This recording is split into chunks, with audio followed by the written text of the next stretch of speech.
Brilliance Audio presents the unabridged recording of Big Girl by Danielle Steel, performed by Kathleen McInerney. Chapter 1. Jim Dawson was handsome from the day he was born. He was an only child, tall for his age, had a perfect physique, and was an exceptional athlete as he grew older, and the hub of his parents' world. They were both in their 40s when he was born, and he was a blessing and surprise after years of trying to have a child. They had given up hope, and then their perfect baby boy appeared. His mother looked at him adoringly as she held him in her arms. His father loved to play ball with him. He was the star of his Little League team, and as he grew older, the girls swooned over him in school. He had dark hair and velvety brown eyes, and a pronounced cleft in his chin, like a movie star. He was captain of the football team in college, and no one was surprised when he dated the homecoming queen, a pretty girl whose family had moved to Southern California from Atlanta in freshman year. She was petite and slim, with hair and eyes as dark as his, and skin like snow white. She was gentle and soft-spoken, and in awe of him. They got engaged the night of graduation, and married on Christmas the same year. Jim had a job in an ad agency by then, and Christine spent the 6 months after graduation preparing for their wedding. She had gotten her bachelor's degree, but her only real interest during her 4 years in college was finding a husband and getting married. And they were a dazzling pair, with their flawless, all-American good looks. They were a perfect complement to each other, and reminded all who saw them of a couple on the cover of a magazine. Christine had wanted to model after they were married, but Jim wouldn't hear of it. He had a good job, made a good salary, and he didn't want his wife to work. What would people think of him if she did? That he wasn't able to provide for her? He wanted her at home and waiting for him every night, which was what she did.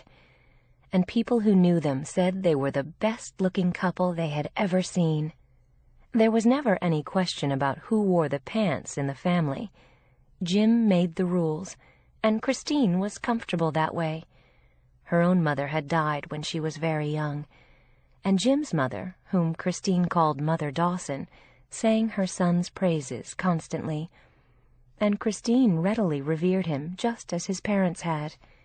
He was a good provider, a loving husband, fun to be with, a perfect athlete, and he rose steadily in importance in the ad agency.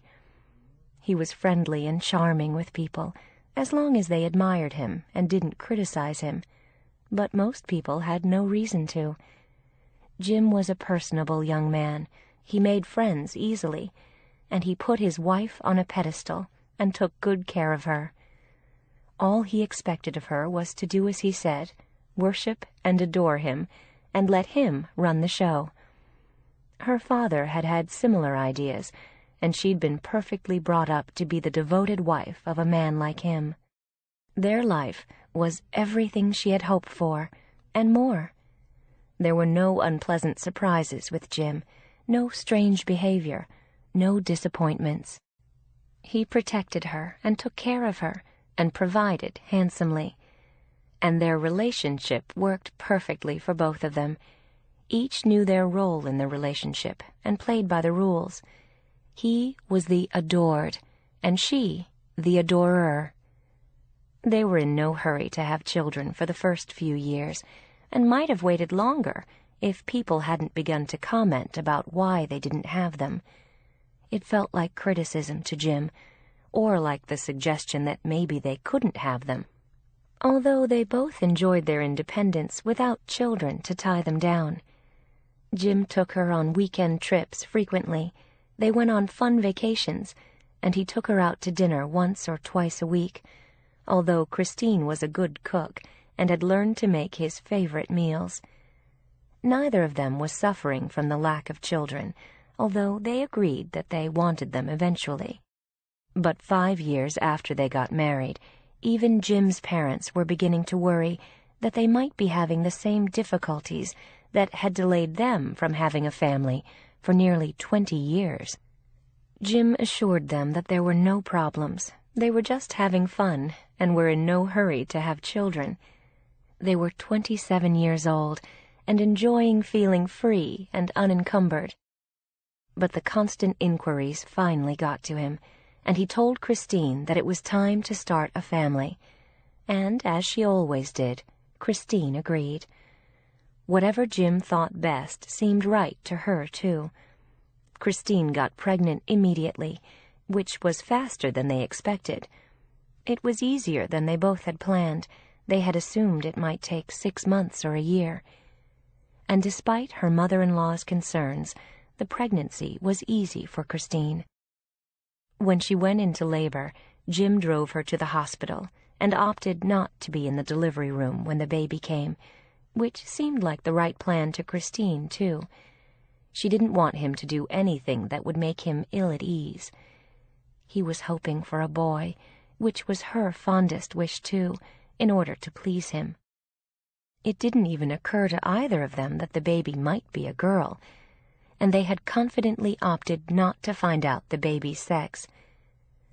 As virile as he was, Jim expected his firstborn to be a son, and Christine decorated the nursery in blue. Both of them were absolutely sure it was a boy. The baby was in a breech position and had to be delivered by cesarean section, so Christine was still asleep from the anesthetic in the recovery room when Jim heard the news. And when he saw the baby the nurse presented to him at the nursery window, for a minute or longer, he thought the baby he was seeing had been switched. The baby had a perfectly round face with chubby cheeks that bore no resemblance to either of them, with a halo of white blonde hair. And more shocking than her features or coloring, it was a girl. This was not the baby they had expected. And as she stared at him through the nursery window, all he could think of was that the infant looked like the elderly British monarch, Queen Victoria. He said as much to one of the nurses, and she scolded him and said that his daughter was beautiful. Being unfamiliar with the grimaces of newborns, he disagreed. She looked like someone else's child to him, and surely nothing like him or Christine. And he was filled with disappointment as he sat glumly in the waiting room until they summoned him to Christine. And as soon as she saw the look on his face, she knew that it was a girl, and that, in her husband's eyes, she had failed. "It's a girl?" she whispered, still woozy from the anesthetic, as he nodded speechlessly. How was he going to tell his friends that his son had turned out to be a girl? It was a major blow to his ego and image, and something he could not control, which never sat well with him. Jim liked to orchestrate everything, and Christine was always willing to play along. "Yes, it's a girl," he finally mustered, as a tear squeezed out the corner of Christine's eye. "She looks like Queen Victoria." And then he teased Christine a little.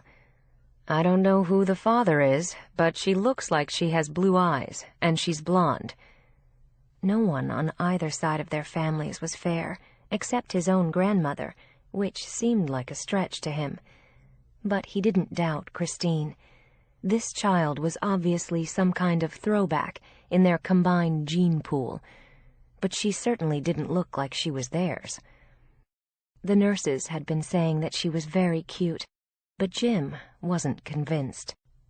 And it was several hours before they brought her to Christine, who gazed at her in wonder as she held her and touched her little hands. She was tightly swaddled in a pink blanket. Christine had just been given a shot to keep her milk from coming in, since she had decided not to nurse. Jim didn't want her to, and she had no desire to either. She wanted to get her figure back as quickly as possible, since Jim had always liked her petite, lithe shape and didn't find her attractive while she was pregnant. She had been careful with her weight during the pregnancy. Like Jim, She found it hard to believe that this chubby white blonde baby was theirs. She had long, straight, sturdy legs like Jim's, but her features didn't look even remotely familiar to either of them. And Mother Dawson was quick to agree with Jim when she saw her, and said she looked like Jim's paternal grandmother, and said she hoped she didn't look like her later. She had been a round, heavy-set woman for her entire life, who had been best known for her cooking and sewing skills, and not her looks. By the day after her birth, the shock of her being a female had worn off a little, although Jim's friends at the office had teased him that he would have to try again for a son. And Christine was worried that he was angry at her about it, but he very sweetly reassured her that he was glad that she and the baby were healthy, and they'd make the best of it. The way he said it made Christine feel as though she had come in second best, and Mother Dawson endorsed that idea. It was no secret that Jim had wanted a son and not a daughter, almost as confirmation of his manhood and ability to father a son. And since it had never dawned on either of them that they might produce a daughter, they had no girls' names ready for the chubby blonde baby that lay in Christine's arms. He had been joking about her looking like Queen Victoria, but they both agreed that they liked the name, and Jim took it one step further and suggested Regina as a middle name. Victoria Regina Dawson, for Queen Victoria. Victoria the Queen. The name seemed strangely apt as they looked at her, and Christine agreed. She wanted her husband to be happy with the choice of name, at least, if not the sex. She still felt as though she had failed him by having a girl. But by the time they left the hospital 5 days later, he seemed to have forgiven her. Victoria was an easy, happy baby who was good-natured and undemanding.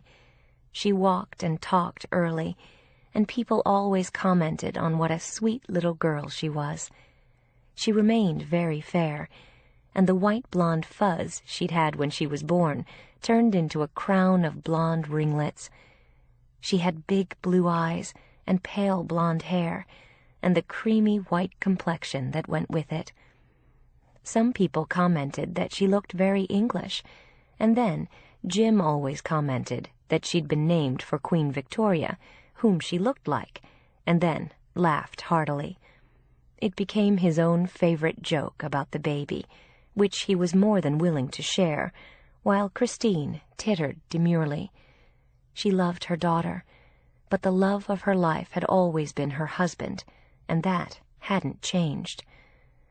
Unlike some women who became totally focused on their children, the central focus of her world was first Jim, and then the baby. Christine was the perfect companion for a narcissist of Jim's proportions. She only had eyes for him. And although he still wanted a son to complete him and toss a ball with, they were in no hurry to have a second child. Victoria fit easily into their life and caused few disruptions, and they were both afraid that 2 children, particularly if close together, would be hard to manage, so they were content to have only Victoria for now. Mother Dawson rubbed salt in Jim's wounds by saying it was too bad they hadn't had a son, because then they wouldn't have had to consider having a second child, since only children were always brighter, and of course her son was an only child. Victoria appeared to be extremely intelligent as she got older. She was chatty and amiable, and had nearly adult conversations with them by the time she was 3. She said funny things, and was alert and interested in everything around her. Christine taught her to read when she was 4, and when she was 5, her father told her she had been named after a queen. Victoria would smile with delight every time he said it. She knew what queens looked like.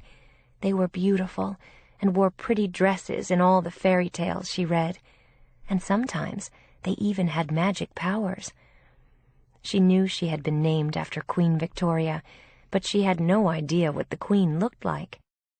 Her father always told her that she'd been named after the queen because she looked like her. She knew that she was supposed to look like her father's grandmother, but she had never seen a picture of her either, and she wondered if she had been a queen too. Victoria was still round and chubby when she was 6. She had sturdy little legs, and was often told that she was big for her age. She was in 1st grade by then, and taller than most of the children. She was heavier than some of them, too. People called her a big girl, which she always took as a compliment. And she was still in 1st grade when she was looking at a book with her mother one day and saw the queen she had been named after. Her name was written clearly under her picture, Victoria Regina, just like Victoria's own name. The queen was holding a pug dog who looked astonishingly like the monarch herself, and the photograph had been taken late in her life. Victoria sat staring at the page for a long time and didn't say a word. "Is that her?" she finally asked her mother, turning her huge blue eyes up to her face. Christine nodded with a smile. After all, it was just a joke. She looked like Jim's grandmother and no one else. "She was a very important queen in England a long time ago," Christine explained. "She's not even wearing a pretty dress. She doesn't have a crown, and her dog is ugly too." Victoria looked devastated as she said it. "She was very old by then," Victoria's mother said, trying to soften the moment. She could see that her daughter was upset, and it tugged at her heart. She knew he meant no harm, but Jim's little joke had momentarily backfired, and Victoria looked stricken. She stared at the picture for ages, and 2 tears rolled slowly down her cheeks. Christine didn't say a word as they turned the page, and she hoped that Victoria would forget the image she had seen. She never did. And her sense of how her father viewed her, like a queen, was never the same again. Chapter 2.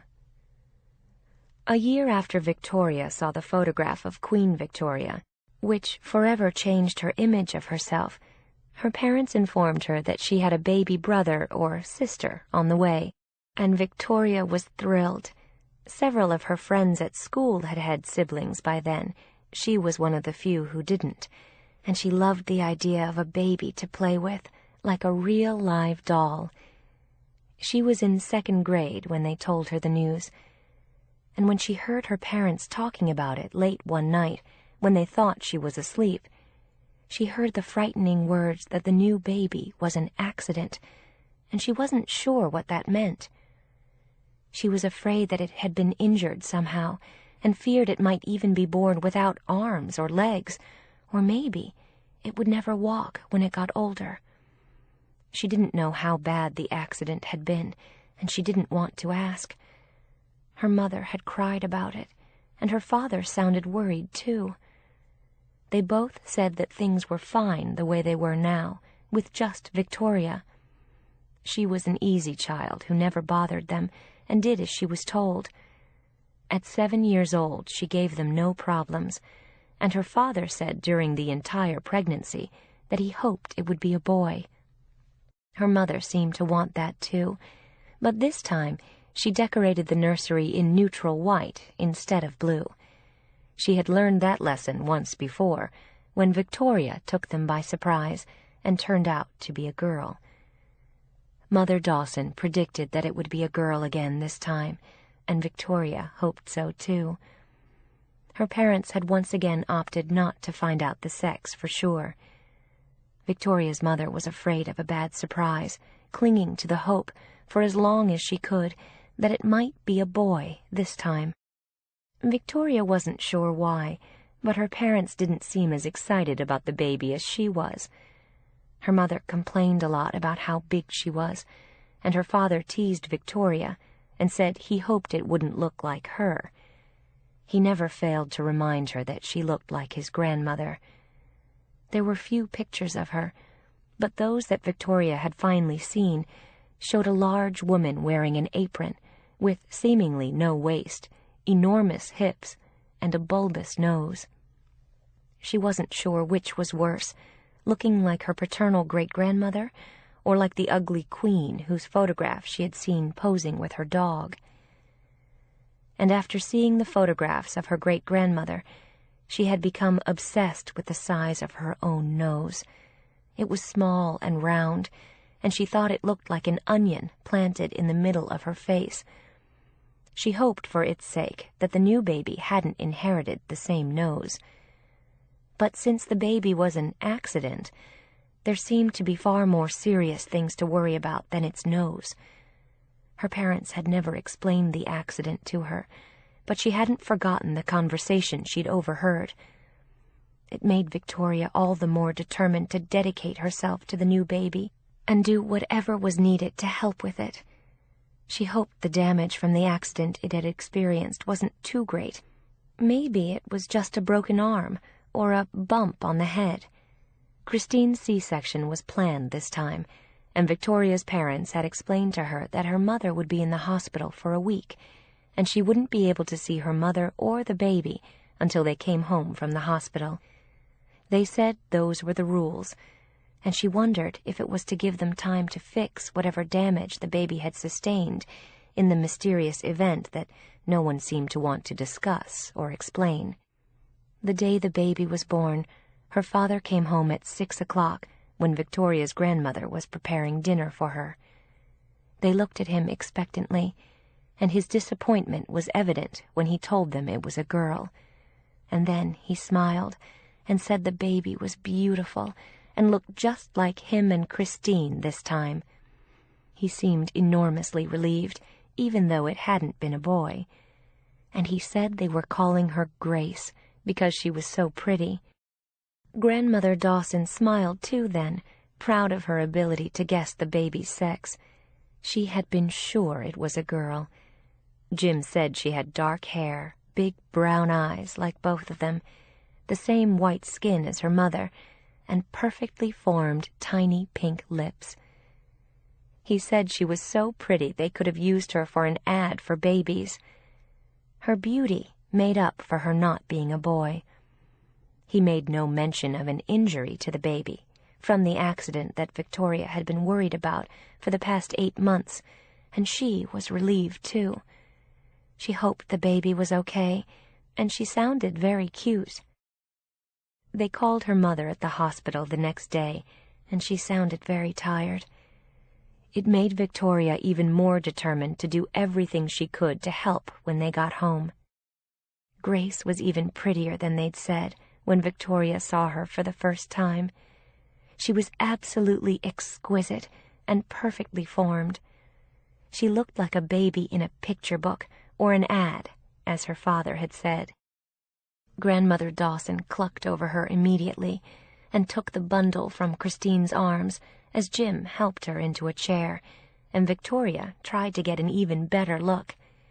She was aching to hold the baby, kiss her cheeks, coo over her, and touch her tiny toes. She wasn't jealous of her for an instant, only happy and proud. "She's gorgeous, isn't she?" Jim said proudly to his mother, who instantly agreed. There was no mention made of his paternal grandmother this time, and no need to. Baby Grace looked like a porcelain doll, and they all agreed that she was the prettiest baby they had ever seen.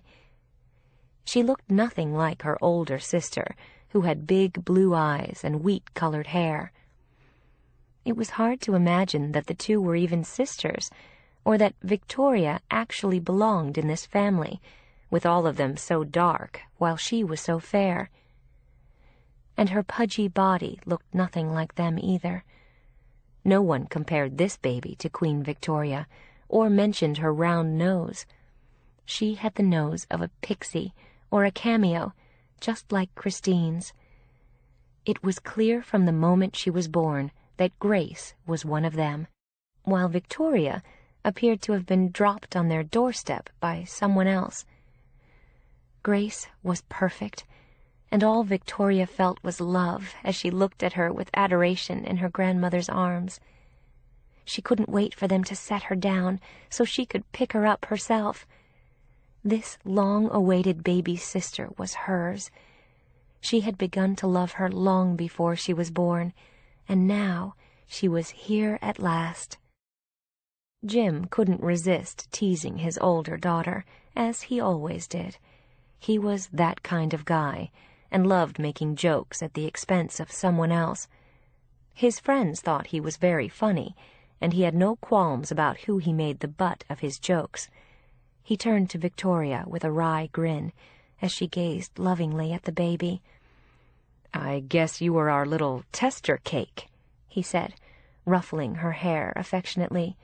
"This time we got the recipe just right," he commented happily, as Grandmother Dawson explained that a tester cake was what you made to check the combination of ingredients and the heat of the oven. It never came out right the first time, she said, so you threw the tester cake away and tried again. It made Victoria suddenly terrified that because Grace had come out so perfectly, maybe they would throw her away. But no one said anything about it as her mother, grandmother, and new baby sister went upstairs. Victoria followed them with a look of awe. She stood at a discreet distance and watched everything they did. She wanted to learn how to do it all herself. She was sure her mother would let her once her grandmother went home. She had asked before Grace came, and her mother said she would. They changed the baby into a tiny pink nightgown, wrapped her in a blanket, and Christine gave her the bottle of formula they'd given her at the hospital. And then she burped her and laid her down in the bassinet. It was the first chance Victoria had gotten to take a good long look at the new arrival. She really was the most beautiful baby Victoria had ever seen. But even if she hadn't been, even if she had had their great-grandmother's nose, or looked like Queen Victoria too, she would have loved her anyway. She already did. Her beauty didn't matter to Victoria at all, only to her family. While her mother and grandmother were talking, Victoria cautiously stuck her finger into the bassinet, right into the baby's hand, and the baby looked up at her and curled her tiny fingers around Victoria's finger. It was the most exciting moment of Victoria's life so far, and she instantly felt the bond between the two of them, and knew it would only get stronger and last forever. She made a silent vow to take care of her all her life, and never let anyone hurt her or make her cry. She wanted baby Grace's life to be perfect, and was willing to do whatever she had to ensure that. Grace closed her eyes then and went to sleep, as Victoria stood and watched her. She was so glad there had been no damage from the accident, and Grace was here at last. She thought of what her father had said then about her being the tester cake, and wondered if it was true. Maybe they had only had her to make sure they got it right with Grace, and if that was true, they certainly had. She was the sweetest thing Victoria had ever seen, and her grandparents and grandmother said so too. For one tiny instant, Victoria wished that someone else had been the tester cake, and they had felt about her the way they obviously did about Grace. She wished that she was a victory, and not a failure of the recipe or the oven temperature. And whatever their intentions had been in having her first, she just hoped they never decided to throw her away. All she wanted now was to share the rest of her life with Grace and be the best big sister in the world. And she was glad for the baby that she hadn't gotten their great-grandmother's nose, too. She went downstairs to have lunch with her parents and grandmother then, while the baby slept peacefully upstairs, having just been fed and changed. Her mother told her that she would sleep a lot for the first few weeks. At lunch, her mother talked about getting her figure back as quickly as she could, and Jim poured champagne for the adults and smiled at Victoria. There was always something faintly ironic about the way he looked at her, as though they shared a joke, or as though she was the joke. Victoria was never quite sure which it was, but she liked it when he smiled at her. and now she was happy to have Grace. She was the baby sister she had dreamed of all her life, someone to love, and who would love her just as much as she loved her. Chapter 3. Victoria's mother taught her to do everything for the baby. By the time Grace was 3 months old, Victoria could change a diaper, bathe her, dress her, play with her for hours, and feed her. The two were inseparable, and it gave Christine a much-needed break on busy days. Victoria helping her mother with the baby gave Christine time to play bridge with her friends, take golf lessons, and see her trainer 4 times a week. She had forgotten how much work babies were, and Victoria loved to help her. The moment she came home from school, she washed her hands, picked her sister up, and took care of whatever she needed. It was Victoria who won Grace's first smile, and it was obvious that the baby adored her, just as Victoria was crazy about Grace. Grace remained a picture-perfect baby. By the time she was a year old, whenever Christine took the girls to the supermarket with her, someone stopped her. Living in Los Angeles, there were often movie scouts in ordinary places. They solicited Christine for movies, TV shows, commercials, print ads, and working in advertising. Jim had been offered his share of those opportunities, too, whenever he showed her picture. Victoria would watch in fascination as people approached them, and tried to get her mother to let them use Grace in every kind of ad, TV show, or movie, and Christine always graciously said no. She and Jim had no desire to exploit their baby, but they were always flattered by the offers and told friends about them later. Watching the exchanges and hearing about them afterward always made Victoria feel invisible. It was as though she didn't exist when the scouts talked to her mother. The only child they saw was Grace. Victoria didn't mind it, but sometimes she wondered what it would be like to be on TV or in a movie. It was fun that Grace was so pretty, and Victoria loved dressing her up like a doll, with ribbons in her curly dark hair. She was a beautiful baby, and turned into an equally lovely-looking toddler. And Victoria nearly melted the first time her baby sister said her name. Grace chortled happily whenever she saw her, and was fiercely attached to her older sister.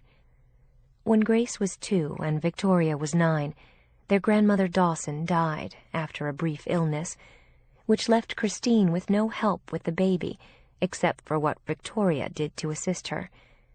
The only babysitter they had ever used was Jim's mother, so after her mother-in-law's passing, Christine had to find a babysitter they could rely on when they went out in the evenings.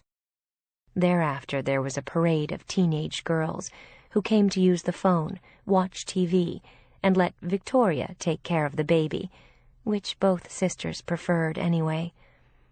Victoria got more and more responsible as she got older, and Grace got more beautiful with each passing year.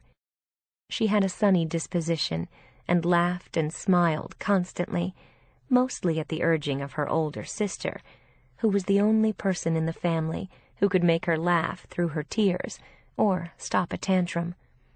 Christine was far less adept with her than her older daughter. Christine was only too happy to let her take care of Grace, and by then her father still regularly teased her about being their tester cake. Victoria knew exactly what that meant, that Grace was beautiful, and she wasn't, and they had gotten it right the second time around. She had explained that to a friend once, who had looked horrified by the explanation, much more so than Victoria, who was used to the term by now. Her father didn't hesitate to use it. Christine had objected to it once or twice, and Jim assured her that Victoria knew he was just teasing. But in fact, Victoria believed him. She was convinced by then that she was the mistake, and Grace their ultimate achievement. That impression was reinforced by each person who admired Grace.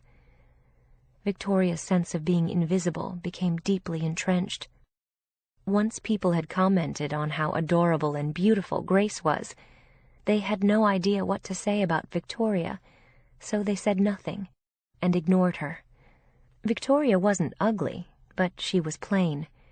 She had sweet, natural, fair looks and straight blonde hair that her mother put in braids, as compared to Grace's halo of dark ringlets. Victoria's hair had gotten straight as she got older. She had big, innocent blue eyes, the color of a summer sky. But Grace and her parents' dark ones always seemed more exotic and more striking to her. And their eye color was all the same, as was their hair. Hers was different. And both her parents and Grace had thin frames. Her father was tall, and her mother and the baby were delicate and fine-boned and had small frames. Grace and her parents were a reflection of each other. Victoria was different. She had a square look to her, a bigger frame, and broad shoulders for a child. She looked healthy, with rosy cheeks and prominent cheekbones. The one remarkable feature about her was that she had long legs, like a young colt. Her legs always seemed too long and thin for her squat body, as her grandmother had put it. She had a short torso that made her legs seem even longer. Despite her wider frame, she was nonetheless quick and graceful. And even as a child, she was big for her age, not enough to be called fat. But there was nothing slight about her. Her father always made an issue that she was too heavy for him to pick her up, while he tossed Grace in the air like a feather. Christine had a tendency to be underweight, even after her babies, and in great shape thanks to her trainer and exercise classes, and Jim was tall and lean, and Grace was never a really chubby baby. What Victoria was more than anything was different from the rest of them, enough so for everyone to notice, and more than once people had asked her parents within her hearing if she was adopted. She felt like one of those picture cards they held up at school that showed an apple, an orange, a banana, and a pair of galoshes, while the teacher asked which one was different. In her family, Victoria was always the galoshes. It was a strange feeling she'd had all her life, of being different and not fitting in. At least if one of her parents had looked like her, she would have felt as though she belonged. But as it was, she didn't. She was the one person out of sync, and no one had ever called her a beauty, as they did Grace. Gracie was picture perfect, and Victoria was the unattractive older sister who didn't match the rest of them. And Victoria had a healthy appetite, which kept her body broader than it might have been otherwise. She ate big portions at every meal, and always cleaned her plate. She liked cakes and candy and ice cream and bread, particularly when it was fresh out of the oven. She ate a big lunch at school. She could never resist a dish of French fries, or a hot dog bun, or a hot fudge sundae. Jim liked to eat well, too, but he was a big man and never gained weight. Christine existed mostly on broiled fish, steamed vegetables, and salads, all of which Victoria hated. She preferred cheeseburgers, spaghetti and meatballs, and even as a child often helped herself to seconds, despite her father frowning at her, or even laughing about it and making fun of her. No one in her family ever seemed to gain weight except her, and she never skipped a meal. Feeling full gave her a sense of comfort. "You're going to regret that appetite one day, young lady," her father always warned her. "You don't want to be overweight by the time you go to college." College seemed like a lifetime away, and the mashed potatoes were sitting right in front of her, next to the platter of fried chicken. But Christine was always careful what she fed the baby. She explained that Grace had a different frame and was built like her, although Victoria sneaked her lollipops and candy, and Grace loved it. She would scream with delight when she saw a Tootsie Roll Pop emerge for her from Victoria's pocket, and even when Victoria only had one, she gave it to her sister. Victoria had never been popular in school, and her parents very seldom let her have friends over, so her social life was limited. Her mother said that 2 children making a mess of the house was enough for her to deal with, and she never liked any of Victoria's friends when she met them. She always found fault with them for one reason or another, so Victoria stopped asking to invite them.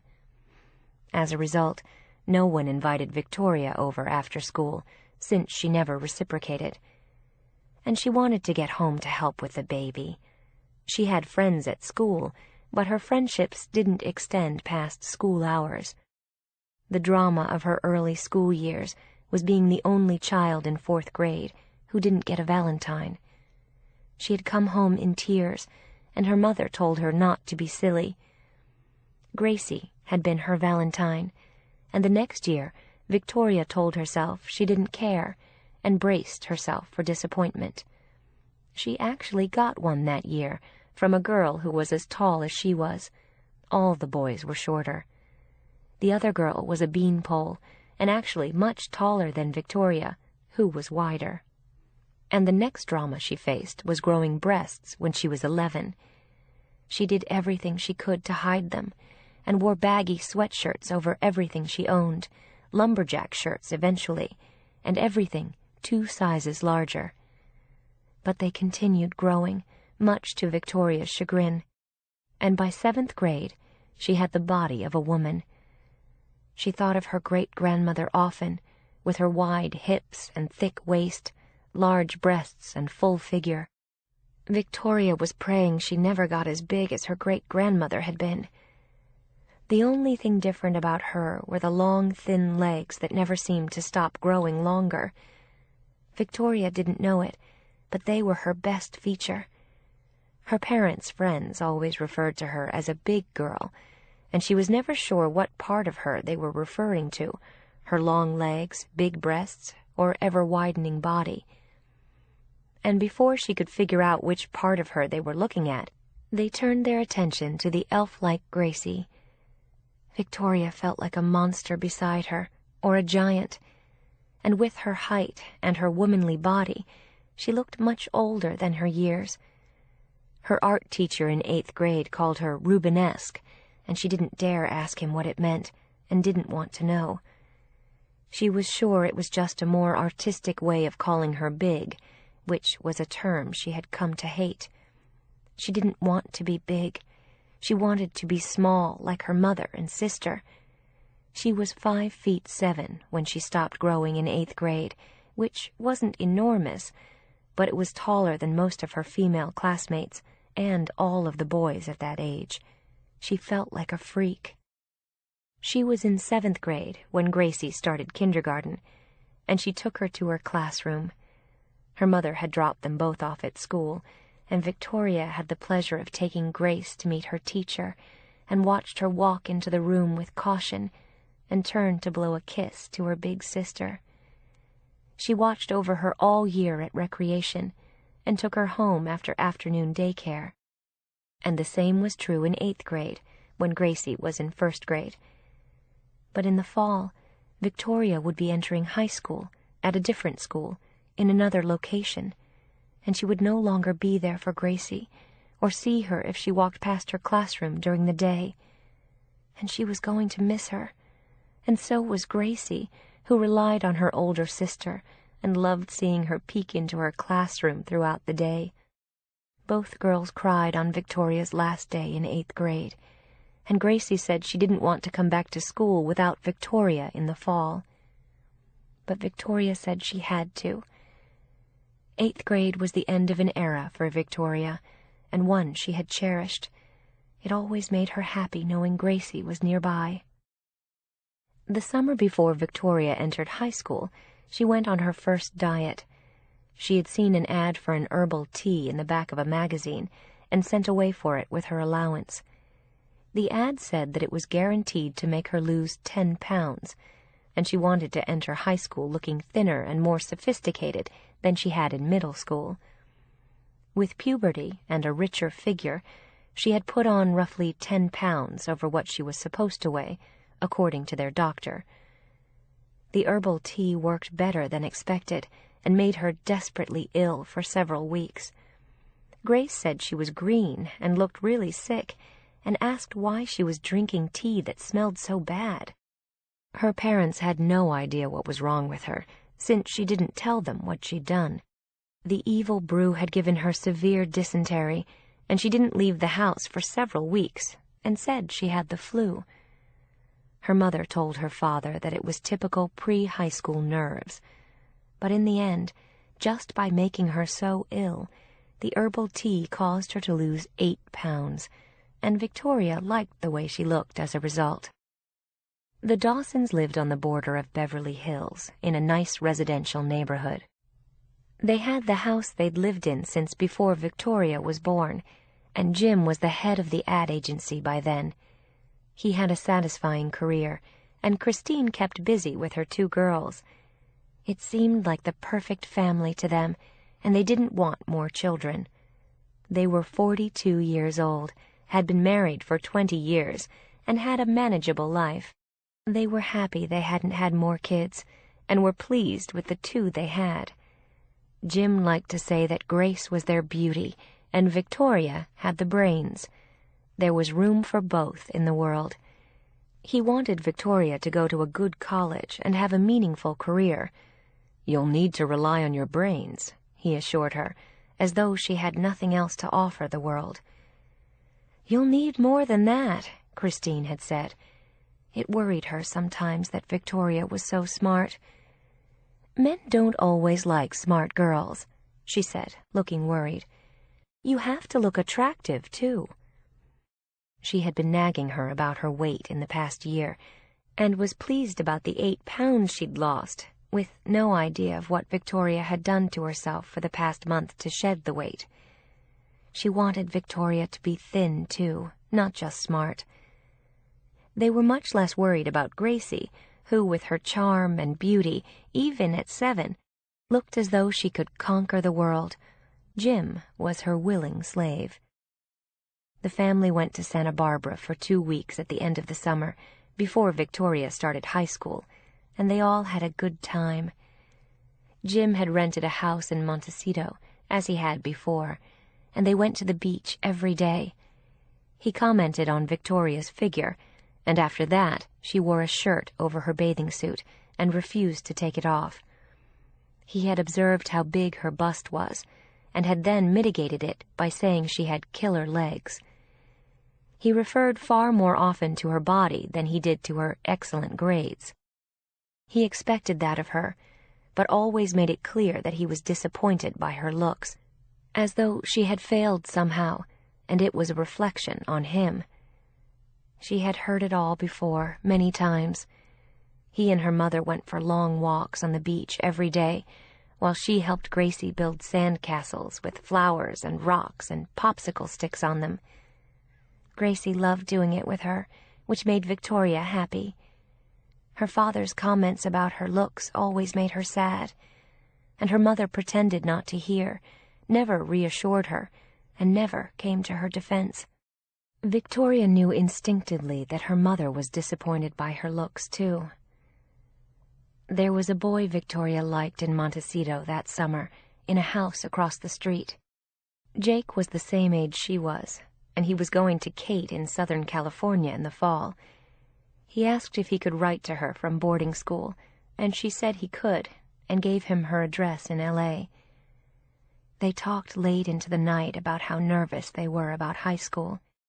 Victoria admitted to him in the darkness, as they shared a stolen bottle of beer from his parents' bar and a cigarette, that she had never been popular before.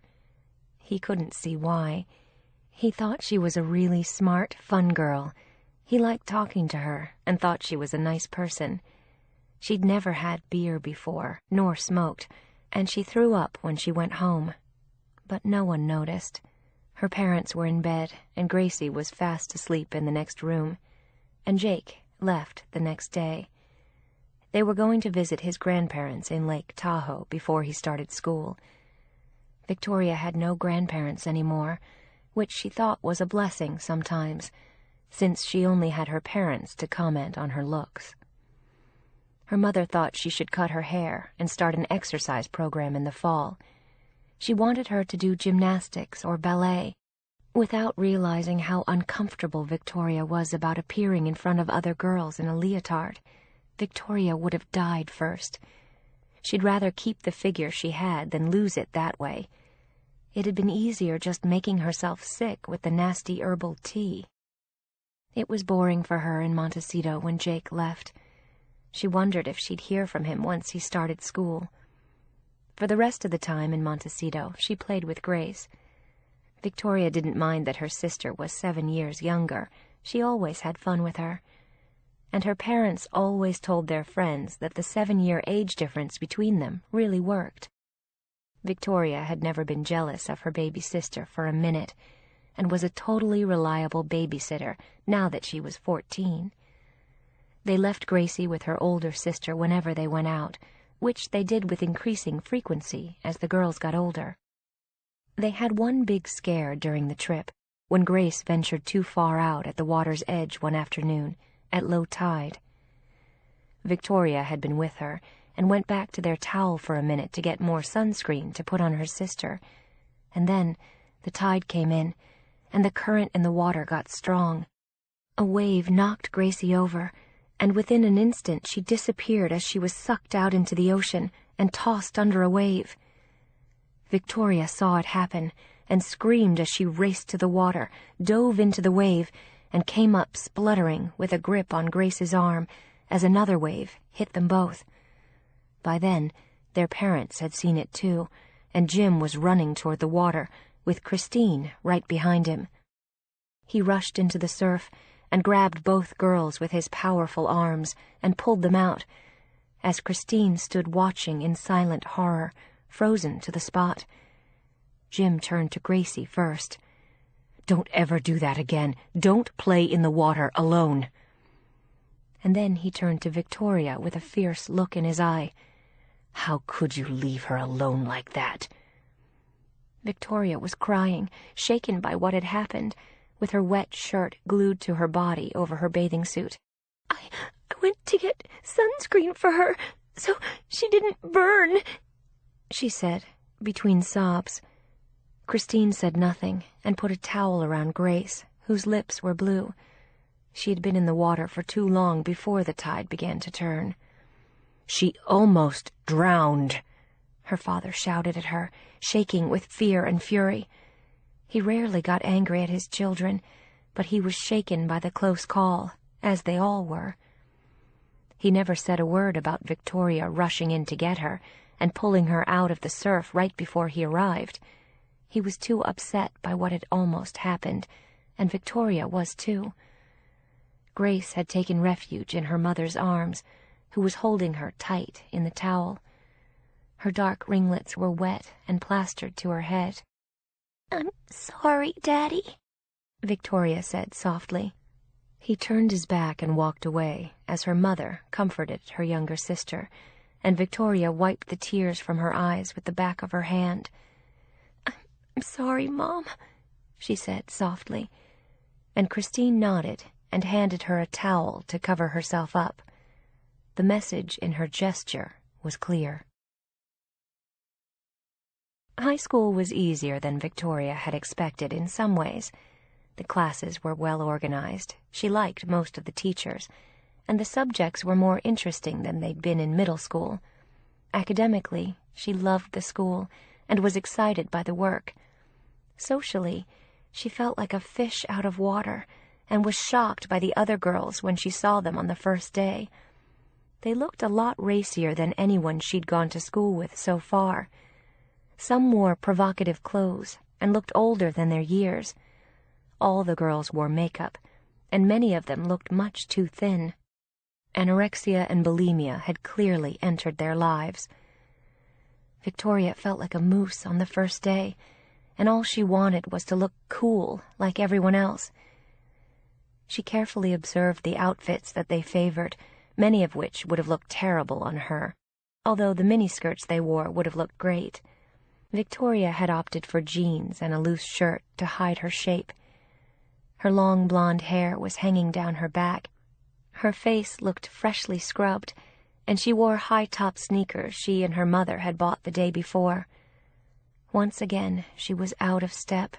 She had worn the wrong thing and looked different from the other girls. The ones she saw congregating outside school when she arrived looked like they were entering a fashion contest of some kind. They appeared to be 18 years old, and some of them obviously were.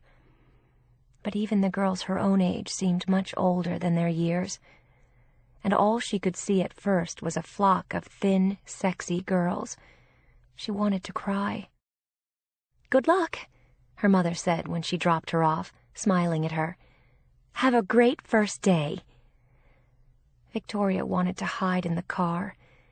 She had her schedule clutched in her trembling hand and a map of the school. She hoped she could find her way without asking directions. She was afraid she might burst into tears as raw terror clutched her heart. "You'll be fine," Christine said as Victoria slipped out of the car and tried to look casual as she hurried up the stairs past the other girls without meeting their eyes or stopping to say hello. They looked like an army of cool girls, and she felt anything but cool. She saw some of them in the cafeteria at lunch that day and steered a wide berth around them. She helped herself to a bag of potato chips, a hero sandwich, yogurt, and a package of chocolate chip cookies for later, and sat at a table by herself, until another girl sat down. She was taller than Victoria and rail thin. She looked as though she could have played basketball against most of the guys, and asked Victoria permission to sit down. "Mind if I sit here?" "No, that's fine," Victoria said, opening the potato chips. The other girl had 2 sandwiches on her tray, but she looked like nothing she ate would show. Other than her long brown hair, she almost looked like a boy. She wasn't wearing makeup either, and she was wearing jeans and Converse, too. "Freshman?" the other girl asked as she unwrapped her first sandwich, and Victoria nodded, feeling paralyzed by shyness. "I'm Connie.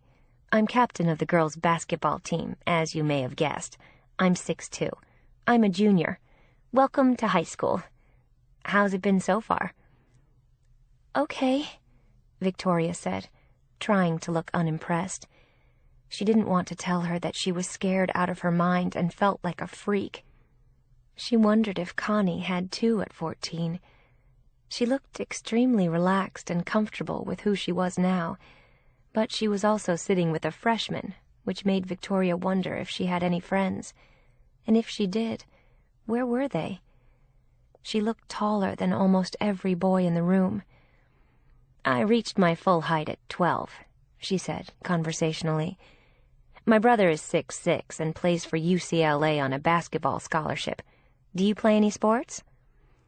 "Some volleyball, not much." She had always been more academic than athletic. "We have some great teams here.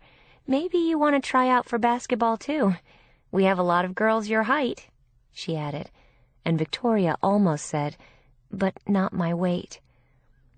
She was fiercely aware of how everyone looked, and looking at them on the way in, she felt twice their size. She felt less out of place with this girl, who at least did not look anorexic or dress as though she were going on a date. She seemed friendly and nice. "It takes a while to get the hang of high school," Connie reassured her. "I felt really strange the first day I got here. All the boys I saw were half my size, and the girls were a lot prettier than I was. But there's something for everyone here. Jocks, fashionistas, beauty queens. There's a gay lesbian club. You'll figure it out after a while and make friends." Victoria was suddenly glad that Connie had sat down with her. She felt like she at least had one new friend. Connie had finished both her sandwiches by then, and Victoria was embarrassed to realize that she was so nervous. All she had eaten were the chips and the cookies. She decided to eat the yogurt and save the rest. "Where do you live?" Connie asked with interest. "L.A. I drive in from Orange County every day. I live with my dad. My mom died last year." "I'm sorry," Victoria said, immediately sympathetic. Connie stood to her full height, and Victoria felt like a dwarf next to her. She handed Victoria a piece of paper with her phone number on it, and Victoria thanked her and slipped it into her pocket. "Call me if I can help with anything. The first few days are always tough. It'll get better after that. And don't forget to try out for the team." Victoria couldn't see herself doing it, but she was grateful for the friendly reception from this girl, who had gone out of her way to make her feel at ease. Victoria no longer believed that it was an accident that she had sat down at her table. As they chatted, a good-looking boy walked by and smiled at Connie. "Hey, Connie," he said, whizzing by with his books in his hand. "Signing up recruits for the team?" "You bet," she laughed at him. "He's captain of the swimming team," she said when he was gone. "You might like that, too. Check it out." "I'd probably drown," Victoria said, looking sheepish. "I'm not a great swimmer." "You don't have to be at first. You learn. That's what coaches are for. I swam for the team freshman year, but I don't like to get up that early. Practice is at 6 a.m., sometimes 5 before a meet." "I think I'll pass," Victoria said with a grin, but she liked knowing she had options. This was a whole new world, and everyone looked like they liked it here and had found their own niche. She just hoped that she'd find hers, whatever it was. Connie told her that there were sign-up sheets on the main bulletin board outside the cafeteria for all the clubs. She pointed it out on their way out, and Victoria stopped to look. A chess club, a poker club, a film club, foreign language clubs, a gothic club, a horror movie club, a literary club, a Latin club, a romance novel book club, an archaeology club, a ski club, a tennis club, a travel club. There were dozens of clubs listed. The two that interested Victoria most were film and Latin, but she was too shy to put her name on either list. She had taken Latin in middle school the year before and liked it, and she thought the film club might be fun, and neither of them required taking her clothes off or wearing a uniform that would make her look gross. She wouldn't have joined the swim club for that reason, although she was actually a decent swimmer, better than she had admitted to Connie, and she didn't relish the idea of basketball shorts either. She thought the ski club might be fun, too. She went skiing every year with her parents. Her father had been a champion skier in his youth, and her mother was pretty good, too. And Gracie had been in ski school since she was 3, and so had Victoria before her. "See you around," Connie said as she sauntered off on her giraffe-like legs. "Thank you," Victoria called after her, and then hurried to her next class. She was in good spirits when her mother picked her up outside at 3. "How was it?" her mother asked pleasantly, relieved to see that Victoria looked happy. It obviously hadn't been as scary as she'd feared. "Pretty good," Victoria said, looking pleased. "I like my classes. It's so much better than middle school. I had biology and chem this morning, English lit and Spanish this afternoon. The Spanish teacher is a little weird. He won't let you speak English in his class, but the others were all pretty nice. And I checked out the clubs. I might do ski and film, and maybe Latin." "Sounds like a reasonable first day," Christine said as they drove toward her old school to pick Grace up after daycare. As they parked in front of the school, Victoria suddenly felt as though she had matured 1,000 years since June. She felt so grown up now being in high school, and it wasn't bad at all. Gracie was in tears when Victoria ran inside to pick her up. "What happened?" Victoria asked her as she scooped her up into her arms. She was so small at 7 that Victoria could carry her easily. "I had a horrible day.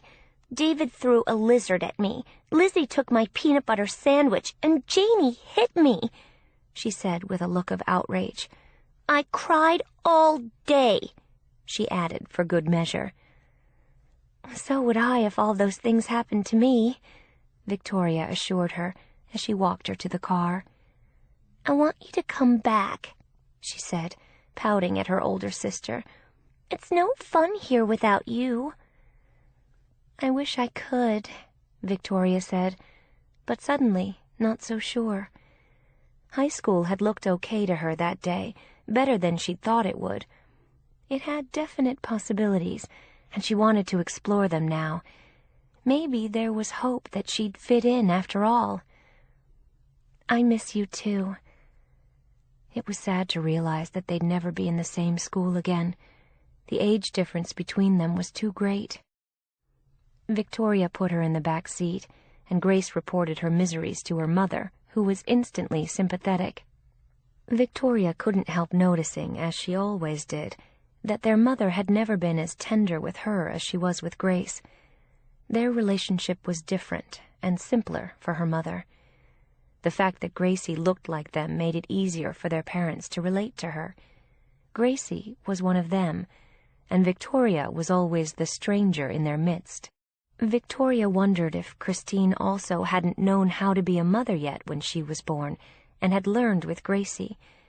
Or maybe she just felt more in common with her. It was impossible to know, but whatever it was, Christine had always been more matter-of-fact with her, more critical and distant, and demanded more of her, just as her father did. And in his eyes, Gracie could do no wrong. Maybe they had both just softened with age. But her being a reflection of them seemed to be part of it. They'd been in their 20s when Victoria was born, and were in their 40s now. Maybe that made a difference, or maybe they just didn't like her as much. Grace hadn't been named after an ugly queen, even as a joke. Her father asked her about school that night, and she reported on her classes and mentioned the clubs again. He thought her choices were all good, particularly Latin, although he thought the ski club would be fun and a good way to meet boys. Her mother thought Latin sounded too brainy, and she should join something more sociable in order to make friends. They were both aware that Victoria had had very few friends in middle school, but in high school she could meet people, and by junior year she'd be driving and wouldn't need them to chauffeur her at all. They could hardly wait, and Victoria liked the idea too. She didn't want her father making sarcastic remarks about her to her friends, as he did whenever he gave them a ride somewhere. Even if he thought his comments were funny, she never did. She signed up for the 3 clubs that interested her the next day, but none of the sports teams. She decided to fulfill her athletic requirement with just phys ed, although she could have taken ballet too, which would have been her worst nightmare come true, leaping across the gym in a leotard and a tutu.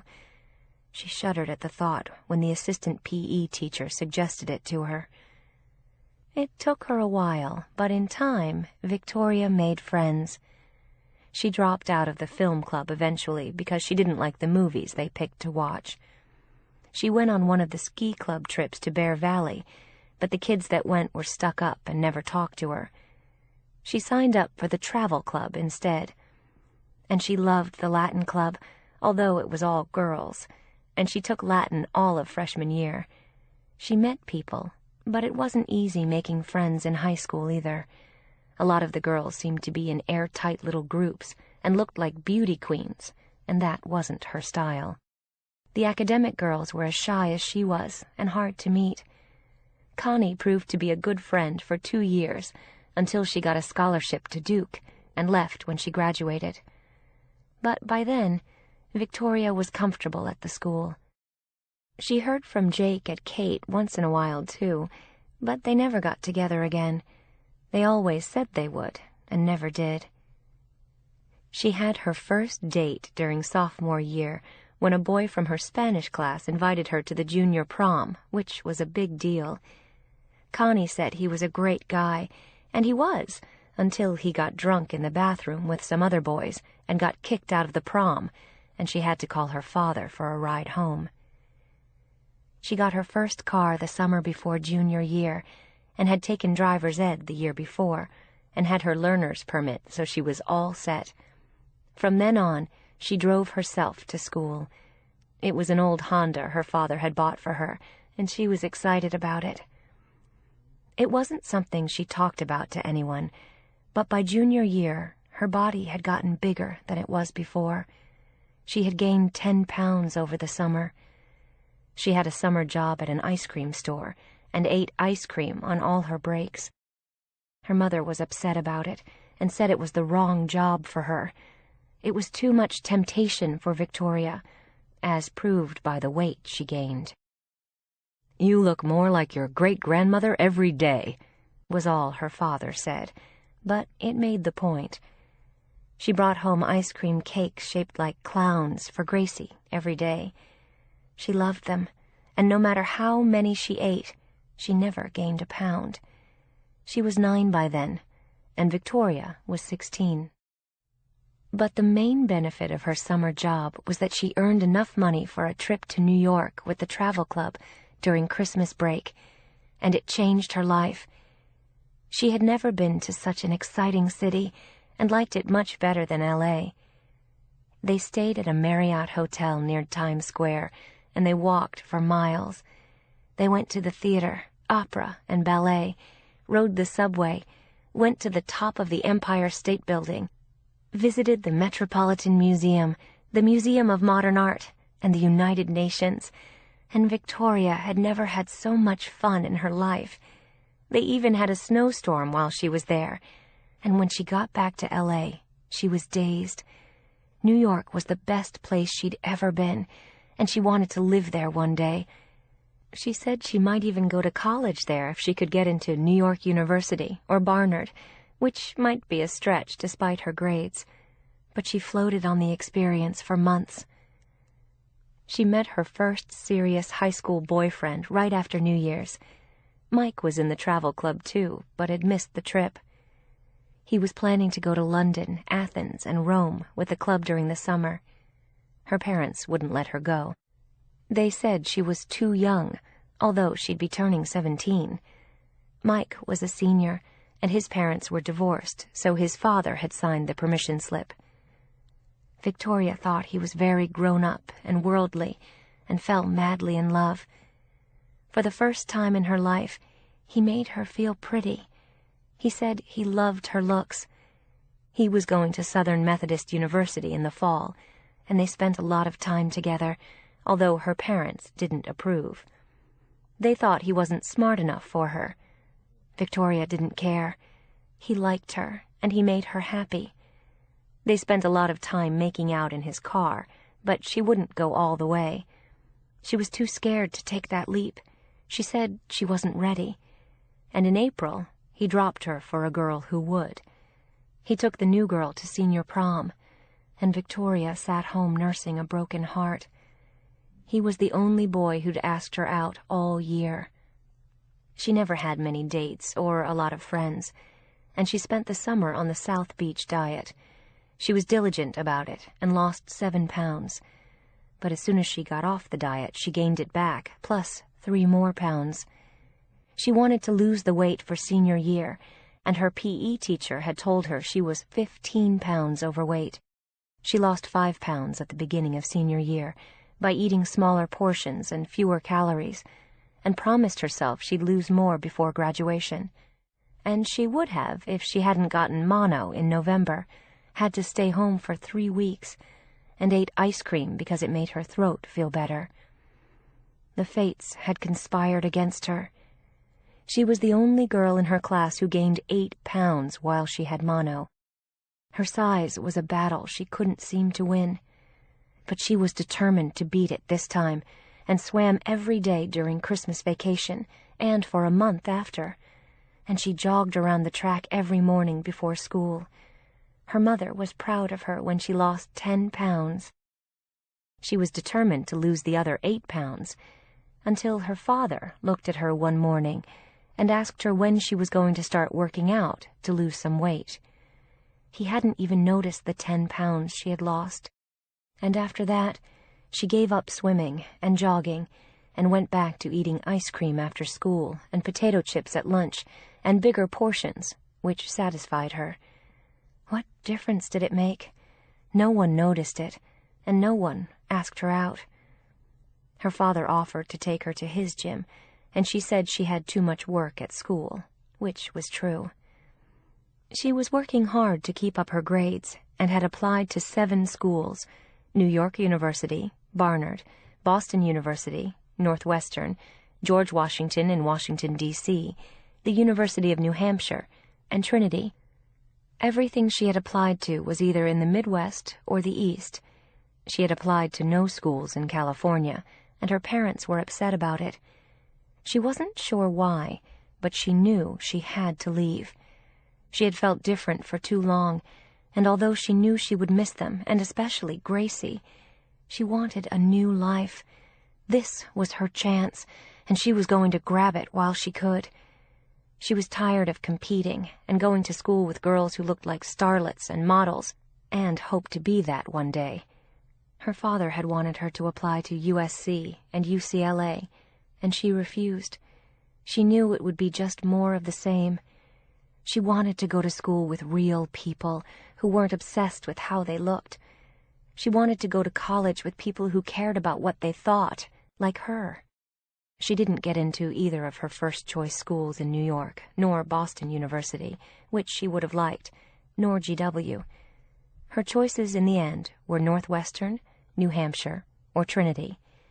She liked Trinity a lot, but wanted a bigger school, and there was good skiing in New Hampshire. But she chose Northwestern, which felt right to her. The greatest thing it had going for it was that it was far away, and it was a great school. Her parents said they were proud of her, although they were distressed that she was leaving California, and couldn't understand why she would. They had no concept of how out of place and unwelcome they had made her feel for so long. Gracie was like their only child, and she felt like the family stray dog. She didn't even look like them, and she couldn't take it anymore. Maybe she'd come back to Los Angeles after school, but for now, she knew she had to get away. She was one of the top 3 students in her class, and had been asked to give a speech after the valedictorian, which stunned the audience with the seriousness and value of what she said. She talked about how different she had felt all her life, how out of step, and how hard she had tried to conform. She said she had never been an athlete, nor wanted to be. She wasn't cool. She wasn't popular. She didn't wear the same clothes as all the other girls during freshman year. She didn't wear makeup till sophomore year, and still didn't wear it every day. She had loved Latin class, even though it made everyone think she was a geek. She went down the list of all the things that had made her different, without saying that she felt even more out of place in her own home. And then she thanked the school for helping her to be who she was and find her way. She said that now they were all going out into a world where they would all be different, where no one would fit in, where they had to be themselves to succeed and follow their own paths. She wished her classmates luck on their journey to find themselves, and herself as well. And she said that once they all found themselves, discovered who they were, and became who they were meant to be, she hoped they'd meet again one day. "And until then, my friends," she said, as tears rolled down her classmates' and their parents' cheeks, "Godspeed." It made a lot of her fellow students wish they had known her better.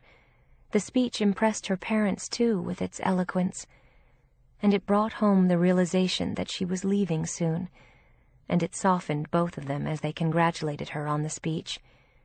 Christine realized that she was losing her, and she might never live at home again. Her father was suddenly very quiet, too, when they met up with her after the ceremony, and they had all tossed their caps into the air after saving the tassels to put away with their diplomas. Her father clapped Victoria lightly on the back. "Great speech," he complimented her. "It'll make all the weirdos in your class feel good," he added sincerely. As she looked at him with wide-open eyes, sometimes she wondered if he was just stupid or maybe mean. He never failed to miss the point. She could see that now.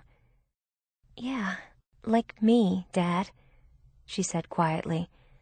"I'm one of them, the weirdos and the freaks. My point was that it's okay to be different, and from now on we'd be better if we're going to make something of ourselves. It's the one thing I learned in school. Different is okay." "Not too different, I hope," he said, looking nervous. Jim Dawson had conformed all his life, and he cared a lot about what people thought of him. He had never had an original thought in his life. He was a company man through and through, and he didn't agree with Victoria's philosophy, although he admired the speech and how well she had delivered it. He could see in her ability when she did it that she had inherited something from him. He was known for his excellent speeches, too. But Jim never liked to stand out or be different. That had never been okay with him. Victoria was well aware of it, which was why she had never in her entire life felt at ease with them, and she felt even less so now, because she was different from her parents in so many ways. And it was why she was starting the most important adventure of her life and leaving home to do it. She was willing to push herself out of her comfort zone if it meant finding herself at last and the place where she belonged. All she knew now was that it wasn't here, with them. No matter how hard she had tried, she just wasn't like them. She realized, too, that Gracie was growing up as one of them, and she did fit in, perfectly. She and her parents were like clones. Victoria hoped that one day her younger sister would spread her wings and fly, and for now, Victoria had to do it. She could hardly wait, even if it terrified her at times. She was scared to death of leaving home, but excited, too. The girl they had said looked like Queen Victoria all her life was taking off. She smiled as she left her school for the last time and whispered to herself, "Watch out, world. Here I come." Chapter 4. Victoria's summer at home before she started college was bittersweet in many ways. Her parents were nicer to her than they had been in years, although her father introduced her to a business associate as his tester cake. But he also said he was proud of her, more than once, which surprised Victoria, since she never really thought he was. And her mother seemed sad to see her go, although she never openly said it to Victoria. It made Victoria feel as though they had all missed the boat. Her childhood and high school years were over, and she wondered why they had wasted so much time and concentrated on all the wrong things. Her looks, her friends, or lack of them. Her weight was their main focus, along with her resemblance to her great-grandmother, whom no one knew or cared about, just because their noses were the same. Why did they care so much about the wrong things? Why hadn't they been closer to her, more loving, given her more support? And now there was no time left to build the bridge between them that should have existed all along, and never had. They were strangers to each other, and she couldn't imagine it being any different later on. She was leaving home, and might never live with them again. She still wanted to move to New York after college. It was her dream. She would come home for holidays, see them on Christmas and Thanksgiving, and when they visited her, if they did. And there was no time left to put in the bank the love they should have been saving all along. She thought they loved her. They were her parents, and she had lived with them for 18 years. But her father had made fun of her all her life, and her mother had been disappointed that she wasn't prettier, complained that she was too smart, and told her men didn't like smart women. Her whole childhood with them had been a curse, and now that she was leaving, they said they were going to miss her. But when they said it, she couldn't help wondering why they hadn't paid more attention to her while she was there. It was already too late. Did they really love her? She was never sure. They loved Gracie. But what about her? And the one she hated most to leave was Gracie, the little angel in her life, who had dropped from the skies when she was 7 and loved her unconditionally ever since, just as Victoria loved her. She couldn't bear to leave her and not see her every day, but she knew she had no choice. Gracie was 11 now, and had already come to understand how different Victoria was from the rest of them, and how mean their father was at times. She hated it when he said things to Victoria that hurt, or made fun of her, or pointed out how much she didn't look like them. In Gracie's eyes, Victoria was beautiful, and she didn't care how fat or thin she was. Gracie thought she was the prettiest girl in the world, and she loved her more than anyone. Victoria dreaded leaving her, and cherished every day they spent together. She took her out for lunch, to the beach, had picnics with her, took her to Disneyland, and spent as much time with her as she could. They were lying on the beach one afternoon in Malibu, next to each other, looking up at the sun, when Gracie turned to her and asked a question that Victoria had asked herself as a child, too. "Do you think maybe you were adopted and they never told you?" Gracie asked her with an innocent look as her older sister smiled. She was wearing a loose t-shirt over her bathing suit, as she always did, to conceal what was beneath it. "I used to think I was when I was a kid," Victoria admitted, "because I look so different from them. But I don't think I am. I guess I'm just some weird throwback to another generation, like Dad's grandmother or whoever. I think I'm their kid, even though we don't have much in common." She didn't look like Gracie either, but they were soulmates and had been for all of Grace's short life, and they both knew it. Victoria just hoped Gracie didn't grow up to be like them. She didn't see how she could, but they had a powerful influence on her, and once Victoria was gone, they would hold on to her even more tightly and mold her to their own images. "I'm glad you're my sister," Gracie said sadly. "I wish you weren't going away to college and that you had stayed here." "I do too, when I think about leaving you. But I'll come home for Thanksgiving and Christmas, and you can come to visit me." "It won't be the same," Gracie said as a tear sneaked down her cheek, and they both knew it was true. The whole family looked like they were in mourning when Victoria packed her bags for college. And the night before she left, her father took them all out to dinner at the Beverly Hills Hotel, and they had a good time together. There were no jokes that night at anyone's expense. And the next day, all three of them took her to the airport, and the moment they got out of the car, Gracie burst into tears and threw her arms around Victoria's waist. Her father checked in her luggage, while the two girls stood crying on the sidewalk, and Christine looked at her daughter unhappily. "I wish you wouldn't go," she said softly. She would have liked to try again if she had the chance. She could feel Victoria slipping through her fingers forever. She had never really thought about what this day would feel like. The pain of it took her by surprise now. "I'll be home soon," Victoria said, and hugged her, still crying, and then she hugged her little sister again. "I'll call you tonight," she promised her, "as soon as I get to my room." Gracie nodded and couldn't stop crying, and even her father's eyes were damp when he said goodbye to her in a choked voice. "Take care of yourself. Call if you need anything, and if you hate it, you can always transfer to a school out here." He hoped she would. It was as though her leaving California for college were a rejection of him.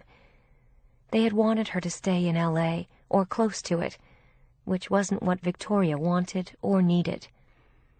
After kissing them all again, Victoria went through security and waved for as long as she could see them. They didn't leave the airport until she had disappeared from sight. The last she saw of her family was Gracie leaving the airport, walking between her parents. They all looked the same, with their dark hair and slim bodies. Her mother was holding Gracie's hand, and Victoria could see that her sister was still crying. She boarded the flight to Chicago, thinking about all of them, and as the plane took off, she looked out the window at the city she was fleeing, to find the tools she needed for a new life somewhere else.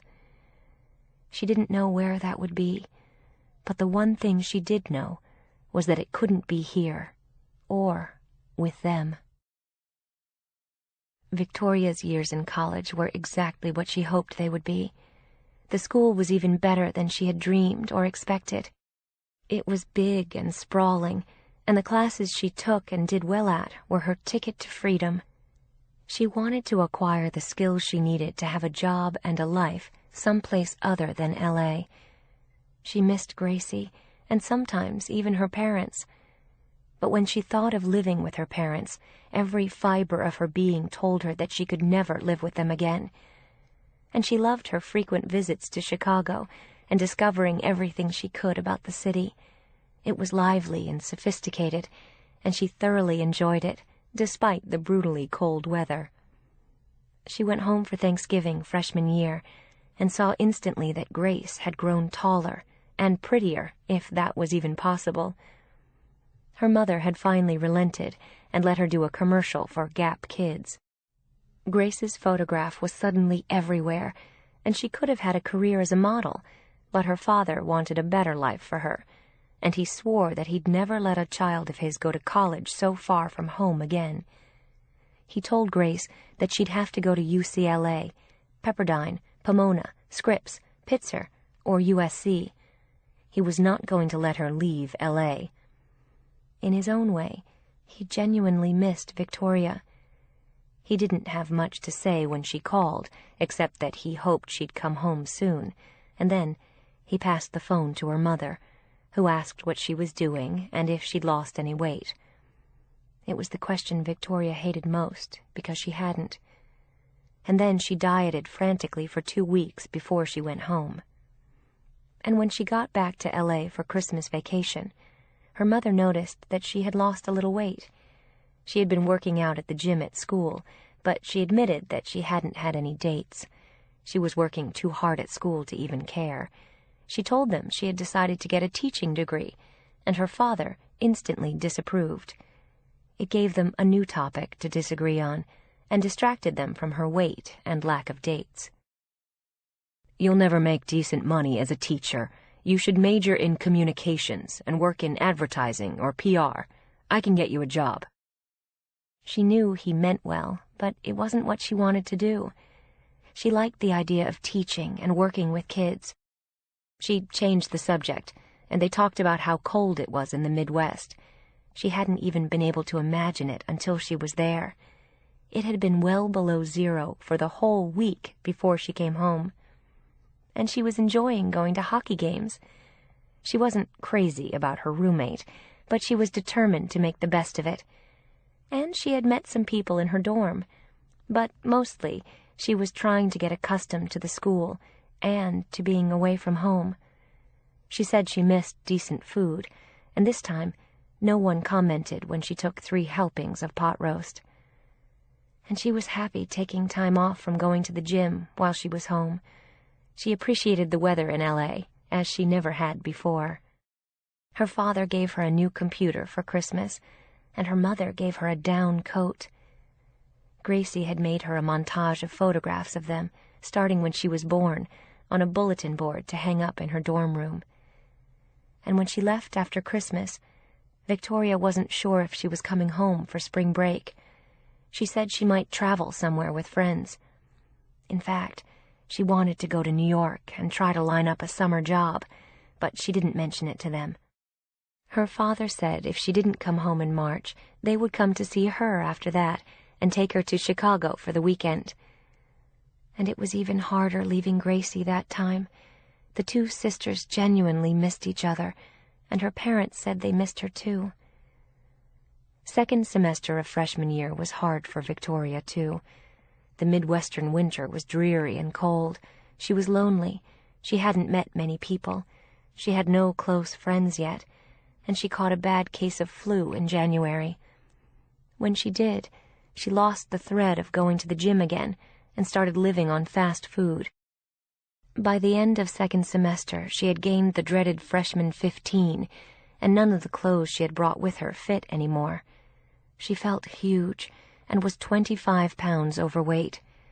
She had no choice but to start working out again, and she swam every day. She managed to lose 10 pounds of the extra weight fairly quickly with a purging diet and some pills one of her dorm mates had given her that made her desperately sick. But she could get into her clothes again, and she was thinking about going to Weight Watchers to lose the other 15, but she always had an excuse not to. She was busy. It was cold. She had a paper due. It was a constant battle with her weight, and even without her mother hounding her and her father making fun of her, she was unhappy about her size, and she didn't have a date all year. She went to New York as she hoped to over spring break, and managed to get a job as a receptionist at a law firm for the summer. The pay was decent, and she could hardly wait. She didn't tell her family about it till May, and Gracie called her sobbing on the phone. She had just turned 12, and Victoria 19. "I want you to come home. I don't want you to go to New York." "I'm coming home in August before I go back to school," she promised. But Gracie was sad that she wasn't coming home till then. She had just done another ad for a national campaign. Her parents were putting the money away in trust for her, and she liked the modeling and thought it was fun. But she missed her sister. Life at home wasn't nearly as much fun without her. They had also met Victoria in Chicago, as they'd promised, for a long weekend in April, and it had snowed. It had been a seemingly endless winter, and when Victoria finally finished her exams, she was excited to fly out of Chicago on Memorial Day weekend. She was starting work in New York the day after Memorial Day. She had bought some skirts and blouses and summer dresses that were appropriate for her job at the law firm, and she had gotten her weight back in control again by not eating any desserts or bread or pasta. It was a low-carb diet that seemed to be working. It was heading in the right direction, at least, and she hadn't eaten ice cream in a month. Her mother would have been proud of her. It had also occurred to her that while her mother complained about what she ate, she had always kept a hefty supply of ice cream in the freezer, and she had served all the fattening things Victoria liked to eat. She had always put temptation in Victoria's way. At least now she could only blame herself for what she ate, Victoria told herself. And she was trying to be diligent and sensible about it, without going on any crazy diets or borrowing someone else's pills. She hadn't had time to go to Weight Watchers yet, but she had promised herself that she would walk to work every day in New York. She was going to be working on Park Avenue and East 53rd Street and staying at a small residential hotel in Gramercy Park, which was a 30-block hike to work, 1.5 miles, 3 miles if she walked both ways. Victoria liked her summer job. The people at the law firm were nice to her. She was competent, responsible, and efficient. Mostly, she answered the phones, handed envelopes to messengers, or accepted them for the lawyers in the firm. She directed clients to attorneys' offices, took messages, and greeted people at the front desk. It was an easy but busy job, and most days she wound up staying late. And by the time she left, in the torrid summer heat, she was too tired to walk home, so she took the subway back to Gramercy Park. But she managed to walk to work on the days she wasn't late, or at least some of the time. When it took longer than she'd planned to get dressed or do her hair, she'd have to take the subway to work, so she wouldn't be late.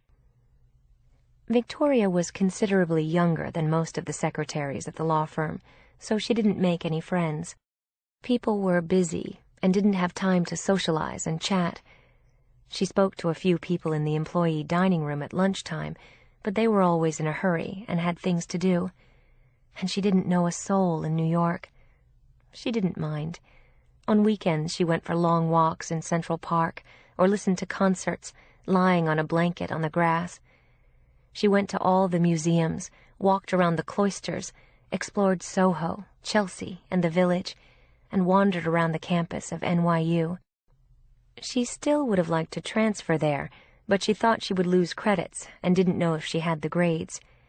She was planning to stick it out at Northwestern for the next 3 years, or finish sooner if she could by going to summer school, and then move to New York and find a job.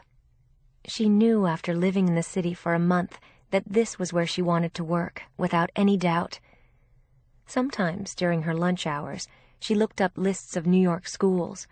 She was determined to teach at one of the private schools, and nothing was going to sway her from her plan. When she finished her job at the law firm, she flew to L.A. for the last 3 weeks of her summer vacation, and Gracie threw herself into her sister's arms the minute she walked through the door. Victoria was surprised to see that the house looked smaller, her parents older, and Gracie suddenly looked more grown up than she had 4 months before. But she looked nothing like Victoria had looked at the same age, with her rapidly maturing body, full figure, and big breasts. Gracie was tiny like their mother, with the same lithe figure and narrow heart-shaped face. But despite her skinny body, she still looked more mature. And on Victoria's first night back, Grace admitted that she had a crush on a boy. She had met him at the swim and tennis club that their mother took her to every day. He was 14, and Victoria was too embarrassed to admit to her or her parents that she hadn't had a date in over a year. When they pressed her about it repeatedly, thinking she was being coy, she finally invented a mythical boy she had gone out with at Northwestern. She said he was a hockey player and was studying to be an engineer. Her father informed her immediately that all engineers were bores. But at least they thought she had a date. She said he had spent the summer with his family in Maine. They seemed relieved to hear that she had gone out with someone, and she said she hadn't gone out with anyone in New York. But dating someone at school made her sound more normal than the reality of the nights she had spent studying alone in the dorm. Her mother pulled her aside and told her she might have gained a little weight in New York. And when they went to the club so Gracie could see her boyfriend, Victoria stayed in her shirt and shorts instead of putting on a swimsuit, which was what she always did when she gained weight. And she and Grace had an ice cream nearly every day on the way home, but she never touched the Haagen-Dazs her mother had stocked in the fridge. She didn't want them to see her eat it. The weeks in California flew by, and they were sad again to see her leave. Gracie was more composed this time, but it was hard knowing they wouldn't see Victoria again for 3 months until Thanksgiving. But she would be busy with a heavy workload at school, and Gracie was going into 7th grade. It was difficult for Victoria to believe that Gracie would be in high school in 2 years. Victoria's roommate sophomore year was a nervous-looking girl from New York. She had an obvious eating disorder and was frighteningly thin. She admitted after a few days that she had been in a hospital all summer, and Victoria watched her get thinner every day. Her parents called her constantly to check on her, and she said she had a boyfriend in New York. She looked miserable at school, and Victoria tried to ignore the atmosphere of stress she created. She was a crisis in full bloom. Just looking at her made Victoria want to eat more. And by the time Victoria went back to L.A. for Thanksgiving, her roommate had decided to leave school and go back to New York. It was a relief to know that she wouldn't be there when Victoria got back. It was hard to live with the tension she exuded in the room. It was between Thanksgiving and Christmas that Victoria met the first boy who had interested her since she'd been there. He was in pre-law, in his junior year, and he was in an English lit class with her. He was a tall, good-looking boy with freckles and red hair from Louisville, Kentucky, and she loved to listen to his drawl when he talked. They were in a study group together, and he invited her out to coffee afterward. His father owned several racehorses, and his mother lived in Paris. He was planning to spend Christmas with her there. He was fluent in French and had lived in London and Hong Kong. Everything about him seemed exotic to Victoria, and he was a kind, gentle person. They talked about their families, and he said his life had been pretty upside down since his parents' divorce, and his mother constantly moved from one place to another around the world. She had married someone after his father and was divorced again. He thought Victoria's life sounded a lot more stable than his own, and it was, but she didn't consider her childhood a happy one either. She had been an outsider in her own home all her life, and he had been a newcomer wherever he was. He had gone to 5 schools after 8th grade, and his father had just married a 23-year-old girl. He was 21. He admitted to Victoria that his stepmother had come on to him, and he had almost slept with her. They had both been drunk, and by some miracle of good judgment, he had managed not to give in to temptation, but he was nervous about seeing her again. He had decided to spend Christmas with his mother in Paris instead, although she had a new French boyfriend he wasn't crazy about either. He was very funny about his stories, but there was something almost tragic about the tales he told, about a lost boy caught between crazy, irresponsible parents. He said he was living proof that people with too much money screwed up their kids. He had been seeing a shrink since he was 12. His name was Beau, and despite some romantic moments and a little heavy petting on the night before she left, they hadn't slept with each other when she went to L.A. for Christmas. He promised to call her from Paris, and he seemed wonderfully romantic and exotic to her. She was fascinated by him. And this time, when her parents asked who she was dating, she could say a junior in pre-law. It would sound respectable to them, although she couldn't imagine her father or mother liking him. He was much too offbeat for them. Beau called her over the holidays and had gone to Gstaad with his mother and her friend. He sounded bored and a little lost, and he texted her constantly with things that made her laugh. Gracie wanted to know if he was handsome, but said she didn't like red hair. And this time, Victoria watched her diet. She passed on desserts even though her father expressed surprise when his big girl said no. It was impossible to shake his view of her as someone who ate all the wrong things and was always overweight. Victoria lost 5 pounds during her 10 days in L.A., and she and Beau got back to Northwestern within hours of each other on the same day. She had thought of nothing but him over the holiday, and she wondered how long it would take for them to wind up in bed. She was glad that she had saved herself for him. Beau would be her first, and she could easily imagine him being gentle and sensual in bed. They were kissing and laughing and cuddling when he came to her dorm room, and he said he was so jet-lagged that nothing happened that night, nor for the next many weeks. They were with each other constantly. They studied in the library together, and since she no longer had a roommate, sometimes he fell asleep on the other bed.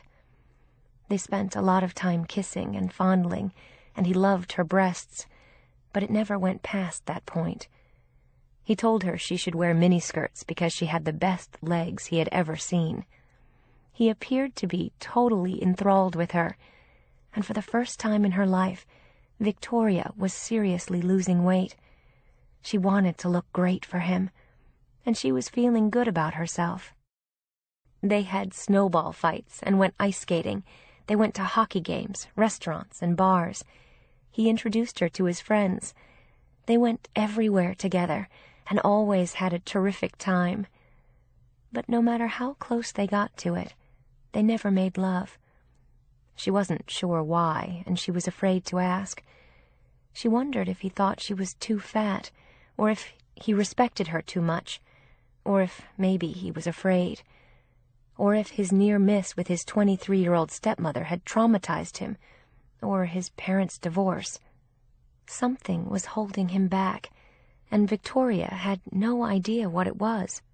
He obviously wanted her, and their make-out sessions grew more and more passionate, but their hunger for each other was never consummated, and it was driving Victoria insane. They were down to their underwear one night in her dorm room, and then he held her in his arms and lay there silently, without moving, for a long time. And then he got out of bed. "What's wrong?" she asked him quietly, sure that it was something about her, something wrong with her, maybe her weight. All her feelings of not being good enough came back to her in a rush as he sat down on the edge of her bed. "I'm falling in love with you," he said miserably, as he dropped his head into his hands. "So am I with you. What's wrong with that?" She was smiling at him. "I can't do this to you," he said softly, and she touched his red hair falling over his eyes. He looked like Huck Finn or Tom Sawyer, he was a boy. "Yes, you can. It's okay." She tried to reassure him as they sat there in their underwear. "No, it's not. I can't. You don't understand. This is the first time this has ever happened to me, with a woman. I'm gay, and no matter how much I think I love you now, sooner or later, I'm going to end up with a man again. I don't want to do that to you. No matter how much I want you now, it won't last with us." For a long moment, she didn't know what to say. This was way beyond her realm of experience, and more complicated than any relationship she had imagined with him. And he was being fair. He knew that sooner or later he'd want a man again. He always had. "I never should have started it, but I fell in love with you the day we met." "Then why can't this work?" she asked softly, grateful for his honesty, but it hurt nonetheless. "Because it won't. This isn't who I am. This is some kind of wild, delicious fantasy. But it's not real for me. It could never be. I was wrong to think it could. You'll get hurt. I don't want to do that to you. We have to stop," he said, looking at her with his big green eyes. "Let's at least be friends." But she didn't want to be his friend. She was falling for him, and her body was crying out for him, and had been for a month. He looked painfully confused and guilty for what he'd almost done, and the charade he'd played out for a month. "I thought it could work, but it can't. The first time I see a guy I want, I'll be gone. That's not good enough for you, Victoria. You deserve so much more." "Why does it have to be so complicated? If you're falling in love with me, then why wouldn't it work?" She was near tears of disappointment and frustration. "Because you're not a man. I think you're some kind of ultimate female fantasy for me with your luscious body and big breasts. You're what I think I should want, but in reality I don't. I want a man." He was being as honest with her as he could be, and his referring to her luscious body was the nicest thing anyone had ever said to her. But no matter how luscious her body or how big her breasts, he didn't want her after all. It was rejection, exquisitely packaged, but rejection nonetheless. "I better go," he said, slipping back into his clothes as she watched. He was dressed again in a flash and stood looking at her lying on her bed. She hadn't moved or said another word. "I'll call you tomorrow," he said, and she wondered if he would, and if he did, what would he say? He had said it all tonight. She didn't want to only be friends. She thought that they had more than that together. For a while he had seemed totally infatuated with her. "I guess I should have told you in the beginning, but I wanted it to work, and I didn't want to scare you off." She nodded, unable to find the right words, and she didn't want to cry. It would have been so humiliating now, as she lay on her bed in her bra and thong. He looked at her for a moment from the doorway, and then he was gone, and she climbed under the covers and cried. It was frustrating and depressing all at once, but she also knew he was right. It would have been even worse if she'd slept with him and wanted something she couldn't have. It was better this way, but she felt horrible and rejected nonetheless. She was awake for hours thinking about the time they'd spent together and the confidences they'd shared, the endless make-out sessions that went nowhere but titillated them both, as they were wrapped in each other's arms, aroused. It all seemed so pointless now. She turned off the light and finally went to sleep. He didn't call her in the morning, but Gracie did instead. Victoria's heart felt like a brick in her chest when she thought of the night before. "How's Beau?" Gracie asked in her cheerful 12-year-old voice. "We broke up," Victoria said, sounding almost as bad as she felt. "Oh, that's too bad. He sounded nice." "He was. He is." "Did you have a fight? Maybe he'll come back." She wanted to sound hopeful for her older sister. She hated it when Victoria was sad. "No, he won't. It's okay. So, how are things with you?" Victoria said, steering her off the subject, and Gracie gave her the full report on the boys in 7th grade. And then they finally hung up, and Victoria could mourn the loss in peace. Beau didn't call her that day, or for the next several days, and then she realized she would have to see him in class. She was panicked over it, and then screwed up her courage and went to class, where the teacher casually mentioned that Beau had dropped out of English Lit. And Victoria felt her heart sink again. She barely knew him, but it was a loss anyway. And as she left the classroom afterward, she wondered if she'd ever see him again. Maybe not. And when she looked up, she saw him standing farther down the hallway, watching her, and slowly he approached as she stood still and waited. He touched her face gently with one hand and looked like he wanted to kiss her, but he didn't. "I'm sorry," he said, and looked as though he meant it. "I'm sorry I was so stupid and selfish. I thought it would be easier for both of us if I dropped the class. If it's any consolation, this isn't easy for me either. I just didn't want to make a bigger mess later on." "It's okay," she said softly, and smiled at him. "It's okay. I love you, for whatever that means to you now." "A lot," he said, and brushed her cheek with his lips. And then he was gone, and Victoria walked back to the dorm alone. It was snowing and bitter cold as she walked along the frozen road, thinking about Beau, and hoping their paths wouldn't cross again.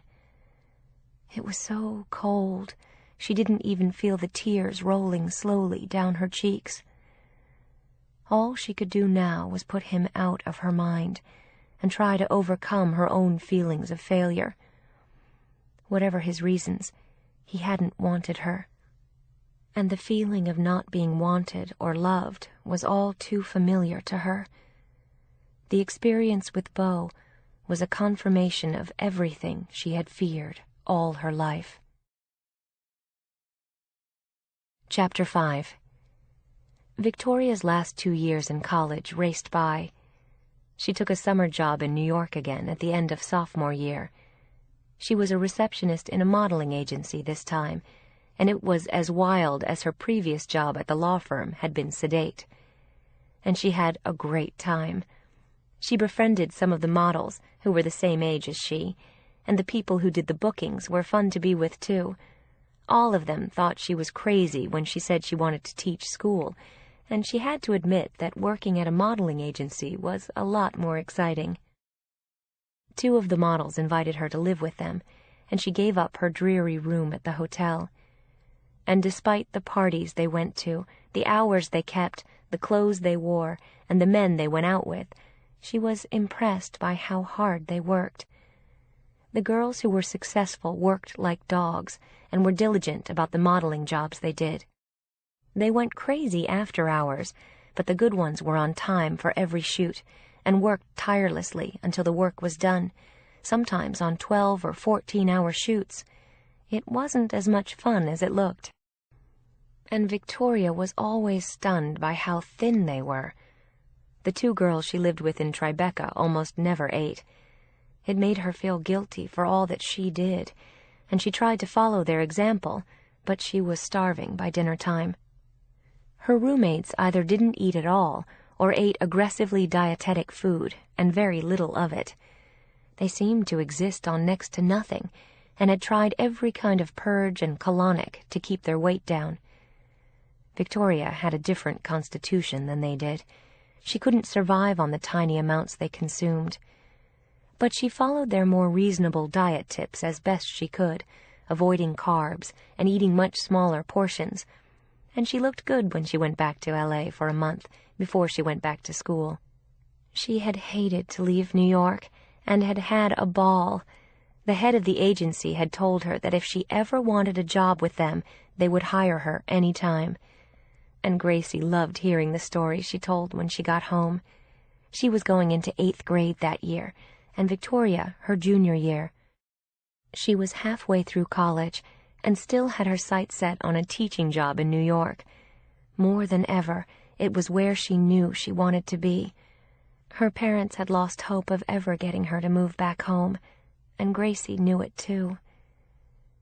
The two sisters spent a wonderful month together until Victoria went back to school.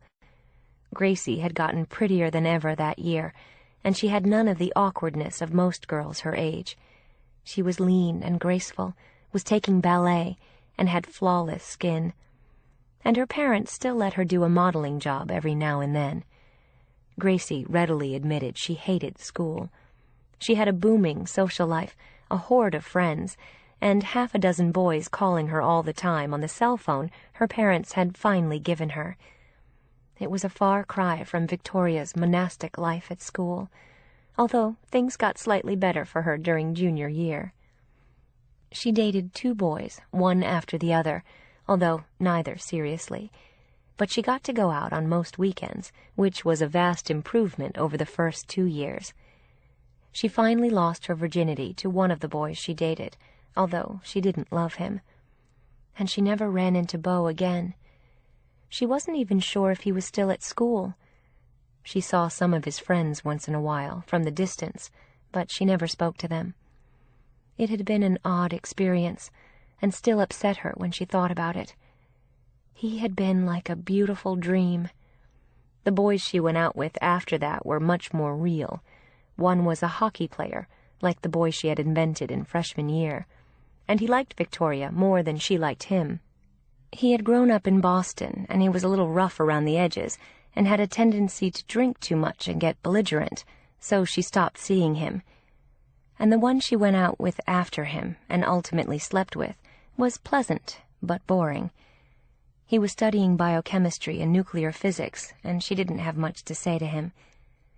The only thing they liked about each other was having sex, so she concentrated on her studies, and eventually stopped seeing the physicist after a few months. Victoria stayed at Northwestern for summer school at the end of junior year. She wanted to lighten her load for senior year and focus on student teaching. It was hard to believe how fast the time had gone.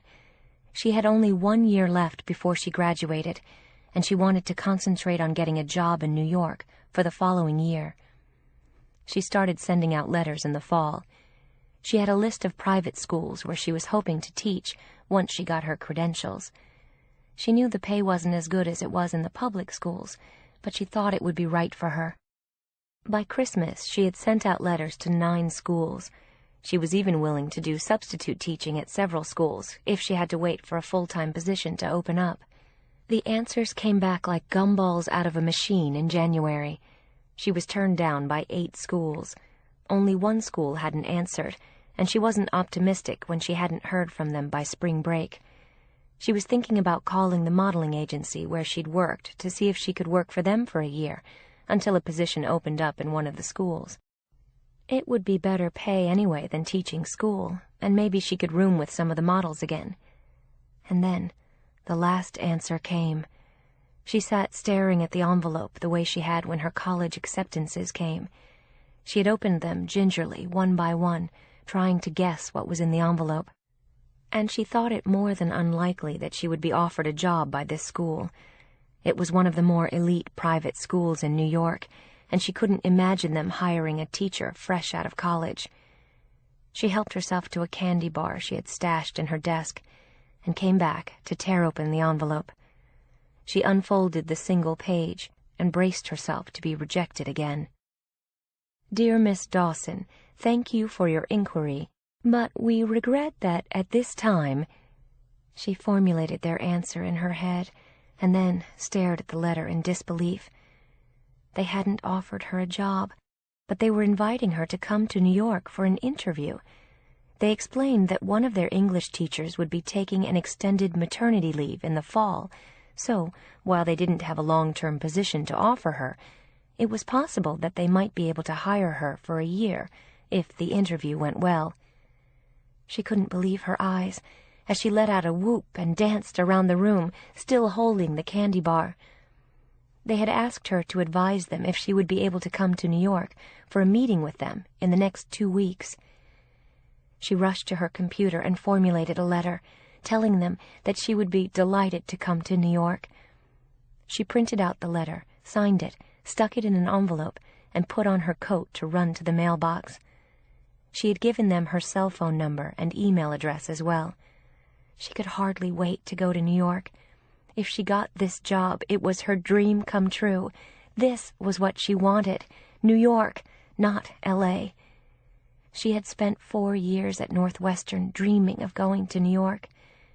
She was thankful for the teacher who was going on maternity leave and hoped she'd get the job. Just hearing from them was cause for celebration, and she went out and got a pizza after she dropped the letter in the mailbox, and then wondered if she should have called instead. But they had her phone number now, so they could set up the meeting, and she could be on a plane to New York the next day. She took the pizza back to her dorm room and sat smiling at their letter. Just having a shot at a teaching position in a private school in New York was the happiest day of her life. They called her back 3 days later on her cell phone and gave her an appointment for the following Monday.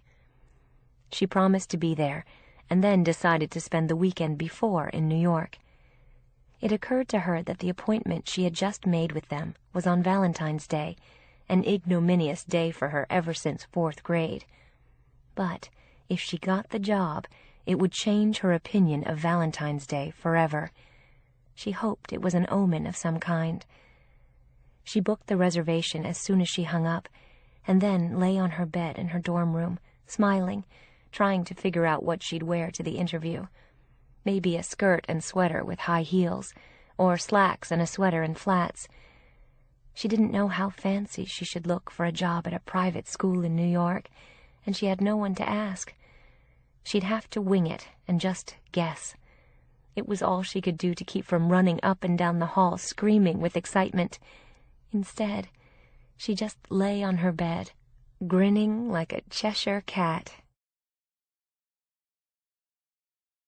Chapter 6. The Madison School on East 76th Street, near the East River, was one of the most exclusive private schools in New York. It went from 9th through 12th grades and was a preparatory school for college. The school was expensive, had an excellent reputation, was co-ed, and its students were from among the elite in New York, with a handful of scholarship students who were lucky enough to qualify. Once accepted, the students had every possible academic and extracurricular opportunity. They got into the best colleges in the country, and it was considered one of the finest private high schools in New York. It was heavily endowed, so their science and computer labs had state-of-the-art equipment that competed with any college. Its language department was exceptional, offering Mandarin, Russian, and Japanese, as well as all the European languages, and its English department was outstanding. Several of their students had become successful writers later on, and their teaching staff was exceptional as well, with degrees from important universities. And typical of most private schools, the teachers were severely underpaid. But the opportunity to work there was considered a real prize. Just getting an interview was a major coup for Victoria, and getting the job, even temporarily for a year, was beyond her wildest dreams. If she had to choose one school she would have given anything to teach at, this was it. She took a flight after her last class before the weekend and arrived in New York late Friday night. It was snowing. All the flights had been delayed by several hours, and they closed the airport right after she landed. She was grateful they hadn't been rerouted somewhere else. And people outside the airport were fighting for cabs. She had booked a room at the hotel where she'd stayed before, in Gramercy Park.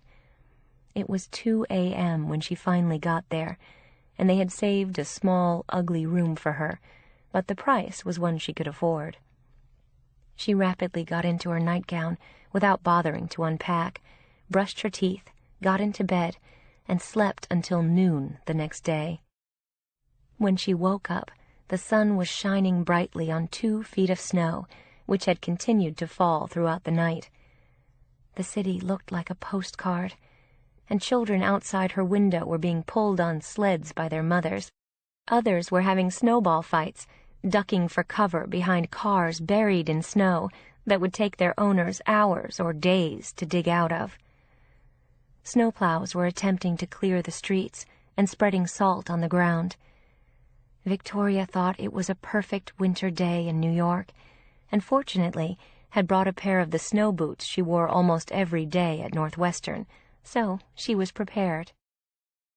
And at 1 o'clock she set off on foot toward the subway, which she had taken every day to work when she lived there. She got off at East 77th Street and walked east toward the river. She wanted to look at the school before she did anything else. It was a large, beautifully maintained building with several entrances, and could have been an embassy or an important home of some kind. It had been recently remodeled and was in pristine condition.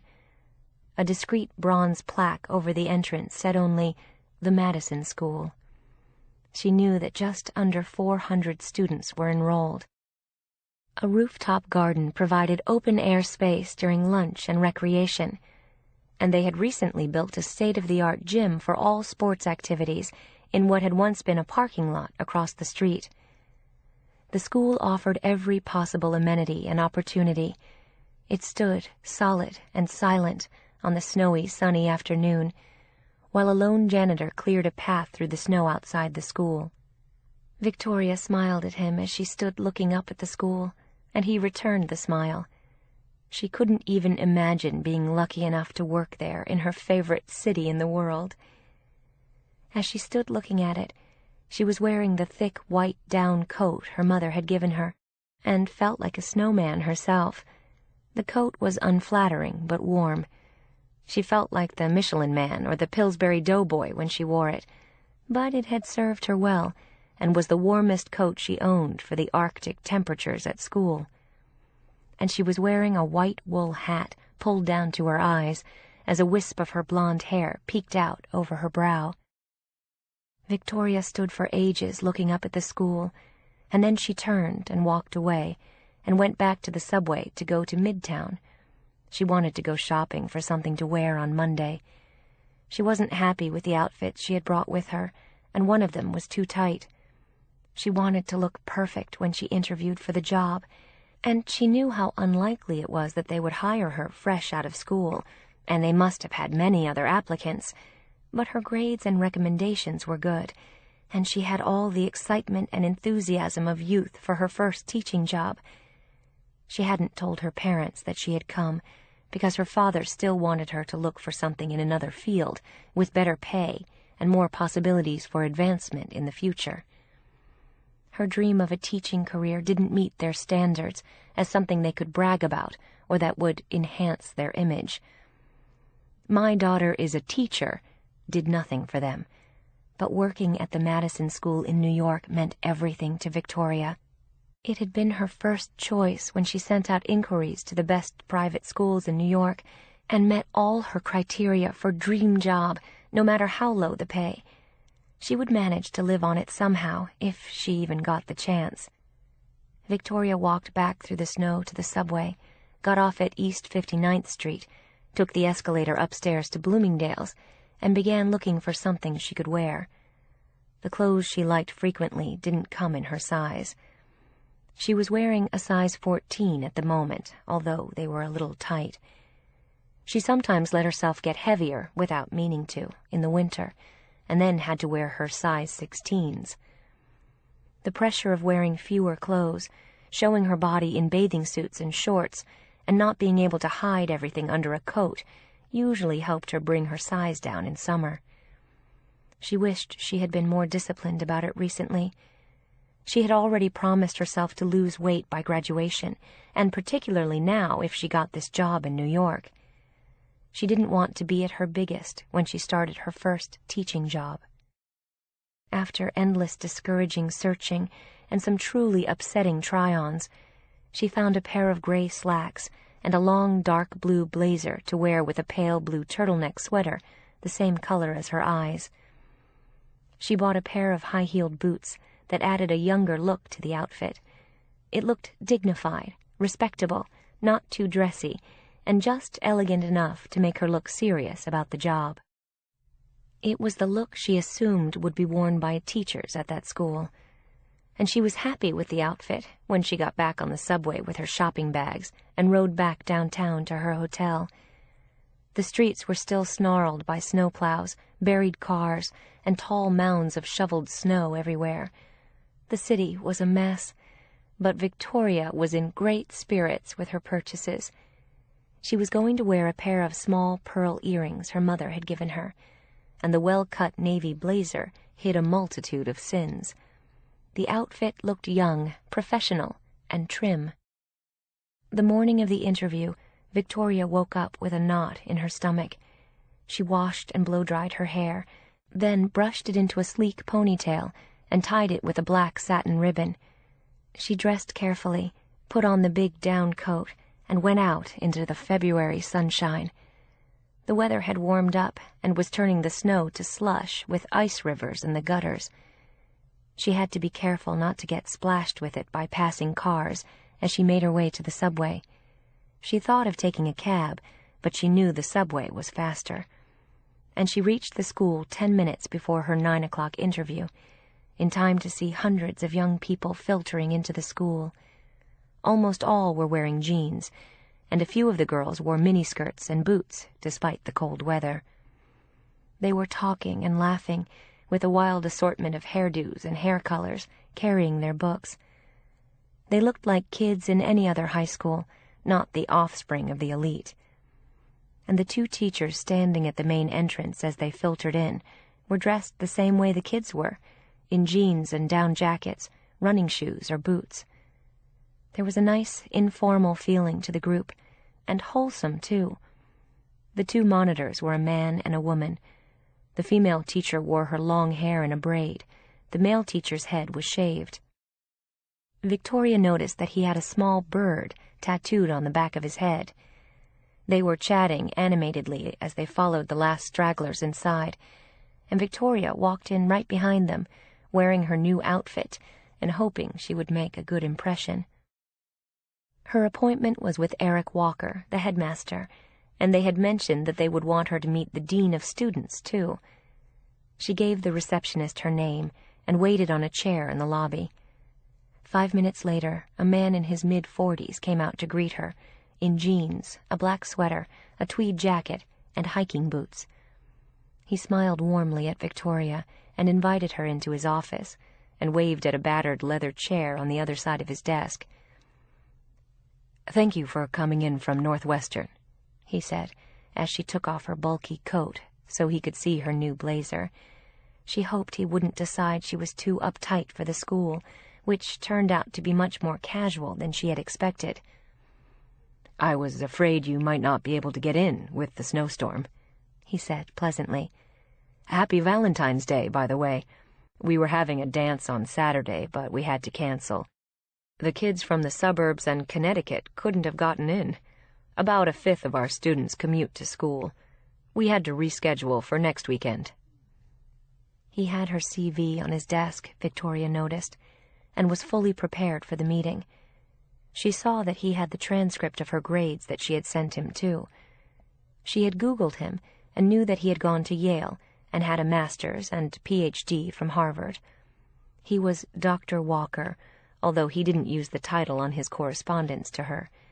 His credentials were impressive, and he had published 2 books on secondary education for laymen and a guide for parents and students on the college application process.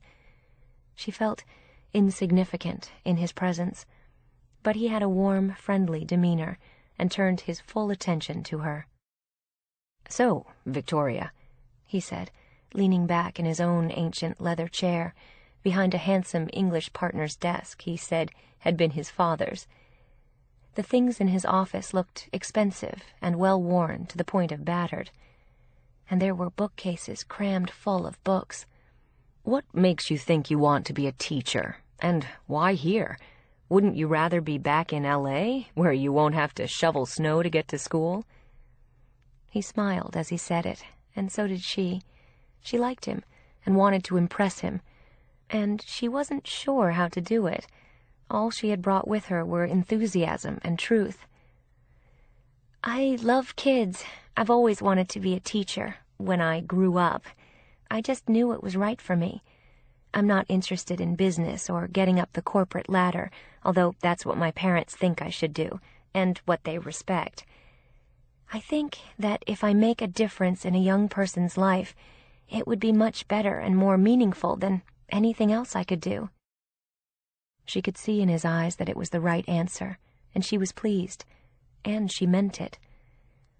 "Even if it means you're miserably paid and make less money than everyone else you know?" "Yes, even if I'm miserably paid. I don't care. I don't need a lot to live on." He didn't ask her if her parents were going to help her. That wasn't his problem. "You'd make a lot more money working for the public school system," he said honestly, and she knew that too. "I don't want to do that, and I don't want to go back to L.A. I've wanted to live in New York since high school. I would have gone to college here if I'd been accepted at NYU or Barnard. I know this is right for me, and Madison was my first choice school." "Why? Rich kids are no easier to teach than others. They're smart kids, and they're exposed to a lot of things, no matter what their grades are, and we have our weak students too. They're savvy, and you can't bullshit them. They know it if you don't know your stuff, and they'll call you on it. They're more confident and bolder than kids with fewer advantages, and that can be tough for a teacher.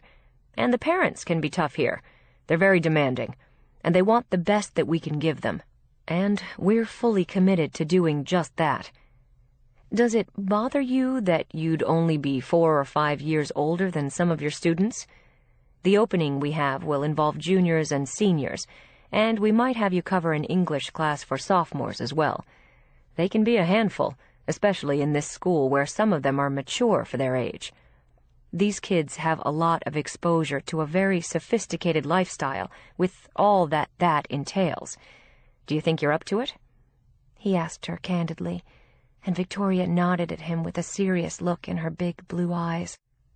"I think I am, Dr. Walker. I think I could handle it. I'm certain of it, if you give me the chance."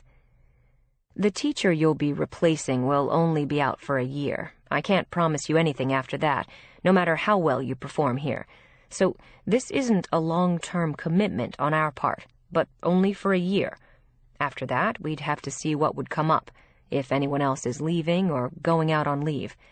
So, if you want a long-term commitment, you should probably look somewhere else." She couldn't say that all her other options had turned her down. "I'd be thrilled with a year," she said honestly.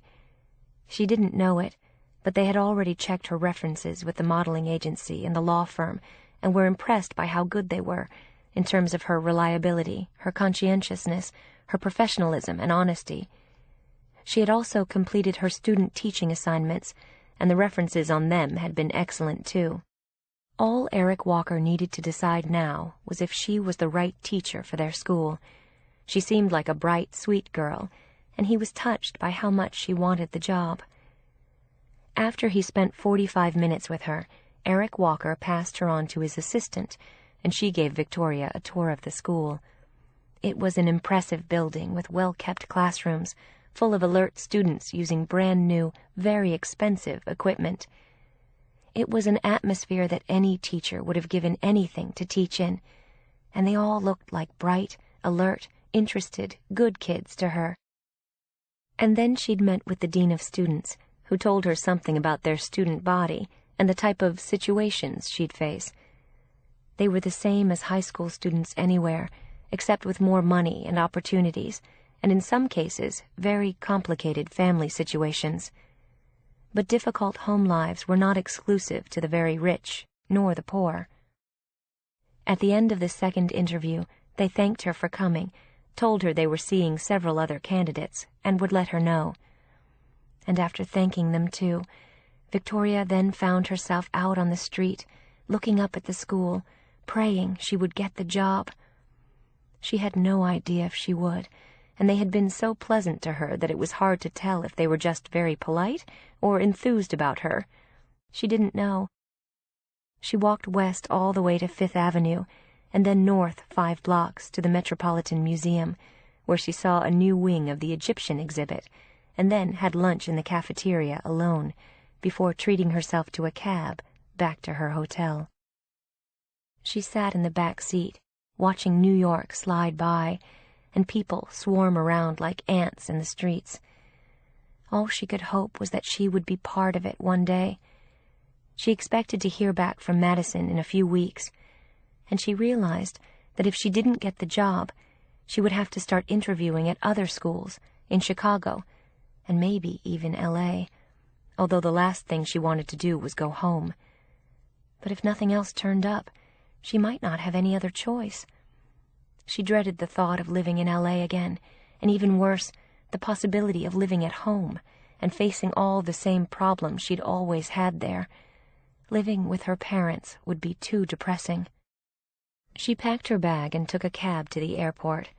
She had an hour to spare before her flight, and she was so anxious after the interview, wondering whether she had done well or not, that she went to the restaurant nearest her gate and ordered a cheeseburger and a hot fudge sundae, and devoured both.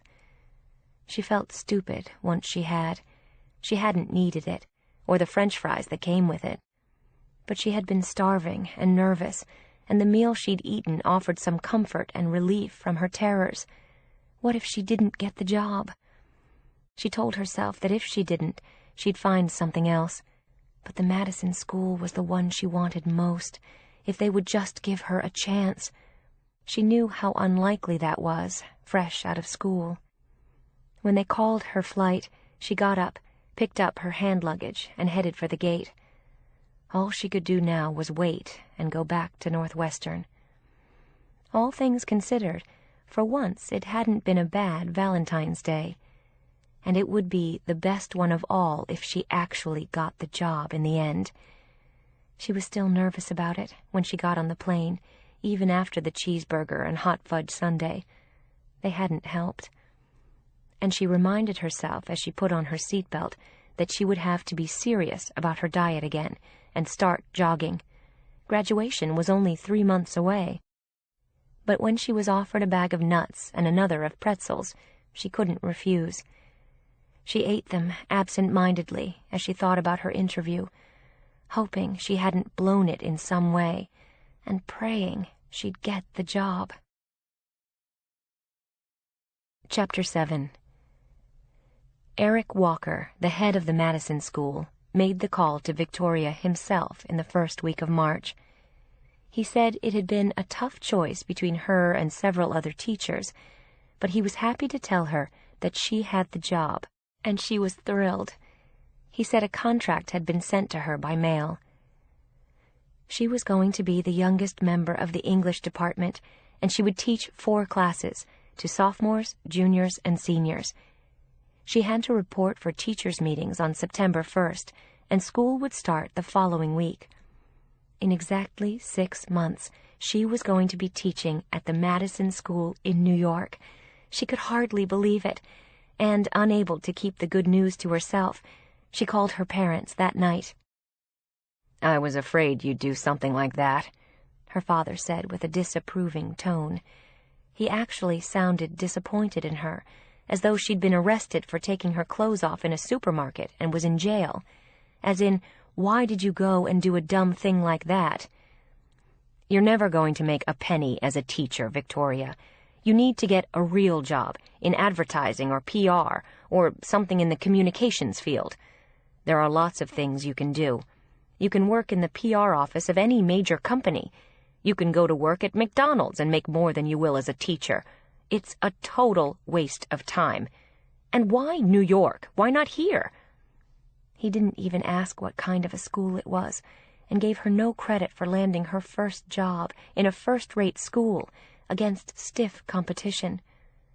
All he had to say was that it was the wrong job in the wrong city, and she'd always be poor.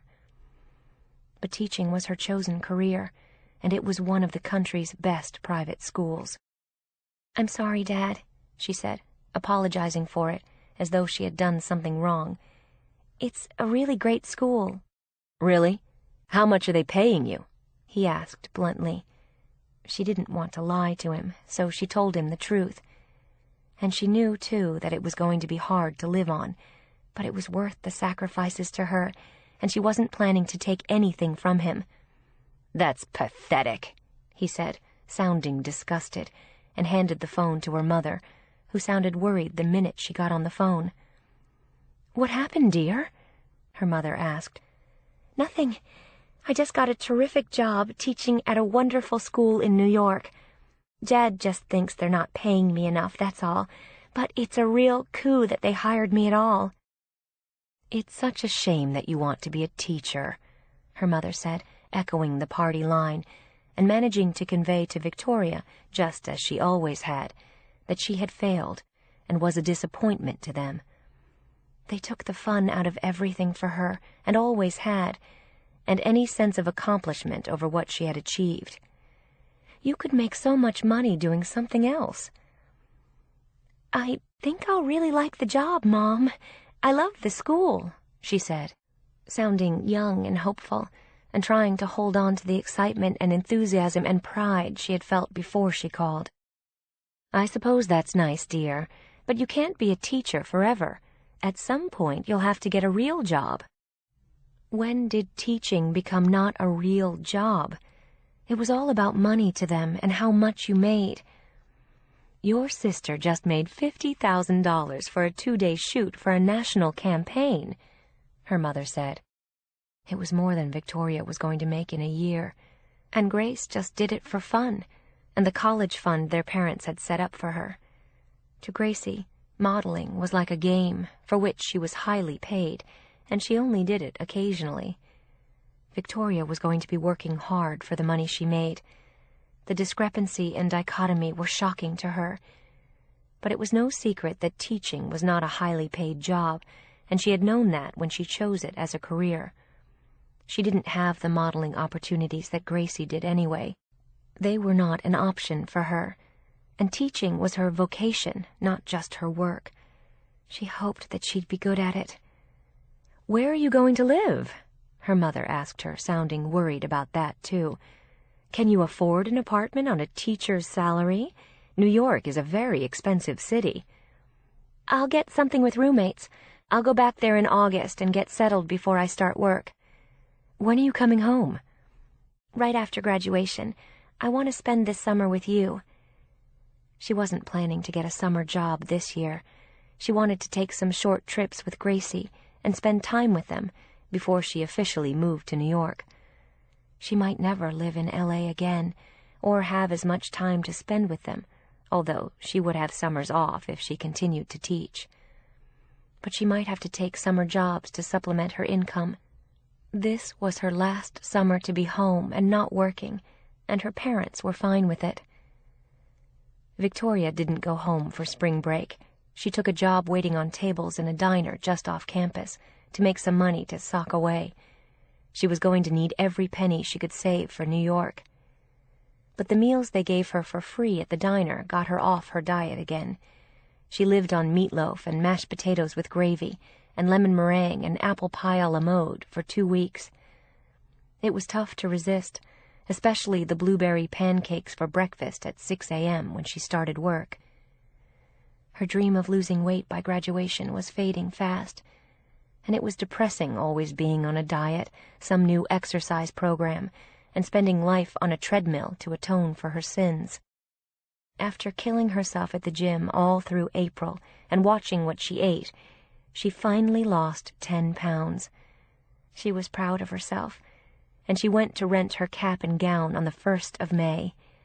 There was an endless line where they were handing them out, and when she finally got to the head of the line, the man assigning them looked at her to guess her correct size.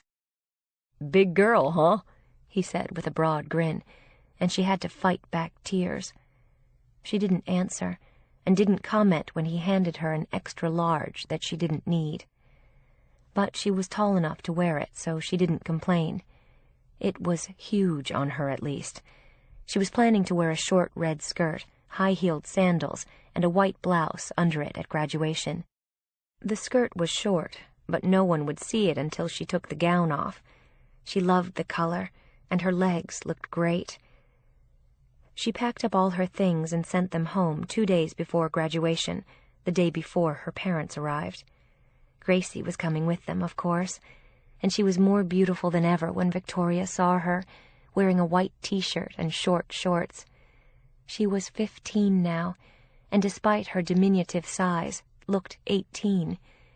She could still do ads for children's clothes, and often did. Victoria felt like an elephant standing next to her and her mother, but she loved Gracie anyway. The two sisters almost squeezed the air out of each other when they hugged after they met her at the dorm. They took Victoria out for dinner at a really nice restaurant that night, where several of the other graduates were having dinner too. Victoria had asked about bringing a few of her friends along, but her father had said they'd rather have dinner alone with her. And he felt the same about their celebratory lunch the next day too. He said they wanted Victoria to themselves, but what he was really saying, as he always did, was that he was not interested in meeting her friends. It was nothing new to Victoria, but she was happy to be with them anyway. And Gracie was constantly cuddling up to her. The two sisters were always inseparable when they were together. And Grace was starting to think about college, too.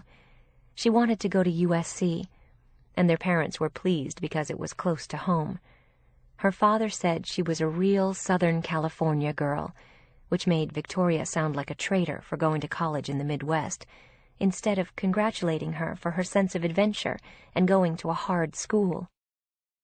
The graduation ceremony of the Weinberg College of Arts and Sciences at Northwestern the next day was fraught with pomp, ceremony, and emotion. Christine was already crying when the procession began, and Jim was looking unusually proud with a damp eye as his daughter walked by him in her cap and gown, and Gracie snapped a picture, and Victoria grinned, while trying to look solemn. Just over 1,000 students got their diplomas that day from Weinberg, in alphabetical order. Victoria shook hands with the dean, who handed it to her, and she screamed as loud as everyone 2 hours later when they threw their caps in the air and embraced each other. She had been solitary for much of her time at Northwestern, but she had nonetheless made some friends, and they had exchanged email addresses and cell phone numbers, and they promised to stay in touch, even if that seemed unlikely. And then, suddenly, they were out in the world, as graduates, ready to take their place in their chosen careers.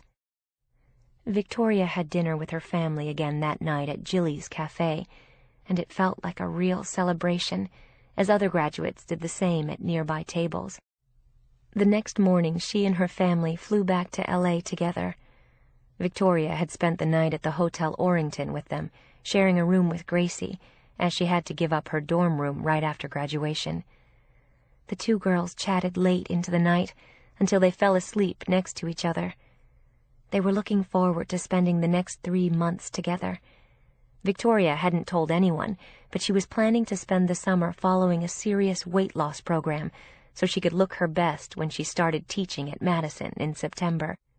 Her father had commented, when she took her gown off after graduation to return it, that she looked bigger than ever. As usual, he had said it with a broad smile, and then he complimented her on her long legs, as he always did, but the first comment was far more powerful than the second. She never heard the compliment once he hit her with the insult. She sat between her father and Grace on the flight home, and her mother was across the aisle reading a magazine. The two girls had wanted to sit together. They didn't even look related. And as she got older, Gracie was more and more the image of her mother. Victoria, at every age, was the image of no one.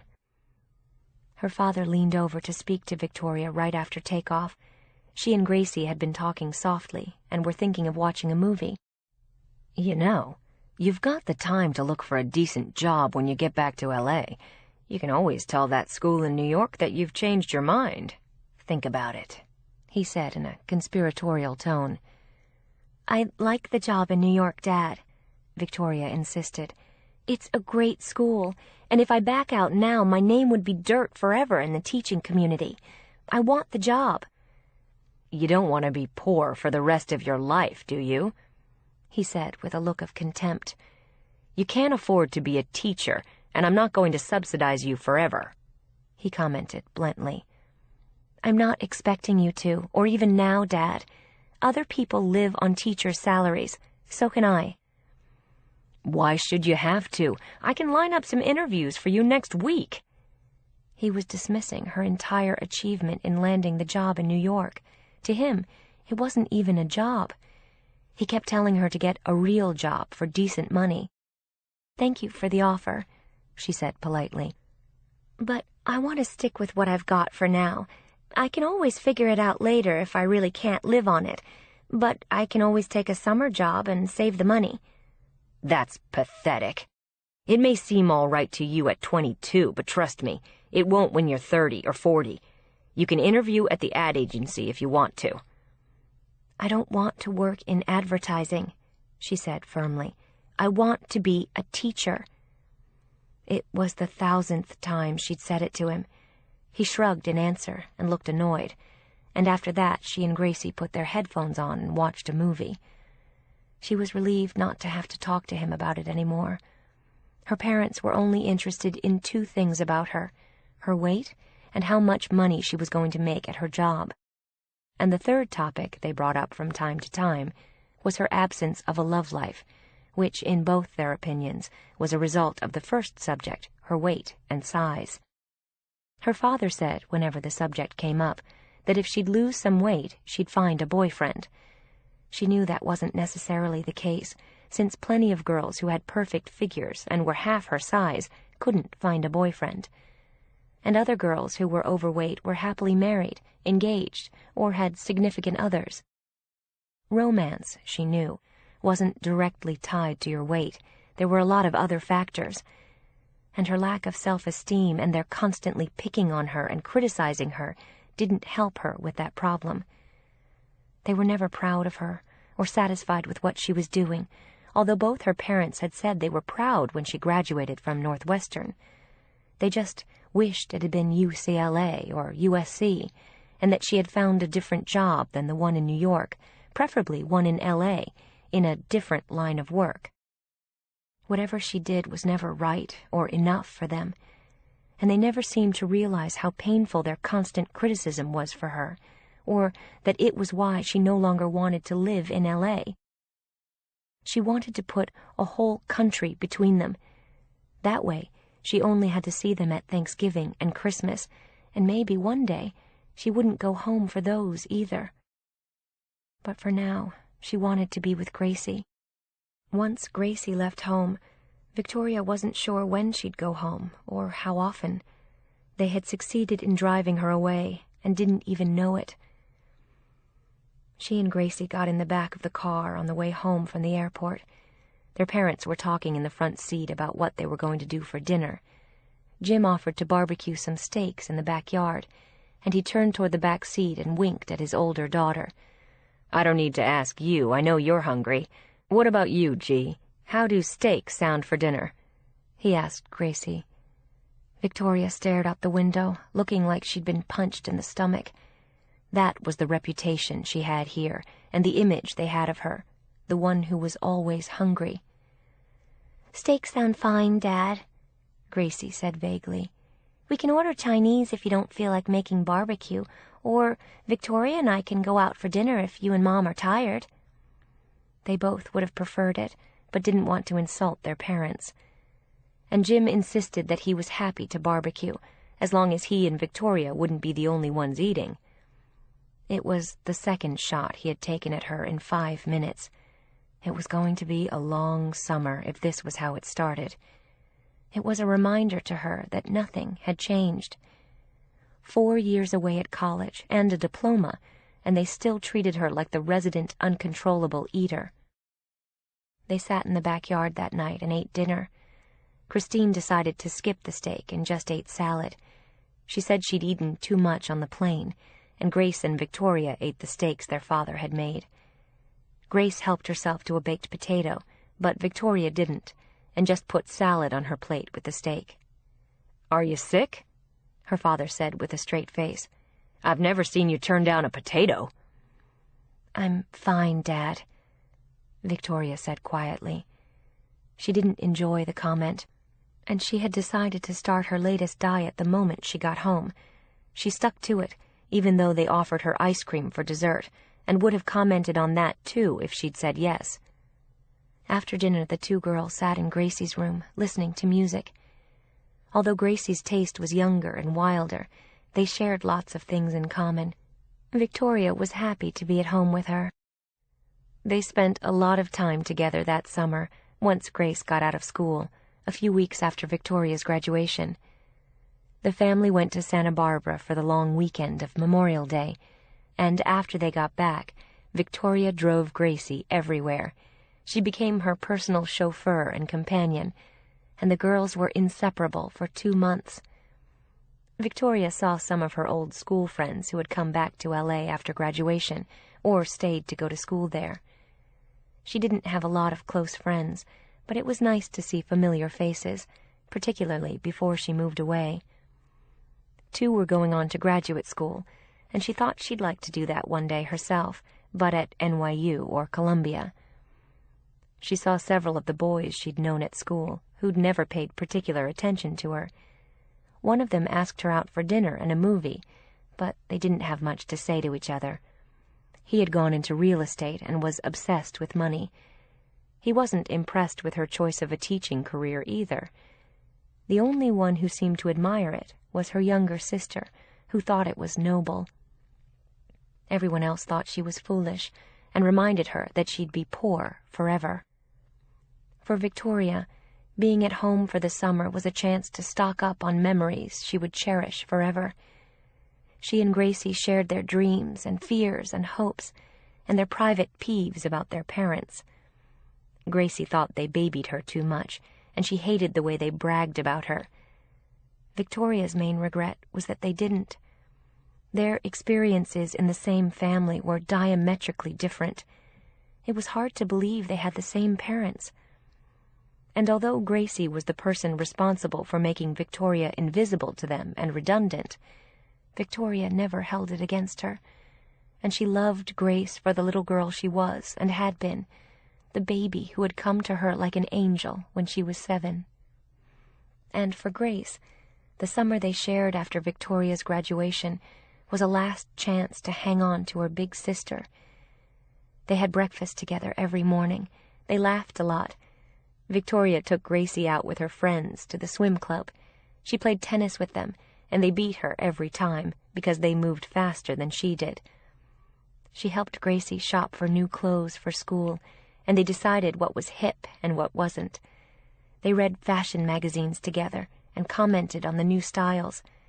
They went to Malibu and other beaches, and sometimes they just lay in the backyard and said nothing, knowing that they were close and loving every minute of it. It was an easy summer for Christine, since Victoria did everything for Gracie, which gave her all the free time she wanted, not to be with her daughters, but to play bridge with her friends, which was still her favorite pastime.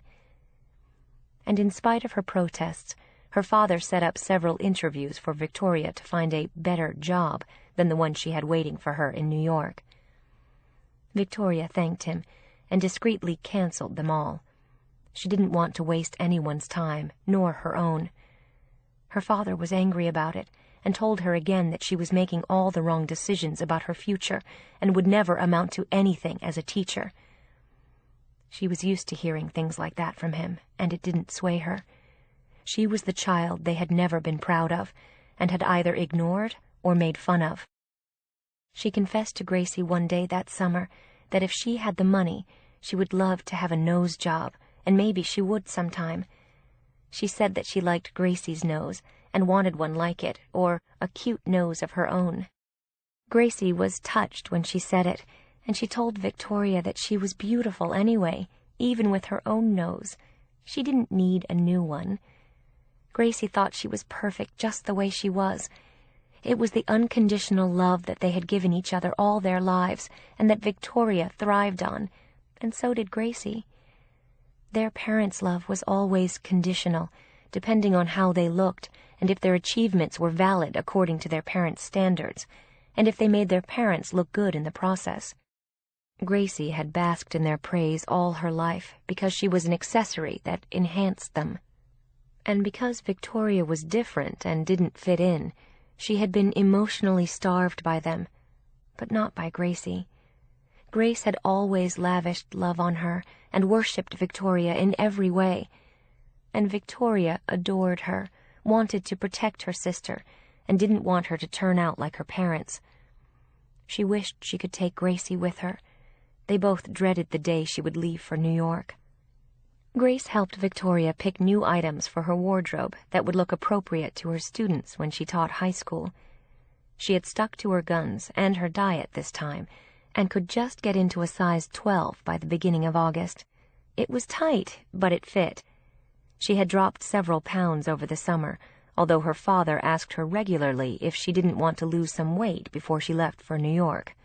He didn't notice a single pound she lost, nor did her mother, who was always distressed about her daughter's size, no matter what it was. The label they had put on her as a child was stuck there forever, like a tattoo. She was a big girl, which was their way of calling her a fat girl. She knew that if she weighed 100 pounds and were disappearing, they would still see her as a big girl. They were the mirror of her inadequacies and her failings, and never of her victories. The only victories they saw were Grace's. That was just the way they were. The family went to Lake Tahoe together for a week before Victoria had to leave. They had a good time. The house their father had rented for them was very pretty, and both girls water-skied in the freezing lake while their father steered the boat.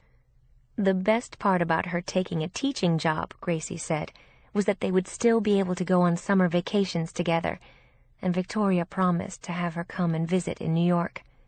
She could even visit the school where she'd be teaching, and maybe sit in on one of her classes if they let her. She hoped they would. And finally the day arrived for Victoria to leave.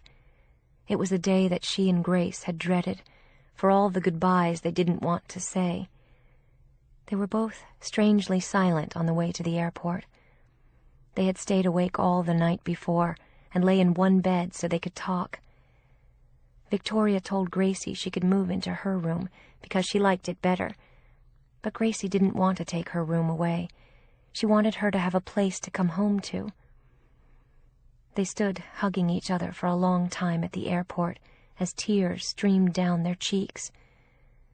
Despite their many assurances to each other over the summer, they both knew that it would never be the same again. Victoria was going to a grown-up life in another city, and they had agreed that it was better for her. The one thing they both were certain would never change was how much they loved each other. The rest would be different from now on. It had to be. From the moment Victoria set foot on the plane, she would be a grown-up, and when she came home, it would only be to visit. There was nothing left for her here except painful memories and her sister Grace. Her parents had abandoned her emotionally the day she was born, when she didn't look the way they'd planned, or anything like them. It had been unacceptable to them, and a crime they could never quite forgive her, and didn't even try. Instead, they made fun of her, and diminished and dismissed her. They always made her feel unwanted, and not really good enough for them.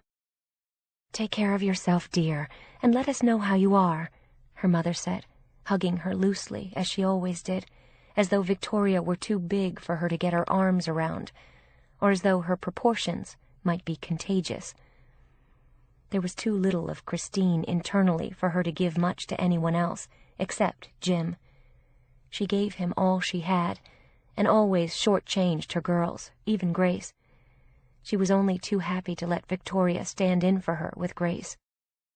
"I'll find you a job when you give up teaching," her father said as he hugged her. "It won't take long," he confirmed with a grin. You'll get tired of starving." Despite the words, he pressed a check into her hand. It was for $1,000.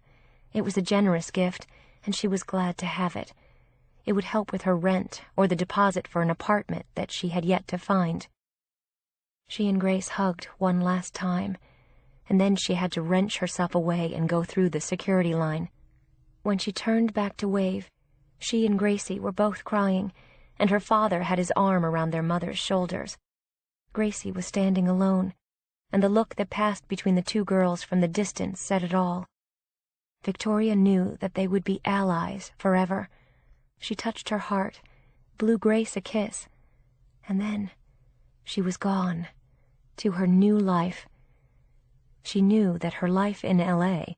was only her history now. Chapter 8.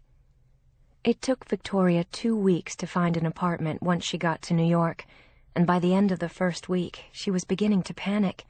She couldn't stay at a hotel forever, although the check from her father helped. She had saved the money from her past summer jobs and the one she'd had at spring break, and she would have her salary to live on. She called the school to see if any of the teachers was looking for a roommate, but they told her no one was. She called the modeling agency where she had worked, and one of the booking agents told her that he had a friend who was looking for a roommate. And by sheer luck, it was in the East 80s, which was close enough to the school to work for her. He gave her the friend's number, and she called immediately. There were already 3 people living in the apartment, and they were looking for a 4th. They told her that the room they were looking to fill was small, and 2 of them were men, and 1 was a woman, and the price was within her budget. She made an appointment to go over that evening when they got home from work. Miraculously, it was 6 blocks from the school where she was going to teach, but she didn't want to get too excited until she saw it. It sounded too good to be true. When she got there, it was an old pre-war building in decent condition, although it looked like it had seen better days. It was on East 82nd Street, near the river. The front door was locked, and she had to be buzzed in, and then she rode the elevator upstairs. The hallway was dark but clean, and a young woman let her into the apartment. She was wearing workout clothes and said she was leaving for the gym. She was in good shape and looked to be about 30. She said her name was Bunny, for Bernice, which she hated, and she worked in an art gallery uptown. Both men had come home to meet her, too. Bill had gone to college with Bunny at Tulane and was an analyst on Wall Street. He said he was recently engaged and would be moving out in the next year. He said he usually stayed at his girlfriend's apartment, especially on weekends. The other man, Harlan, was gay and recently out of school, and worked for the Metropolitan Museum in the Costume Institute. All of them seemed serious. All were pleasant and well-spoken, and she told them she would be teaching at the Madison School. Bill offered Victoria a glass of wine, and a few minutes later, Bunny left for the gym. She had an incredible figure, and the 2 men were nice-looking. Harlan had a great sense of humor and a southern drawl, and reminded her of Beau, whom she had never seen again after their aborted near affair. Harlan was born in Mississippi. She told them she came from L.A. and was desperate to find a place to live before she started work the following week. The apartment was big and sunny, with a double living room, a small den, a dining room, a kitchen that had seen better days, and 4 modest-sized bedrooms, and it was under rent control. The bedroom they showed her was small, as they had warned her, but the other rooms were pleasant and spacious, and they said they had no problem with it if she wanted to entertain, although most of them didn't, and they said they went out a lot. None of them were from New York, and the room they showed her had no furniture in it. Harlan suggested she go to IKEA, which was what he had done. He'd been living there for a year. And because the apartment was under rent control, the rent they had suggested to her was one Victoria could easily afford, even on her salary, and it was a safe neighborhood, with shops and restaurants nearby. It was an ideal young people's apartment, and they said that everyone in the building was either very young or very old and had been there forever. It was perfect for Victoria, and when she asked if she could rent it, both men approved. Bunny had already given them her okay before she left for the gym, and the booking agent at the modeling agency who had recommended her had told them what a great girl she was and what a nice person. She was in, and smiled broadly as she shook hands with the two men. They required no security deposit and told her she could move in immediately. As soon as she bought a bed, she could stay there. Harlan told her about a firm you could call, give them your credit card number, and they would deliver a mattress the same afternoon. Welcome to New York. Victoria gave them a check for the first month's rent. They gave her a set of keys. And when she left to go back to her hotel, her head was spinning. She had a job, an apartment, and a new life. All she had to do now was buy furniture for her bedroom, and she could move in. She called her parents that night to tell them, and Gracie was delighted for her. Her father questioned her intently about where it was, and what sort of people her roommates were. Her mother wasn't thrilled to hear that 2 of them were men. Victoria reassured her by saying that one was engaged, and the other one wasn't interested in women, and all 3 of her new roommates seemed like terrific people. Her parents sounded cautious about it. They would have much preferred her living alone than among strangers, but they knew she couldn't afford it, and her father didn't want to pay rent for her in New York. It was time for her to make her way in the world. The next day she rented a van and went to IKEA. She bought all the basics she needed for her bedroom, and was amazed by how little it cost her. She bought 2 lamps, a rug, curtains, 2 wall mirrors, bedding, a comfortable chair, 2 night tables, a nice-looking chest of drawers, and a small mirrored armoire, since the room only had 1 closet, and she hoped her things would all fit. The bad news was that all the furniture had to be assembled, but Harlan told her that the handyman in the building would do it if she gave him a decent tip. They helped her load it into the van at IKEA, and an hour later she was at the apartment and unloading her furniture with the help of the superintendent. It took another hour to get it all upstairs, and just as Harlan had said, the handyman came up with his toolbox and started assembling the pieces that needed it. She called the company that delivered mattresses and box springs, and they arrived even before the handyman had finished. And by 6 o'clock, when Bunny came home from work, Victoria was sitting in the middle of her new room, admiring how it looked. She had chosen white furniture and white lace curtains, with a blue and white rug, and it all had an airy California feeling to it.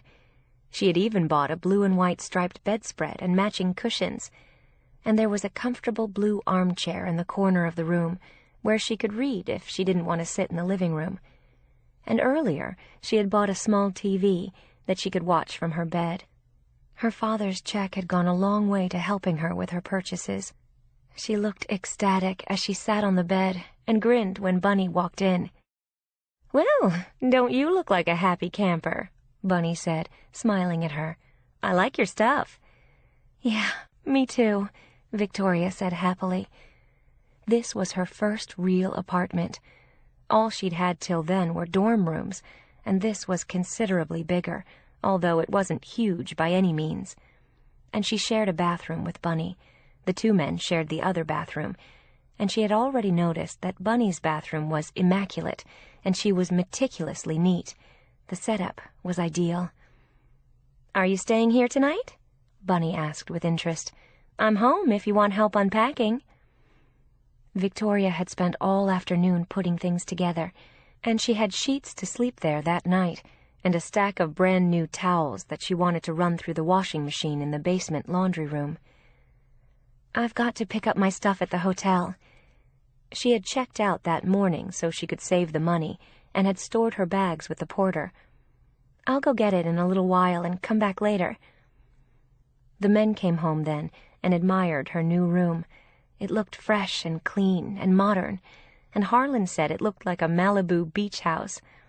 She had even bought a framed photograph of a long sandy beach and blue water that looked peaceful to her, and hung it on one wall. There was a smell of new furniture in the room, which had recently been painted. She could see the street from her windows and the neighboring rooftops. The building was on the north side of the street and faced south, so she knew it would be sunny. Her new roommates all told her they would be home that night and were planning to cook dinner if she wanted to join them. So she left shortly afterward to pick her things up at the hotel, return the van, and be back in time for dinner. The apartment was full of good cooking smells when she got back, and all three of them were apparently great cooks. Bill's fiancée, Julie, had joined them by then, and the four of them were in the kitchen, laughing and drinking wine, when Victoria walked in with 4 suitcases. She had brought her entire winter wardrobe with her, in case she needed it before she went home at Thanksgiving. Bunny said that was a good thing, since it could get cold in October. Victoria had stopped to buy a bottle of wine for them and set it on the kitchen table. It was Spanish wine, and they all said they liked it, and opened it immediately. They had already killed the first bottle, which was easily done when shared by 4 people. Victoria had been tempted to buy ice cream on her way home, but she didn't. Moving was a little stressful, but so far, everything had gone well. The 5 of them sat down to dinner at 10 o'clock, when everyone was hungry. They came and went in and out of the kitchen until then. Bunny was doing most of the cooking that night, and both men went to the gym before dinner. They all were diligent about their workouts, and Bill's fiancée, Julie, had a gorgeous body. She worked for a cosmetics company, and all of them thought it was great that Victoria was teaching school, and very brave, since her students would be almost as old as she was. "Kids terrify me," Bunny confessed. "Whenever they come into the gallery, I run and hide. They always break something, and then I get in trouble." She said that she had been a fine arts major and had a boyfriend in Boston who was going to law school at BU, and came down to see her on weekends, or she went to see him. They all seemed to have their lives in perfect order. Over dinner, Harlan said that he had broken up with his partner 6 months before, and then moved into the apartment and was taking a break from romance. He said he wasn't dating, and Victoria admitted that she wasn't either. None of her romances had ever worked out so far, and she didn't like her father's theory that it was because of her weight and looks. She felt as though she was cursed. Her father thought she wasn't pretty enough, and her mother thought she was too smart for most men and would put them off. She was either too ugly or too smart, but in any case, no one had fallen head over heels for her, and she hadn't either. All she'd had till then were what she would have qualified as crushes, except for the ill-fated false start with Beau, and the brief affair with the physics major, and some dates that had gone nowhere. She was hoping her luck would improve in New York, and it had. She had found a great apartment and 3 terrific roommates. She really liked them. The dinner they served was delicious. Bunny had made paella with fresh seafood in it, which seemed perfect on a hot summer day, and she had made sangria that they drank after the wine. She served cold gazpacho first, before the paella, and for dessert she produced half a gallon of cookies and cream ice cream, which was unfortunately one of Victoria's favorites, and once it was sitting on the table, she couldn't resist it. "This is like serving heroin to an addict," Victoria complained, helping herself to a full bowl as the carton was passed around the table. Before that, they had all cleaned their plates. The paella had been delicious, and so was the ice cream. "I love ice cream, too," Harlan confessed, but didn't look it. He looked as though he hadn't eaten in 10 years, and was 6'3", which allowed him a lot of leeway. But Victoria hadn't had ice cream in ages, so she decided to indulge and treat herself. They were celebrating, after all. And later, she silently congratulated herself for not having a second helping, although the first portion had been large. Between the 5 of them, they finished the ice cream. Julie put away a healthy amount, too, but none of the others looked as though they had an issue with food. All of them were slim people, and very trim and toned. They all said they were religious about the gym, and both Bill and Bunny said it helped them with stress. Harlan said he hated working out, but felt an obligation to stay in shape. And Bunny said they'd been thinking of collectively buying a treadmill so they didn't have to go to the gym every day.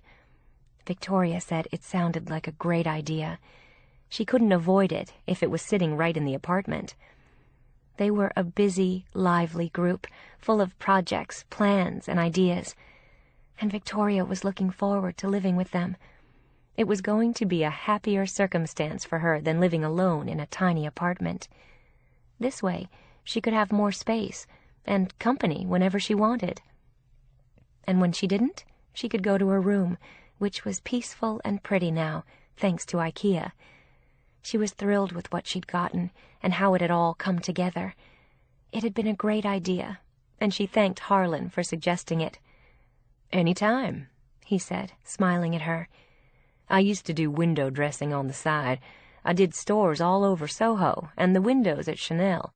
I want to be an interior designer when I grow up, but right now I'm busy at the Costume Institute. But I always have other ideas and projects." He seemed like a very creative person, and Victoria liked the way he dressed. Sitting around with them in the kitchen made her hope that maybe, living with them and going to the gym as often as they did, she could keep her weight under control. She knew her weight was constantly fluctuating and always higher than it should be, but she had a feeling they would be a good influence on her if she stayed away from desserts. All her new roommates were slim. She had envied people like them all her life. She was naturally a big girl, thanks to her paternal great-grandmother, and her breasts made her seem top-heavy. She had an hourglass figure that would have worked well in another era. She often wondered if her great-grandmother had had long, thin legs like hers. You couldn't tell in photographs because they had worn long skirts in those days. Now that Victoria had lost weight over the summer, she could wear shorter skirts again. But she knew she'd never get there by eating ice cream. She felt guilty about the Ben & Jerry's cookies and cream she had just consumed. She'd have to find a gym tomorrow, or go jogging. Maybe Bunny could take her to hers. Victoria suddenly felt overwhelmed by all she had to do here, and in a few days she'd be starting school, as a teacher this time, not a student. It was very exciting. They all went back to their own rooms around 1 a.m. after lengthy conversations. Julie spent the night with Bill, and as Victoria settled into her new queen-size bed, she nestled under the covers and lay there smiling. Everything about this room felt good and looked just the way she wanted it to. It was her own cozy little world in the new life she was building for herself. It was just the beginning. Soon she would have a new job, new friends, new students, and one day, maybe even a boyfriend. It was hard to imagine.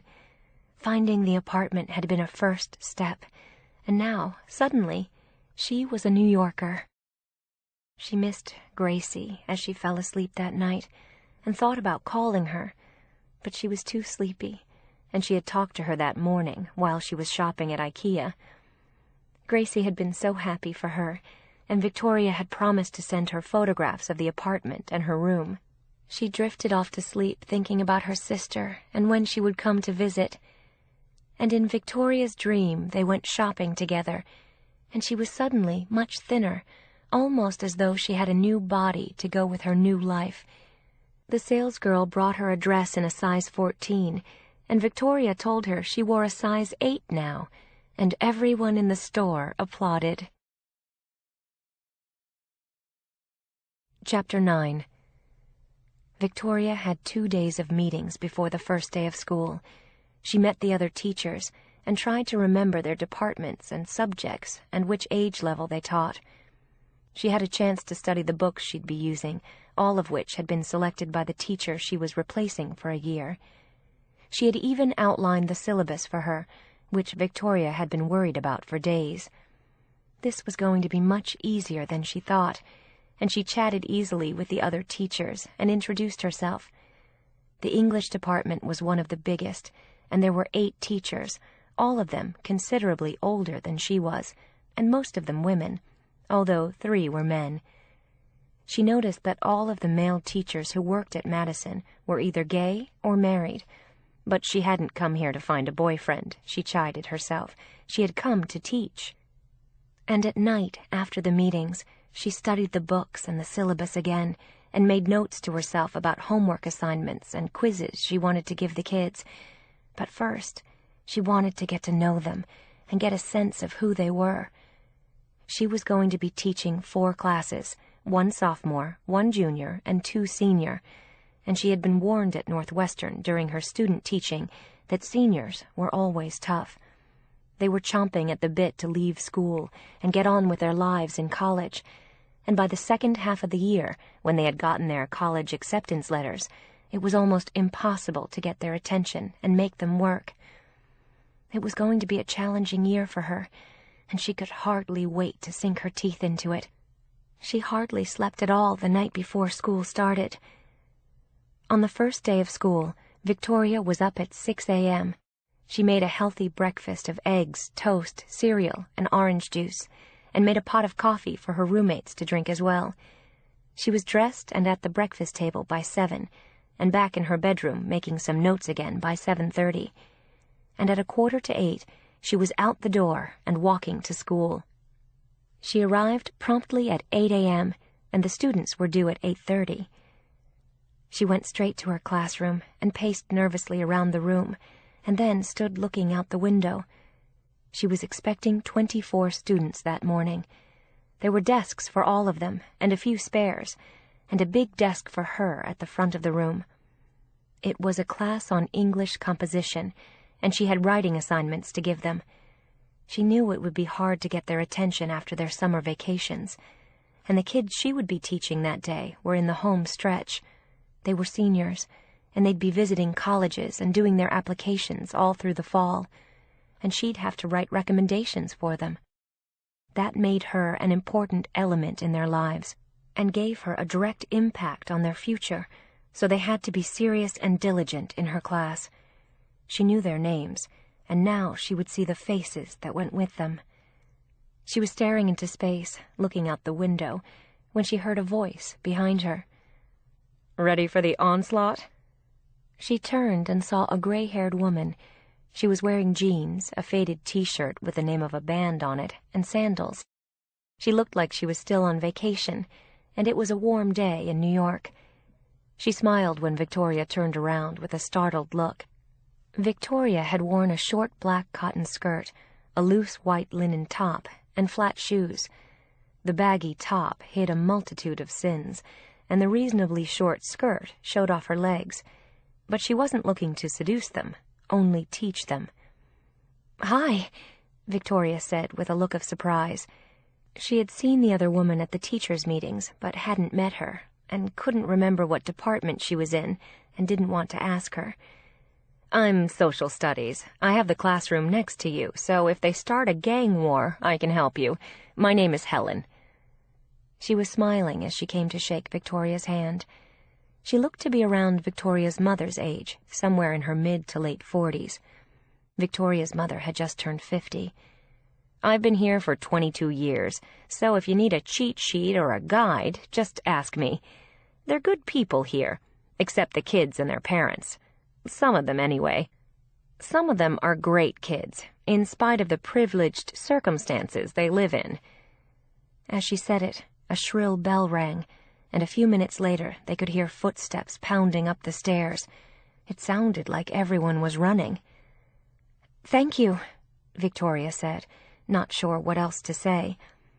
The statement she had made about the students and their parents was pretty damning, and an odd position to take for a woman who worked in a school full of rich kids. "I love my students, but sometimes it's hard to get them to deal with reality. How real is it when your parents have a boat, a plane, and a house in the Hamptons, and you spend every summer in the south of France? That's the way it is for these kids. What the rest of the world deals with is pretty remote to them. It's up to us to introduce them to the real world, and sometimes it's not easy. Sooner or later you can get there, with most of them, but not very often with their parents. They're past it. They don't want to know how the other half lives. I guess they figure it's not their problem. But the kids have a right to know and make choices."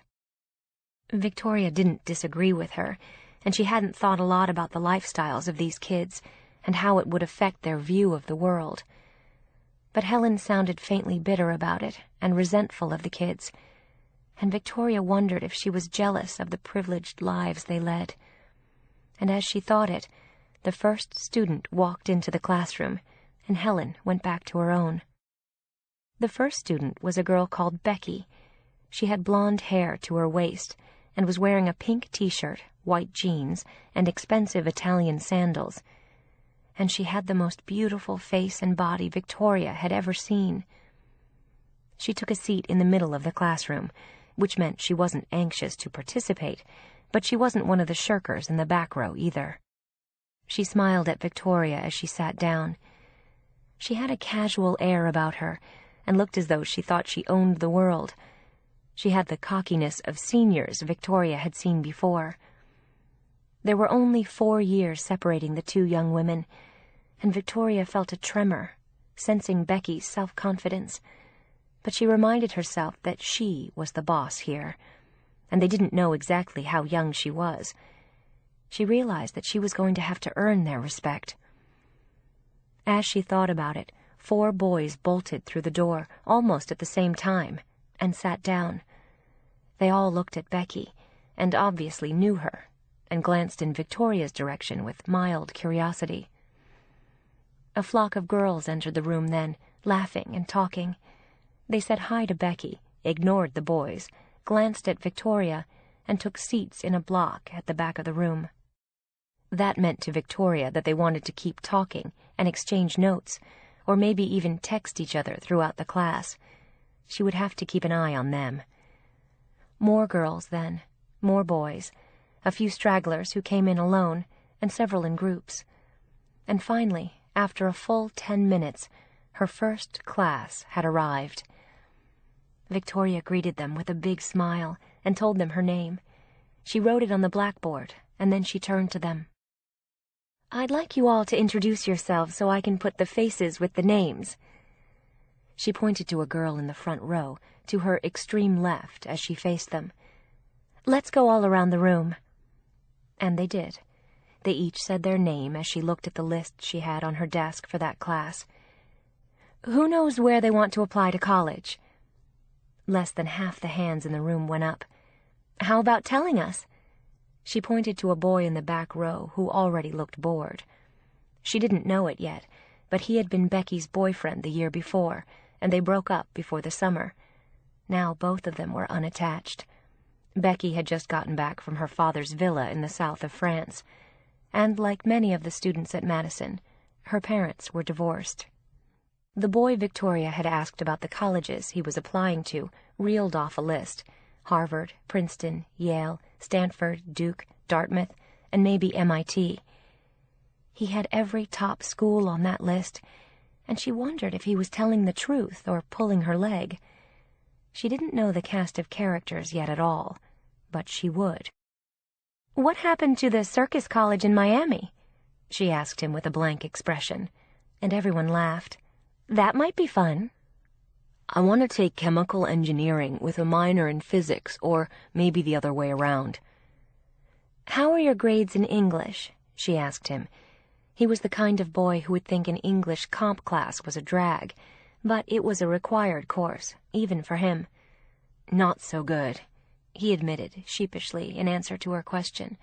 "I'm stronger in science." "What about you?" she asked the others. "How are you at English comp?" It was a reasonable question, and they were honest with her. Some said they sucked, and others said they were good at it, and there was no way for her to know the truth, particularly not this soon. "Well, if you want to get into those colleges, and I assume that several of you do, then you're going to need decent grades in English. So let's work on it together this year. I'm here to improve your writing skills. It should help you with the essay on your college app, and I'll be happy to assist any of you with those applications, if you like." It was an interesting spin on the purpose of the class, and the point hadn't been lost on them. They sat up and listened to her more closely for what came next. She talked about the value of being able to write clearly and coherently, not in flowery prose, but to be able to write an interesting story with a beginning, a middle, and an end. "I think we ought to have some fun this year, too. Writing doesn't have to be dreary, and for some people, I know it's hard." She glanced at the boy who wanted to go to MIT. English comp was clearly not his thing. You can add some humor to what you write, or write it tongue-in-cheek. You can write social commentary on the state of the world, or a story that you invent from beginning to end. But whatever you write, make it simple and clear, and make it something special that others will want to read. So, in that vein, I'm going to ask you to write something that we'll all enjoy reading." As she said it, she turned around and wrote on the blackboard that ran the length of one wall of the room, behind her desk. She wrote in a clear hand that they could all read easily. "My summer vacation." And as she did, everyone groaned, and she turned around to face them again. "There's a twist to it, a little spin. I don't want to hear about the summer vacation you did have, which might be as boring as mine with my family in L.A. I want you to write about the summer vacation you wish you'd had. And when you're finished writing it, I want to wish I had that vacation too. And I want you to make me understand why. Why was that the vacation you wanted to have, or wished you had? You can write it as an essay in first person, or as a story in third. And I want some really great stuff. I know you can do it if you try." She smiled broadly at them then, and said something they didn't expect. "Class dismissed." For a moment they looked at her, a little stunned, and then they let out a whoop and got up and started shuffling out of the room. She tapped her desk once and told them that the assignment was due the next time the class met, in 3 days. With that, they groaned again, and she got more specific. "And it doesn't have to be long," she said, as they beamed.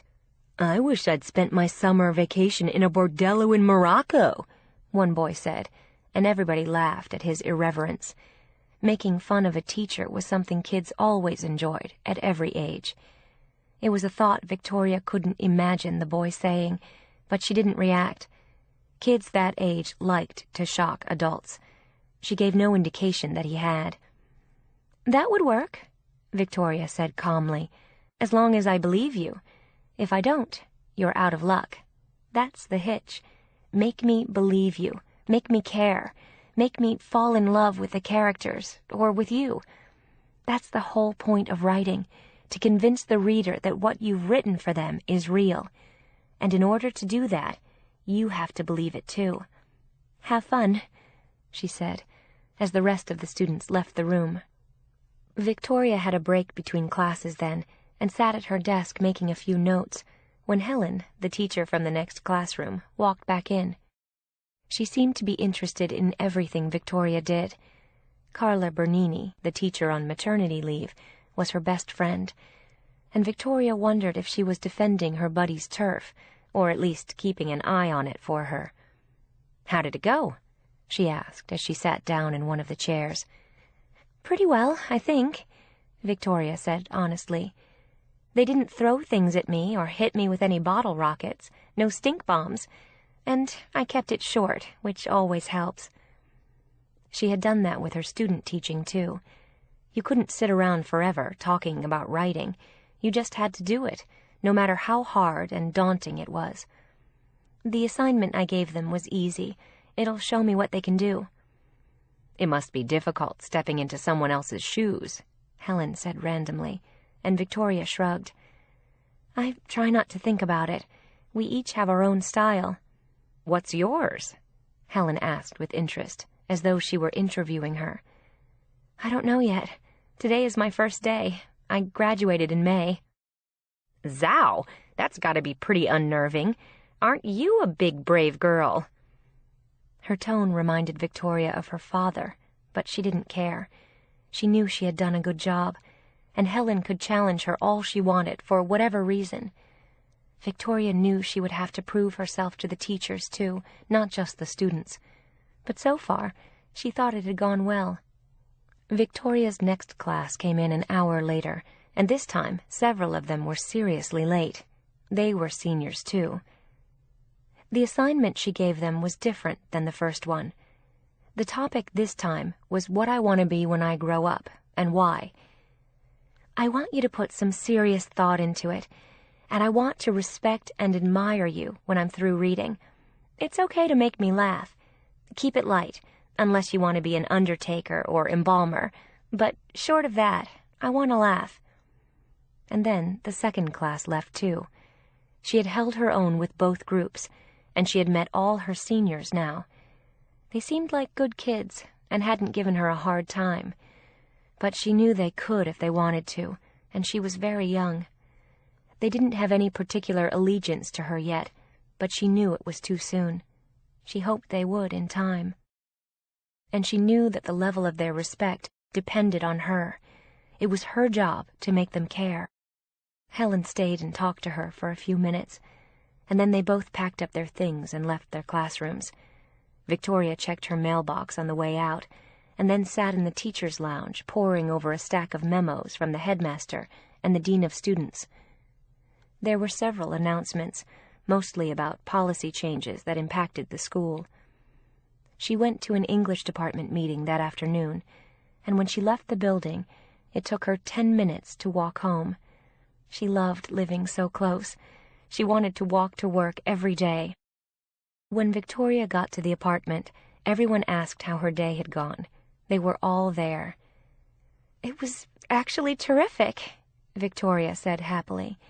And Gracie called her and asked her the same question an hour later, and she gave her the same answer. Essentially, it had gone really well, and she liked the kids. They might have been around the world with their parents and had every lesson known to man, yet there was something innocent and endearing about them, and she wanted them to learn to think intelligently, use good judgment, and wind up with the life they wanted, whatever and wherever that was. Her job, as she understood it, in this school or any other, was to open the door into the world for them, and she wanted to open many, many doors. They had begun. Chapter 10. Victoria met her junior and sophomore students on the second and third days of school, and she was surprised to find them much harder to deal with than the seniors. The juniors were stressed about the heavy workload they'd have that year, which would count more than any other year in their applications to college, and they were afraid she'd give them too much homework. And the sophomores were unfriendly and almost belligerent, and there was no harder group to teach than 15-year-old girls. It was everyone's least favorite age, and Victoria's too, with the exception of her sister Grace, who seemed nicer than most girls her age. There was a nasty quality to them, and Victoria heard 2 of the girls talking about her size as they left the class. They talked just loud enough for her to hear them, and she had to remind herself that they were just bratty kids, but their comments cut through her like a knife. One of the girls had referred to her as fat. The other one said she looked like a tank in the dress she'd worn. She took it off that night and put it in a pile to give away. She knew she wouldn't feel comfortable wearing it again. And when she went out to the kitchen in her apartment that night, she finished off someone's pint of Ben & Jerry's, in a flavor she didn't even like. "Bad day?" Harlan asked as he walked in and made himself a cup of tea and offered one to her. "Yeah, sort of. Sophomore girls can be pretty nasty. I met my sophomore class for the first time today." She looked seriously unhappy as she sat in the kitchen and sipped her tea, eating the brownies she had brought on the way home. "It must be tough being so young and teaching high school students who are almost as old as you are," he said sympathetically. "I guess so. The seniors were pretty good, actually. The younger ones were the worst so far. They're just bitchy, and the juniors are always scared to death because it's the most important year before college, so they're under a lot of pressure from us and their parents." "I wouldn't want your job," he said, grinning ruefully. "Kids can be so tough. Standing up in front of 30 of them would do me in." "I don't have a lot of experience with it yet," Victoria admitted, "but I think I'm going to love it. My student teaching was fun, but I was assigned to freshman kids. This is pretty different, and these are very high-end kids. They're a lot more sophisticated than the ones I did my student teaching with in Chicago. These guys are going to keep me on my toes. I just want to keep my class interesting for them. Kids that age can be very unforgiving." "They sound dangerous to me," he said, and pretended to shudder, and Victoria laughed. "They're not as bad as that," she defended them. "They're just kids." But the next day, when she met with her seniors again, she was inclined to agree with Harlan. She was expecting both groups to hand in their writing assignments. Less than half of each class had done them. When she first realized it, Victoria looked disappointed. "Is there some reason why you didn't?" she asked Becky Adams. "I had too much work to do for my other classes," Becky said with a shrug, while the girl sitting next to her laughed. "May I remind you that this is a required English class? Your English grade this term will depend on what you do here."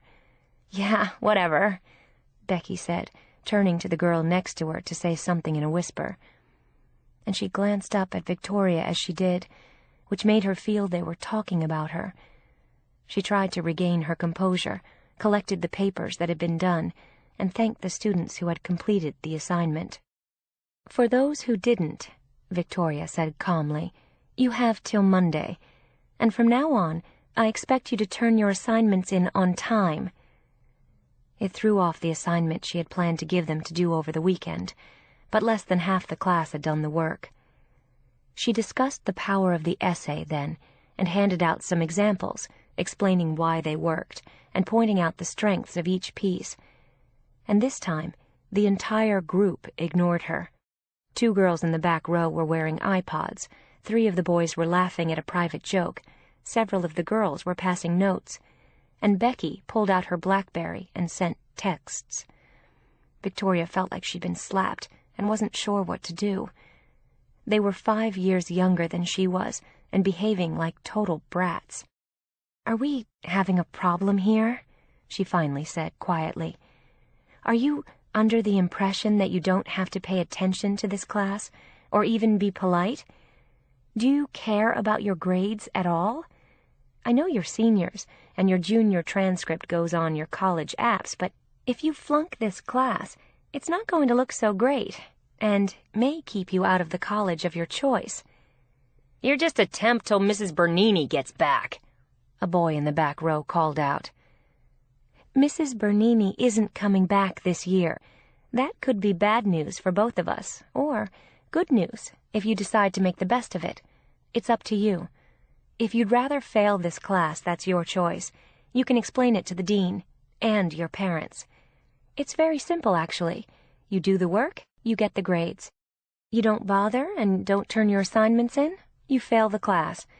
I'm sure Mrs. Bernini saw it the same way," Victoria said, as she walked past Becky and took her BlackBerry away.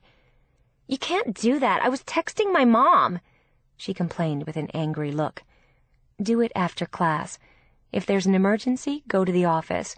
Don't text in my class. That goes for you, too," she said, pointing to a girl in the second row who had actually been exchanging text messages with Becky. "Let's get this straight. No BlackBerries, no cell phones, and no iPods in my class. No texting. We're here to work on English composition." They didn't look impressed, and while she was talking to them, the bell rang, and they all stood up. No one waited for her to dismiss the class. She was seriously disheartened as they left the room, and she put the assignments that had been turned in into her briefcase. And she was even more depressed when her second class of seniors came in and were equally disruptive.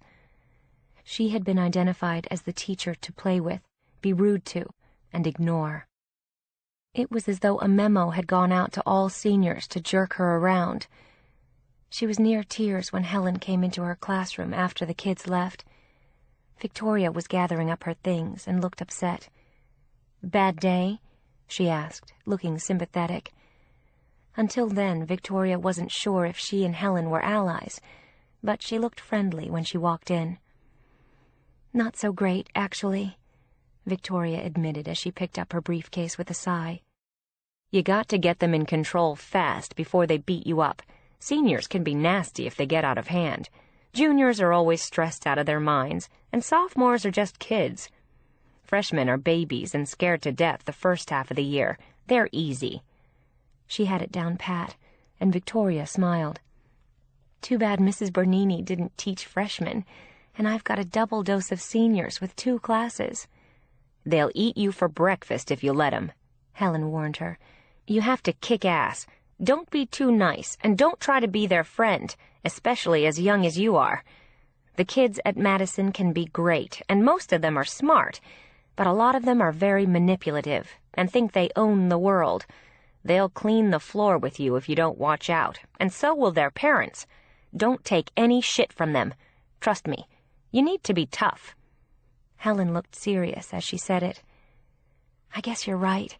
Less than half of them did the assignment, and they sat around the class texting, writing messages, and listening to iPods. They couldn't have cared less. Helen knew how hard that was for a young teacher, and had been there herself. You've got to be tough, she said again, as she followed Victoria out of her classroom and headed back to her own. Give them big assignments. Challenge them. Give them an F when they don't turn in an assignment. Kick them out if they're not paying attention or doing the work. Confiscate their stuff. It'll wake them up. Victoria nodded. She hated to be that way, but she suspected Helen was right. And forget the little creeps over the weekend. Do something nice for yourself, she said in a motherly tone.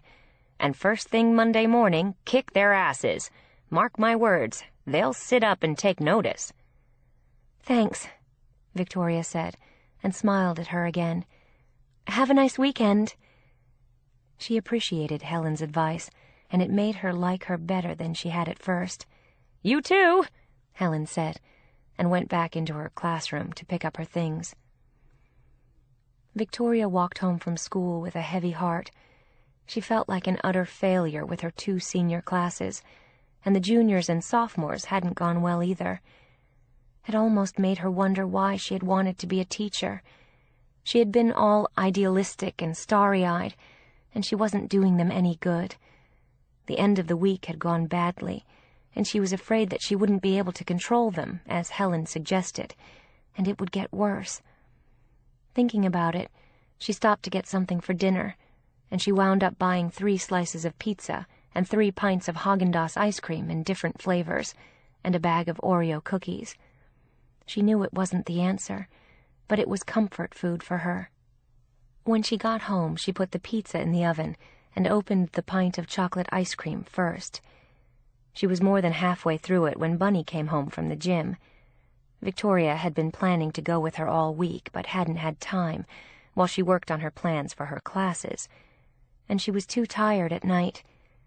Bunny didn't comment when she saw her eating the ice cream, but Victoria felt guilty immediately, put the lid back on, and put it back in the freezer with the rest. "How was your week?" Bunny asked kindly. She thought Victoria looked upset. "Hard. The kids are tough, and I'm new." "I'm sorry. Do something fun this weekend. The weather's going to be great. I'm going up to Boston. Bill is at Julie's, and I think Harlan is going to Fire Island. You'll have the apartment to yourself." That wasn't entirely good news to Victoria, who was feeling lonely, homesick, and depressed. She missed Grace. After Bunny left to catch her flight to Boston, Victoria ate the pizza and then called home to talk to Grace. Her mother answered and asked how she was. Victoria said she was fine, and then her father got on the phone. "Ready to throw in the towel and come home?" he asked with a hearty laugh. She wouldn't have admitted it to him, but she almost was. She had felt completely inadequate in the classroom and like an utter failure. What he said jolted her back into reality. She wasn't about to give up. "Not yet, Dad," she said, trying to sound happier than she felt. And then Gracie got on the phone, and Victoria almost burst into tears. She really missed her, and was suddenly lonely in the empty apartment in a new city with no friends. They talked for a long time. Gracie told her what she was doing in school. They chatted about her teachers and her classes, and there was a new boy she said she liked. He was a junior. There was always a new boy in Gracie's life, and never one in her sister's. Victoria hadn't felt this miserable in a long time, and she was feeling sorry for herself. But she didn't say anything to Gracie about what a mess the week had been. After they hung up, Victoria took out the vanilla ice cream, opened it, walked into her room, turned on the TV, and got into her bed with her clothes on. She put on a movie channel and finished the ice cream as she watched a movie, and then felt guilty when she looked at the empty ice cream carton next to her bed.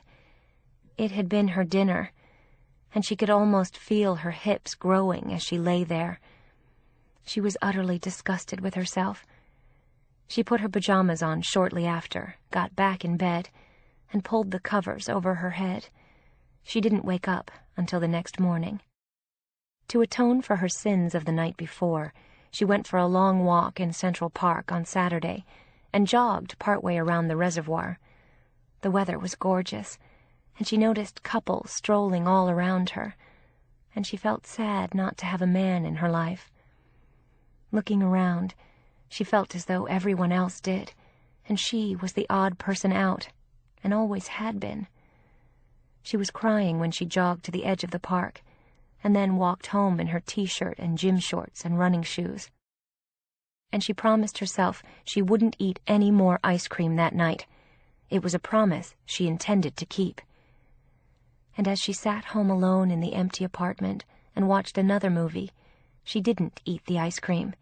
She ate the bag of Oreo cookies instead.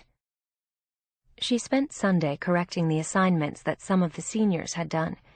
She was surprised by how good they were and how creative.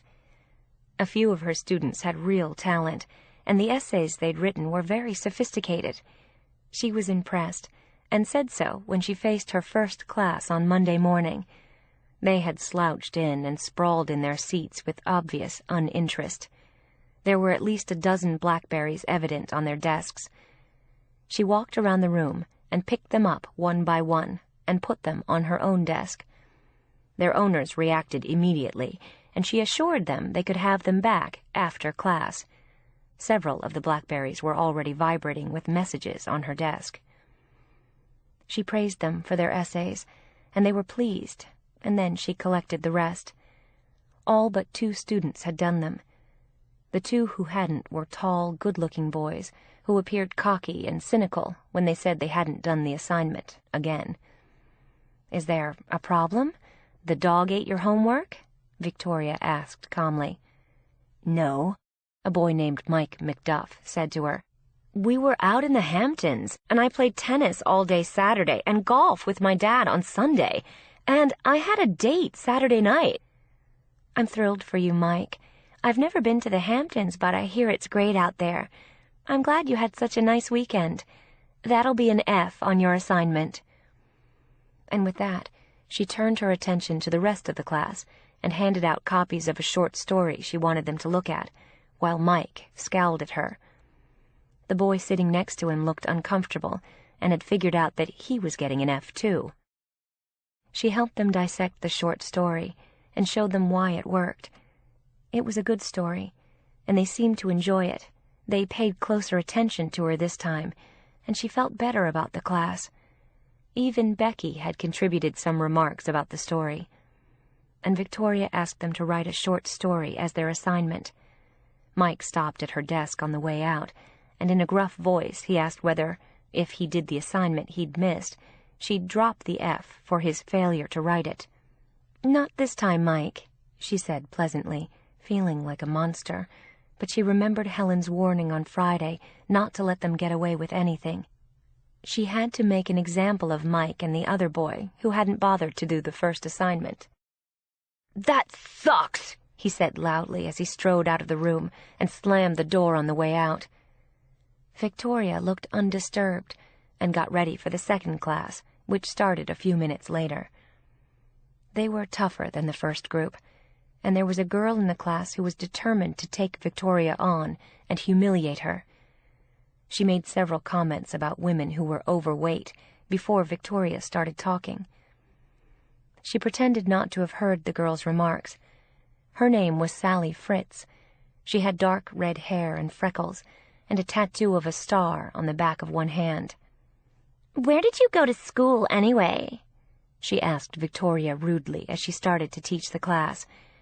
She had totally interrupted what Victoria was saying. "Northwestern, are you thinking of applying?" "Hell no," Sally said loudly. "It's too cold there." "Yes, it is, but I loved it. It's a good school, once you get used to the weather." "I'm applying to California and Texas." Victoria nodded.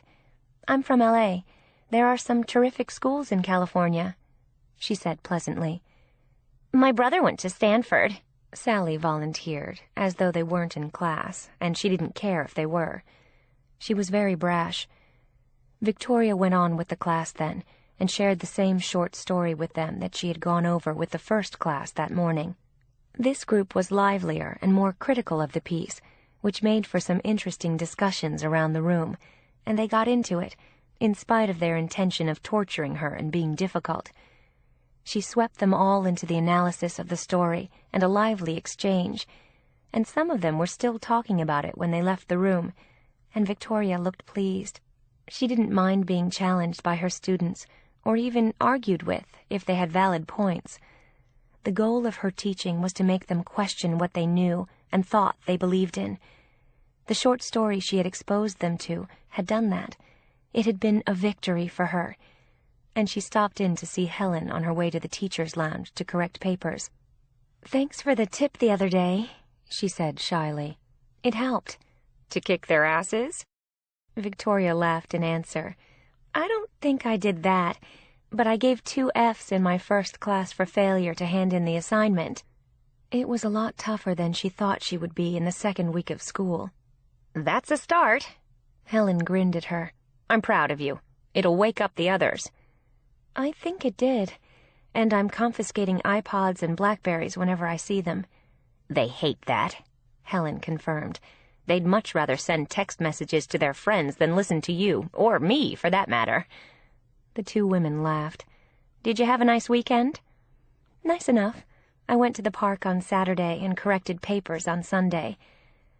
And ate 2 pints of ice cream, pizza, and an entire bag of cookies. But she didn't say it. She knew it was a measure of how discouraged she was. She always ate more when she was unhappy, even though she promised herself she wouldn't. She could see an imminent return to her size 14 and 16 wardrobe in her future. She had brought all 4 sizes with her. She wanted to avoid winding up a 16, which could easily happen at the rate she was eating. She knew she had to start dieting again. It was a constant merry-go-round she could never seem to get off. With no friends, no boyfriend, and no social life, feeling unsure of herself and her job, she was at high risk for putting on weight in New York, despite her good resolutions not to. They never lasted. At the first sign of a crisis, she dove into a pint of ice cream, a bag of cookies, or a pizza, and she had done all 3 that weekend, which had set off an alarm in her head to be careful before it got out of hand. Helen could sense that she was lonely, and she seemed very young and innocent to her, and like a nice girl. "Maybe we can go to a movie next weekend, or a concert in the park," she offered. "I'd like that," Victoria said, looking happy. She felt like the new kid on the block, and she was. And she was the youngest teacher in the school. Helen was twice her age, but she liked Victoria. She thought she was bright, and Helen could tell she was trying, and was dedicated to teaching. She was naive, but Helen thought she would learn the ropes in time. It was challenging for everyone in the beginning, especially teaching older kids. High school students were the toughest. But Victoria looked like she could handle it if she kept the kids in control. "Are you going to the lounge?" she asked Helen hopefully. "I've got another class. I'll catch you later." Victoria nodded and walked down the hall to the lounge. It was deserted. Everyone had gone to lunch, and she was trying not to. She had brought an apple in her briefcase and had vowed to be good. She sat munching it as she read the papers, and once again they were surprisingly good. She had some very bright students. She just hoped she was bright enough to teach them and hold their interest for the entire year. She was feeling very unsure of herself. Now that she was faced with a classroom full of real people, this was much harder than she had anticipated. and it was going to take more than just discipline to keep them in line.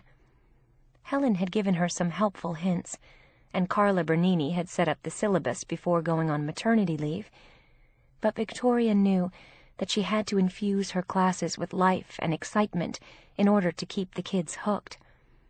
And she was scared to death that she wasn't good enough to do it and would fail. She wanted to be good at it more than anything. She didn't care how little the job paid. This was her vocation, and she wanted to be a great teacher, the kind kids remembered for years. She had no idea if she could do it, but she was trying her best, and this was only the beginning. The school year had just started. For the next 2 weeks, Victoria fought to keep her students' attention. She confiscated cell phones and Blackberries. She gave them tough assignments. And one day, when her sophomore class was too restless, she took them for a walk around the neighborhood and made them write about it. She tried to come up with every creative idea she could, and to get to know every one of her students in all 4 classes. And she began to get the feeling, after 2 months, that some of them liked her. She racked her brain on the weekends, searching for ideas for them, new books to read, and new projects. And sometimes she surprised them with unexpected quizzes and assignments. There was nothing dull about her classes. And by late November, she felt like she was beginning to get somewhere with them and win their respect. Not all of her students liked her, but at least they were paying attention and responding to her. By the time she got on the plane to go home for the Thanksgiving holiday, she had a feeling of accomplishment, until she saw her father. He looked at her with surprise when he met her at the airport with her mother and Grace, who hurled herself into Victoria's arms with glee as her big sister kissed her. "Wow, the ice cream must be good in New York," he commented, grinning broadly. And her mother looked pained, not at his comment, but at Victoria's appearance. She had gained back everything she lost, while correcting papers at night and on weekends and working on her classes. She had been living on Chinese takeout and double chocolate milkshakes. The diet she kept meaning to start just hadn't happened. Her whole focus had been on her classes and her students, and not on herself. And she kept eating all the wrong foods to give herself energy, comfort, and strength. "I guess so, Dad," Victoria said vaguely. "Why don't you steam fish and vegetables, dear?" her mother said. Victoria marveled that after not seeing her for almost 3 months, her weight was all they could think about. Gracie just looked at her and beamed. She didn't care what size Victoria was. She just loved her. The 2 sisters walked off arm in arm toward the baggage claim, happy to be back together. On Thanksgiving Day, Victoria helped her mother cook the turkey, and she enjoyed the day and the meal with them, miraculously without negative comments from her father. The weather was balmy and warm, and they sat in the backyard afterward, and her mother asked her about her teaching. "Do you like it?" She was still puzzled why her daughter would want to be a teacher. "I love it." She grinned at her sister then. "And my sophomore students are horrible. They're all little monsters like you. I confiscate their iPods all the time so they'll listen to me." "Why don't you make them write lyrics?" Gracie suggested as her older sister looked at her in amazement. "That's what my teacher did, and we loved it." "That's brilliant!" Victoria could hardly wait to try it on them. She had been planning to have her juniors and seniors write poetry in the weeks before Christmas, but lyrics for the sophomores was a great idea. "Thank you, Gracie." "Just ask me about the sophomores," she said proudly, since she was one herself. Her father managed to stay off the subject of her weight for the rest of the visit, and her mother discreetly said that she should go to Overeaters Anonymous, which really hurt Victoria's feelings. But other than that, it was a warm, comfortable weekend, especially with Gracie, and they all drove her back to the airport on Sunday. She was planning to come back in 4 weeks to spend Christmas with them, so this time their goodbyes weren't tearful. She was going to spend the whole vacation with them, since they had 2 weeks off school. And on the plane on the way back to New York, She thought again about Gracie's suggestion to have the sophomores write lyrics. She presented the idea to her sophomore class on Wednesday morning, and they looked ecstatic. It was something they could really wrap their minds around, and for once they looked enthusiastic about an assignment. Her juniors and seniors were less thrilled with the poetry they had to write, and she was starting to help some of them with their essays for their college applications. She had her hands full. The lyrics the sophomores wrote for her were terrific. One boy brought a guitar in, and they tried to put music to some of his words. The assignment was a huge success, and they asked if they could extend the project until Christmas vacation, and she agreed. And she gave most of them excellent grades for what they did. She had never given so many A's.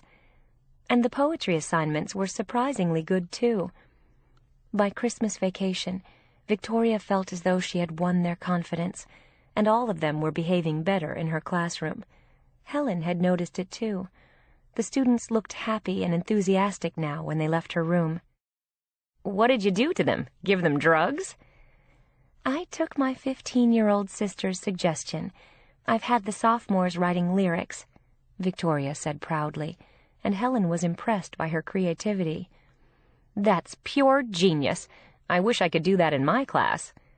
"I stole the idea from my sister's teacher, but it worked, and the older kids have been writing poetry. A few of them really have talent." "So do you," Helen said with a look of admiration.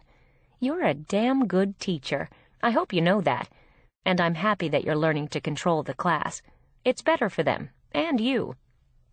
Even at their age, they need boundaries, discipline, and structure." "I've been working on it," Victoria said honestly. "But sometimes I think I really screw up. There's a lot more creativity to teaching than I originally thought." "We all screw up," Helen said candidly. "That doesn't make you a bad teacher. You keep trying, and you find what works till you win them over. That's the best you can do." "I love what I'm doing," she said happily, "even if they drive me crazy sometimes. But they don't seem as cocky lately. One of the kids even wants to go to Northwestern because I said I loved the school." Helen was smiling at her as she listened. She could see Victoria's passion for her profession in her eyes, and it warmed Helen's heart.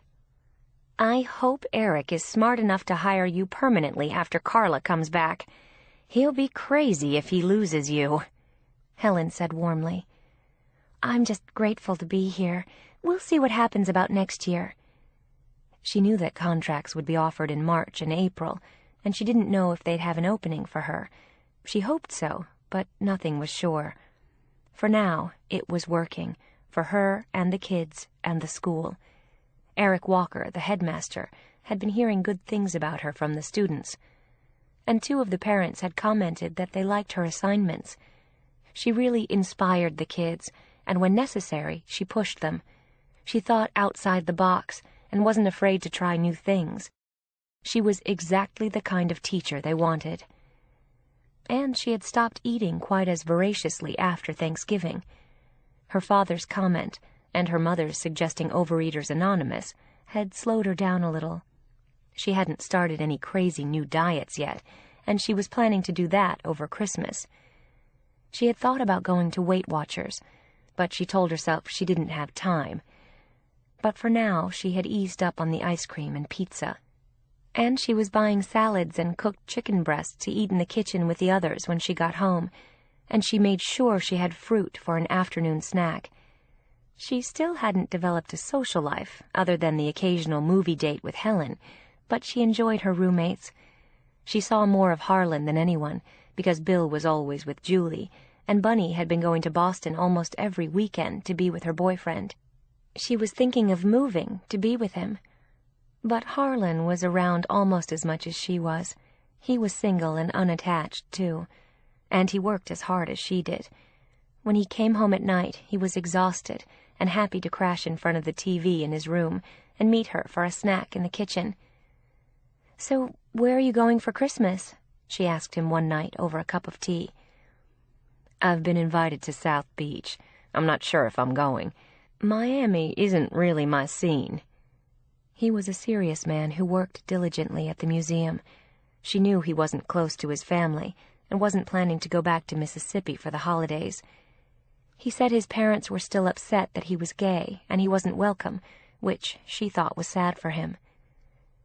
"I'm going back to L.A. to see my parents and sister," Victoria said pensively, thinking that her parents had never fully accepted her either.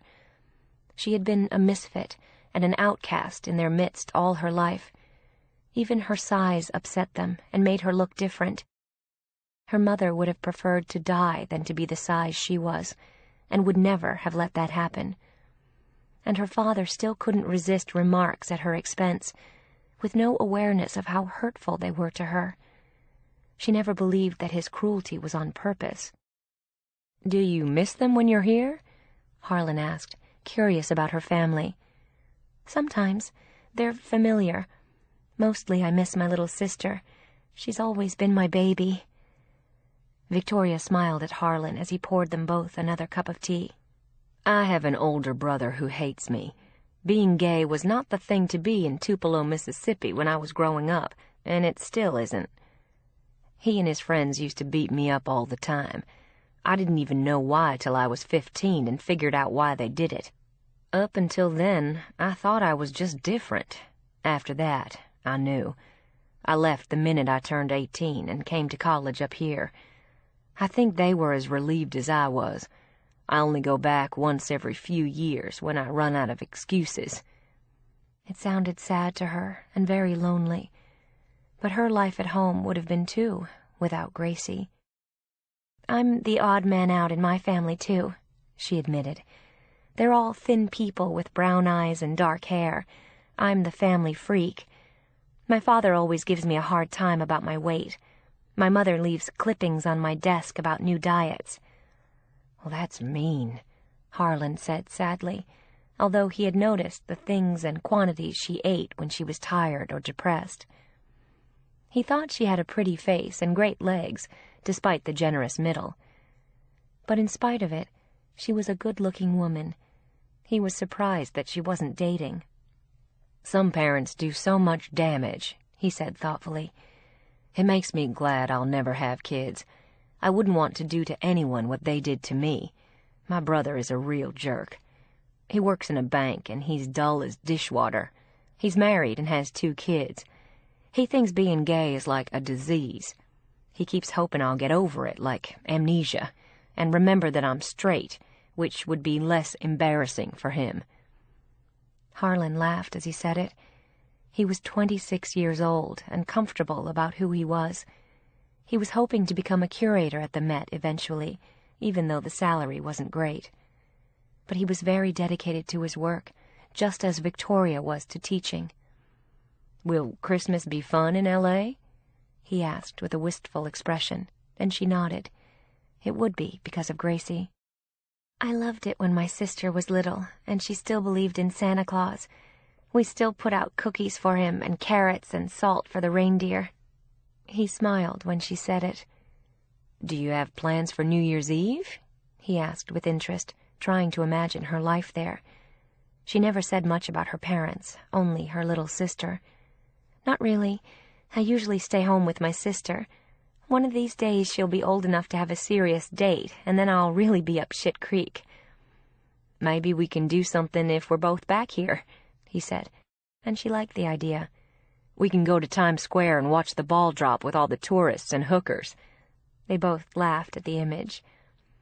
"I might come home from L.A. in time to do that," Victoria said thoughtfully. "I go back to school a few days later. I'll see what's happening out there." "Text me and let me know what you're doing," he said, and she nodded, and they put their cups in the dishwasher. Victoria left little gifts on each of their beds for all 3 of her roommates when she went to L.A., and she had presents for Gracie and her parents in her suitcase. She was happy to go home and be with her family, and especially to see Gracie.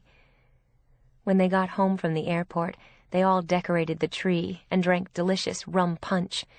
It was pungent and burned her tongue a little, but she liked it, and her head spun slightly when she went to bed. It felt good to be home, and Gracie slipped into bed next to her and they giggled and talked until they fell asleep. And both her parents seemed in good spirits. Her father said he had landed an important new client for the agency, and her mother had just won a bridge tournament. And Gracie was thrilled to be on vacation and have Victoria home for the holidays. She was happy to be there. Everything went smoothly on Christmas, and her parents and Gracie liked their presents. Her father gave her a long gold necklace, because he didn't have to worry if it fit, he said.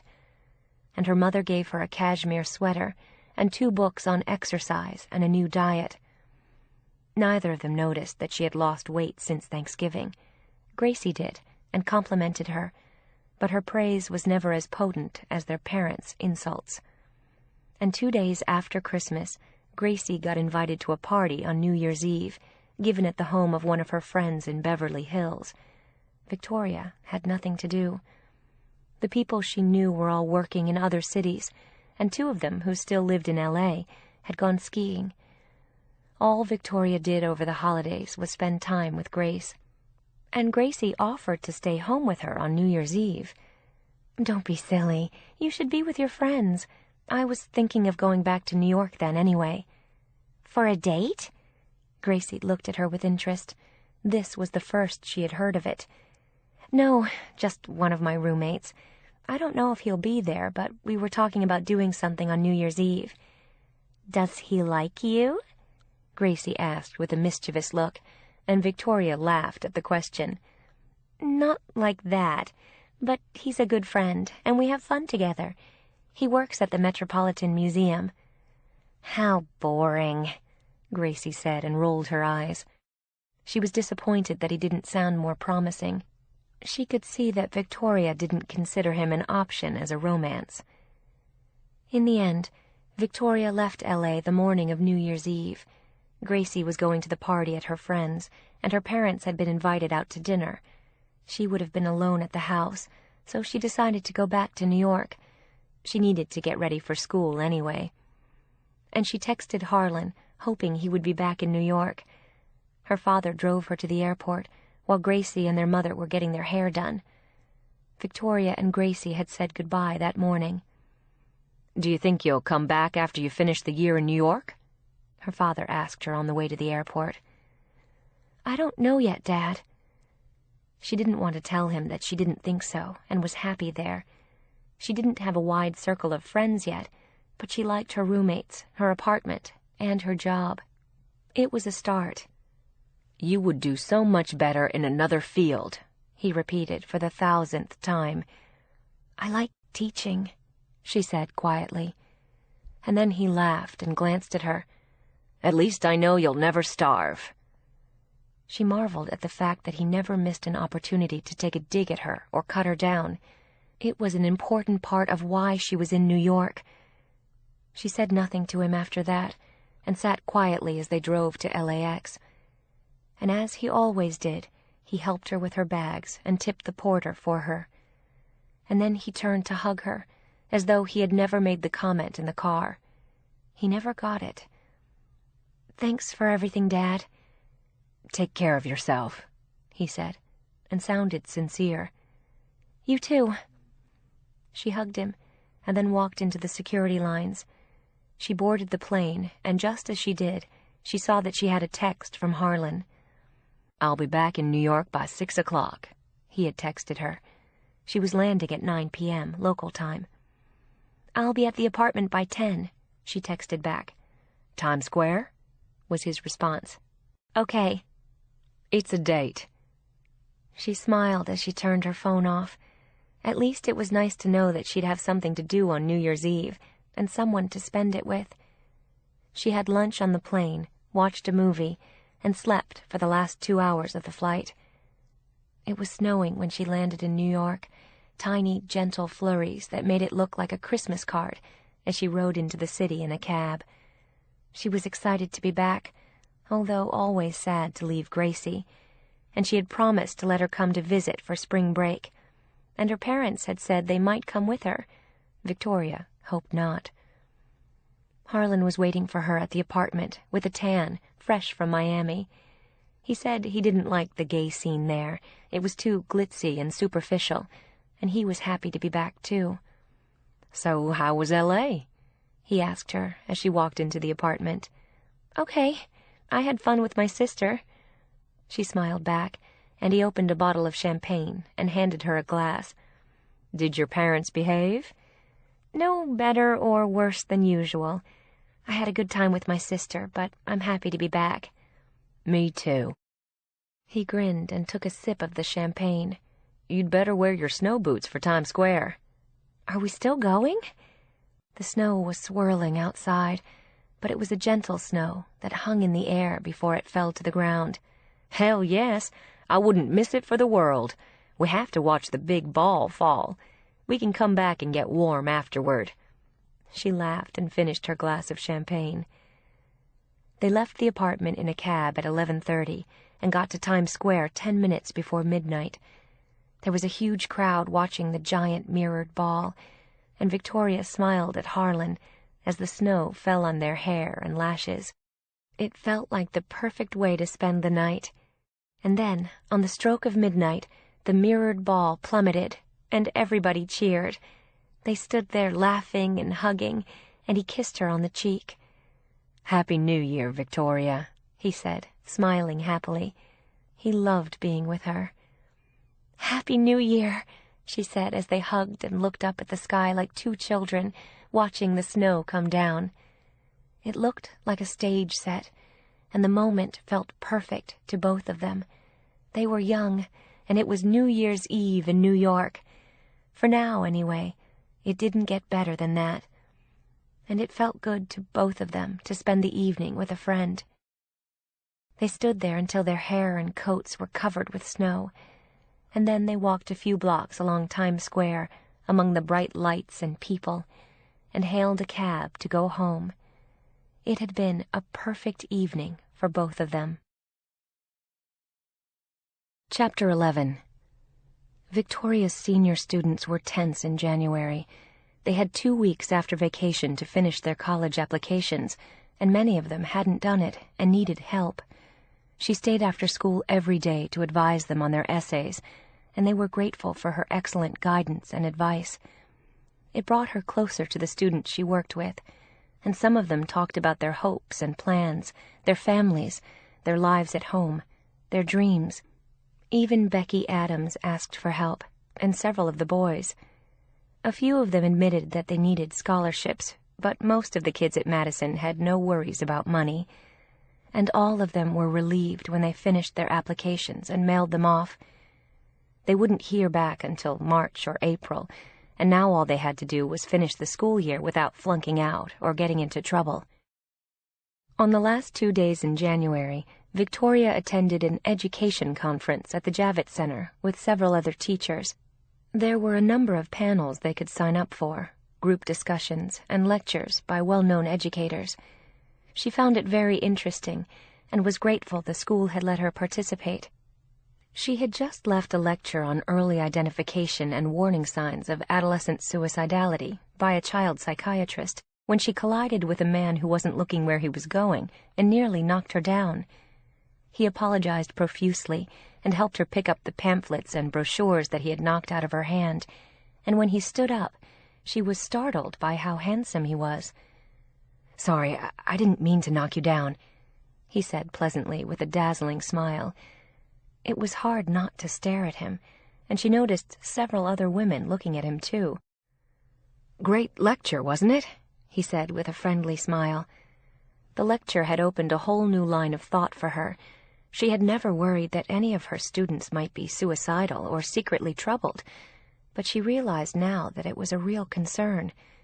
"Yes, it was," she agreed. "I teach juniors and seniors, and it sounds like they're the most at risk." "So do I," she said, as they drifted in the same direction toward a buffet that had been set up for their breaks. It had been a fascinating conference so far. "Where do you teach?" He seemed perfectly comfortable chatting with her, and he was inclined to continue as they both stopped at the buffet. "The Madison School," she said proudly, smiling at him. "I've heard of it.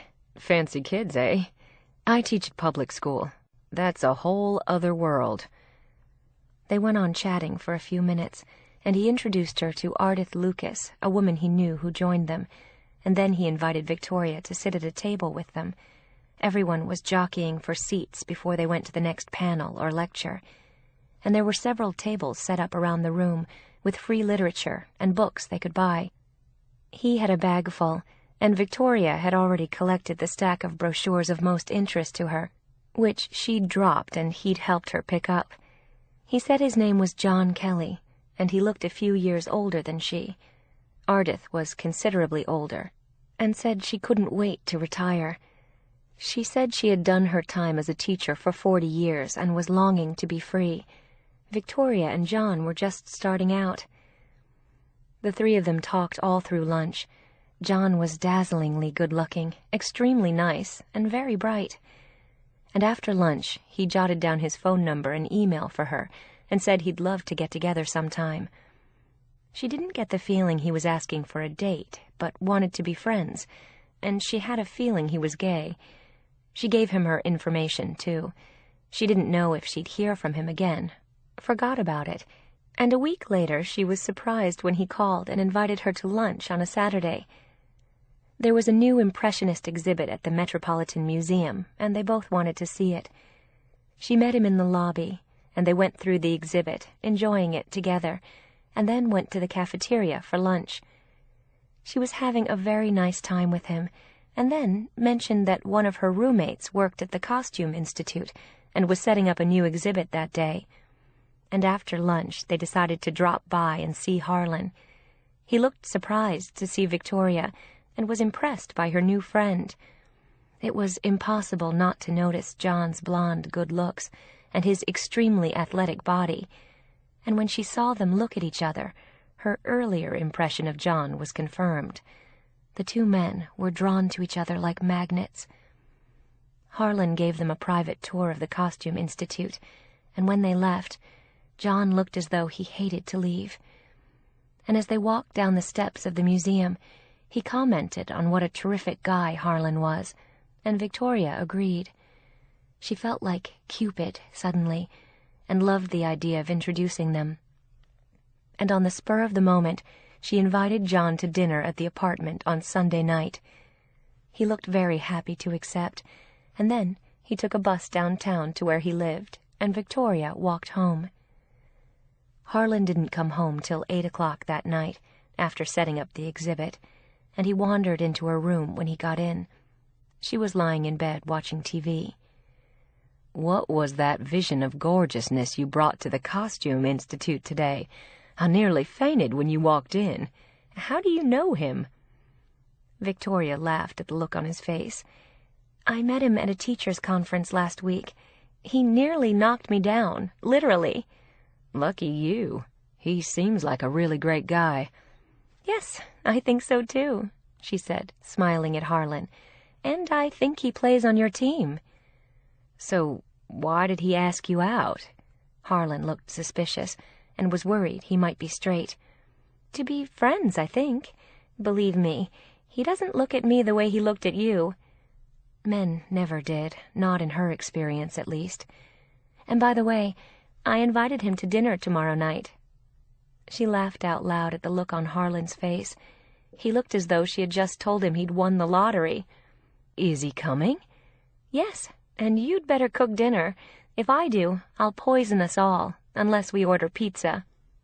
"I'd love to," Harlan said happily, and went back to his room, looking like he was floating on a cloud. He had never seen anyone as handsome as John. Harlan was a good-looking man, too, and Victoria thought they looked like a good match. She wondered if some premonition or instinct had led her to introduce them to each other. It had been a spur-of-the-moment idea, but now seemed like divine inspiration to her, and to Harlan as well. He was a very proficient cook, and spent the whole next day in the kitchen, after buying a leg of lamb, potatoes, string beans, and chocolate cake at a nearby bakery. And by dinner time, the smells emanating from the kitchen were delicious. John Kelly arrived right on time. He had brought a small bouquet of flowers and a bottle of red wine. He handed the flowers to Victoria and the wine to Harlan, who opened it and poured them each a glass. and then they went to sit in the living room. And the two men got on like a house on fire. They never stopped talking until dinner, which was an hour later. And Harlan had set the table nicely with placemats and linen napkins and candles on the table in the dining room. He had gone all out. And by the end of the dinner, Victoria felt as though she were intruding on a date and left them alone. She said she had papers to grade before school the next day. She closed the door softly, after telling Harlan she'd help him do the dishes later, and she turned on her TV and lay down on her bed. She was dozing when John knocked on her door to say goodbye and thank her. And when she heard the front door close, she went out to the kitchen to help Harlan clean up. "So, how was it?" Victoria asked him with a smile. "Wow," Harlan said, smiling broadly. "He's the most terrific man I've ever met." He was 28 years old and seemed extremely grounded, serious, and responsible, and was fun to talk to as well. Harlan said he'd had a great time. "He likes you too," Victoria commented as she rinsed the dishes Harlan handed her. "How do you know?" "Anyone can see that," she reassured him. "His face lit up every time you looked at each other." "I could have talked to him all night," he said dreamily. "Did he ask you out?" she asked, enjoying the romance starting right beneath her eyes, and she loved the idea that she had introduced them. "Not yet. He said he'd call me tomorrow. I hope he does." "I'm sure he will." "We have the same birthday," Harlan said as she laughed. "Well, that must be a sign. Okay, now you owe me big time. If you two wind up together, I want a street named after me or something." "If I end up with him, you can have all my autographed baseball cards from when I was a kid, and my grandmother's silver." "I just want you to be happy," she said kindly. "Thanks, Victoria. He seems like such a great guy." "So are you," she said warmly. "I never feel that way about myself. I always feel like everyone is better than I am. Smarter, nicer, better looking, cooler." He looked nervous as he said it. "So do I," she said sadly. She knew the feeling and why she had it. It came from years of her parents telling her how inadequate she was, and her father letting her know that he thought she was fat and ugly. It had undermined her confidence and self-esteem since birth, and it was a cross she had to bear now. Deep down, she always believed that he was right. "I guess our parents do that to us early on," Harlan said quietly. "I don't think he's had an easy time of it either. His mother committed suicide when he was a kid, and his father won't see him because he's gay. But he seems pretty healthy and normal in spite of that. He just got out of a relationship he's been in for 5 years. His partner cheated on him, so they broke up." Victoria was happy for Harlan and hoped that something came of it for both of them.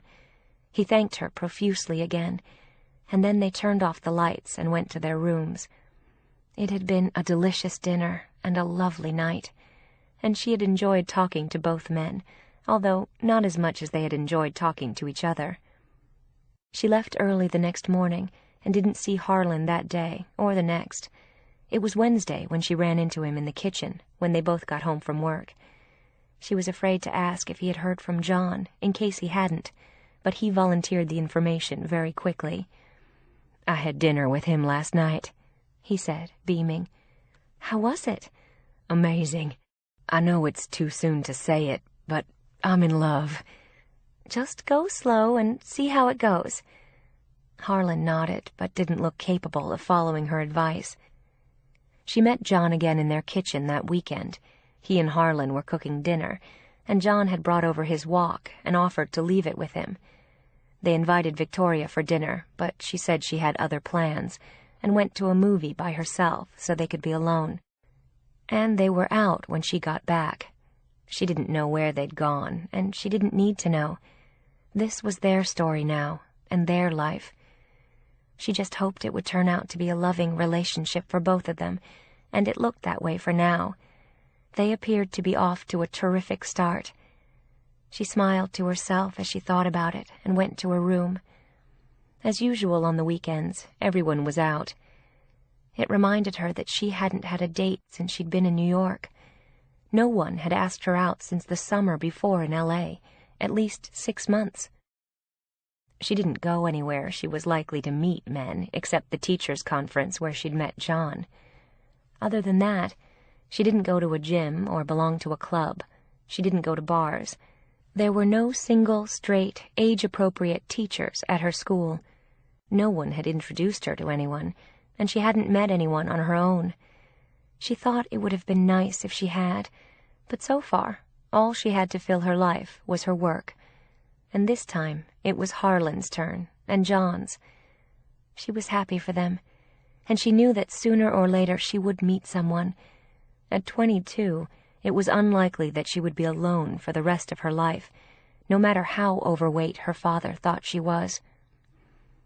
She remembered her grandmother's old saying that there was a lid for every pot. She hoped that Harlan had found his, and with luck, she hoped that one day she'd find hers. Chapter 12. In March, her parents and Gracie came to visit Victoria in New York during Gracie's spring break. They stayed for a week, and the two sisters had a ball, while their parents visited friends and kept busy on their own. And several times they had dinner together. Victoria picked the restaurants from a guide someone had given her, and they enjoyed them all. And Gracie loved being in New York with her. She stayed at the apartment with Victoria, and their parents stayed at the Carlisle, which was just down the street from the school where Victoria taught. The school was on spring break, too, so she had lots of time to spend with them.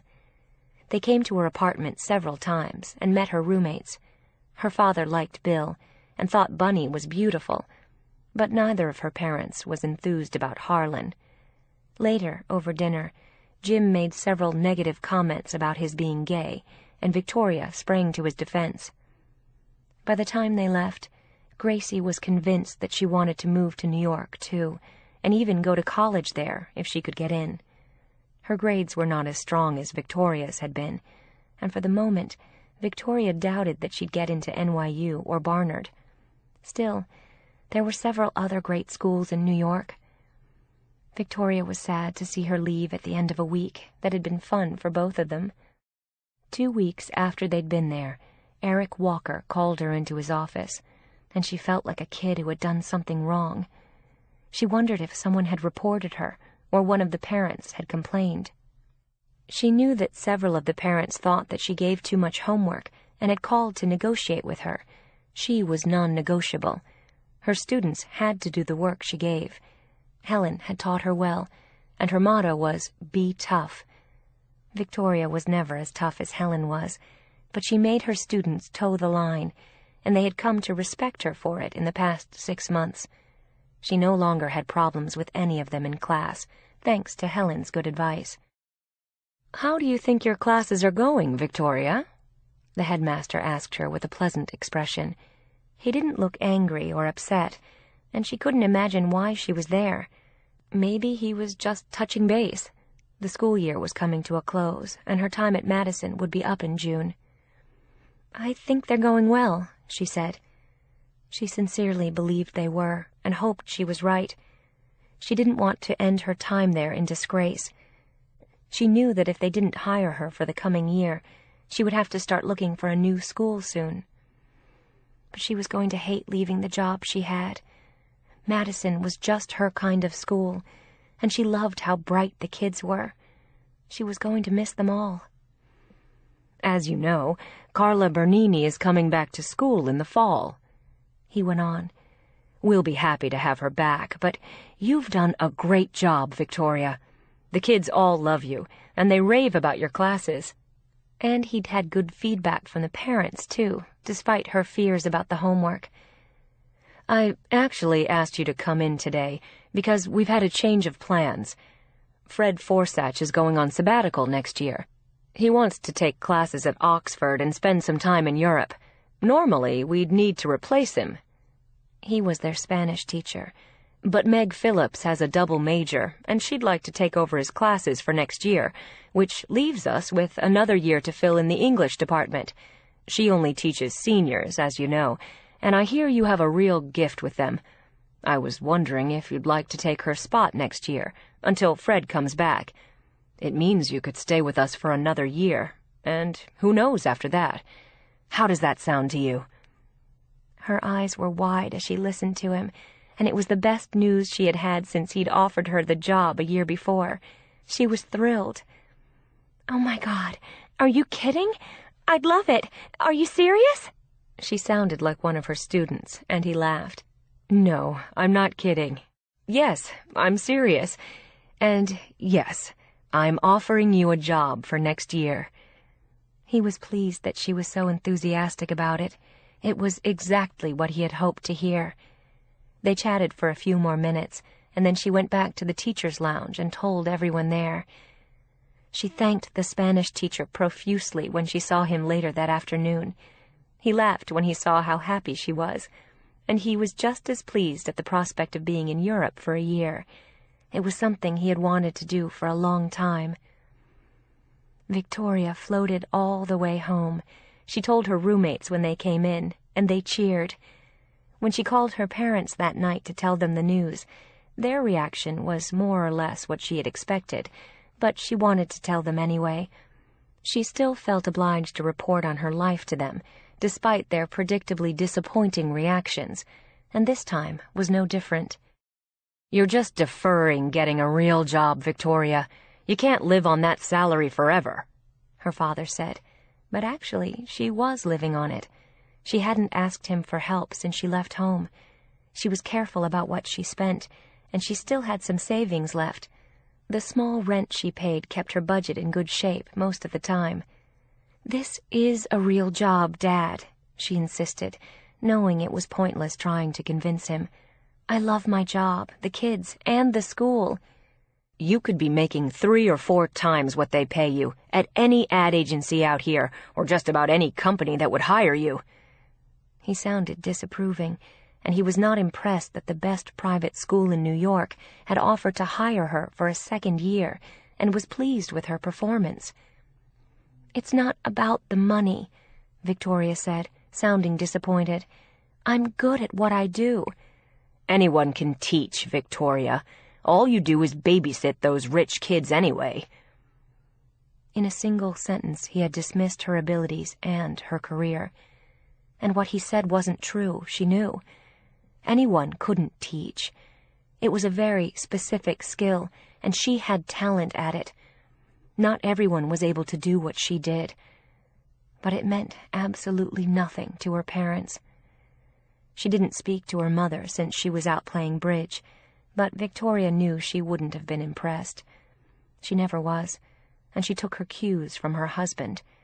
She echoed every opinion he had on every subject. "I'd like you to give this some serious thought before you sign that contract," he urged her, and she sighed. "I already have. This is what I want and where I want to be." "Your sister will be very upset that you're not coming home," he said, playing the guilt card. But Victoria had already warned her during spring break that she might stay another year if she got the chance, and Gracie had understood. She also knew firsthand why Victoria was unhappy at home. Their parents never missed a chance to make her feel bad. It always made Gracie feel guilty that they were so nice to her and never had been to their older daughter. Gracie had observed it all her life. It was no wonder that she had thought Victoria was adopted when they were younger. It was hard to believe that they would be so critical and uncharitable with their own child, but they were. Nothing she did impressed them, or was ever good enough, and this was no different. Her father was annoyed, not proud of her, and as usual, only Gracie celebrated for her and with her when she called her about the job. Harlan and John were excited about it for her, too. They both gave her a big hug to congratulate her. John was a regular feature at the apartment now, and had been for 2 months, and the relationship was getting solid, and Bill and Bunny liked him, too. She had dinner with John and Harlan that night, and she told them about her father's reaction, and said that it was nothing new and typical of him. "You should go to a shrink and talk about it," John said quietly, and Victoria looked shocked. She didn't have any mental problems, didn't suffer from depression, and she had always managed her problems on her own. "I don't think I need to do that," she said, looking horrified and a little hurt. "I do just fine." "Of course you do," John said easily, and he believed her. "But people like that are very toxic in our lives, especially our parents. If they've been saying things like that to you all your life, you owe it to yourself to get rid of the messages they've left in your brain and your heart. That can really hold you back and hurt you in the long run." She had told Harlan about being named after Queen Victoria and why, and he agreed with John. "You might find it very helpful." And they were also both convinced that her weight problem was due to the constant put-downs of her father. It seemed obvious to them. And her mother sounded no better, from what Victoria said about her. Harlan hated the story she told about her parents and her childhood, and the emotional abuse she had endured for years. They hadn't abused her with fists, but with words. "I'll think about it," she said softly, and put it out of her head as soon as she could. The thought of going to a therapist was really upsetting to her, and it didn't surprise either of them that without thinking, she helped herself to a bowl of ice cream after dinner, although neither of them was eating dessert. Neither of them insisted about the shrink, and Harlan didn't bring it up again. And before the summer, Victoria lined up a summer job for June and July, so she didn't have to go home. She took a job for very little pay, tutoring underprivileged kids at a shelter where they lived while waiting to go into foster care. It sounded depressing to Harlan when she told him, but she was excited about it. She was starting there the day after Madison closed for the summer. Gracie had a summer job that year, too. It was her first one, at 16, and she'd be working at the desk of the swim and tennis club they belonged to. She was thrilled about it, and their parents sounded pleased. They thought Victoria's job sounded unpleasant, and her mother told her to wash her hands a lot, or she might catch a disease from the kids she tutored. She thanked her for the advice, and was annoyed that the job she was doing didn't impress them, nor did her work as a teacher. But Gracie working at the desk in a tennis club was cause for celebration and endless praise. It didn't make her angry at Gracie, only at them. Before she started work, Gracie was coming to visit Victoria in New York. This time, Gracie came alone, without their parents, and they had even more fun than they had had in March. She kept herself busy in the daytime, going to galleries and museums and going shopping, and Victoria took her out to movies and restaurants at night. They even went to a Broadway play. And as usual, Victoria was planning to go home in August. It was the longest time she spent with them now every year. But this time, she only intended to stay for 2 weeks, which was more than long enough for her. And once there, as usual, her father criticized her frequently about her job, and her mother nagged her constantly about her weight, which had gone up again after a brief dip in the spring. Before she left New York, Victoria had gone on a cabbage diet, which helped her lose weight. The diet was miserable, but it worked, and then a short time afterward, she gained all the weight back again. It was a battle she just couldn't seem to win. It was discouraging. When she got back to New York, she was disheartened by the things her parents had said and the weight she had put back on, and she thought about Harlan's suggestion that she see a shrink. And in a dark mood one day right before school started, she called a name he had given her. It was a woman he had met, and he said that a friend of his had gone to her and liked her a lot. Before Victoria could change her mind, she called her and made an appointment for the following week. And she agonized about it as soon as she did. It seemed like a crazy thing to do, and she thought about canceling, but didn't have the courage to do that either. She felt stuck, and she ate half a cheesecake alone in the kitchen the night before she went. What if the woman discovered that she was crazy, or that her parents were right about her, and she was a total failure as a human being, What kept her from canceling the appointment was the hope that they were wrong. When Victoria went to the appointment with the psychiatrist, she was literally shaking, and had felt sick to her stomach all day. She couldn't remember why she had made the appointment, and wished she hadn't, and her mouth was so dry when she sat down that she felt like her tongue was stuck to the roof of her mouth. Dr. Watson looked sensible and pleasant. She was in her early 40s, and she was wearing a well-cut navy blue suit. She had a good haircut, wore makeup, and looked more stylish than Victoria had expected, and she had a warm smile that started in her eyes. She asked Victoria a few details about where she had grown up, where she had gone to school and college, how many siblings she had, and if her parents were still married or divorced. These were all easy questions to answer, especially the one about Gracie. Victoria lit up like a light bulb when she answered the question about having a sibling, and then described her and how beautiful she was. She told the doctor then about how different she herself looked from all of them, and had thought she was adopted as a child, and her sister had thought so too. "What made you think something like that?" the doctor asked casually, sitting across from Victoria as they sat in comfortable chairs. There was no couch in her office, only a box of Kleenex, which seemed ominous to Victoria, and made her wonder if people cried often when they were there. "I was always so different from them," Victoria explained. "I don't look like them in any way. They all have dark hair. I'm fair. My parents and sister have dark brown eyes. Mine are blue. I'm a big person. All three of them are thin. Not only do I put on weight easily, I overeat when I'm upset. I've always had a problem with my weight. Even our noses aren't the same, but I look like my great-grandmother."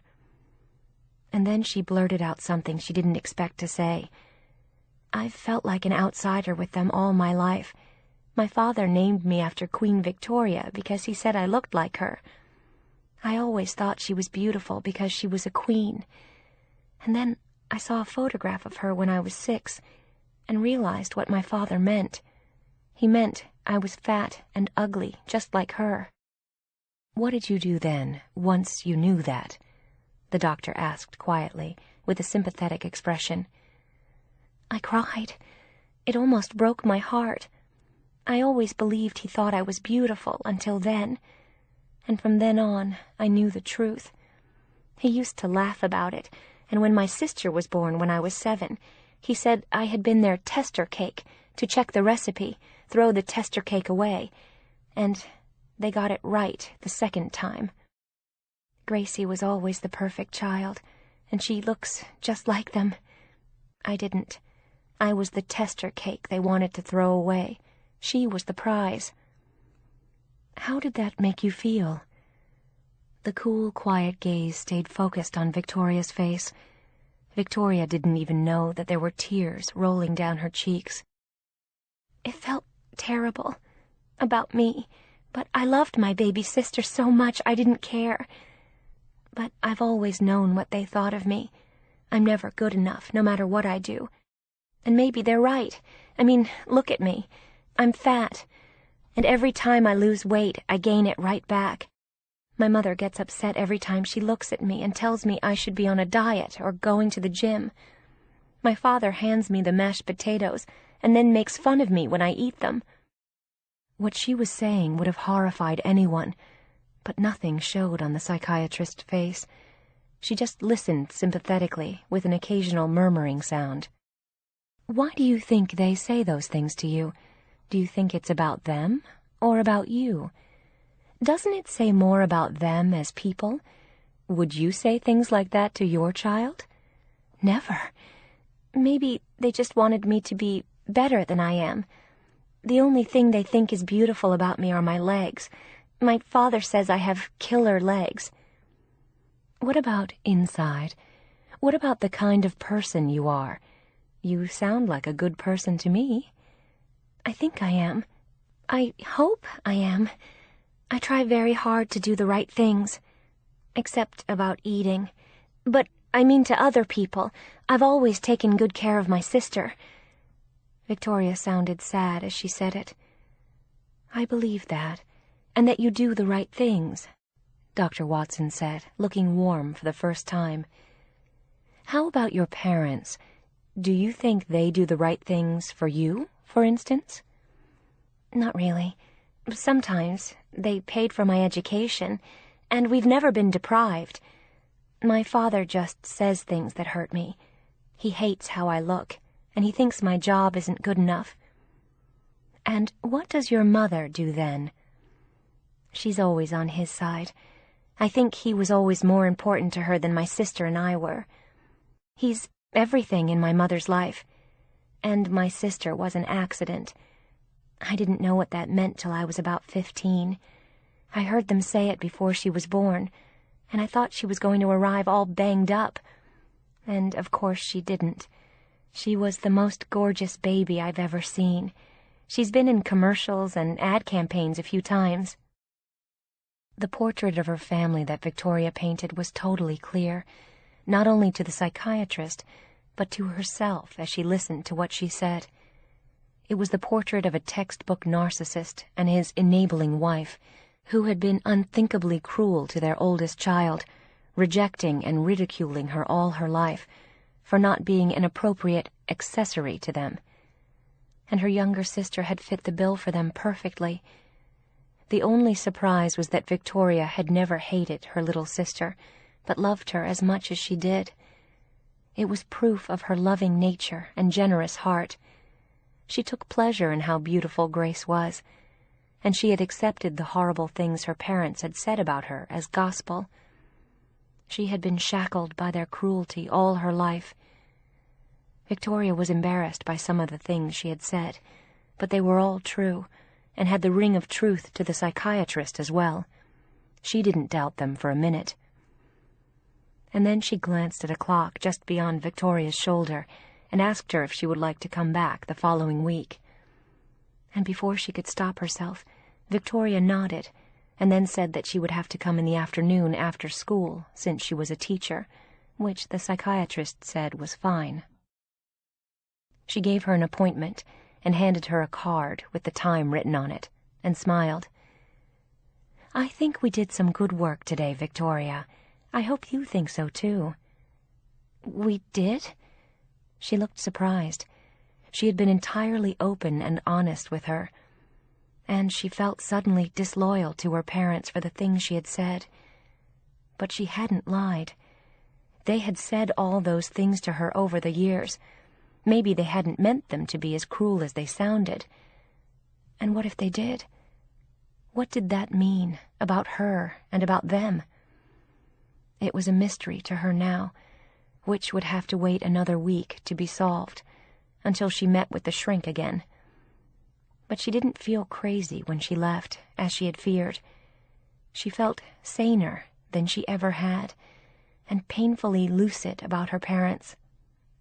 Dr. Watson escorted her out, and when Victoria stepped out into the sunlight, she felt dazed for a minute and blinded by the light. The doctor closed the door softly behind her, and Victoria slowly walked away. She had a feeling that she had opened a door that afternoon and let the light into the dark corners of her heart. And whatever happened now, she knew she couldn't close that door again. And thinking about it, she cried with relief as she walked all the way home. Chapter 13. For Victoria's second year at the Madison School, she got a very respectable raise. It wasn't an amount that impressed her father, but it gave her a little more leeway in how she lived. And now she only taught seniors, which was her favorite group anyway. Juniors were much more intense and stressed out, and sophomores were immature and harder to direct. They were still babies in many ways, testing their limits and often rude. Seniors were in the home stretch and had begun to acquire a certain poise and sense of humor about life, and they were enjoying their last year at home as kids. It made them much more fun to be with. Nostalgia began to set in during their last months in high school.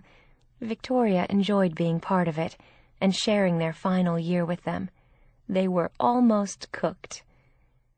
Carla Bernini came back to school after her year-long maternity leave and was impressed by all that Victoria had accomplished with her students, and had a deep respect for her, however young, and they became good friends. She brought her baby to school once in a while to visit, and Victoria thought he was really cute. He was a bouncing, happy baby who reminded her of Grace at the same age. And she was continuing to see Dr. Watson at her office once a week. She thought it was making subtle changes in how she looked at life, saw herself, and viewed her lifelong experiences with her parents. They had been toxic and hurtful to her all her life. She was beginning to face that now. And she had taken some positive steps since she had started therapy. She was dieting again and had joined a gym. Sometimes the sessions of remembering the things her parents had done and said left her so raw that all she could do was come home and drown herself in comfort foods. Ice cream was always her drug of choice, and sometimes her best friend. But the next day she would eat very little and spend extra time at the gym to atone for her sins. Dr. Watson had recommended a nutritionist who'd given Victoria good advice about planning her meals. Victoria had also tried a hypnotist, which she hadn't liked and which had no effect. Most of all, she enjoyed her job and the kids she taught. She was learning a lot about teaching and about life, and she had more confidence in herself since starting to see the shrink, even if she hadn't conquered her eating issues yet. She hoped she would one day, even if she knew she would never look like Gracie or her mother. Since working with the shrink, she was happier with herself. She was in a good place when school started, and a new chemistry teacher came on board to replace one who had retired. He seemed like a good guy and had pleasant looks.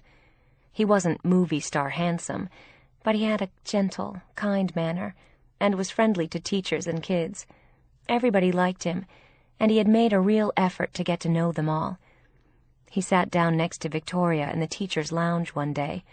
She was eating a salad from a nearby deli and trying to correct the last of some papers she wanted to return to the students that day. She still had some spare time before her next class when he unwrapped a sub sandwich at the table, sitting next to her. She couldn't help but notice that it smelled delicious, and she felt like a rabbit eating her salad. She had sprinkled the lettuce leaves with lemon instead of the generous portion of ranch dressing she would have preferred. She was trying to be good, and had an appointment with her shrink the next day. "Hi, I don't think we've met. I'm Jack Bailey." He introduced himself between bites of the sandwich. He had salt and pepper hair, although he was in his early 30s, and a beard, all of which gave him a mature appearance to the kids. He was easy to take seriously, and Victoria smiled at him and introduced herself as she munched her lettuce. "I know who you are," he said, smiling at her. "Every senior in this school loves you. You're a tough act to follow when they come to me after your class. They have so much more fun with you. I don't know how you come up with some of your ideas. You're a star here." It was a nice thing to say, and she was pleased. "They're not always so crazy about me," she assured him, "especially when I give them surprise quizzes." "I could never decide if I wanted to be a physicist or a poet when I was growing up. I think you made the better choice." "Well, I'm not a poet either," she said simply. "Just a teacher. How are you enjoying the school?" "I love it. I taught in a small rural school in Oklahoma last year. The kids are a lot more sophisticated here." And she knew he was, too. She had heard that he had graduated from MIT. "I'm having a lot of fun discovering New York. I'm originally from Texas. I lived in Boston for a couple of years after I graduated, then migrated to Oklahoma. I love being in this city," he said warmly as he finished his sandwich. "Me too. I'm from LA. I've been here for a year. There's still a lot I want to do and see." "Maybe we should do that together," he said with a hopeful look. And for a moment she felt a flutter. She wasn't sure if he was serious about the suggestion or just being friendly. She would have loved to go out with someone like him. She'd had a few dates in the past few months, including someone she'd gone to high school with in L.A., and all of them were duds. Her dating life was still almost non-existent, and Jack was the only really eligible man at school. All of the single female teachers had been talking about him since he arrived, and referred to him as a hunk. Victoria was well aware of that as they were speaking. "That would be fun," she said casually, in case he hadn't really meant it. "Do you like theater?" he asked as they both stood up. He was considerably taller than she was, well over 6 feet.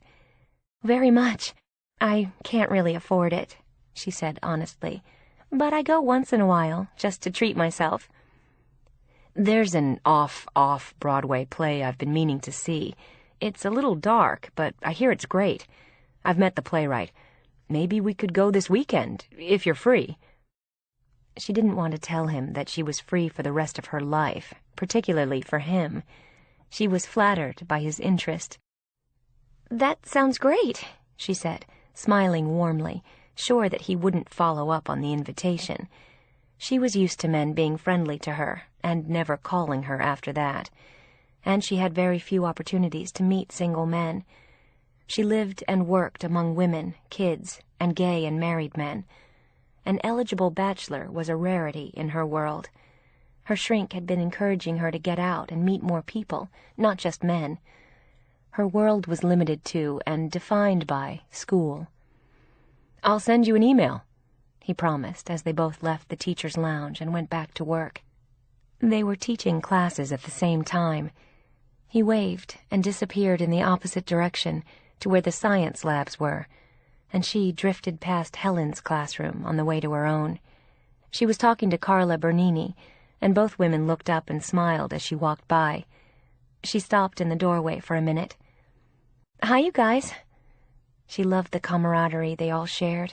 Both women were older than she was, but working at a school was frequently like being part of a family, with a lot of older siblings who were her fellow teachers, and younger ones who were the students. They were all in this together.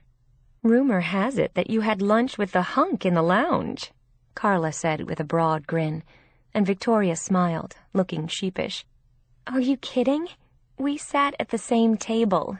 Leave the poor guy alone. Half the school is after him. He was just being polite. Do you two have radar, or are you bugging the teacher's lounge?" All three women laughed. They knew only too well that all schools were gossip mills, where teachers talked about each other, as well as the students, and what was happening in their lives, and everyone knew everything that went on. "He's cute," Carla volunteered, and Helen agreed, as Victoria rolled her eyes. "Believe me, he's not after me. I'm sure he has better fish to fry." And it was common knowledge that the hot new French teacher was after him. What chance would she have? "He'd be lucky to have you," Carla said warmly. She had become very fond of their youngest colleague, and she had a lot of respect for Victoria as a teacher, even though she still had a lot to learn. But she had done very well in her first year. "Thanks for the vote of confidence," Victoria said again, and walked on to her classroom. It was amazing to her how fast news traveled in a high school. Faster than the speed of sound. She wondered if he would actually send her an email. She doubted it, but he'd been nice to talk to over lunch.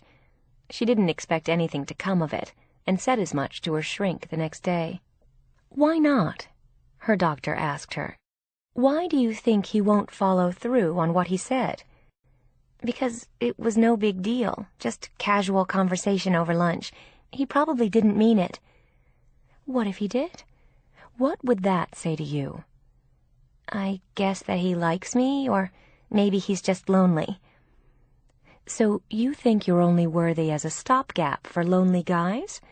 What if he actually likes you?" "I think he was just being polite," Victoria said firmly. She'd been disappointed before by men who she thought were interested in her and never called her. "What makes you think that?" her psychiatrist said with quiet interest. "Do you think you deserve a nice man to go out with?"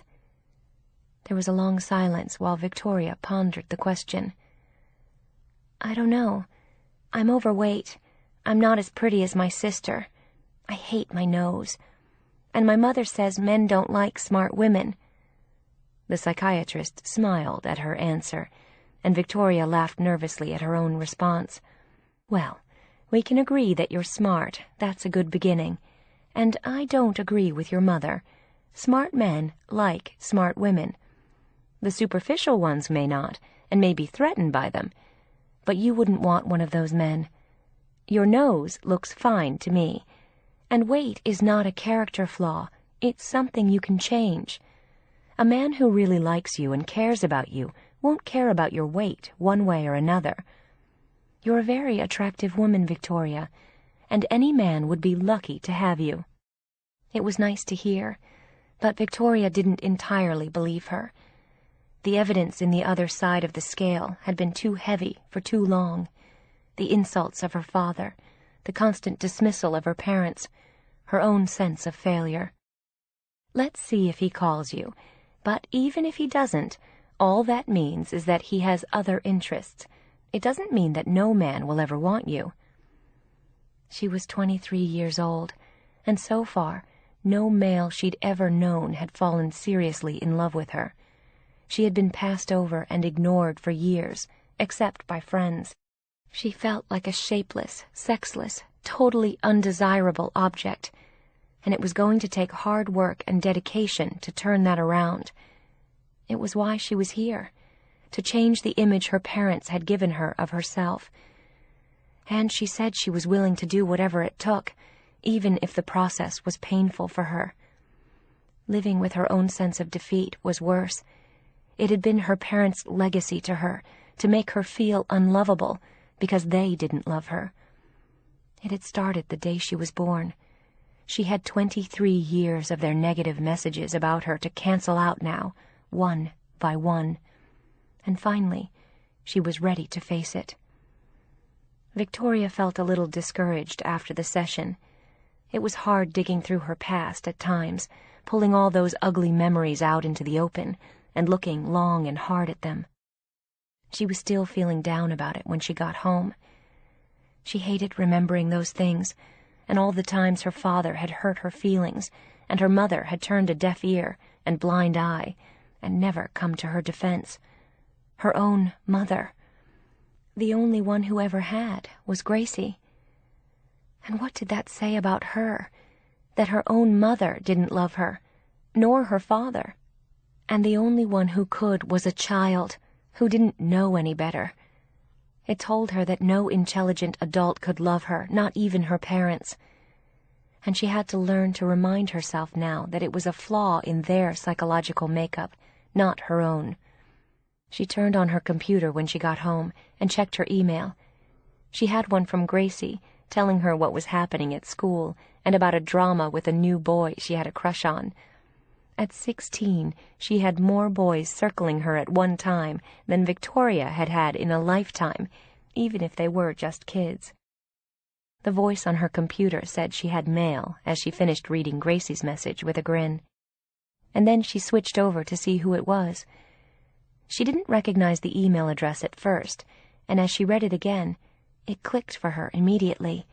Jack Bailey, the new chemistry teacher at lunch in the student lounge.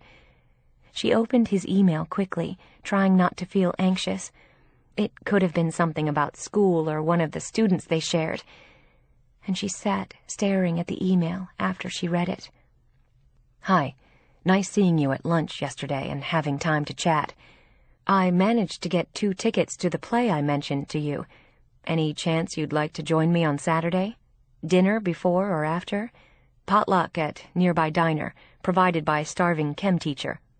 Let me know if you're free and it's of interest. See you around school. Jack."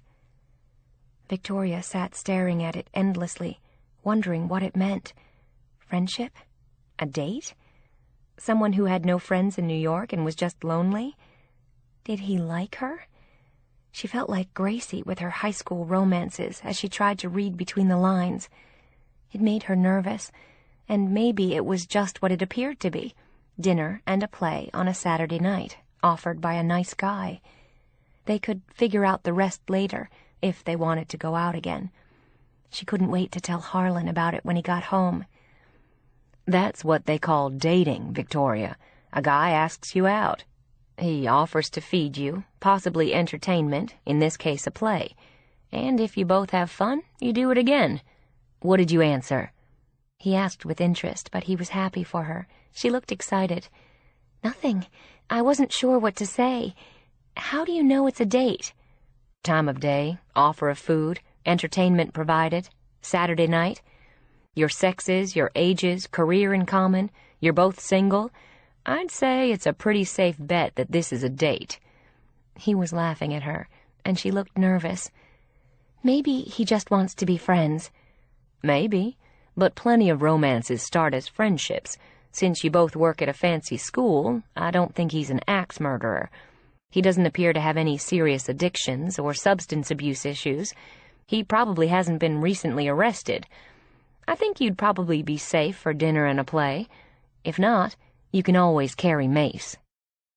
She grinned at the suggestion. Besides, this isn't just his show, you know. You might decide you don't like him.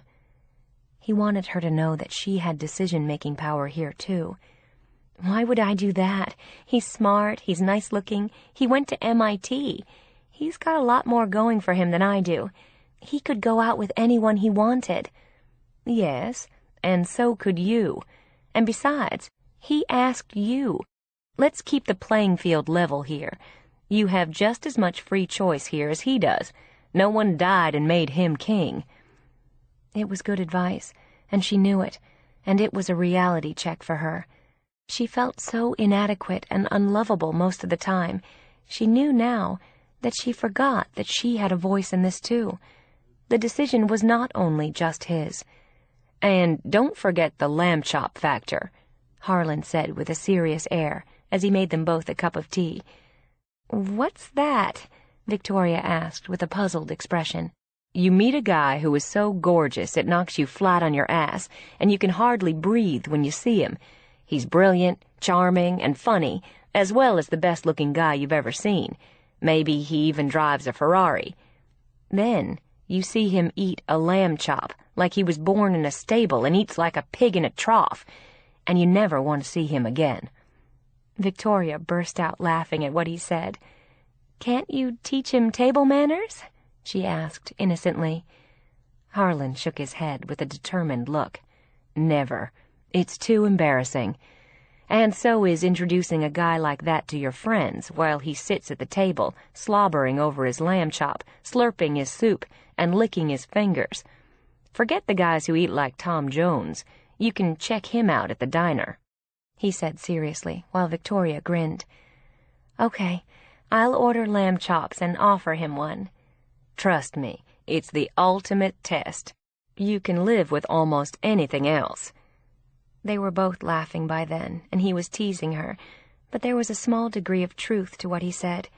It was hard to predict in the beginning what would totally melt your heart about someone, or turn you off forever.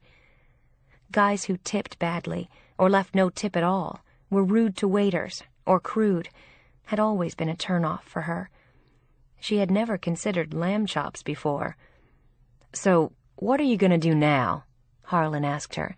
I suggest you accept his invitation. I can't remember the last time you had a date, and you probably can't either. Yes, I can, she said defensively. I went on a date in L.A. this summer. He was someone I was in 8th grade with, and I ran into him at our swim club. So, you didn't mention him before. He was incredibly boring. He sells real estate for his mother, and he spent the whole dinner talking about his low back pain, his migraines, and his hereditary bunions. It was a pretty boring evening. Jesus, you wonder how a guy like that ever gets laid. He must not get a lot of second dates. They were both laughing at her description. I hope you didn't sleep with him. No, she said primly.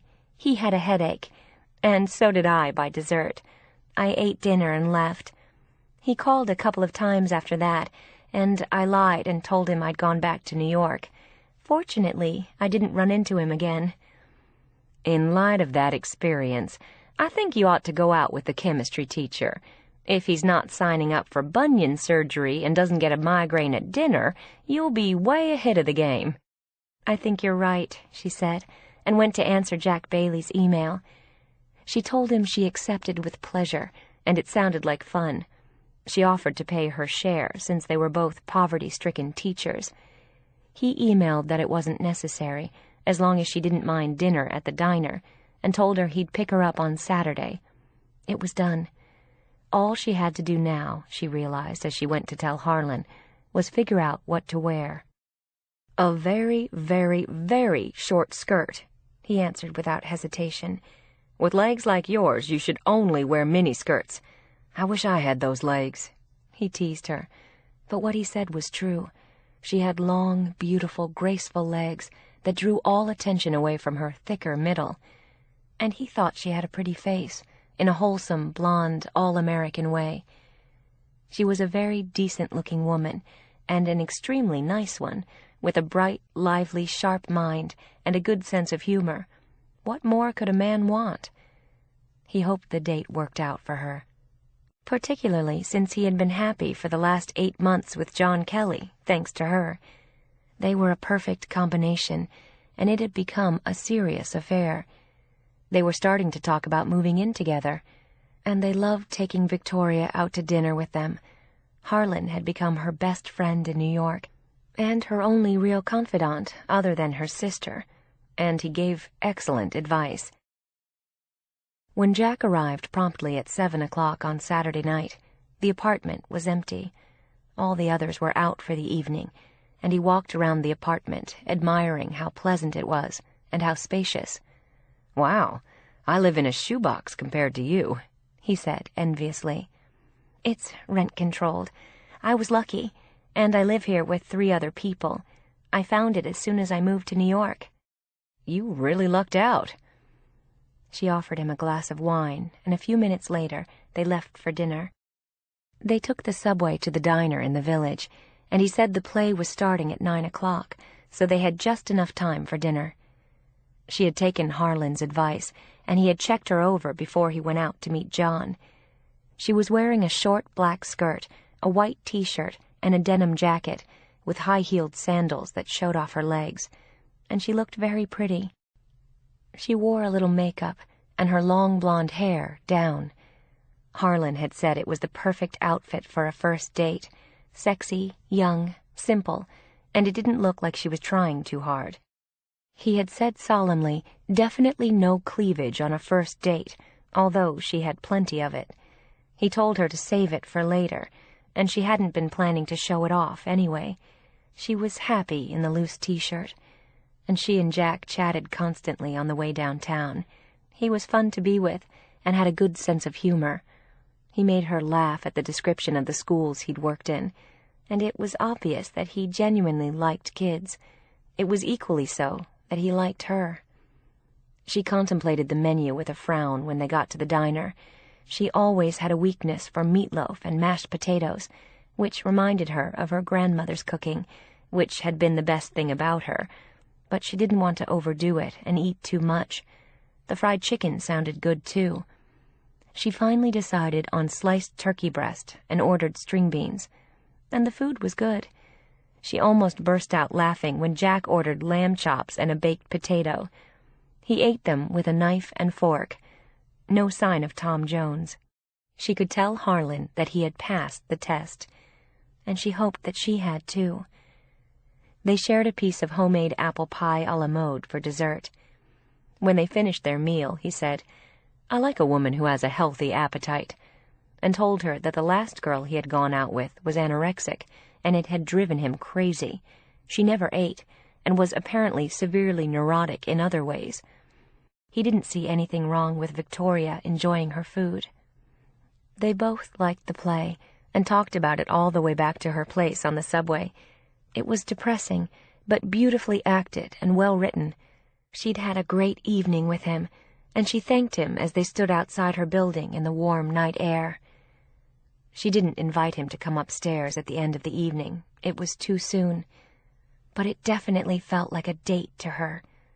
Jack looked happy, too, and said he'd like to go out with her again. She thanked him, and he hugged her, and there was a spring in her step and a smile on her face when she walked into the empty apartment. For a minute, she was sorry she hadn't invited him upstairs for a drink, but decided it was better this way.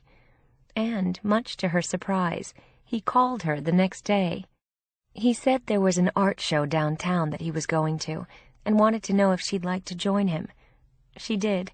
They met downtown and had dinner together again. By the time she got back to school on Monday morning, they had had 2 dates, and she couldn't wait to tell her shrink.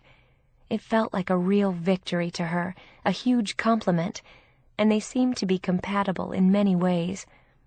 They ran into each other in the teacher's lounge at lunchtime, and she appreciated that he was discreet and didn't refer to seeing her on the weekend. She didn't want the whole school knowing that they'd gone out with each other outside school, especially for a proper date. He was casual and friendly, but nothing more, and then he called her that night to invite her out on Friday for dinner and a movie. She was really excited when she told her roommates about it over dinner in the kitchen. "It sounds like we have a live one here," Harlan said, grinning at her. "And he passed the lamb chop test. Shit, Victoria, you're in business." She laughed and felt silly, and almost helped herself to a second piece of garlic bread to celebrate. John was a terrific cook, but she stopped herself. She really wanted to lose some weight, and she had good reason to do it now. She had a date. Their movie date on Friday was as much fun as the other 2 had been, and they met again on Sunday for a walk in the park, and he held hands with her as they strolled along.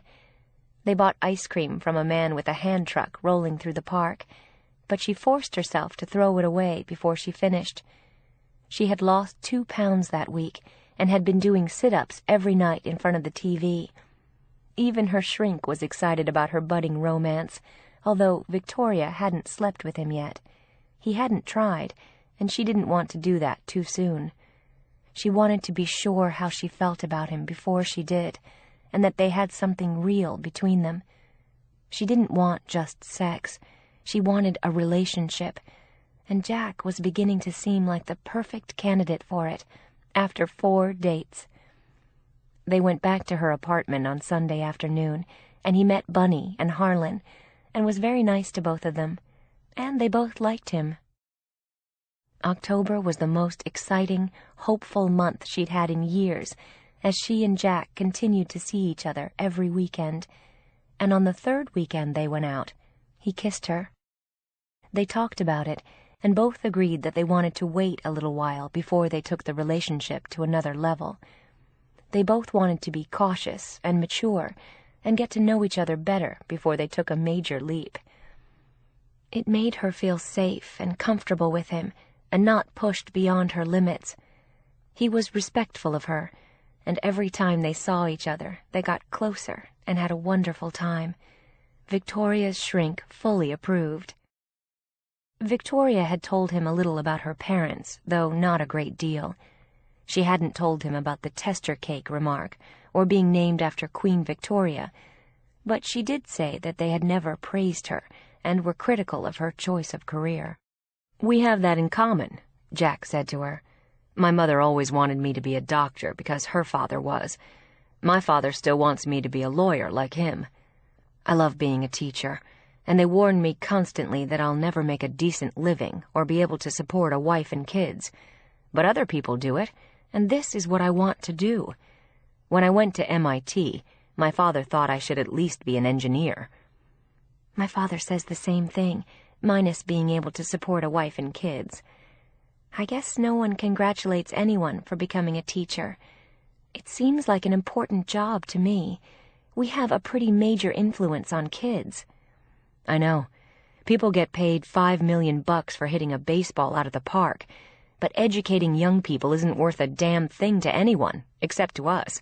It's a little sick." They both agreed. They agreed on almost everything. And in early November, things were heating up between them. They had been dating for just over a month, seeing each other once or twice a weekend, and Victoria could sense that they were going to sleep with each other soon. They were working up to it. She felt totally at ease with him, and was falling in love. He was a terrific guy, straightforward, honest, intelligent, warm, funny. He was everything she had ever dreamed of in a man, and, as Gracie would have said, she thought he was cute. She had told her younger sister all about him, and she was thrilled, although Victoria had said nothing to her parents, and had warned Gracie not to either. She didn't want to deal with their negative comments or their predictions of doom. It was still inconceivable to them that any man would fall in love with her. But she could tell that Jack thought she was pretty, and the warmth they shared in their relationship made Victoria bloom like a garden in spring. She looked relaxed, more sure of herself, and constantly happy. Dr. Watson was concerned. She didn't want her self-esteem to come from a man rather than be generated from within. But Jack was certainly helping how she felt about herself, and she had dropped 10 pounds by watching her portions and what she ate. She remembered the nutritionist's warning not to skip meals and to eat healthy food. This time, there were no crash diets, no herbal teas, no purges. She was just happy, and everything else fell into place accordingly. They were talking about their plans to go home for Thanksgiving, and were considering coming back to New York during the weekend so they could spend part of the holiday together. She was thinking about it one evening when she walked into the kitchen and saw John and Harlan deep in thought and earnest conversation. They both looked unhappy, and she quickly found an excuse to leave the kitchen. She didn't want to intrude. They seemed as though they had a problem, and Harlan stopped her just before she went back to her room with a cup of tea. "Got a minute?" he asked her as she hesitated. She could see that John was upset. She wondered if they were having an argument and hoped it wasn't serious. Their relationship had been so good until then, for almost a year now.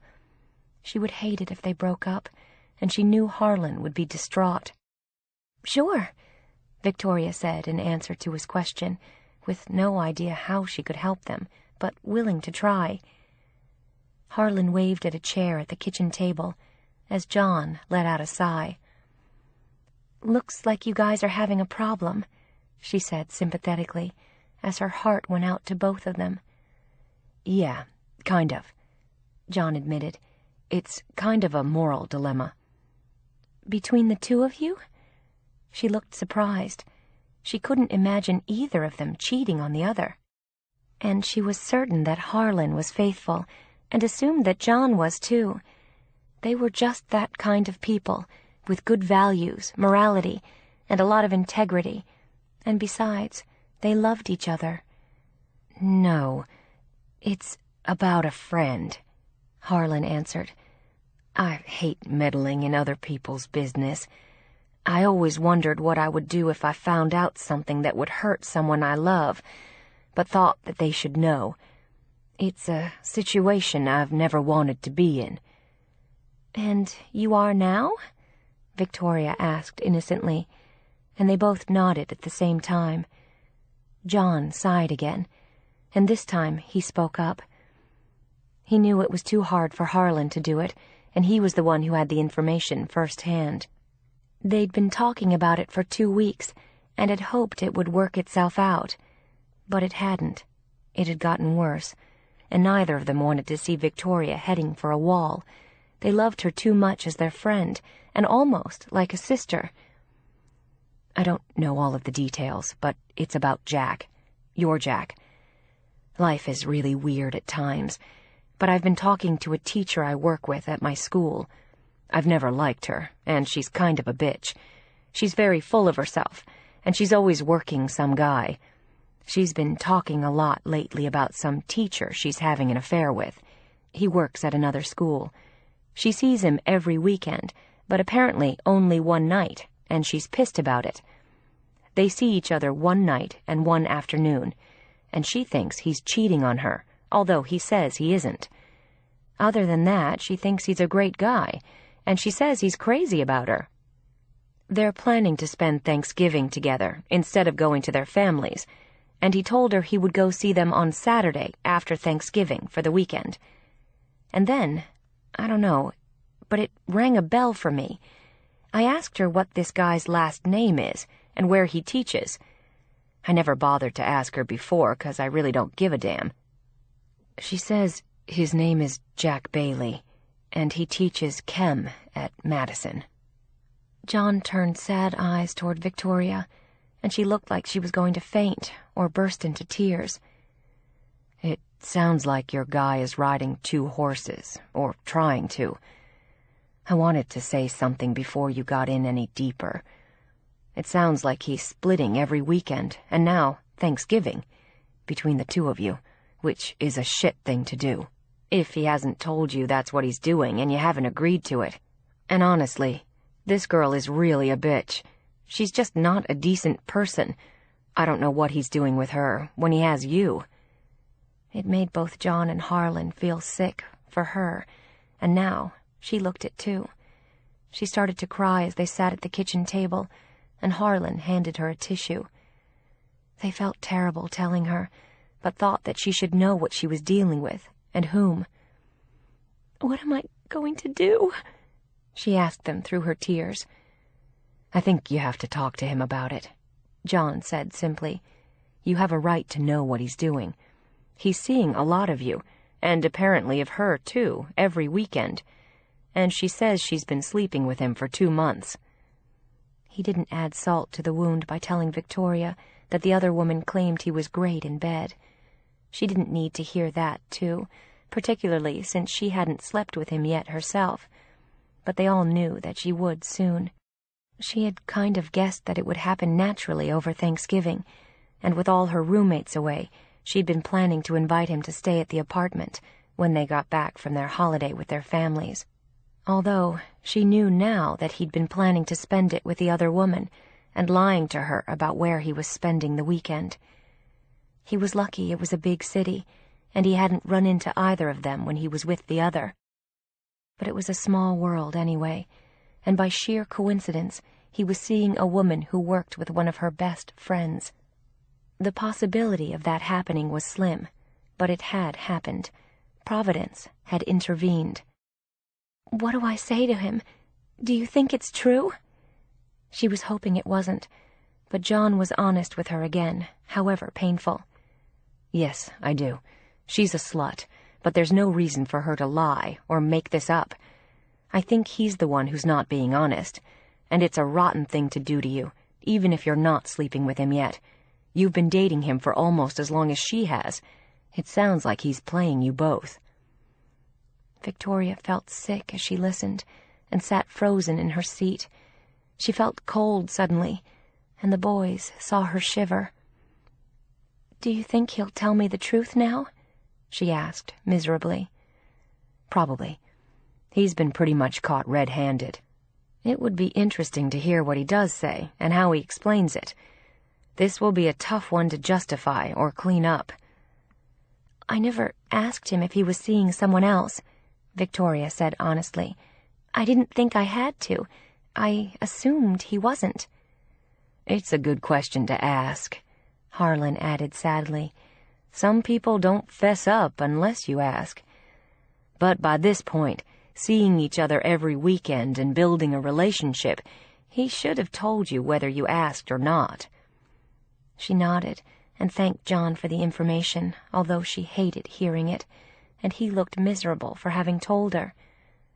But they all knew it was right. She had to know.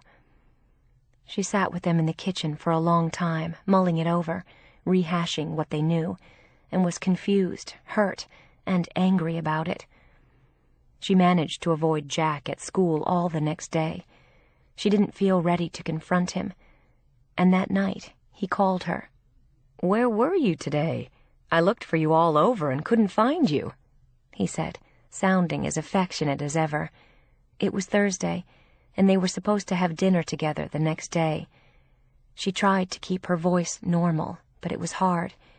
She didn't want to confront him about what she'd heard until they were face to face.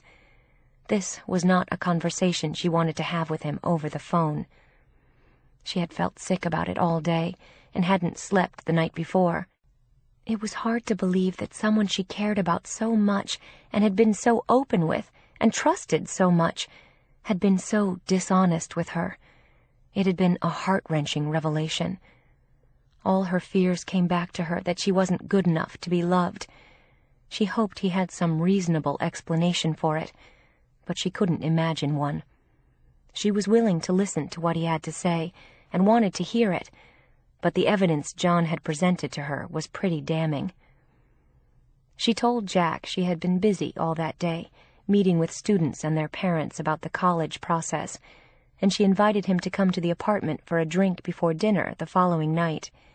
He said it sounded like a great idea, and he was as warm as ever. She had never pressed him about spending both nights of the weekend together, and never wanted to be pushy, but she decided to try it now and see what he would say in response. "Maybe we can do something Saturday night, too. There are some really great new movies out," she said innocently. "Maybe we can do that Sunday afternoon," he said with a tone of regret. "I have to correct exams all day Saturday and Saturday night. I'm way behind on it now." There was her answer. She could have Friday night and Sunday afternoon, but not Saturday or Saturday night. And with a sinking heart and a knot in her stomach the size of her head, she knew that what John had told her was true. She hadn't doubted it, but hoped he was wrong somehow. Apparently, he wasn't. She was distracted and nervous at school all day Friday, and saw Jack in the teacher's lounge briefly at lunchtime. She nearly ran out the door and told him she was late for a student meeting. And he arrived at her apartment right on time on Friday night. He looked as appealing and as relaxed as ever. There was a quality about him that made him look honest and sincere. He exuded integrity in a way that suggested that he was a person you could trust, and she had, wholeheartedly. Apparently, he was not what he appeared. It was a bitter pill for her to swallow. They were alone in the apartment. Everyone was out on Friday night, and Harlan and John knew what she'd be doing. She had told them. They were at John's place to give her space, but had told her they were available if she needed them. She had no idea how to start the conversation as she poured him a glass of wine with trembling hands. She had worn slacks and an old sweater. Suddenly, she didn't feel beautiful, as she often did when she was with him.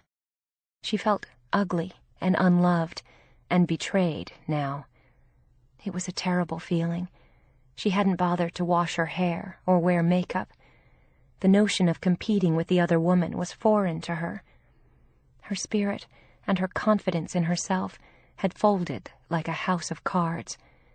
He was proving her father right. She wasn't worthy of being loved. Someone else was. Jack was looking at her carefully as he held his glass of wine. He could see that she was upset and had no idea what it was about. "Something wrong?" he asked innocently. Her hand was shaking as she set down her glass, and her stomach did a roll. "Maybe," she said softly, and raised her eyes to his. "You tell me. I never mentioned it before. Harlan's boyfriend, John, works at the Aguilera School in the Bronx. Apparently, a friend of yours does, too. I guess you know who she is better than I do.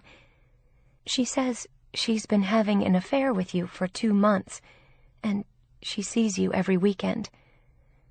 I guess that makes me pretty stupid, and you dishonest, or something like that. So, what's the deal, Jack? What's the story?" She looked him dead in the eye, and he stared at her for a minute, set down his glass, and walked across the room to look out the window. And then he turned toward her again, and she could see that he was furious. He had been caught. "You have no right to snoop around about me." He started on the offensive, but it got him nowhere. She didn't buy it. "I didn't. It fell into my lap. And I guess I'm lucky John told me. She's been bragging about you. It's a small world, Jack, even in a city the size of New York. How long were you planning to do double duty, and why didn't you tell me about it?" "You never asked me. I never lied to you," he said angrily. "I never told you we were exclusive. If you wanted to know that, you should have asked me." "You don't think you should have volunteered that by now? We've been seeing each other every weekend for almost 2 months. Apparently, the same amount of time you've been involved with her. What does she think is going on?" "I never told her I was exclusive with her either," he said, looking angry. "And it's none of your business anyway. I haven't slept with you, Victoria. I don't owe you anything, except pleasant company when we go out, and a nice evening." "Is that how it works? Those aren't the rules I play by.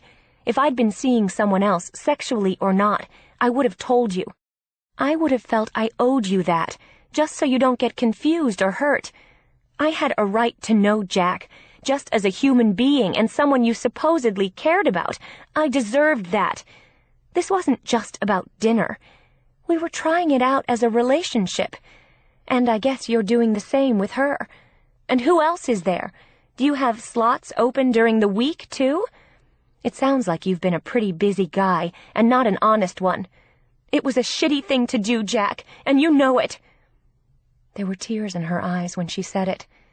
"Yeah, whatever," he said, nasty with her for the first time, and he looked cold now. He didn't like being called on the carpet, or being accountable for his behavior. He wanted to do whatever he wanted, no matter who got hurt, as long as it wasn't him. He wasn't the man she'd thought him, not by a long shot. Lamb chops hadn't been a problem, but his integrity was. He had none. The fact that she never asked was no excuse for him leading her on. "I don't owe you any explanations," he said, standing and looking down at her unkindly. "This is dating. That's all it is. And if you don't like the heat, get out of the kitchen. Or in this case, I will. Thanks for the wine," he said, strode to the door, and slammed it behind him. That was it. 2 months with a guy she liked and had believed in, and he had cheated on her, lied, and had no regret whatsoever. He didn't give a damn about her. That much was evident. Victoria sat in her chair, shaking after he left, but proud of herself for having confronted him. It had been ugly and painful, and she told herself that she was better off finding it out now. But she felt like someone had died when she walked back into her bedroom, lay down on the bed, and sobbed into her pillows. She hated what he had done, but worse yet, she felt terrible about herself. All she could think as she remembered the look in his eyes before he left was that if she had been worthy, he would have loved her. And he didn't. Chapter 14. Victoria still felt shattered over the disappointment with Jack Bailey when she left for L.A. for Thanksgiving. It was good to see Gracie and share the holiday with her family, but she was feeling terrible about herself. Gracie could see it and was sad for her. She could tell how upset she was by what she was eating. All her parents noticed was that she had gained weight, and Victoria went back to New York on Saturday. She couldn't take it any longer. She called Dr. Watson on Monday morning after Thanksgiving and went in to see her. They had been talking about Jack for the past several weeks. No matter how Victoria turned it around, she still felt somehow to blame, and that if she were truly lovable and worthy of being loved, Jack would have behaved differently. "It's not about who you are," her psychiatrist said kindly again. "It's about who he is. His lack of integrity, his dishonesty. This wasn't your failure, it was his." Victoria knew it intellectually, but she couldn't get it emotionally. For her, it always went back to whether she was lovable or not, and if her parents hadn't loved her, who would? And the same principles applied to them.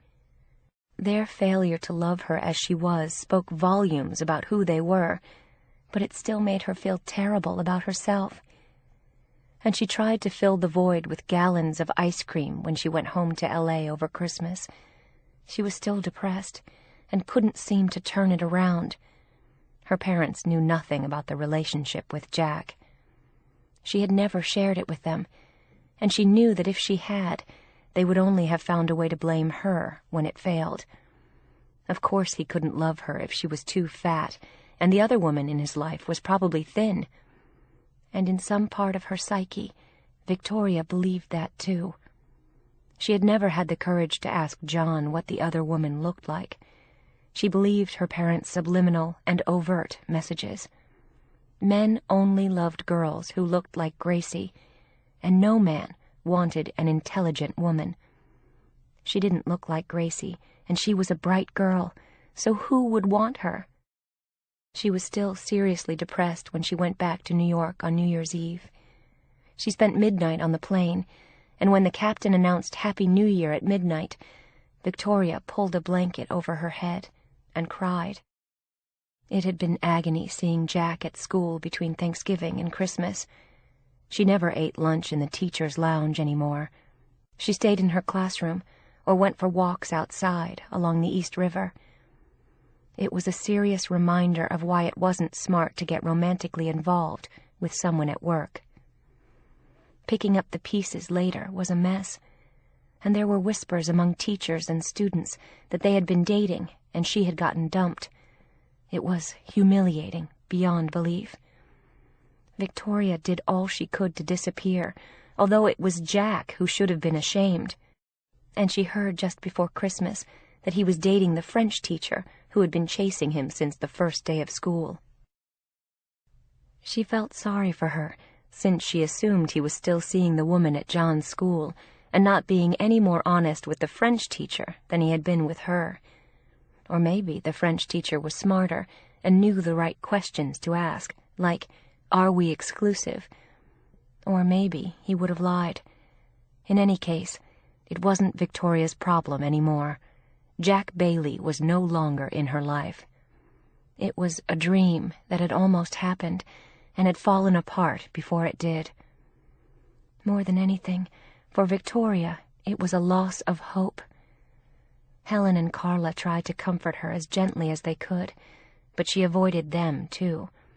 She didn't want to discuss it with anyone, in school or out. She didn't talk to John and Harlan about it either now. It was done. But they could see how badly it had impacted her. She was grateful for the distraction when she went on a college tour with Gracie in January, over a long weekend. They went to visit 3 schools in the East, but Gracie was determined to stay on the West Coast. She was a California girl, but they both enjoyed the trip anyway. It was a wonderful chance to be together. And Gracie didn't say anything when Victoria ate a huge steak and baked potato with sour cream, followed by a hot fudge sundae for dessert when they went out to dinner. She knew how sad she was over Jack. And Victoria was well aware herself that even her baggiest pants had gotten tight since Thanksgiving. She knew she had to do something about it, but she wasn't ready to yet. She wasn't ready to give up what her shrink called the bottle under the bed, which, in her case, was fattening foods. In the long run, the result of eating them only made her feel worse, like an alcoholic, but they offered comfort for a minute. One of the highlights of Gracie's visit to her sister was spending a day with Victoria at school. She sat in on her classes, and she had fun talking to the other students. And it gave her students further insight into Victoria to meet her younger sister. Gracie was a big hit in the classroom, spoke up easily, and was the instant focus of all the boys, who wanted her email and to know if she was on Facebook, which she was. She handed her email address out like candy, and they grabbed it. Victoria was relieved that Gracie left before she turned her classes upside down. She was more beautiful than ever at nearly 18, which suddenly made Victoria feel old as well as huge. It depressed her to think that she would be turning 25 in a few months, a quarter of a century. And what did she have to show for it? All she could focus on was that she had no man in her life and was still battling her weight. She had a job and a sister she loved, and nothing else. She had no boyfriend, and had never had a serious one, and her social life consisted of Harlan and John. It didn't seem like enough at her age. and Dr. Watson broadsided her the next time they met, when Victoria told her about the college tour she'd taken with Gracie and how much fun it was for her. "I want to raise a question for you to think about," her psychiatrist said quietly. Victoria had come to rely on her in the past year and a half and value what she said.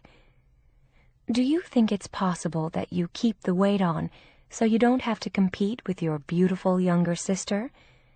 You take yourself out of the running by hiding behind your own body.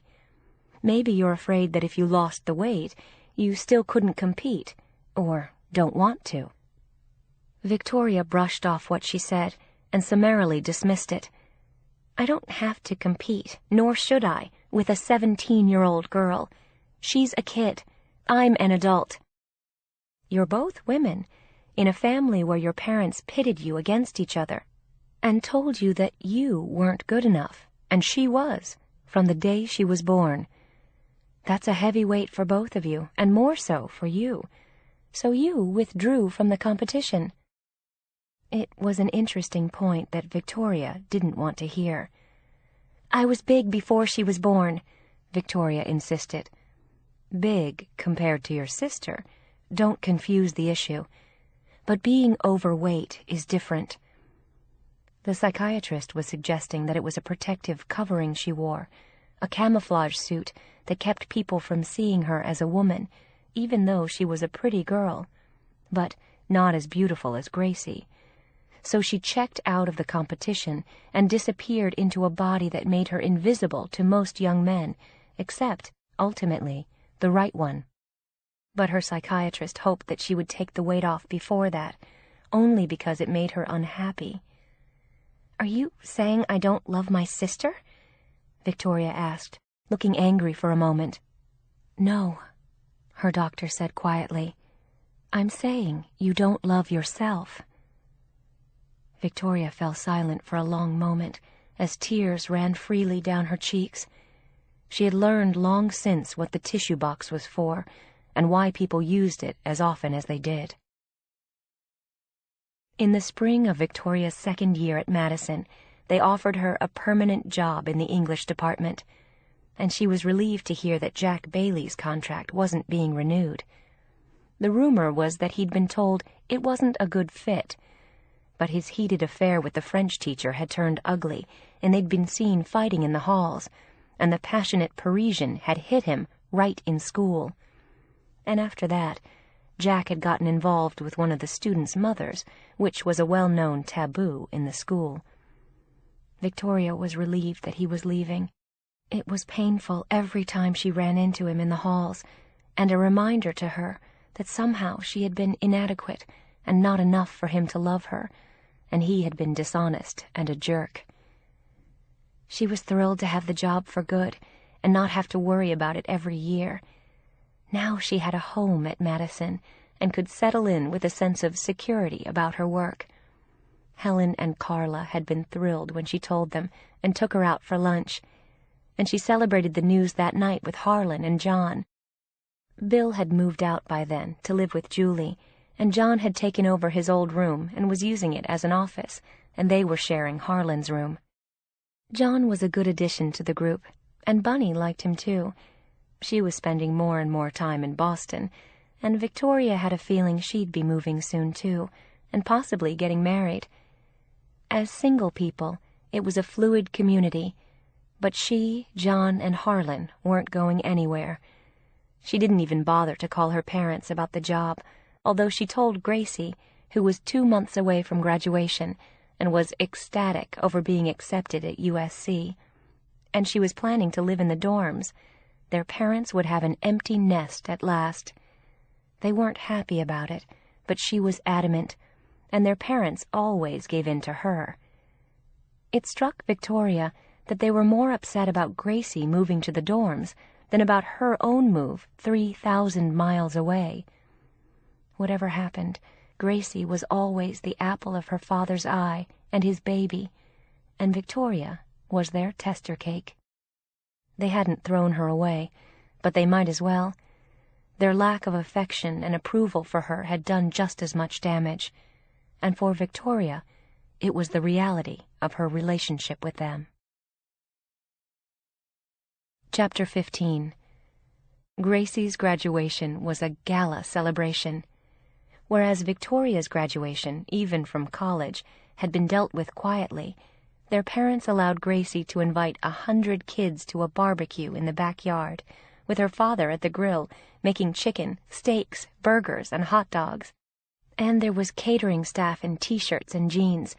The kids had a ball. Victoria flew out for the party and the graduation the next day. Gracie looked adorable in her cap and gown, and their father actually cried when she got her diploma. Victoria couldn't remember his ever doing that for her, probably because he hadn't. And their mother was undone. It was an extremely emotional event, and the two sisters embraced afterward and cried too. "I can't stand it," Victoria laughed through her tears as she hugged her. "My baby has grown up. How dare you go to college? I hate this." She wished, too, that Gracie had tried harder to get into a school in New York instead of staying in L.A. She would have loved to have her closer, so she had family in New York. But she would also have liked to see her little sister get away from their parents' stifling influence. They hovered over her, and her father was a powerful force in her life and tried to form her every opinion. Victoria had never been able to tolerate it, but Gracie bought into a lot of it, their lifestyle, their opinions, their politics, their philosophies about life. There was much she agreed with and even admired about them. But Gracie had had a very different set of parents than Victoria did. Gracie had parents who worshipped and adored her and supported her every move and decision. That was heady stuff. And she had no reason to rebel against them or even separate from them. She did everything their father thought she should. He was her idol. And Victoria had had parents who ignored her, ridiculed her, and never approved of a single move she made. Victoria had had good reason to move far away, and Gracie had just as many compelling reasons to stay close to home. It was incredible to realize how different their experiences and lives had been with the same parents. It was like night and day, positive and negative. Sometimes Victoria had to remind herself of how much easier Grace's life had been, and how much kinder they had been to her, to explain to herself why Gracie didn't want to separate from them. It had been a big decision for Gracie to live in the dorm rather than stay at home. That felt like a major move to her, although it seemed like a tiny one to her older sister and not big enough.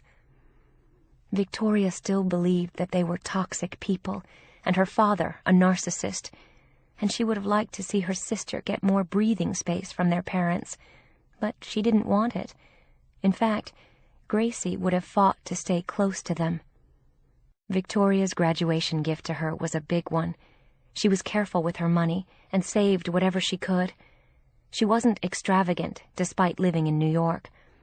And she offered to take Gracie to Europe as a graduation present. They had gone with their parents when they were much younger, but their parents hadn't been interested in traveling in years. So Victoria was taking Grace to Paris, London, and Venice in June, and Rome if they had time. Grace was so excited she couldn't stand it, and so was Victoria. They were planning to be gone for 3 weeks, with 4 or 5 days in each city.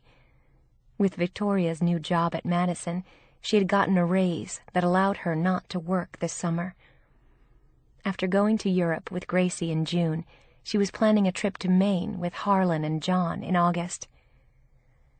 Gracie had a million plans of her own before she started college in late August. Victoria realized, as Gracie did, that now things were going to change for all of them. She had grown up. Victoria lived far away. Their parents had a chance to be more independent and do things on their own. They would all get together for holidays, but in between, they all had their own lives to lead. Except for Victoria, who had a job, but not a life. She was still trying to carve one out for herself. At 25, she still felt as though she had a long way to go. She wondered sometimes if she'd ever get there, and had started referring to herself jokingly as Gracie's spinster sister. It felt at times as though that was going to be her lot in life.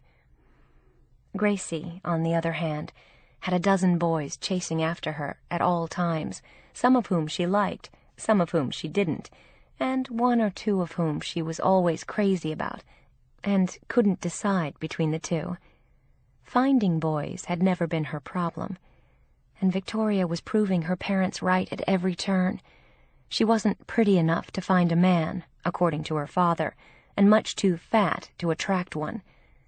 And according to her mother, she was too intelligent to keep one. Either way, she had no one. They left for Paris the day after school closed for Victoria in New York. Gracie flew to New York with 2 suitcases filled with summer clothes, and the girls left for the airport early the next morning. Victoria had 1 suitcase, and she checked their luggage in at the airport, while Gracie talked to her friends on her cell phone. Victoria felt a little like a tour guide on a high school trip, but she was really looking forward to traveling with her sister. They boarded the plane in high spirits, and Gracie was still texting frantically when the flight attendant told her to turn off her phone. Victoria was holding on to their passports. Sometimes she felt more like Gracie's mother than her sister.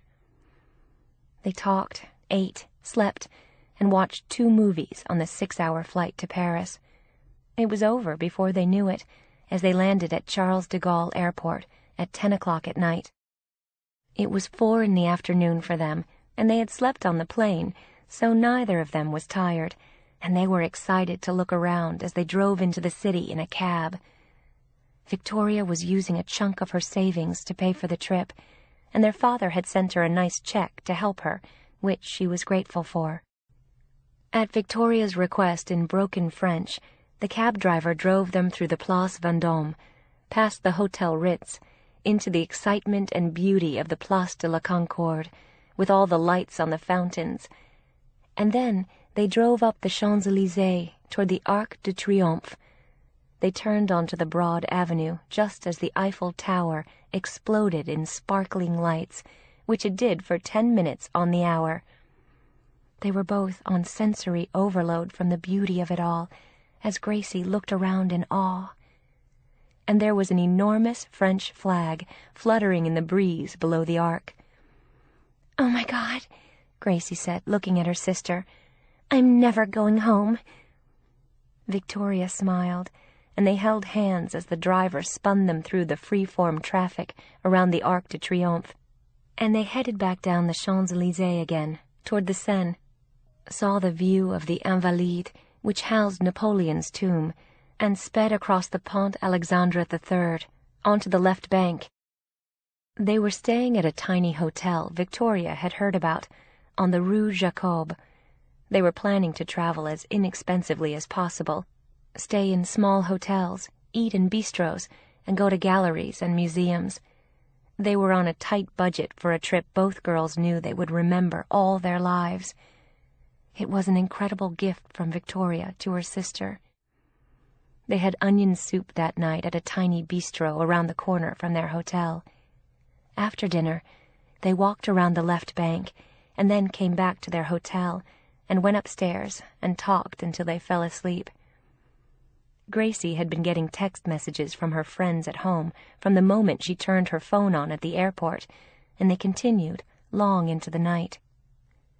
The 2 girls had croissants and café au lait in the lobby of the hotel the next morning, and then they set out on foot to go to the Rodin Museum on the Rue de Varenne, and from there to the Boulevard Saint-Germain, bustling with activity, where they had coffee at the venerable old artist's restaurant, Aux Deux Magots, and after that they went to the Louvre and spent the afternoon there seeing famous treasures. Gracie wanted to see the Picasso Museum, which they did the next day. They had dinner in the Place des Vosges, which was one of the oldest sections of the city, in the Marais, and after that they rode on a bateau mouche, all lit up on the Seine. They saw an exhibit at the Grand Palais, walked in the Bois de Boulogne, visited the lobby of the Hotel Ritz, and walked down the Rue de la Paix. They both felt as though they had walked all over Paris in the 5 days they were there. They had seen everything they wanted to by the time they left for London, and they were just as energetic there. They went to the Tate Gallery, the Victoria and Albert Museum, and Madame Tussaud's Wax Museum in the first 2 days. They saw the crown jewels in the Tower of London, the changing of the guard at Buckingham Palace, visited the stables and went to Westminster Abbey, and walked down the grandeur of New Bond Street, looking into all the expensive shops they couldn't afford. Victoria had treated herself to an expensive handbag at Printemps in Paris, and Gracie went wild with T-shirts and funny jeans in the King's Road in London. But they had both been very well behaved and spent their money wisely. At night they had dinner in small restaurants, and they stopped at sandwich shops in the daytime. They managed to do and see everything, and their parents checked on their progress daily, mostly, Victoria knew, because Gracie was with her, and they said they missed her. They had been gone for almost 2 weeks when they flew from London to Venice, and their pace slowed dramatically once they were there. Their arrival at the Grand Canal was breathtaking, and Victoria paid for a gondola ride to their hotel, while Gracie lay happily in the boat and looked like a princess. The moment they arrived in Italy, every man in the street was looking at her, and when they walked around Venice, several times Victoria noticed men following them and staring at her younger sister. They walked through the Piazza San Marco and bought gelato, went into the church itself, and wandered endlessly for hours along the narrow, winding streets, in and out of churches, and when they finally stopped for lunch, Victoria ordered an enormous bowl of pasta and ate it all. Gracie had picked at hers and said it was delicious. She was too excited to eat much, and it was hot. They hadn't stopped moving for a minute, and they both agreed afterward that Venice was their favorite city. They did more walking, eating, and relaxing there, moving at a slower pace, and they spent hours at outdoor cafes, just watching people. Gracie insisted on buying a tiny cameo brooch for their mother, which wouldn't even have occurred to Victoria, but she had to admit that it was very pretty and a very sweet gesture. They bought a tie for their father at Prada, and silly souvenirs for themselves. There was a gold bracelet that Victoria fell in love with in a shop near the Piazza San Marco, but she decided she couldn't afford it, and Gracie bought a music box shaped like a gondola that played an Italian song neither of them knew. Their days and nights in Venice were absolutely perfect. They visited the Doge's palace and every major church in their guidebook.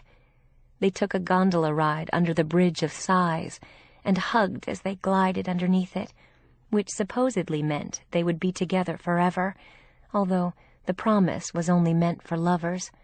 But Gracie insisted it applied to them, too. And for their one elegant evening, they went to Harry's bar, where they ate another enormous meal. The food in Venice was fantastic, and Victoria ate risotto or pasta with delicious sauces at every meal, and tiramisu for dessert. This wasn't about comfort food. It was about exquisite Italian cuisine, but its effect on her body was the same. They both hated to leave and fly to Rome for the last leg of the trip. They did more walking, shopping, and visiting churches and monuments there. They visited the Sistine Chapel, took a tour of the catacombs, and wandered around the Colosseum. And they were both exhausted but happy by the end of the trip. It had been as unforgettable as Victoria had hoped, and a moment in their lives, and a memory that she knew both of them would cherish forever. They had just tossed a coin in the Fountain of Trevi and found their way to an outdoor cafe on the Via Veneto when their father called them. He couldn't wait for them to come home, and Gracie sounded excited to see him. They were planning to fly from Rome to New York. Gracie was going to spend 2 days with her sister in New York and then fly back to L.A. on her own. Victoria had promised to come out to help her settle into the dorm in August, but she had no plans to spend time in L.A. this year. Her life was in New York now, and she knew that Gracie would be busy with her friends before they all went their separate ways for college. It was a relief for Victoria not to spend 2 or 3 weeks living with her parents. She wanted time to relax in New York. On the flight from Rome to New York, they talked about everything they'd done and seen, and Victoria was relieved that there hadn't been a single bad moment on the trip. Gracie had been a pleasure to be with, and although their views of their parents were very different, Victoria was careful not to dwell on it. They talked about other things, and Gracie had thanked her profusely for the incredible trip. They were halfway to New York when Gracie handed her a small package wrapped in Italian gift paper with a little green ribbon. She looked mysterious and excited when she gave it to her big sister and thanked her again for the fabulous trip. She said it was the best graduation present in the world. Victoria opened the package carefully and felt something heavy inside it. It was in a soft black velvet pouch, and when she opened it, she saw the beautiful gold bracelet she had fallen in love with in Venice and had decided not to buy herself. "Oh, my God, Gracie, that's crazy!"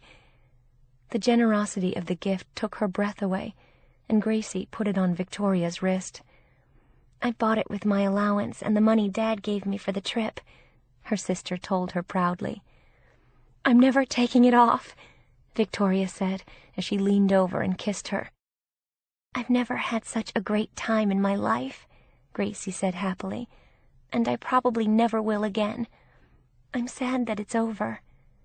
"Me too," Victoria admitted to her. "Maybe we can do it again sometime, when you graduate from college." She smiled wistfully. That seemed like a lifetime away right now, but Victoria knew how fast the years would fly by from now on. It seemed like only yesterday when she had graduated from high school, and now she was 25, and her college graduation was 3 years behind her.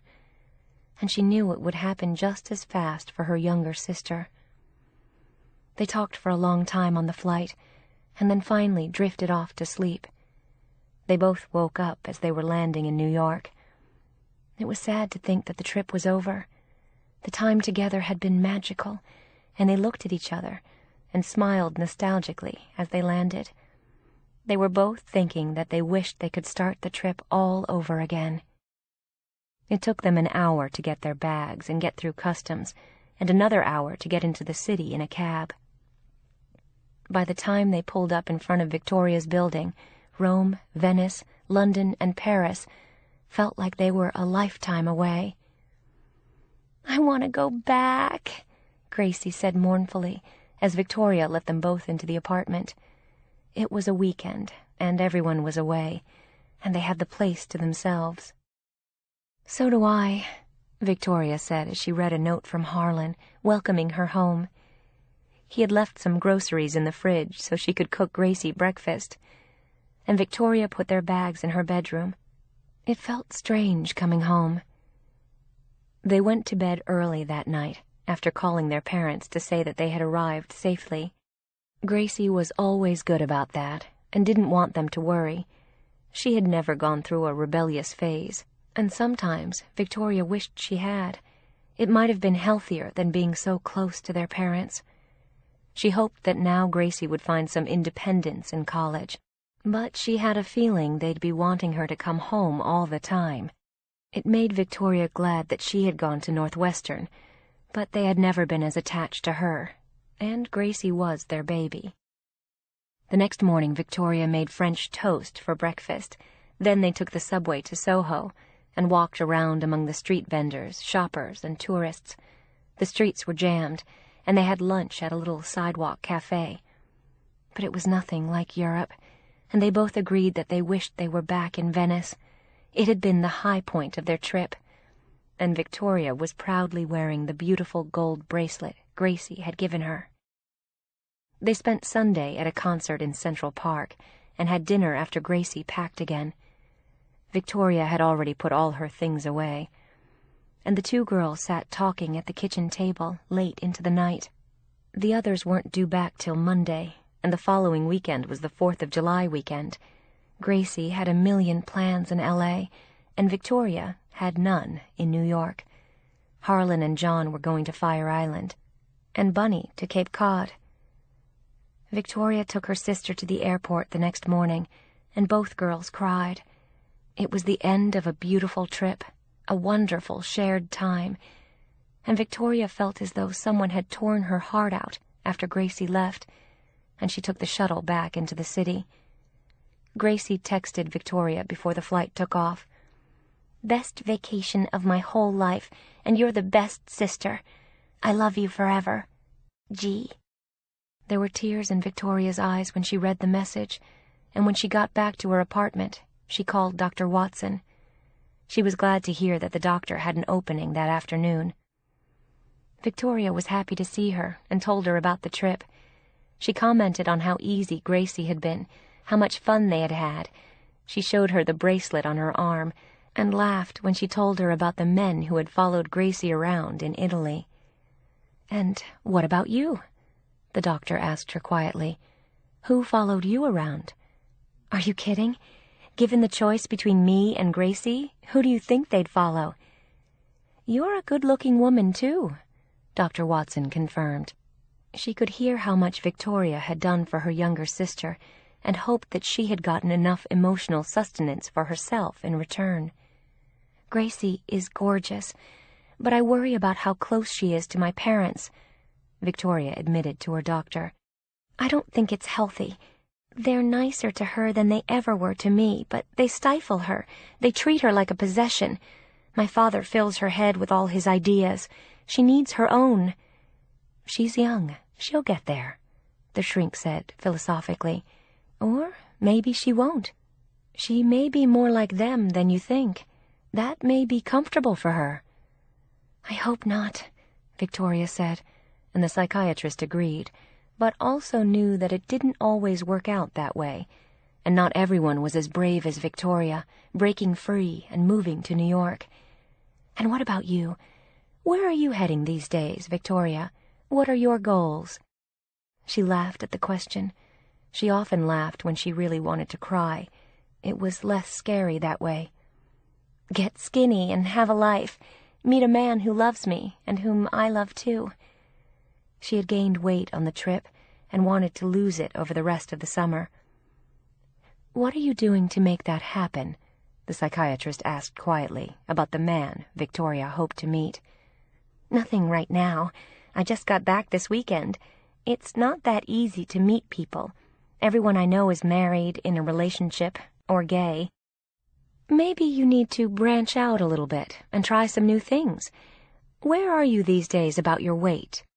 She was usually either on a diet or in deep despair. "I ate a lot of pasta in Italy and croissants in Paris. I guess I have to pay the piper now." She had bought a book about the latest popular diet before she left on the trip and hadn't read it yet. It's always a fight. Something was stopping her from losing the weight she wanted to, and yet she was always sure that on the other side of the weight rainbow stood the man of her dreams. "You know, you might find someone one of these days who loves you just the way you are. You don't have to go on a crash diet to find someone. Keeping trim is good for your health, but your love life doesn't have to depend on it." "No one is going to love me if I'm fat," she said glumly. It was the message her father had given her for years, almost in the form of a curse. "That's not true," the psychiatrist said calmly. "Someone who loves you will love you fat, thin, or any shape." Victoria didn't answer, and it was obvious she didn't believe what Dr. Watson had said. She knew better. There were no men pounding down her door, stopping her on the street to beg for her phone number, or asking her for dates. "You can always go back to the nutritionist. That worked for you pretty well." And they had discussed Weight Watchers many times, but she never got there. She said she was too busy. "Yeah, I guess I'll call her in a few weeks." She wanted to settle in first, but she wanted to lose some weight before she went back to school. She was in her bigger clothes again after the trip. She talked about her trip again then, and the hour was over. As she walked outside, she had the feeling again that she was stuck. Her life was going nowhere. And she bought herself an ice cream cone on the way home, and told herself what difference did it make anyway. She would start dieting seriously tomorrow. Harlan and John were home when she got in, and so was Bunny. They were happy to see her, and they had dinner together that night when Bunny got back from the gym. John had made a big bowl of pasta and lobster salad, both of which were irresistible. Harlan could see that she had gained weight, but he didn't say anything. They were just happy to be together again, and Bunny told her she was engaged and showed them her ring. She was getting married the following spring. It didn't come as a surprise to any of them, and Victoria was happy for her. Gracie had texted her earlier to let her know that she had gotten home, and she called Victoria that night before she went to bed. She said their parents had taken her out to dinner, and she was going to Malibu with friends the next day. She had a busy summer ahead. And Victoria went to sleep dreaming of Venice, sitting in the gondola next to Gracie under the Bridge of Sighs. And then she dreamed of the risotto Milanese they'd eaten at Harry's bar. The rest of the summer went by too quickly. Victoria spent the 4th of July weekend at a bed and breakfast in the Hamptons with Helen and a group of single female teachers from Madison. She went to Maine with Harlan and John in August. There were some blisteringly hot days in New York where she did nothing but lie around. It was too hot to go jogging, so she went to the gym once in a while. It was a token effort, but she wasn't in the mood. She was sad after Gracie left following their trip. They had such a good time together. Victoria really missed her, and was lonely without her. She went to one Overeaters Anonymous meeting, and never went back. And as she had promised, she flew out to California for the weekend to help Gracie settle into her dorm room at USC. It was a day of chaos, bittersweet memories, and tears of hello and goodbye. Victoria helped her unpack, while their father set up her stereo and computer, and their mother neatly folded underwear into a drawer. Gracie had 2 roommates in a tiny room, and it was a major feat getting everyone's things put away in lockers, a single closet, and 3 chests of drawers, with 3 desks and 3 computers crowding the room. And all 3 sets of parents and Victoria were trying to help their girls.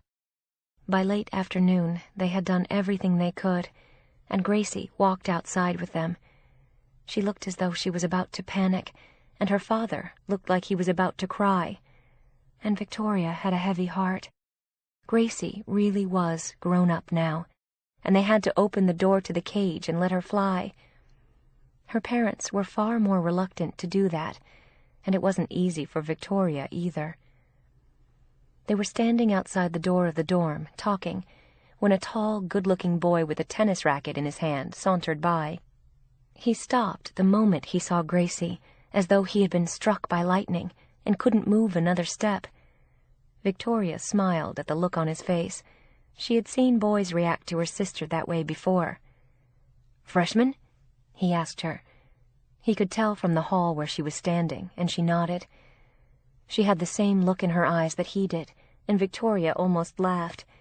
It would be just too simple if Gracie found the man of the moment the day she moved into the dorm. How easy was that? "Junior? Senior?" she inquired with a hopeful look, and he grinned. "Business school," he answered with a broad smile, which meant he was at least 4 years older than she was, and probably more like 5 or 6. "Hi," he said then, glancing at all of them. "I'm Harry Wilkes." They had all heard of Wilkes Hall, and wondered if he was of the family that had donated it. He shook hands with her parents and Victoria, and then smiled dazzlingly at Gracie, and asked if she'd like to play tennis at 6 o'clock. She beamed and said she would. He promised to come back for her then, and then jogged off. "Well, that was easy," Victoria commented as he left. "Tennis, anyone? You really don't know how lucky you are." "Yes, I do," she said with a dreamy look. "He's really cute." And then, As though she had been taken over by an alien being from outer space, she spoke to Victoria in an undertone. "I'm going to marry him one day." "Why don't you check him out at tennis first?" Victoria had seen all the boys who had come and gone in her high school days. This was only the beginning of 4 years of college.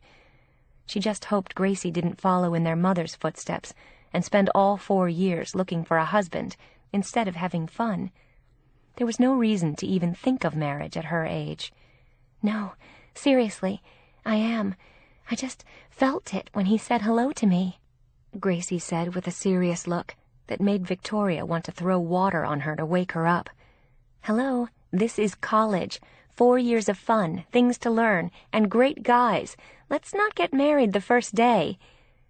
"Leave it to your sister to find the richest kid on campus," their father said proudly, assuming he was the Wilkes of Wilkes Hall. "He looked pretty taken with her." "So was half of Italy in June. Let's not lose our heads here," Victoria said, trying to be the voice of reason. But no one was listening to her. His name had done it for her father. His looks had done it for Gracie. And the word marriage did it for their mother. Poor Harry Wilkes was a goner, Victoria thought to herself, if the 3 of them got hold of him. "Listen, you," she said to her little sister. "Try not to get engaged before I come back for Thanksgiving." She gave her a big hug then, and the 2 sisters held each other, wishing they could stop time and freeze this moment forever. "I love you," Victoria whispered into her dark, curly hair. Gracie looked like a child in her sister's arms, and Gracie looked up at her with tears on her lashes. "I love you too. I really meant what I said before. I just got this weird feeling about him." "Oh, shut up," Victoria said, laughing, and gave her a sisterly shove. "Have fun at tennis. Call and tell me how it was." Victoria wasn't leaving for New York till the morning. There was nothing to stay for once Gracie left the house, nothing to keep Victoria there. There hadn't been in years. The 3 of them walked back to the enormous parking lot and found her father's car. Victoria got into the back seat, and they rode in silence all the way home, each of them lost in thought, thinking how fast it had all gone. 1 minute, Gracie was a baby, a toddler careening around the room at full speed. Victoria was taking her to 1st grade and kissing her goodbye. Then, suddenly, she was a teenager, and now this. And they all knew with sadness and certainty that the next 4 years would wing past them just as fast. Chapter 16. Their collective fear that Gracie's college years would rush by too quickly proved to be true. It happened in the blink of an eye, and the next thing they all knew, she was graduating from USC. She was in a cap and gown, and her parents and older sister saw her hat fly high in the air again. It was over. 4 years of college. She had a bachelor's degree in English and communications, and hadn't figured out how to use it yet. She wanted to work for a magazine or a newspaper, but hadn't started interviewing yet. She was taking the summer off, and planned to look for a job in September. And she had their father's blessing. She was going to Europe with friends in July, to Spain and Italy, and her boyfriend was going with them, and then the 2 of them were meeting up with his parents in the south of France. Her prediction on her first day at USC had almost materialized.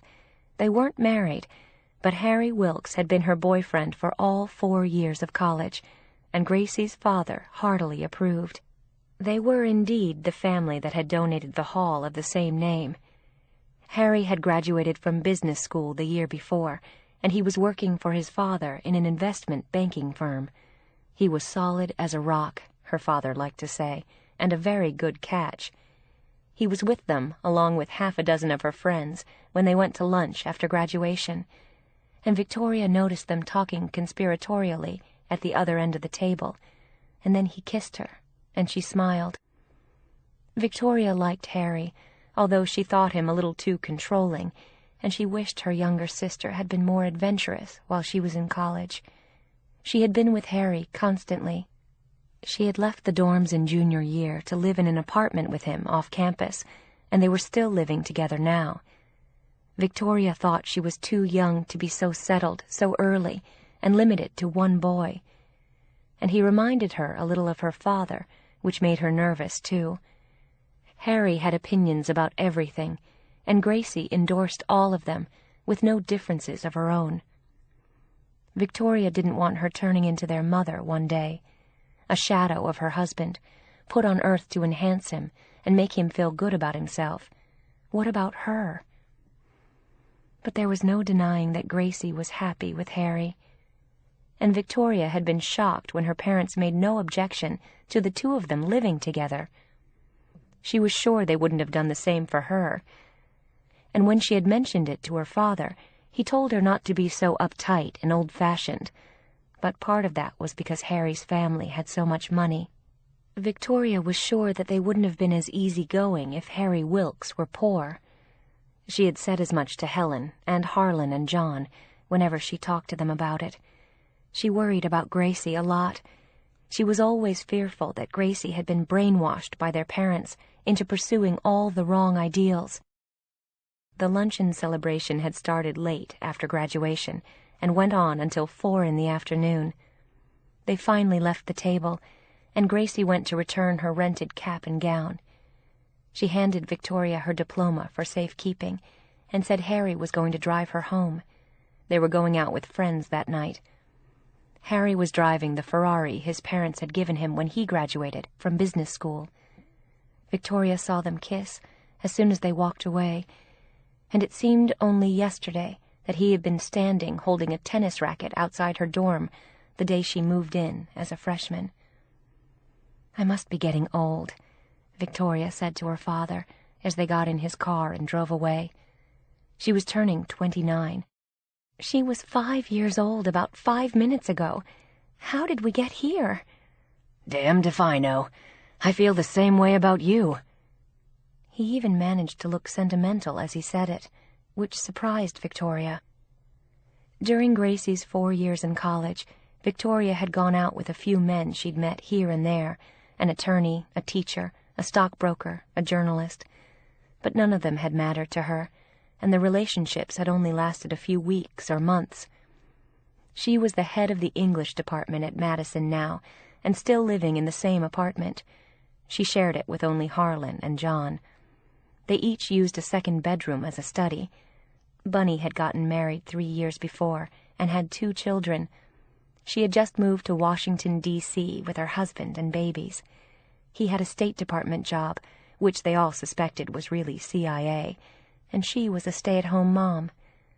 Harlan was still working at the Costume Institute, and John was teaching at the same school in the Bronx. And she had stopped seeing Dr. Watson 2 years before. There was nothing more to say to her. They had covered the same territory many times, and they agreed. There were no mysteries left to discover. Her parents had given her a raw deal and poured all their love into her sister, and had never left any for her, even before Gracie was born.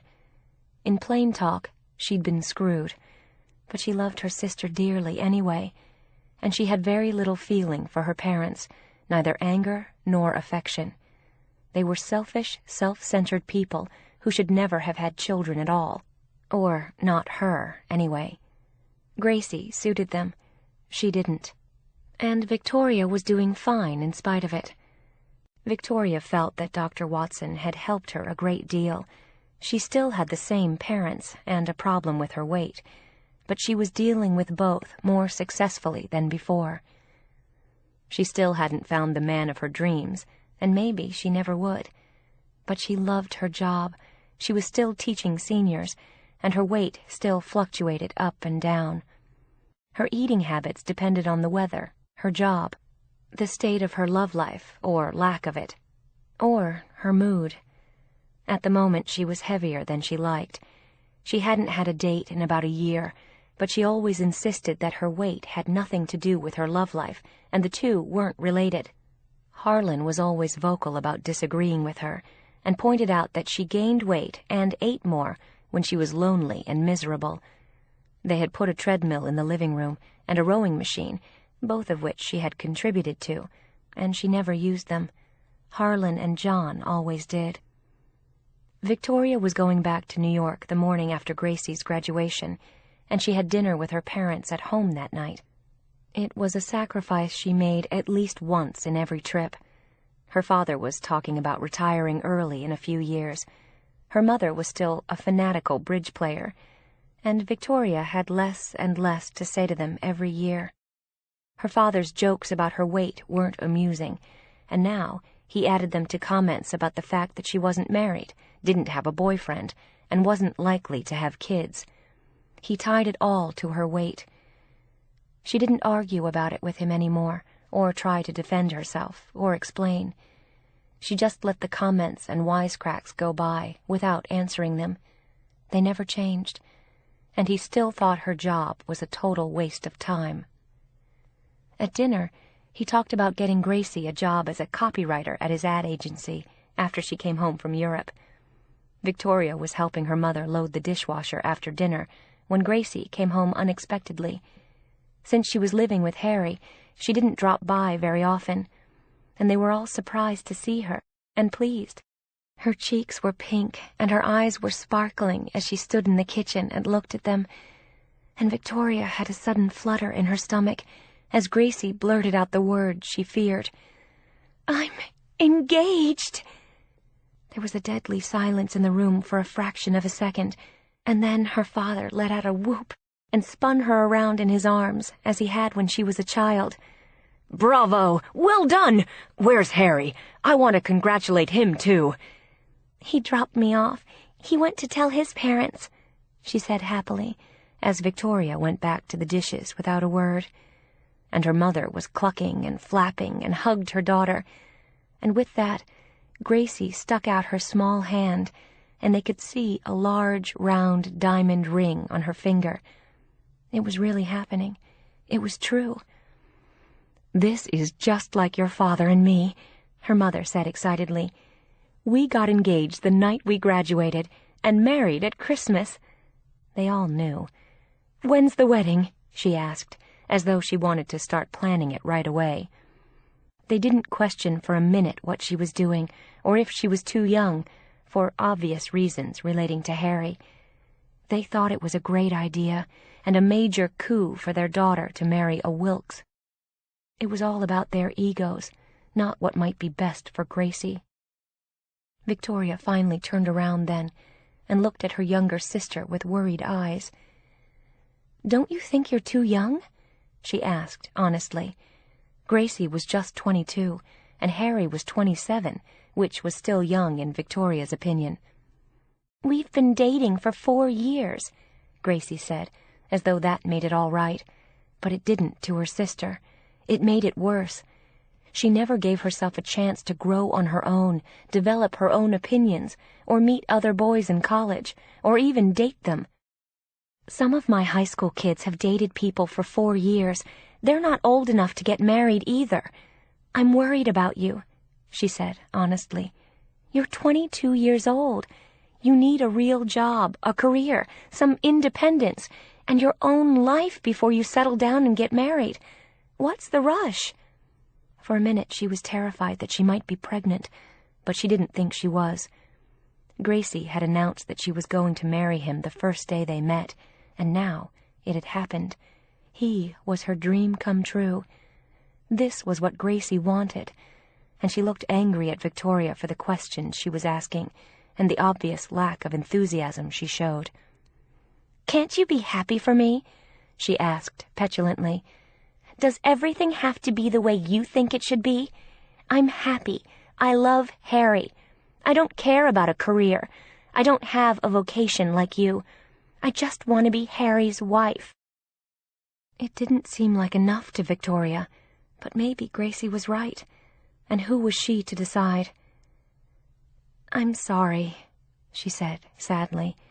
They hadn't had an argument in years, and the last one had been about their parents, when Gracie had hotly defended them to her sister, and Victoria told her how wrong she was. She had finally backed down, because her sister was too young to understand, and was one of them anyway.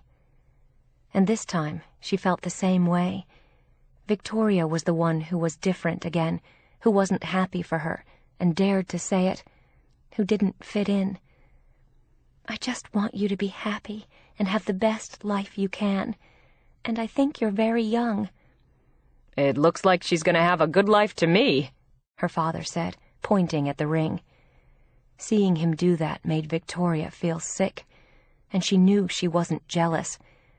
But having a daughter who was married to a rich man was going to be a perfect complement to her father's narcissism. With the ring on her finger, Gracie had become a trophy, proof of his success as a father, that he had raised a daughter who could marry a rich man. Victoria hated what it meant, and Gracie didn't see it. She was too wrapped up in her own life, and too afraid to go out in the real world, get a job, meet new people, make something of herself. So she was marrying Harry instead. And just as Victoria thought it, Harry walked into the kitchen, beaming, and Gracie jumped into his arms. It was easy to see how happy she was, and no one wanted to deny that to her. Their father clapped Harry on the back, and their mother went to get a bottle of champagne, which Jim opened immediately, and poured a glass for each of them, as Victoria looked at them and smiled nostalgically. The milestones were moving faster now, graduation from high school, college, and now she was engaged. It was a lot to digest all at once, and putting her objections aside, Victoria walked across the room and hugged Harry, for her sister's sake, as Gracie looked at her, relieved. She didn't want anyone interfering with what she was doing, trying to stop her, or challenging her. This was her dream. "So, when's the big day? Have you set the date?" her father asked, after they toasted the couple and each took a sip of champagne. Harry and Gracie were beaming at each other again, and Harry answered for her, which was one of the things Victoria didn't like about him. Gracie had a voice, too, and she wanted her to use it. She hoped the wedding wouldn't be too soon. "June," Harry said, smiling at his tiny bride. "We have a lot to organize before then. Gracie is going to be busy planning the wedding." He glanced from his future mother-in-law to his future sister-in-law, as though he expected them to drop everything and get to work on the wedding, too. "We're figuring on 400 or 500 people," he said blithely, without consulting the bride's parents to ask if that was okay. He hadn't asked for her hand, either. He had proposed, but he also had known that Jim Dawson would approve. Grace's mother looked like she was going to faint when she heard the number of guests at the wedding. But Jim looked pleased as he opened another bottle of champagne and poured another round. "You ladies can figure all of that out," he said, smiling first at Harry and then at his wife and daughters. "All I have to do is pay the bills." Victoria stood watching her father, thinking that he was a sellout, but this was the kind of match he wanted for his daughter, without questioning if she was too young or if it might be a mistake. And Victoria knew that if she said anything to them, she would then be accused of being the overweight older daughter who didn't have a boyfriend and couldn't find a husband, who was jealous of her beautiful younger sister and wanted to stand in her way. They finished the second bottle of champagne, and everyone hugged the young couple again. Harry said his parents wanted to have dinner with them sometime soon, and Victoria got a chance to hug her sister again. "I love you. I'm sorry if I upset you." "It's okay," Gracie whispered. "I just want you to be happy for me." Victoria nodded. She didn't know what to say. And then the newly engaged couple went on their way. They were meeting friends and going to a party, and Gracie wanted to show off her ring. Victoria heard her BlackBerry come to life after they left and checked it. It was from her sister. "I love you. Be happy for me." Victoria answered just as quickly with the only response she could give her. Her response said, "I love you too." "Well, you've got a year to plan the wedding," Jim said to Christine as soon as Grace and Harry left. "That'll keep you busy. You may even have to take some time off from bridge." As he said it, Victoria got another text. It was from Gracie again. "Maid of honor?" it said, and Victoria smiled. They were going to rope her into this one way or another, but she wouldn't have dreamed of denying her sister, or herself, that honor, if she was going through with this.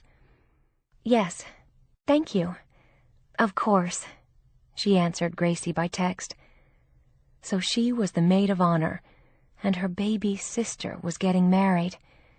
It had been quite a day. Chapter 17. As soon as Victoria flew back to New York, 2 days after Gracie's graduation, she called Dr. Watson. Her psychiatrist was still in the same place, with the same number, and called Victoria back on her cell phone that night. And she asked how she had been.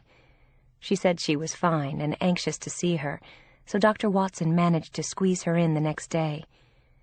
She noticed when Victoria walked in that she looked slightly more grown up, but essentially the same. She hadn't changed. Victoria was wearing black jeans, a white t-shirt, and sandals. It was a hot New York summer day, and her weight was about the same as it had been the last time they met, no better and no worse. "Is everything all right?" the psychiatrist asked her, sounding concerned. "You sounded like it was urgent." "I think it is. I think I'm having some kind of wake-up call or identity crisis or something." She had been upset since graduation day. It was hard enough watching Gracie graduate without having her get engaged on the same day. "My little sister got engaged a few days ago. She's 22 years old. She got engaged on her graduation day from college, just like my parents. They think it's fine since the man she's marrying, or wants to, has tons of money. I think they're all crazy. She's 22 years old. She won't have a job. He doesn't want her to. She wanted to work in journalism. Now she doesn't care. And she's going to end up just like my mother, being a backdrop for him, and seconding all his opinions, of which her fiancé has many, just like my father. She's going to lose herself married to this guy, and the thought of it is making me crazy for her. And all she wants to do is get married. I think she's too young. Or maybe I'm just jealous because I have no life. All I have is a job I love. That's it. And if I say anything about thinking she shouldn't get married, to her or my parents, they'll think it's sour grapes." The story poured out of her like marbles rolling down a hill. "Is it sour grapes?" the shrink asked her bluntly. "I don't know." Victoria was always honest with her. "What do you want, Victoria?" The doctor pressed her. She knew it was time to do that now. Victoria was ready. "Not for her. For yourself." "I don't know," she said again, but the doctor knew better.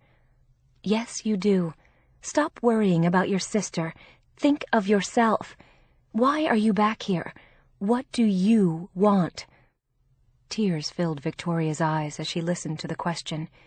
She did know. She was just afraid to say it or admit it to herself.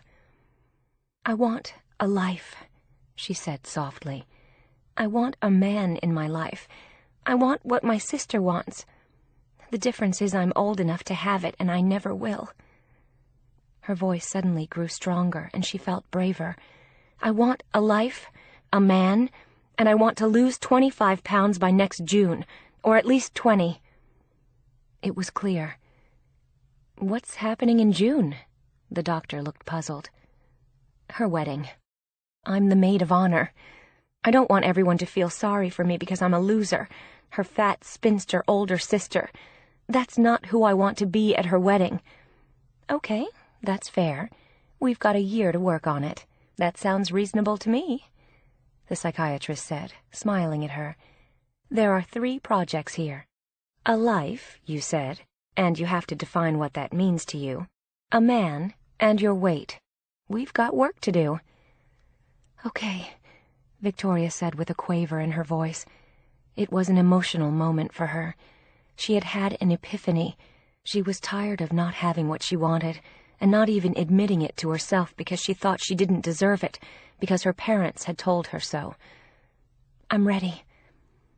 "I think you are," the doctor said, looking pleased. as she glanced at the clock behind Victoria's shoulder.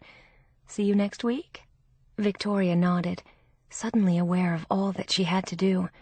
This was bigger than a wedding. She had to go on a serious weight loss program and do whatever she had to do to keep it off this time.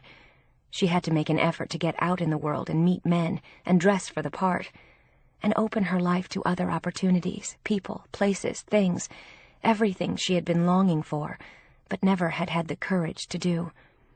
This was scarier than when she'd moved to New York, and harder to organize than any wedding. But she knew she had to do it. When Gracie got married, Victoria would be 30. By then, she wanted her dream, too, not just Gracie's. She walked back from the doctor's office, feeling empowered. She walked into the apartment, went straight to the kitchen, and started cleaning out the fridge. She started with the freezer, and threw all the frozen pizzas and 8 pints of ice cream into the garbage. As she was doing it, Harlan and John walked in. John was working at the museum with him that summer, during summer break from school. "Oh, shit, this looks serious," Harlan said, looking at her in amazement. The chocolate candy she'd brought home from a school party went next, and a cheesecake she had left in the fridge, half-eaten. "Is there a message here, or are you just doing spring cleaning?" "I'm losing 25 pounds by June, and keeping them off this time." "Is there some reason for this resolution?" he asked cautiously, as John reached into the fridge and took out 2 beers. He opened them and handed one to Harlan and took a swig of his own. It tasted good, but beer wasn't her thing. She preferred wine, which was fattening, too. "A new guy, maybe?" Harlan asked her, looking hopeful. "That, too. I just haven't met him yet." She turned to face them as she closed the freezer door. "Gracie's getting married in June. I'm not going to be the maid of honor at that wedding, 25 pounds overweight and living like an old maid." I went back to my shrink. "This sounds like Sherman's March on Georgia," Harlan said, looking pleased for her. This was exactly what she needed, and had for years. He'd been losing hope for her recently. Her eating habits were as bad as ever, and her weight never changed. "You go, girl. Let us know if there's anything we can do." "No more ice cream, no pizza. I'll do the treadmill. I'll go to the gym, maybe Weight Watchers, a nutritionist, a hypnotist. Whatever it takes, I'll do it." "Who's Gracie marrying, by the way? Isn't she a little young? She just graduated last week." "She's way too young, and it's totally stupid. My father loves him because he's rich. It's the same guy she's been dating for 4 years. "That's too bad. But you never know. Maybe it'll work." "I hope so, for her. She's going to give up her whole identity to marry him. But it's what she wants, or thinks she does." "It's a long way till June. A lot could happen by then." "That's true," she said, with a fierce light in her eye that he hadn't seen in years, maybe ever. She was on a holy mission. "I'm counting on it. I have 1 year to get my life and body into shape." "You can do it," Harlan said with conviction. "I know I can," she said, and finally believed it, wondering what had taken her so long. For 29 years she had believed her parents, that she was ugly, fat, and doomed to failure because she was unlovable. And she suddenly realized that just because they said it, or thought so, didn't mean that it was true. She was bound and determined now to shed the shackles they had put on her. All she wanted now was to be free. She signed up at Weight Watchers the next day, and came home with instructions and a scale for food. And she enrolled at a new gym the day after. They had beautiful machines, a weight room, a dance studio, a sauna, and a pool. Victoria went there every day. She jogged around the reservoir every morning. She followed her diet diligently, and went in to be weighed once a week. She talked to Gracie nearly every day about the wedding, and her mother more than she wanted to. It was all they thought about now. Victoria called it wedding fever. She had lost 9 pounds by the first day of school, and she felt good. She was in shape. She still had a long way to go. She had reached a plateau, but she was determined not to get discouraged. She'd been there before, many times. But this time, she was not going to let go, and she was seeing her shrink regularly. They were talking about her parents, her hopes for her sister, and they were finally talking about what she wanted for herself. She had never done that before. Her students felt the difference in her, too. She was stronger and more sure of herself. Helen and Carla told her they were proud of her. Victoria was annoyed that her sister wasn't working and hadn't since graduation. She wasn't even looking for a job now that she was engaged, which Victoria didn't think was good for her or her self-esteem. She said she had no time, but Victoria knew there was more to life than just planning a wedding and being married to a wealthy man. Her shrink told her it wasn't her problem and to concentrate on herself, so she was. But her concern for her sister troubled her, too. She only lost 2 pounds in September, but she had lost 11 in all, so she was halfway to her goal and looking fit. When Gracie announced in October that she was coming for the weekend to look at wedding gowns and pick bridesmaids' dresses, and she wanted Victoria's help. Victoria wasn't sure she was ready to do that, but Gracie was the baby sister she loved and could never deny anything to, so she agreed, despite a stack of papers she had to correct that weekend. Her shrink asked why she hadn't asked Gracie to come some other time. The wedding wasn't until June. "I couldn't do that," Victoria said honestly. "Why not?" "I'm not good at saying no to her. I never do." "Why don't you want her to come this weekend?" They were into total honesty. "I have work to do," Victoria said easily as the doctor looked at her and called her on it. "Is that really the reason?" "No.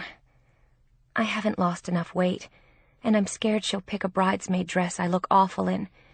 All her friends are the same size she is. They're all a size 2 or 4. They've never heard of a size 14. You are you. You won't be a size 14 by next June, the doctor reassured her. Victoria hadn't wavered in her resolve. "What if I am?" she said with a look of panic. Her dream was to be a size 8, but even a 10 would have been thrilling if she could maintain that weight. "Why do you think you won't succeed?" "Because I'm afraid my father's right, and I'm a loser. Gracie just proved him right again. She's going to be married at 22 to the perfect guy. I'll be 30 by the time she gets married. I'm still not married. I don't even have a boyfriend or a date. And I'm just a school teacher." "And a good one," the doctor reminded her. "You're the head of the English department at the best private high school in New York. That's not small potatoes." Victoria smiled at what she said. "Besides, you're the maid of honor. You can wear a variation or even something entirely different if she picks something that won't look good on you. She's giving you a chance to choose." "No," Victoria corrected her. She knew her baby sister. She might be willing to let Harry run the show, but she had her own ideas about some things. "She's giving me a chance to watch her choose." "Then this is an opportunity to do things differently with her," the therapist suggested. "I'll try," but Victoria didn't sound convinced. Gracie arrived on Friday morning while Victoria was still at school, and she rushed back to the apartment to meet her as soon as she could. She had left the key under the mat outside the apartment, and Gracie was inside, waiting for her, walking at a brisk pace on the treadmill. "This thing's pretty good," she said as she grinned at her sister. She looked like an elf or a child on the big machine. "It should be," Victoria answered. "It cost us a fortune." "You should try it sometime," Gracie said as she hopped off. "I have been," Victoria said, proud of the weight she'd lost so far, and disappointed that Gracie didn't notice. Her head was totally into the wedding as she hugged her older sister. She wanted to go downtown right away and start shopping. She had a list of stores she wanted to get to. Victoria had been at school all day and felt like a mess. She'd had to get there early for a department meeting, But she got ready in 5 minutes, and they left to go downtown. It was hard not to be distracted by the giant rock on her finger. "Aren't you afraid you might get hit on the head wearing that thing?" She still worried about her.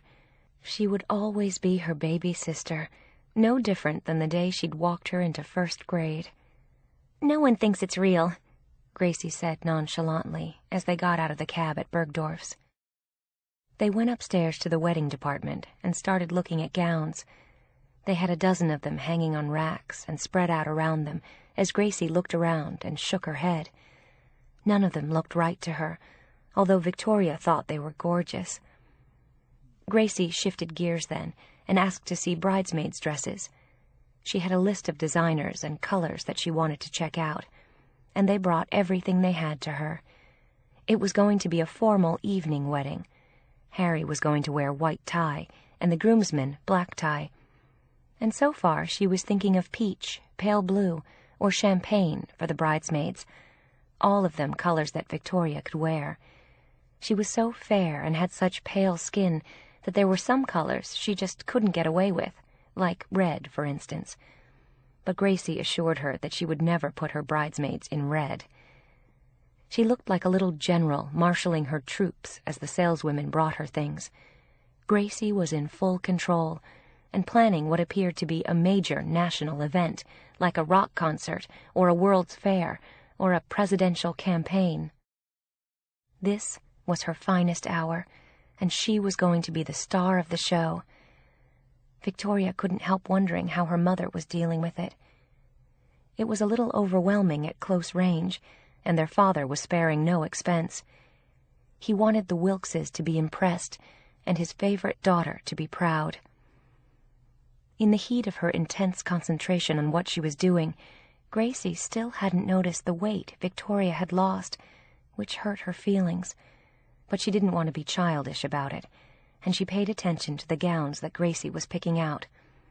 She had 3 maybes in mind when they left, and there were going to be 10 bridesmaids. It occurred to Victoria when Gracie told her that if she had been getting married, she didn't even have 10 friends. She would have had Gracie as her only attendant, and that was it. But Gracie had always been a golden child, and now she was the star, and loving every minute of it. She was becoming more like their parents than Victoria wanted to admit. She came from a family of stars, and Victoria felt like a meteor that had fallen to earth in a heap of ash. They went to Barney's after that, and finally wound up at Saks. And for the following day, Gracie had made an appointment with Vera Wang herself. She also wanted to see Oscar de la Renta, but hadn't had time to set it up. Victoria was beginning to realize just how big an event it was, and the Wilkses were giving a black tie rehearsal dinner that was going to be bigger and more elaborate than most weddings. So it was going to be a double-header in terms of the dresses that they'd need. Gracie said that their mother had already decided to wear beige to the wedding and emerald green to the rehearsal dinner the night before. She was all set. She had gone to Neiman Marcus, and the personal shopper had found the perfect dresses for her for both events, so Gracie could concentrate on herself. She didn't like the bridal gowns at Saks either, and made it clear that she was looking for something extraordinary for her wedding. Gracie, the baby sister, had come into her own. Suddenly, nothing was special enough for her. Victoria was a little shocked at how determined she was. And Gracie wasn't excited about the bridesmaids' dresses she saw either. And then she gave a gasp when she saw a gown. "Oh, my God," she said with a look of amazement, as though she'd found the Holy Grail. "That's it! I'd never have thought of that color." It was, without question, a spectacular gown, although Victoria couldn't picture it at a wedding, particularly multiplied by 10. Brown was the color of the season going into the fall. It was softer than black, the saleswoman explained to them, and very warm. The dress that had caught Gracie's attention was a heavy satin strapless gown with tiny tucks close to the body to just below the hip line, and then it widened into a bell-shaped evening gown to the floor. The workmanship on it was exquisite, and it was a deep chocolate brown. The only trouble with it, from Victoria's perspective, was that only a tiny, wraith-like, flat-chested woman could wear it. The place where it stopped hugging the body and flared at the hips would make Victoria's bottom look like the broad side of a barn. It was a dress that only a girl with Gracie's proportions could wear well, and most of her friends looked like her. The sample she was looking at would have been too big for her, and was a size 4. Victoria didn't want to imagine what it would look like on her, even if she lost weight. "Everyone's going to love it," Gracie exclaimed with a delirious expression. "They can wear it afterward to any black tie event." The dress was expensive, but it wasn't a problem for most of her bridesmaids, and her father had promised to cover the difference if she found a dress that some of her bridesmaids couldn't afford. The price wasn't the issue for Victoria, since her father was paying for it. The problem was that the dress would look hideous on her.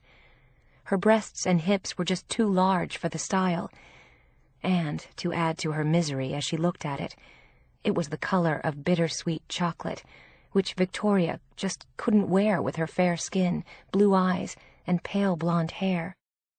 "I can't wear that dress," she said reasonably to her sister. "I look like a mountain of chocolate mousse, with either spelling, even if I lost 50 pounds, or maybe 100. My chest is too big, and I can't wear that color." Her sister looked at her with imploring eyes.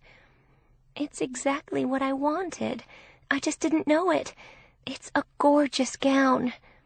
"Yes, it is," Victoria readily agreed with her, "but for someone your size. If you wear that and I wear the wedding gown, it'll be perfect. That dress will be frightening on me. I'm sure it doesn't even come in my size." "You can order it in any size," the saleswoman said helpfully. It was an expensive dress, and would have made a handsome sale. "Can we get 10 of them by June?" Gracie asked with a look of panic, totally ignoring her sister's pleas for mercy. "I'm sure we can. We can probably have them for you by December, if you get me all the sizes." Gracie looked relieved, and Victoria near tears. "Gracie, you can't do that to me. I'll look horrible in that dress." "No, you won't. You said you want to lose weight anyway." "I still couldn't wear it. I wear a double D bra. You have to be built like you to wear that dress." Gracie looked up at her with tears in her eyes, with the same look that had melted her older sister's heart since she was 5. "I'm only getting married once," she said imploringly. "I want everything to be perfect for Harry. I want this to be my dream wedding. Everyone has pink and blue and pastel colors. No one ever thinks of brown for the bridesmaids. It'll be the most elegant wedding L.A. has ever seen." "With a maid of honor who looks like an elephant." "You'll lose weight by then, I know it. You always do when you try." "That's not the point. I'd have to have surgery to pull this one off." And the tiny tucks of fabric all the way down the long-waisted bodice would only make it worse. Gracie was already planning to have the bridesmaids carry brown orchids to go with the dress.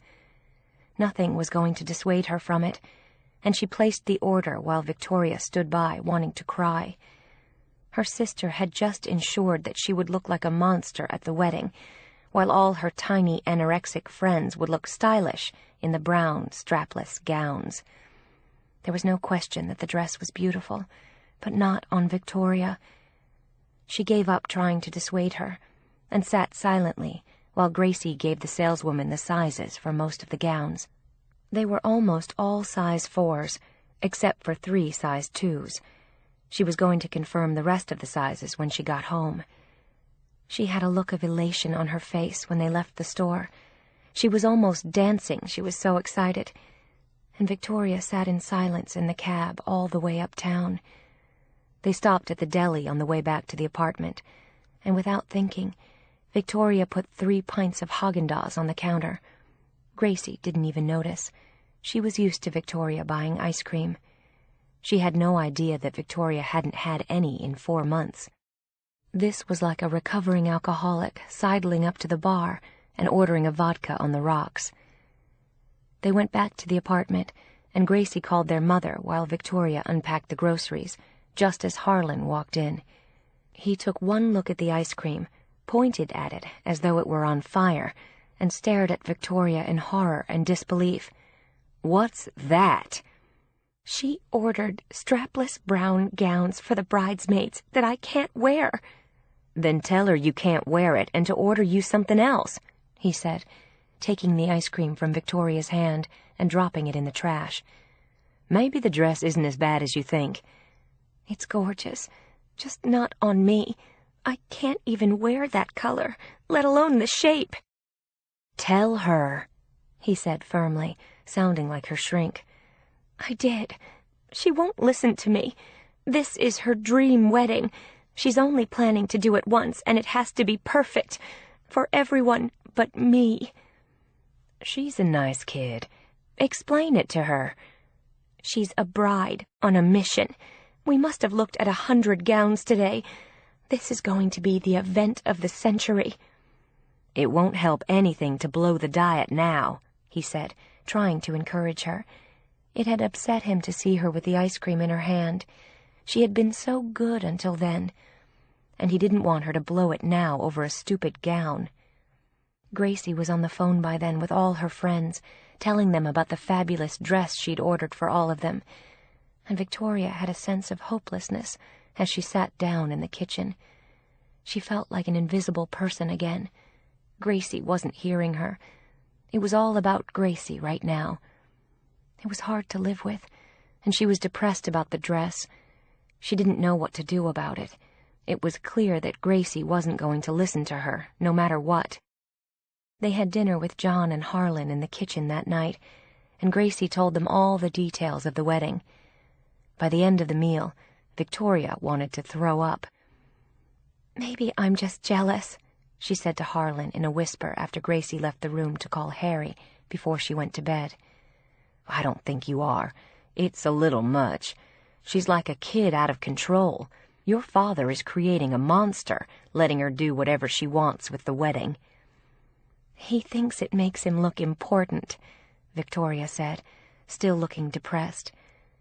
It was the first time in her life that she hadn't enjoyed Gracie's company. So far, the weekend was a catastrophe. And the next day wasn't much better. Victoria went with her for her appointment with Vera Wang. They looked at a dozen wedding dress possibilities, and finally, the designer offered to send her sketches based on what Gracie had said. She was thrilled. It was afternoon by then, and they went to Serendipity for lunch.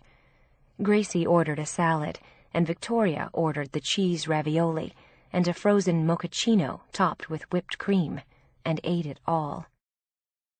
Gracie saw nothing unusual in what her sister had ordered, because she was used to Victoria eating things like that, and blowing her diet depressed Victoria even more. By the time they got back to the apartment, she was exhausted, depressed, and felt as if she were about to explode. She hadn't eaten anything like that in months, and Harlan could see the guilt on her face. "What did you do today?" "I met Vera Wang," she said vaguely. "That's not what I meant, and you know it. What did you eat for lunch?" "You don't want to know. I shot my diet all to hell," she said, looking guilty. "It's not worth it, Victoria," he reminded her. "You've worked too hard for this for the past 4 months. Don't fuck it up." "The wedding is making me nervous. I'm suicidal over the dress I have to wear. And my sister is turning into someone I don't know. She shouldn't even be marrying the guy, or anyone at her age. And he's going to run her life just like my father does. She's marrying our father," she said miserably. "Let her, if that's what she wants. She's old enough to make her own choice, even if it's a mistake. You can't screw up your life on top of it. That's not going to change anything, except make you miserable. Just forget about the wedding. Wear whatever you have to, get drunk at the wedding, and come home." She laughed at what he said. "Maybe you have a point. And besides, it's 8 months away. Even if the dress is wrong for me, I could still lose a lot of weight by then and look good. Not if you blow your diet. I won't. I'll be good tonight. We're staying home, and she's going back to L.A. tomorrow. I'll be back on the wagon as soon as she leaves. No, now, he reminded her, and went to his own room. Victoria got on the treadmill then, to atone for her sins, and Gracie ordered a pizza from the restaurant whose card was on the fridge. It arrived half an hour later, and was more than Victoria could resist.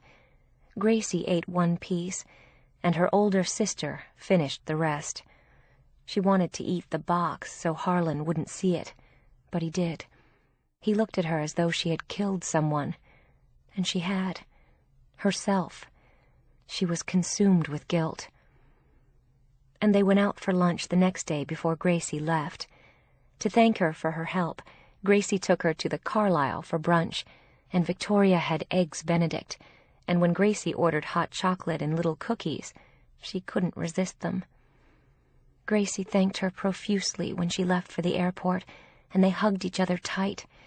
She said she had had a terrific time, and would keep her posted on the designs from Vera Wang and everything else.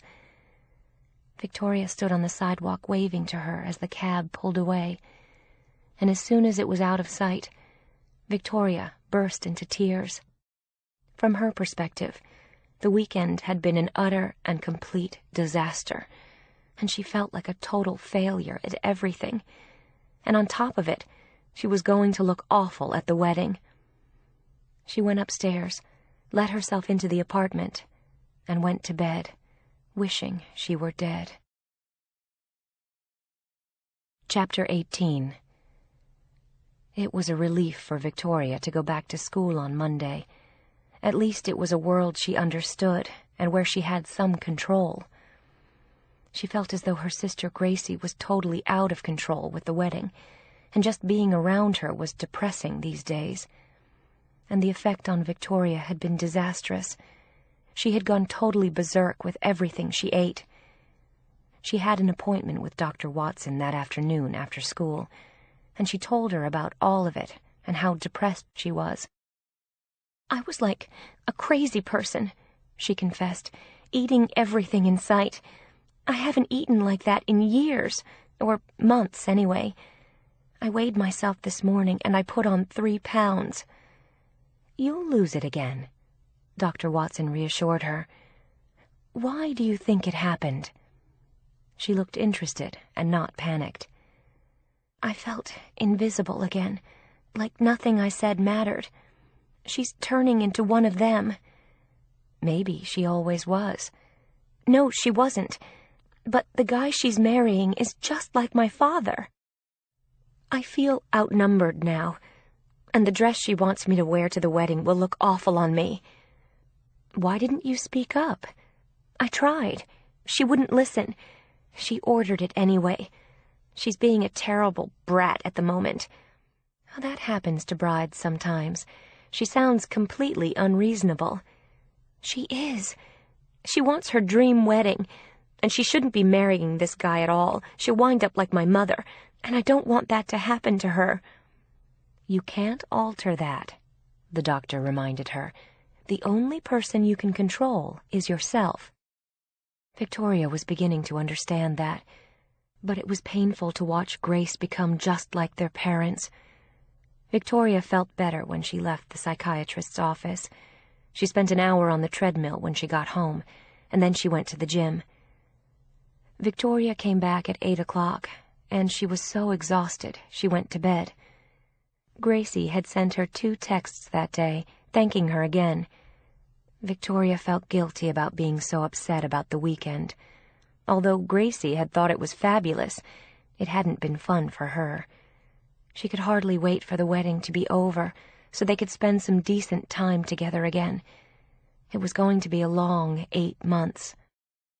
The next day, Victoria went to Weight Watchers before she went to work. She confessed her sins to one of the counselors and submitted to the weigh-in. She had already lost 2 of the pounds she'd gained on the weekend, which was a relief, and she was back on track again. She taught 3 classes back-to-back before lunch, and she was just leaving her classroom and heading for her office when she saw one of her students crying in the hall. The girl had a look of despair on her face, and she darted into the ladies' room when she saw Victoria coming, which worried her. She followed her inside and found her in the bathroom, alone. "Are you okay?" Victoria asked her cautiously. The girl's name was Amy Green. She was a good student, and Victoria knew from the grapevine that the girl's parents were getting divorced. "Yeah, I'm fine," Amy said, dissolving into tears again. Victoria handed her several tissues, and Amy blew her nose and looked embarrassed. "Is there anything I can do?" The girl shook her head, speechless with despair. "Do you want to come to my office for a few minutes, or go for a walk?" Amy hesitated, and then nodded. Victoria had always been nice to her, and Amy thought she was cool. Her office was only a few doors away, and Amy followed her.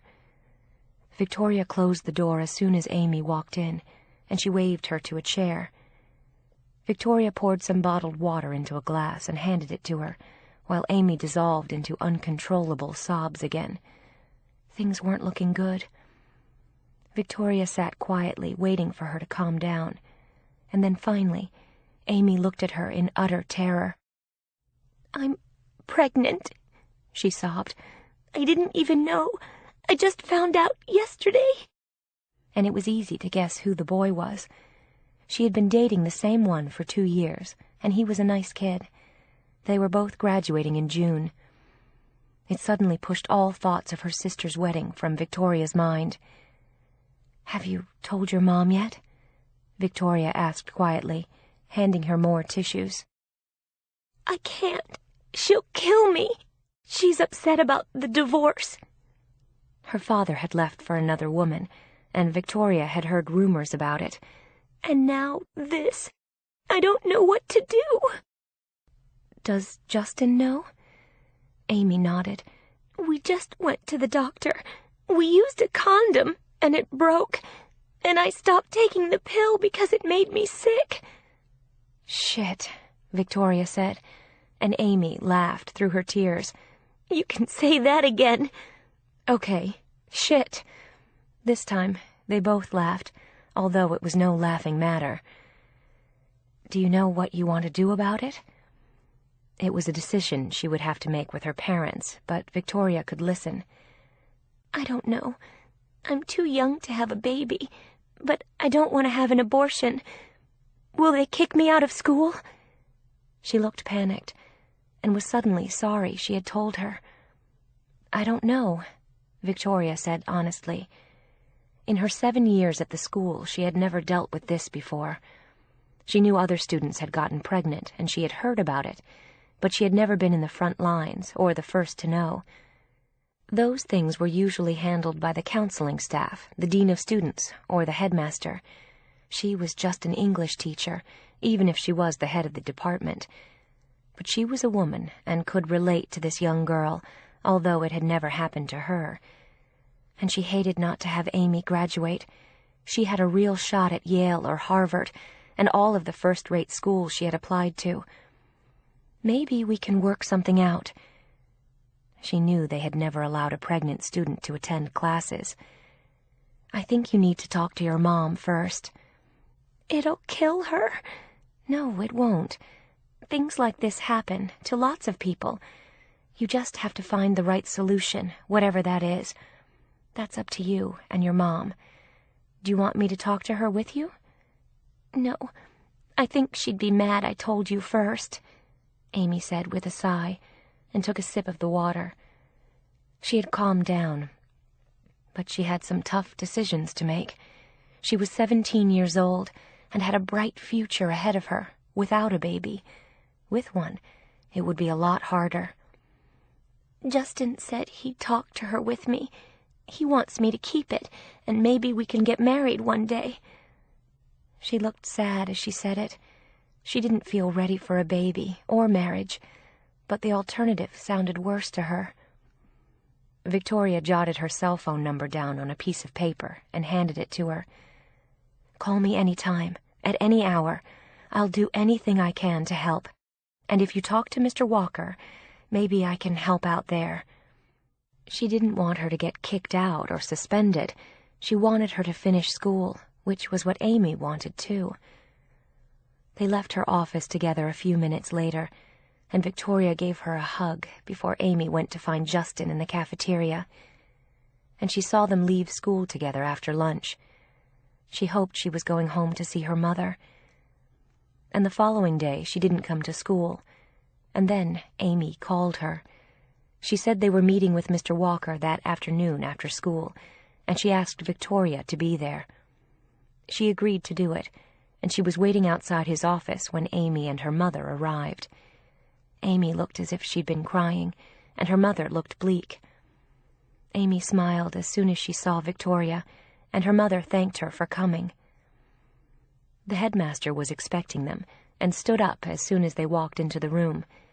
He looked surprised to see Victoria, and invited them all to sit down. He looked concerned. He hadn't heard of any problem Amy was having at school, and he had no idea why they were there. He assumed it was something to do with the divorce, and hoped she wasn't changing schools. She was an excellent student, and they would be sorry to lose her if she did. He looked startled when Mrs. Green told him that Amy was pregnant. He looked instantly sorry for her. It wasn't the first time this had happened, but it was always a tough situation for the student and the school. Mrs. Green said the baby was due in May, and then she amazed Victoria and the headmaster by saying that Amy had decided to keep it. Her mother was going to take care of the baby when Amy went to college in the fall. She had applied to Barnard and NYU and could stay home with the baby. Amy's mother was being very supportive about it, and Amy looked less upset than she had 2 days before. "What we need to know," Mrs. Green said as calmly as she could, "is if Amy can stay at school here, or if we have to remove her from the school." It was one of their biggest fears at the moment, and would probably impact whether she went to college if her senior year were completely disrupted. "Amy, how would you feel about being here?" the headmaster asked her directly. "Would that be too hard on you, with everyone talking and aware of your situation?" "No, since I'm keeping the baby anyway." She smiled gratefully at her mother, and Victoria could see that it hadn't been an easy decision, but she thought they had made the right one. She thought having the baby and giving it up would be a huge mistake, and much more traumatic to Amy than the adjustment she would have to make now. And if her mother was willing to help, she could go on with her life. "I'd rather stay here," Amy said honestly, and the headmaster nodded. He had never allowed a pregnant student to stay in school, but he didn't want to destroy her academic career either. He had a responsibility to her as well as the other students. He was trying to figure out how soon it would show. "I could put you on independent study, but the college that accepts you might not like it. When is the baby due again?" "The 1st of May," Amy told him. "We have a long break in April for spring vacation," he said, thinking out loud. "That will take us to the end of April. What if you stay until spring vacation and stay home after that to have the baby? Then you can come back to school by the end of May to take final exams and graduate with your class in June. It won't disrupt you too badly academically, and I think we can make it work here. I've had students stay out longer with mono, and I don't want you to blow senior year. This will be a first for us, but we can live with it if you can," he said, looking at both of them. And Amy nodded and started to cry again. She was so relieved. Victoria hadn't said a word, but she had been there to support her. Amy's mother thanked the headmaster profusely, and they left the room a few minutes later. Justin was waiting for them outside, looking worried. Amy smiled at him the minute they came out, and he put his arms around her as her mother and Victoria watched. He was very sweet to her and very protective, and Victoria was hopeful for them both. Maybe things would work out with her mother's help. "They're letting me stay," Amy told Justin, beaming. Mr. Walker was really nice. I'll stay till spring vacation and come back after the baby for final exams and graduation." Justin looked like a huge weight had been taken off his shoulders, too. They were both really good kids, and everyone was committed to help them. "Thank you," Justin said to Victoria and Amy's mother. "I didn't do anything," Victoria corrected immediately, and Amy intervened. "Yes, you did. You listened to me the other day and helped me get up the courage to tell my mom. We went to see her right after I saw you." "I'm glad," Victoria said quietly. "I think you've all made some good decisions, and some very challenging ones, I'm sure." There was no ideal resolution, but this was the best they could all do. "Thank you for your support," Amy's mother said to Victoria in a choked voice, and the three of them left the school a few minutes later to go home. It made Victoria think of her sister. She was glad nothing like that had ever happened to her. She knew it could happen to anyone, and Mrs. Green was being particularly understanding about it. Amy and Justin were handling it well, too, and being very brave. She was still thinking about them when she went home that night. Amy came to Victoria's classroom to thank her again the next day. Justin was glued to her side, as he had been for 2 years, and Amy looked better than she had in days. It was going to be an interesting school year with a pregnant student in their midst. And as the headmaster had said, it was a first. Victoria couldn't help thinking that there was never a dull moment with kids. Chapter 19. As she did every year, Victoria flew to L.A. for Thanksgiving. It was going to be different this year because Harry had agreed to join them. It was a prelude to what it would be like when he and Gracie were married. And when Victoria got to the house on Wednesday night, her mother was in a flap setting the table with their best linens, and Gracie was nowhere to be seen. She and Harry were out having dinner with his sister, who was going to her in-laws the next day. Their parents were away, so Harry was having Thanksgiving with the Dawsons instead. And her parents were acting as though a head of state was going to be with them. Their best everything was being used, which seemed silly to Victoria. But she helped her mother set the table as soon as she arrived. They were using her grandmother's linens and crystal, and Christine's own wedding plates.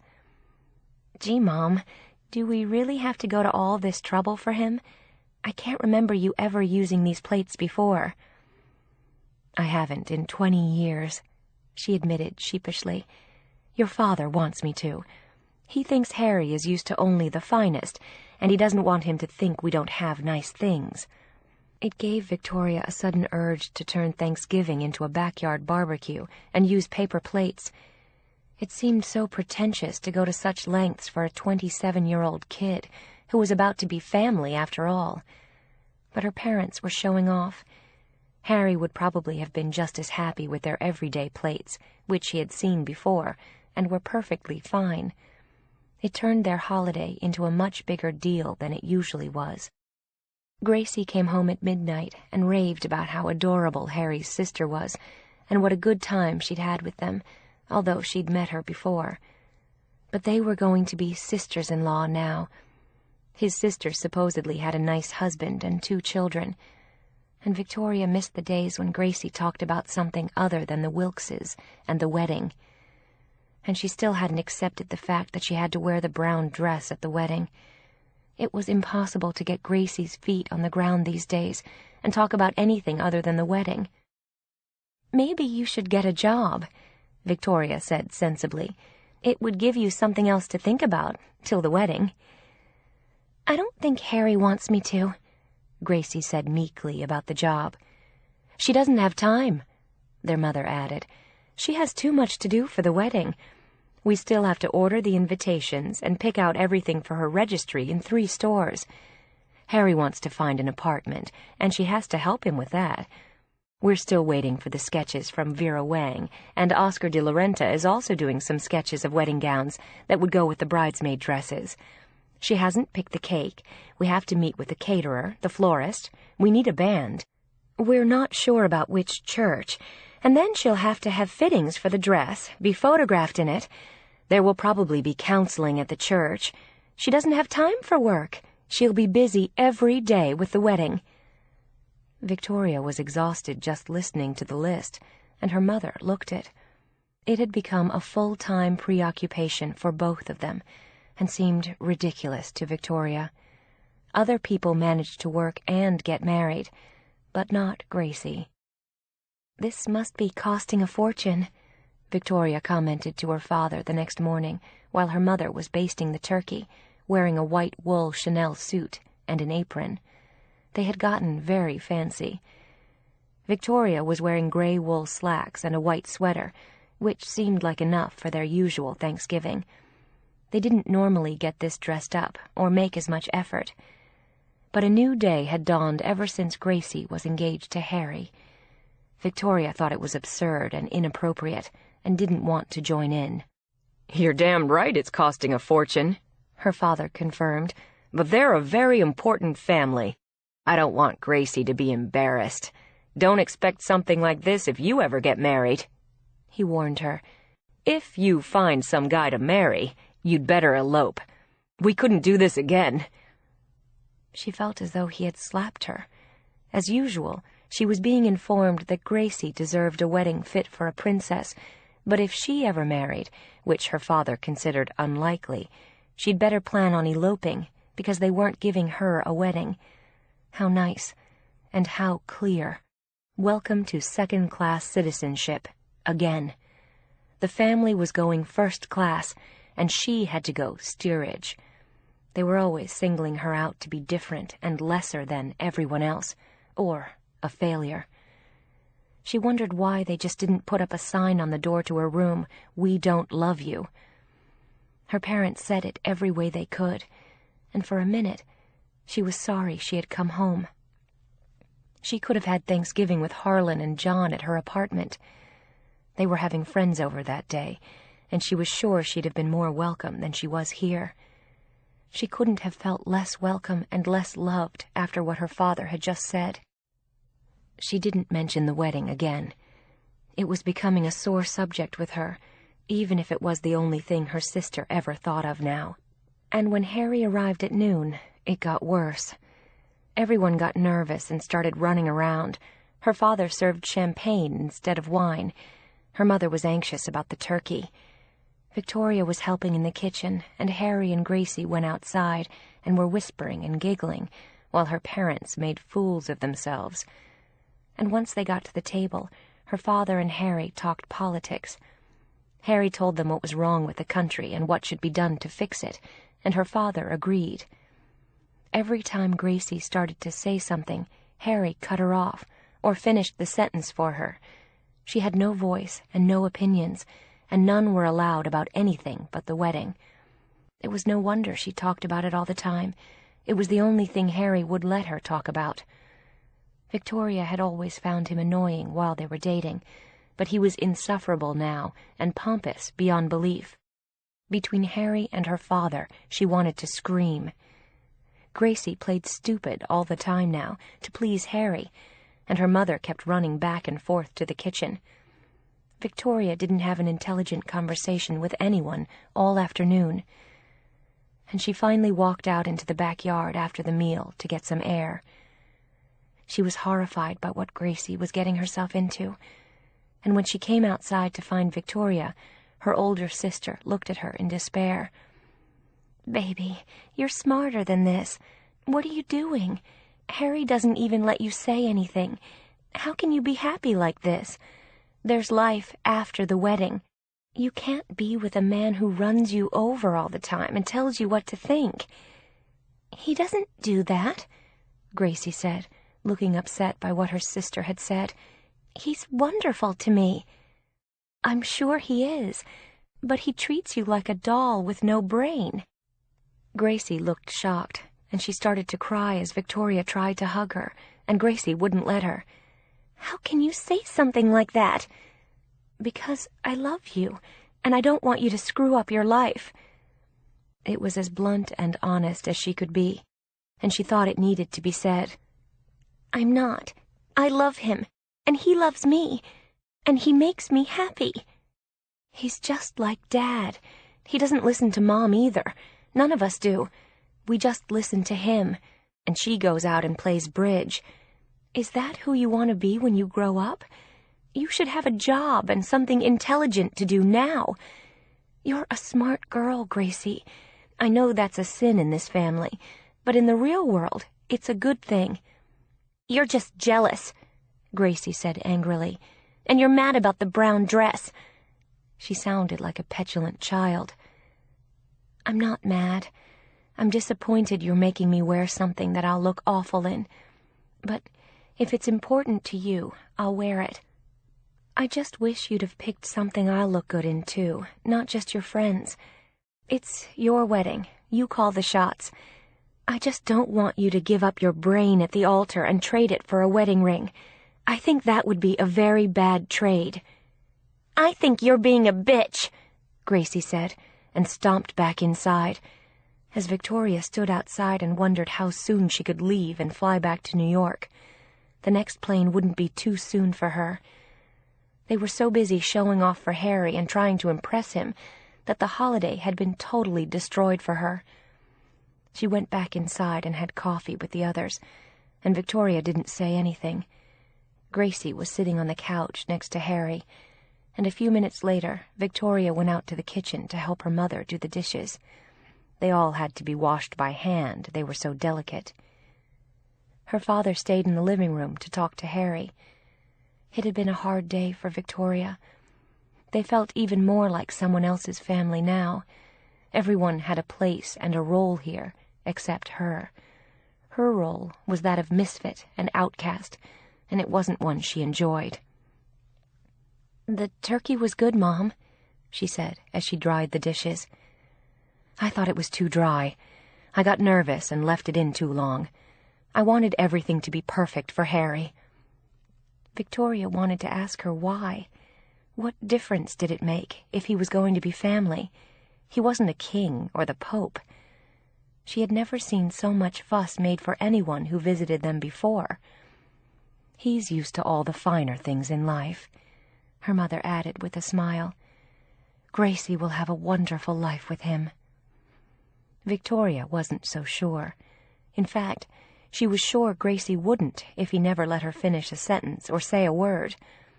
He was a handsome, intelligent man from a wealthy family, but Victoria would have preferred being alone forever to being married to him. She thought her sister was making a terrible mistake.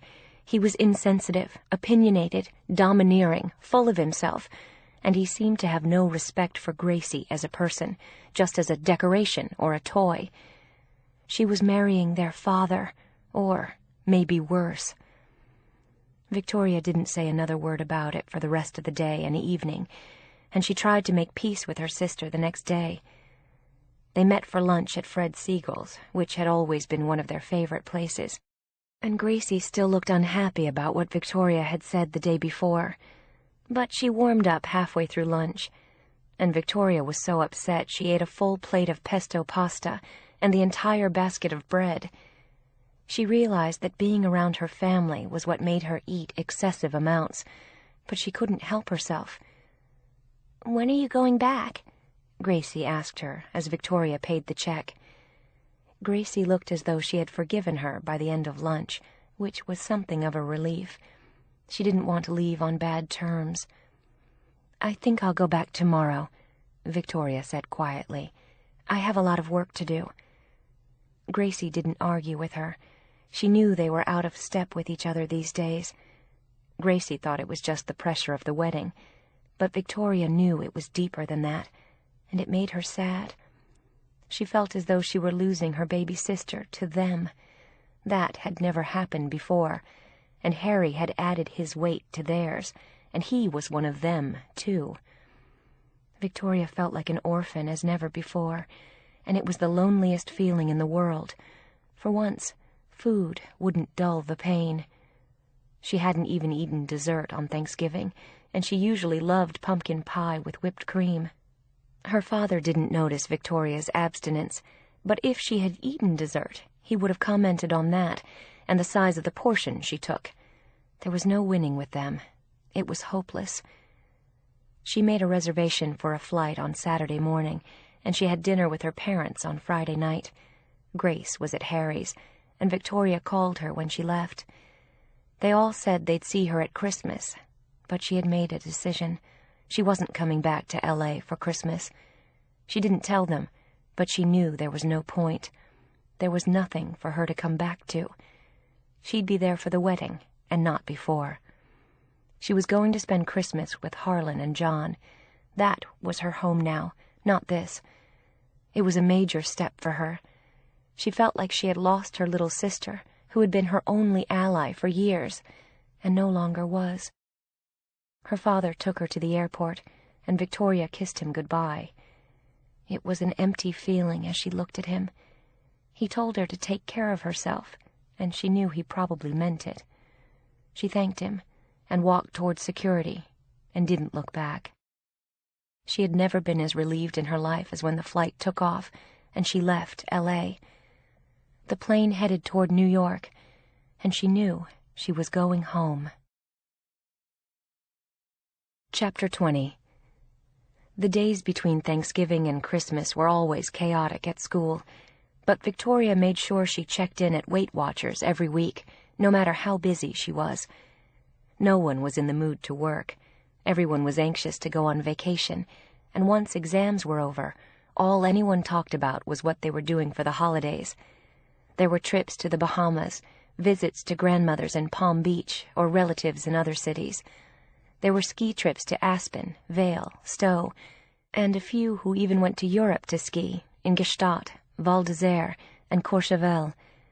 They were definitely rich kid vacations in fancy locations around the world.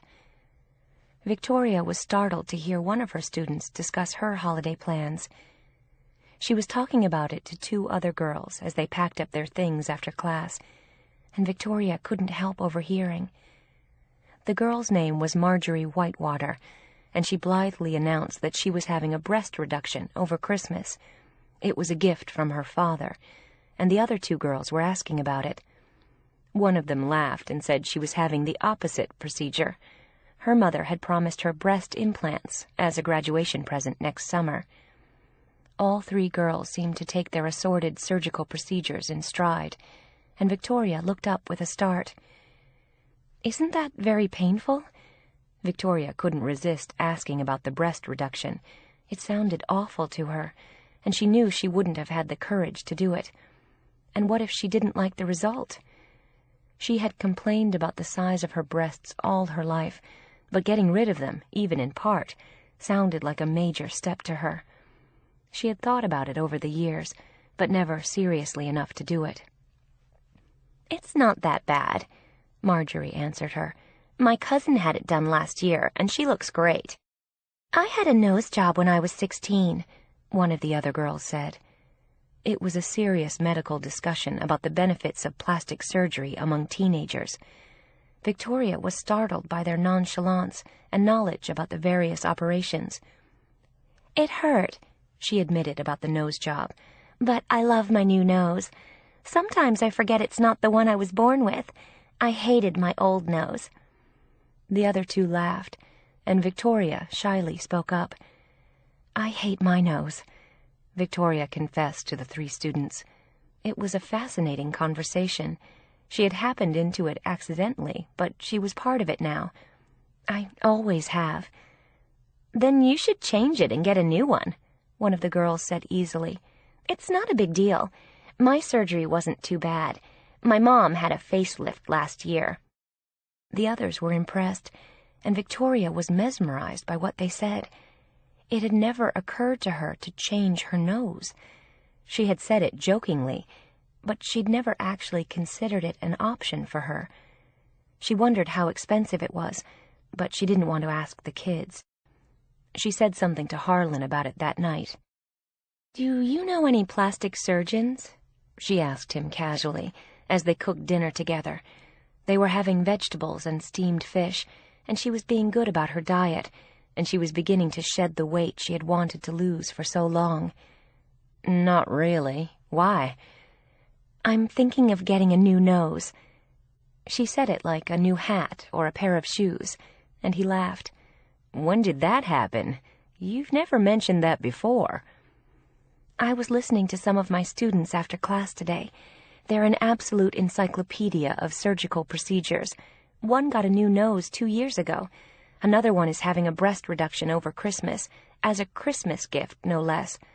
And the other one is getting breast implants next summer for graduation. I felt like I was the only one in school with my original parts, and these are just kids, she said in amazement. Rich kids, John added. None of my students get nose jobs and implants for Christmas. Anyway, I don't know how expensive it is, but I was thinking of treating myself to a new nose over Christmas. I'm not going home, so I've got the time. You're not? Harlan was surprised to hear that she was staying in New York. When did you decide that? At Thanksgiving. My family is too crazy these days with the wedding, and now that my sister's fiancé is part of it, I'm outnumbered. There are too many of them and only one of me. I'm not going back to the wedding. Have you told them that? Not yet. I thought I'd tell them closer to Christmas. I just thought I'd ask about the surgeon. I didn't want to ask the kids in school. Harlan didn't say anything, but he gave her 3 names of plastic surgeons the next day. He had gotten them from people he knew who said they were pleased with their work, and Victoria was thrilled. She called 2 of them the next day. One was leaving on vacation over the holidays, and the other one, a woman, gave her an appointment for the end of the week. They referred to it as rhinoplasty, and she told Harlan she felt like a rhinoceros going in to get her horn removed, and he laughed. She went to see Dr. Carolyn Schwartz on Friday afternoon. She had a bright, cheerful office on Park Avenue, not far from school, and Victoria walked over after her last class. It was a cold, sunny day, and a nice walk after being cooped up in school. Dr. Schwartz was pleasant and young. She explained the procedure to her and how much it cost. Victoria was impressed by how reasonable it was. She could actually afford it, and Dr. Schwartz said that she'd be pretty bruised for about a week, and then it would start to fade. She could cover it with makeup when she went back to school. She had an opening on her surgical calendar the day after Christmas, and Victoria looked at her for a long moment and then grinned. "I'll take it. Let's do it. I want a new nose." She hadn't been as excited about anything in years. The doctor showed her computer printouts of possible noses for her after taking a photograph of her profile and full face. Victoria said, after looking at all of them, that she wanted a variation of her sister's nose, so she'd look like part of the family, and the doctor suggested a modification of it to suit Victoria's face. Victoria said she would drop off a photograph of her sister the following week, after she went through some photographs she had at home. She had always thought that Gracie had a gorgeous nose, unlike hers, which made her look like a Cabbage Patch doll, she said, and the doctor laughed. She assured her that it was a fine nose, but they could do better. With the help of the computer, she showed her several possibilities, and Victoria liked them all. Anything seemed better to her than the nose she had. When Victoria left her office, she felt as if she were walking on air. The nose she had hated all her life, and that her father had made fun of, was about to go. So long, nose. She told Harlan and John about it as soon as she got home. They were stunned that she had already made the decision and had an appointment to get it done. The only problem, she explained, was that she'd need someone to pick her up at the hospital after the surgery. She looked at them hopefully, and John said he'd be there, since he'd be on vacation too. She had discussed liposuction with the surgeon too, which sometimes seemed like an easier option than all her dieting, and a quick fix. But when Dr. Schwartz described it to her, it sounded more unpleasant than she'd thought, and she decided against it, and stuck with her plan for a new nose. The last days of school were fraught with the usual tensions and pre-holiday excitement. She had to press her students to complete assignments and get them turned in. She urged them all to work on their college essays during vacation, and she knew some would, and most wouldn't, and then there would be a mad scramble in January to get them done before the deadline the colleges imposed. And there was a major drama in the last week of classes, when one of the juniors was found using drugs at school. He was doing a line of coke in the bathroom, and one of the other kids turned him in. His parents had to be called, and he was suspended. The headmaster handled it, and the parents agreed to put their son in rehab for a month. Victoria was glad it wasn't one of her students, and she didn't have to get involved. It sounded like a mess to her. She had her own students to worry about. She was keeping an eye on Amy Green, who was doing good work in school, and her pregnancy still didn't show, and probably wouldn't for a long time. And all was going well for her. Victoria finally told her parents the week before Christmas that she was not coming home for the holidays. They said they were disappointed, but they didn't sound it to her. They were busy with Gracie and Harry, and they were planning to have dinner with the Wilkses before they left for Aspen for the holidays. Gracie called her and was genuinely upset that she wasn't coming, and to justify it, Victoria confessed that she was getting a new nose, and Gracie was shocked but amused. "You are? Why? That's so silly. I love your nose." "Well, I don't. I've been stuck with Dad's grandma's nose all my life, and I'm turning it in for a new one." "Whose nose are you getting?" Gracie asked her, still shocked and disappointed that she wasn't coming home. But she understood it better now. Her sister didn't tell her that even without the rhinoplasty she wouldn't have come. There was no need to say that. "My own, kind of an individualized version of yours and Mom's," Victoria said, and Gracie laughed. "We picked it out on the computer, and it suits my face a lot better than the one I have." "Will it hurt a lot?" Gracie sounded worried for her, which touched Victoria. Gracie was the only one who ever cared about her, no matter what. "I don't know," Victoria said honestly. "I'll be asleep. I mean, after. They'll give me pain pills to take home, and she said I'll be pretty bruised for several weeks, and slightly swollen for many months, although most people won't see it. But I have nothing planned anyway, so this is a good time. I'm doing it the day after Christmas." "There goes your New Year's Eve," Gracie said sympathetically, and Victoria laughed. "I have no one to spend it with anyway, so I'll stay home. I think Harlan and John are going skiing in Vermont. I'll be fine. You can keep me company if you want."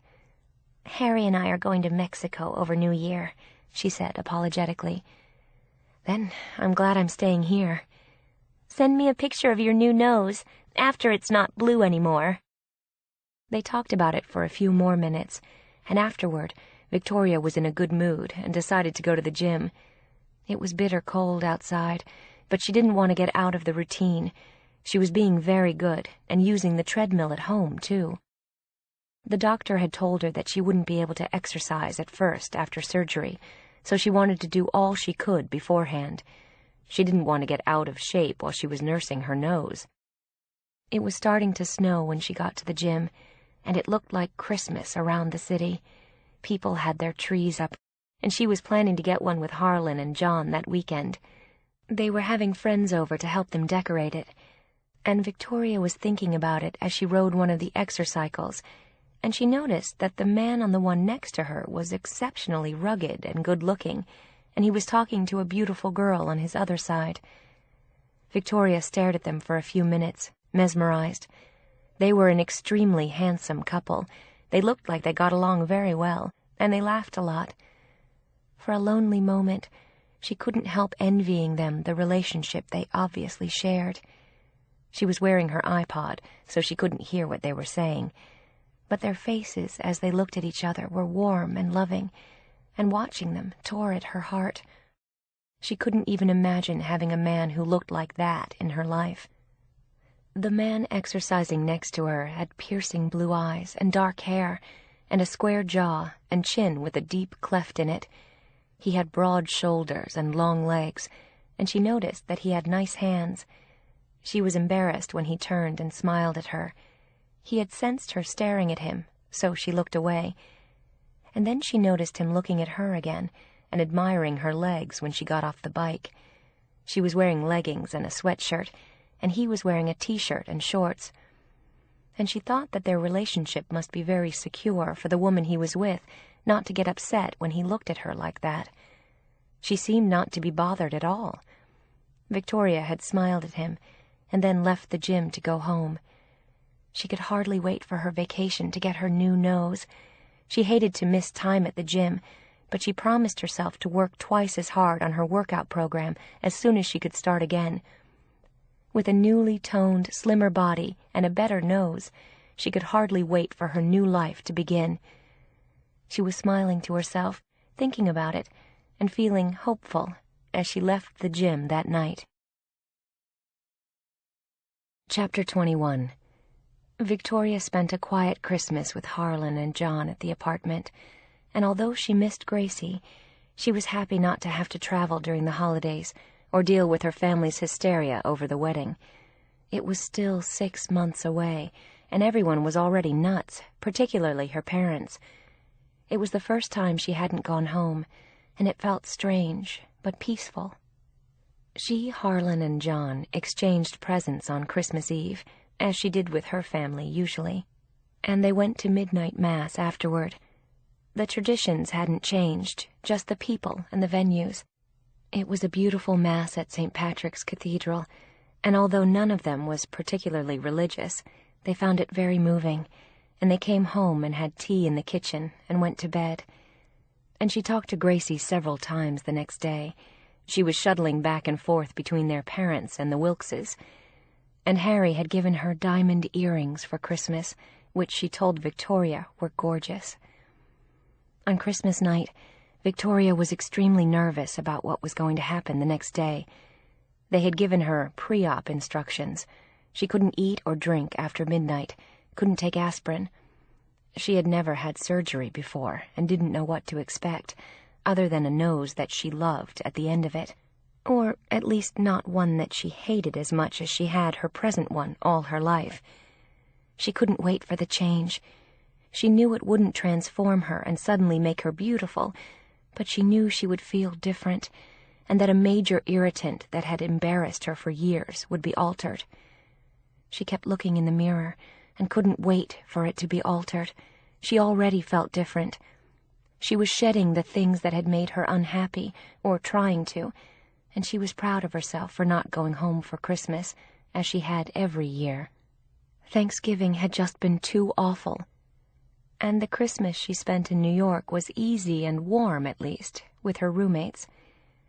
It was sad, but her parents were just too hard for her to be around. Their overt, covert, and subliminal message was always the same: "We don't love you."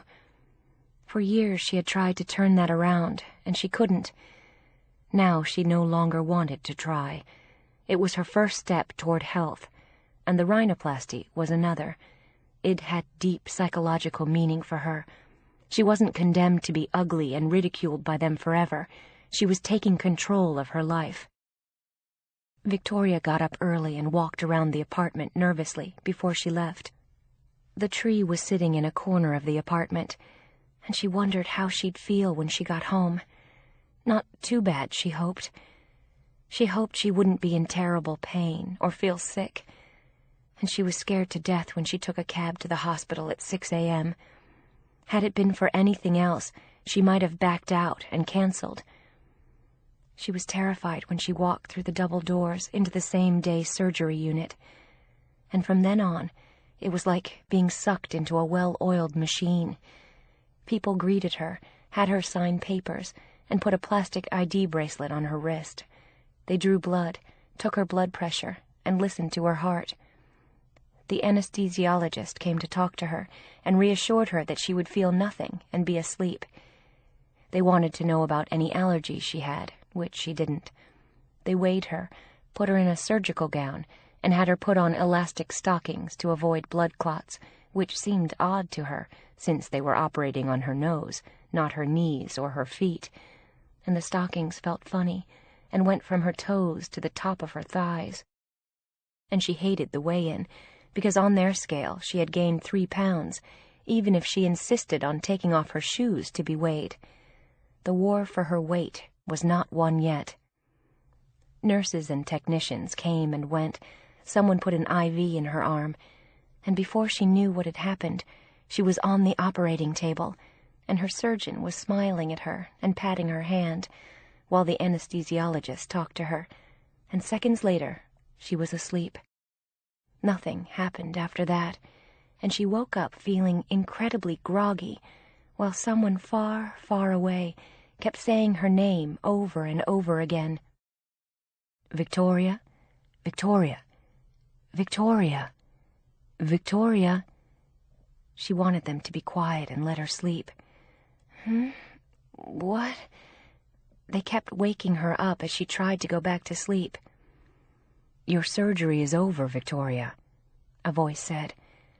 She fell asleep again, and then someone put a straw in her mouth and offered her a drink. She took a sip, and slowly she began to wake up. She could feel tape on her face, and it felt strange, but she wasn't in pain. They gave her oral painkillers after she woke. She spent the day in and out of sleep, and they made sure she was warm enough. They finally told her that she had to wake up if she wanted to go home. They cranked up the bed and made her sit up while she nodded off again. And then they gave her Jell-O, and she looked up and saw Harlan standing next to her bed. John had a cold, so he didn't come. Hi, what are you doing here? She looked at him in surprise and felt drunk. Oh yeah, that's right. I'm going home.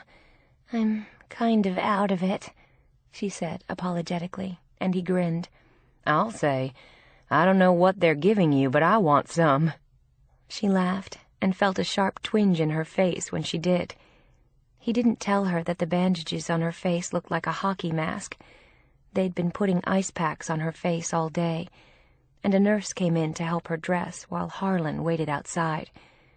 She was in a wheelchair, still looking sleepy, when he saw her again. How do I look? Is my nose pretty? She asked him groggily.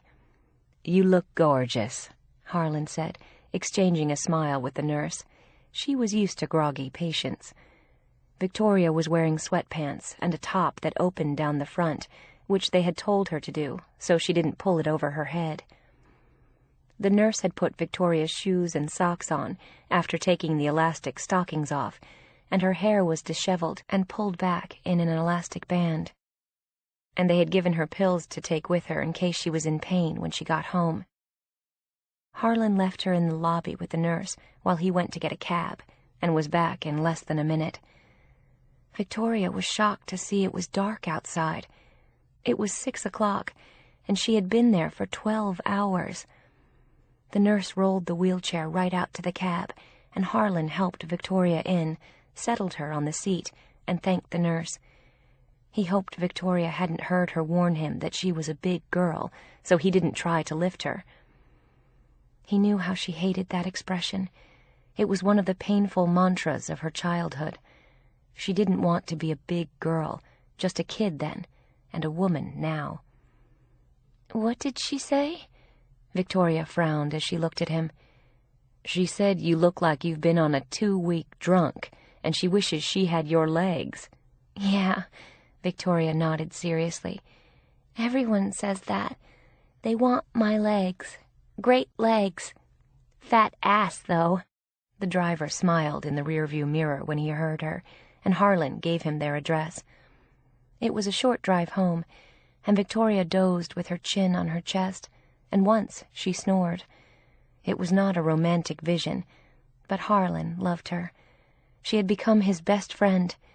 He woke her when they got there. Okay, Sleeping Beauty, we're back at the castle. Get your gorgeous ass out of the cab. He wished he had the wheelchair at the house, but she didn't need it. She was a little disoriented and woozy, but he got her in the elevator and into the apartment in minutes, and led her to the couch so she could sit down while he took off his coat and her own. John came out of their bedroom in a bathrobe and smiled when he saw her. She looked like an alien in the bandage that covered most of her face, with 2 holes for her eyes and a splint to protect her nose. She was quite a sight, but he made no comment about it to Victoria and hoped she wouldn't look in the mirror. There had been cotton packing in her nose all day, but very little bleeding, and the nurse had removed it before she left. "Where do you want to be?" Harlan asked her gently. "On the couch or in bed?" She thought about it for a long moment. "Bed. I'm sleepy." "Are you hungry?" "No. Thirsty," she said, running her tongue over her lips. The nurse had given her Vaseline to put on them. "And cold," she added. They had put warm blankets on her at the hospital all day, and she wished she had one now. Harlan brought her a glass of apple juice with a straw, as they had told him to do. Victoria had several pages of post-op instructions for the coming days, and a few minutes later he led her to her room, helped her undress, and put her pajamas on, and 5 minutes later she was sound asleep, propped up on pillows in bed to elevate her head, and Harlan was back in the living room with John. "Wow, she looks like a train wreck," John whispered to Harlan, and he nodded. "They told her to expect a lot of bruising and swelling. She's going to have 2 big shiners tomorrow, but she's happy, or she will be. She wanted a new nose, and she got one. It may not look like a big deal to us, but I think it's a big deal to her psychologically, so why not?" John agreed. They spent a quiet evening on the couch watching 2 movies, and every so often Harlan would go in and check on Victoria. She was sound asleep and purring softly, and somewhere under the bandages she had the new nose she wanted. Santa Claus had brought it to her the day after Christmas. It was a gift she had wanted all her life. The next day Victoria woke up feeling like she'd been in a rodeo all year. She ached, she was tired, she felt as though she had been drugged. There was a dull ache in her nose. She decided to have breakfast and take a pain pill, but she wanted to eat something first so it didn't make her sick. By sheer habit, she opened the freezer and was staring at the ice cream when Harlan walked in. "I don't think so," the voice of her conscience said right behind her when he saw what she was looking at. "You have a fabulous new nose. Let's not go crazy with the ice cream, shall we?" He closed the freezer door, opened the fridge, and handed her the apple juice. "How do you feel?" "So-so, but not too bad. Kind of woozy. I'm a little sore. I'm just going to sleep today and take the pain medicine." She wanted to stay on top of it so it didn't get too bad. The swelling had gotten worse, which they had warned her would happen for the first few days. "Good idea," he said. He made some whole wheat toast, covered it with a low-fat synthetic dairy spread, and handed it to her. "Do you want eggs?" She shook her head.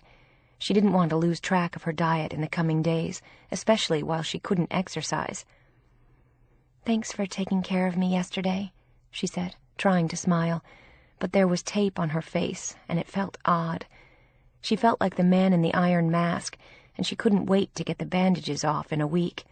They were annoying, and she was afraid to look in the mirror. She had made a point of not doing so in her bedroom or when she went to the bathroom.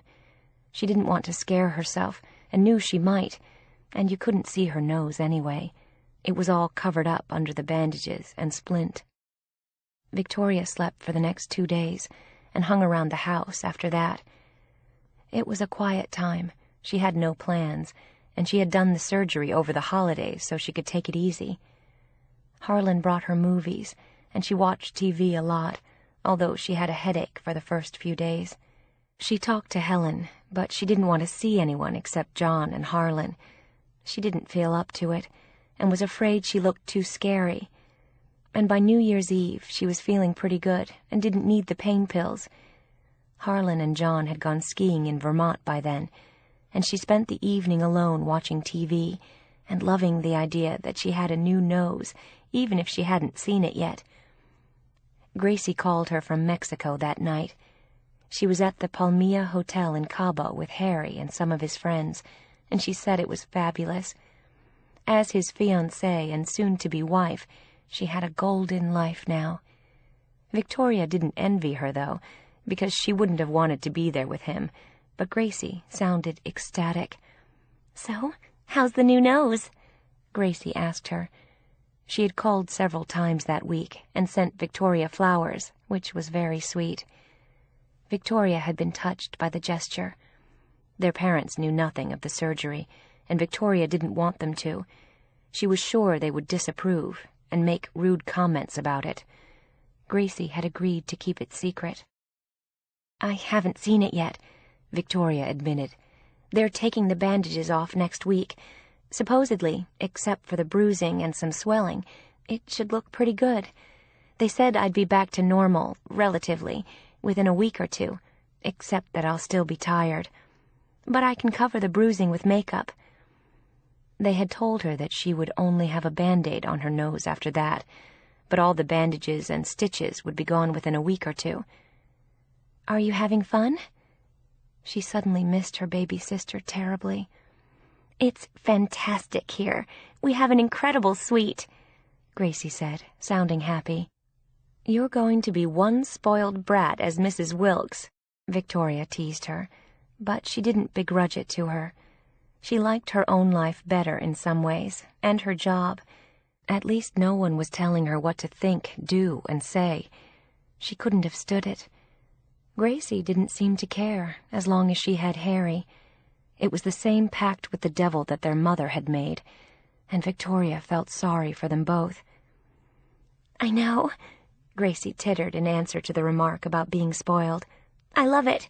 Well, let me know how the nose looks." "I'll call you immediately when I see it." "Your old one was fine," Gracie said again. It wasn't hideous, just round. "My new one will be better," Victoria said, happy about it again. "Have fun in Cabo. I love you. And Happy New Year." "You too. I hope it will be a good year for you too, Victoria."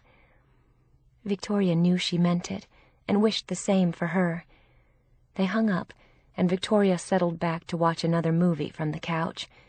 And at midnight she was sound asleep. It had been a quiet New Year's Eve for her, and she didn't mind at all. Chapter 22. Dr. Schwartz took Victoria's bandages off 8 days later, and said she was very pleased with the result when she saw it. It was healing nicely. Victoria had been brave enough to see her face mask bandages in the mirror by then, and she thought she looked ghoulish, though for a good cause. She didn't regret the surgery for a minute, and when she saw the result unveiled, she was thrilled, despite the bruising and slight swelling. The doctor pointed out where the swelling was and where she could expect improvement, but all things considered, it looked great, and Victoria let out a squeal of delight. The surgeon had done a fantastic job, and the patient was ecstatic. She said she already felt like a new person. The only shocking thing, and Victoria wasn't surprised, since she had been told to expect it, was the extent of the bruising, which was severe. She had 2 huge black eyes, and bluish discoloration that went down most of her face. But the doctor assured her that it would go away soon, was normal, and she could start covering it with makeup in a few days. She said she'd be quite presentable by the time she went back to school in another week, and it would continue to improve after that as the swelling went down and the bruising disappeared. It would continue to look even better over several months. She put a Band-Aid over the bridge of Victoria's nose and sent her home. She said she could go back to normal activity, within reason. No skydiving, water polo, or touch football, she teased her. No contact sports. She told her to be reasonable and not do anything where she might hit her nose. And when Victoria inquired, she said that she could go to the gym, but again be sensible about it and not overdo. No jogging, no strenuous exercise, no swimming, no extreme workouts, which Victoria didn't want to do anyway. It had been freezing outside all week. And the doctor added no sex, which unfortunately wasn't an issue for her at the moment. Victoria was so happy with the result that she bought a big Caesar salad on the way home and ate it in the kitchen. She had lost a few pounds from not eating much while she was sleeping her way through her recovery, and the pain pills had killed her appetite. She hadn't even eaten ice cream, and just to be on the safe side, Harlan had thrown it away again. He called it her stash. In the chutes and ladders of weight loss, It set her back at 0 again every time. She put on her gym clothes after she ate the salad and walked the several blocks to the gym, in leggings, gym shorts, an old Northwestern sweatshirt, a parka, and a pair of beat-up old running shoes. Harlan and John were still skiing in Vermont, and the day was crisp and clear in New York, despite predictions of snow. She signed in at the gym and decided to ride the exercise bike and put it on the easiest setting since she hadn't exercised in a week and wanted to start slow.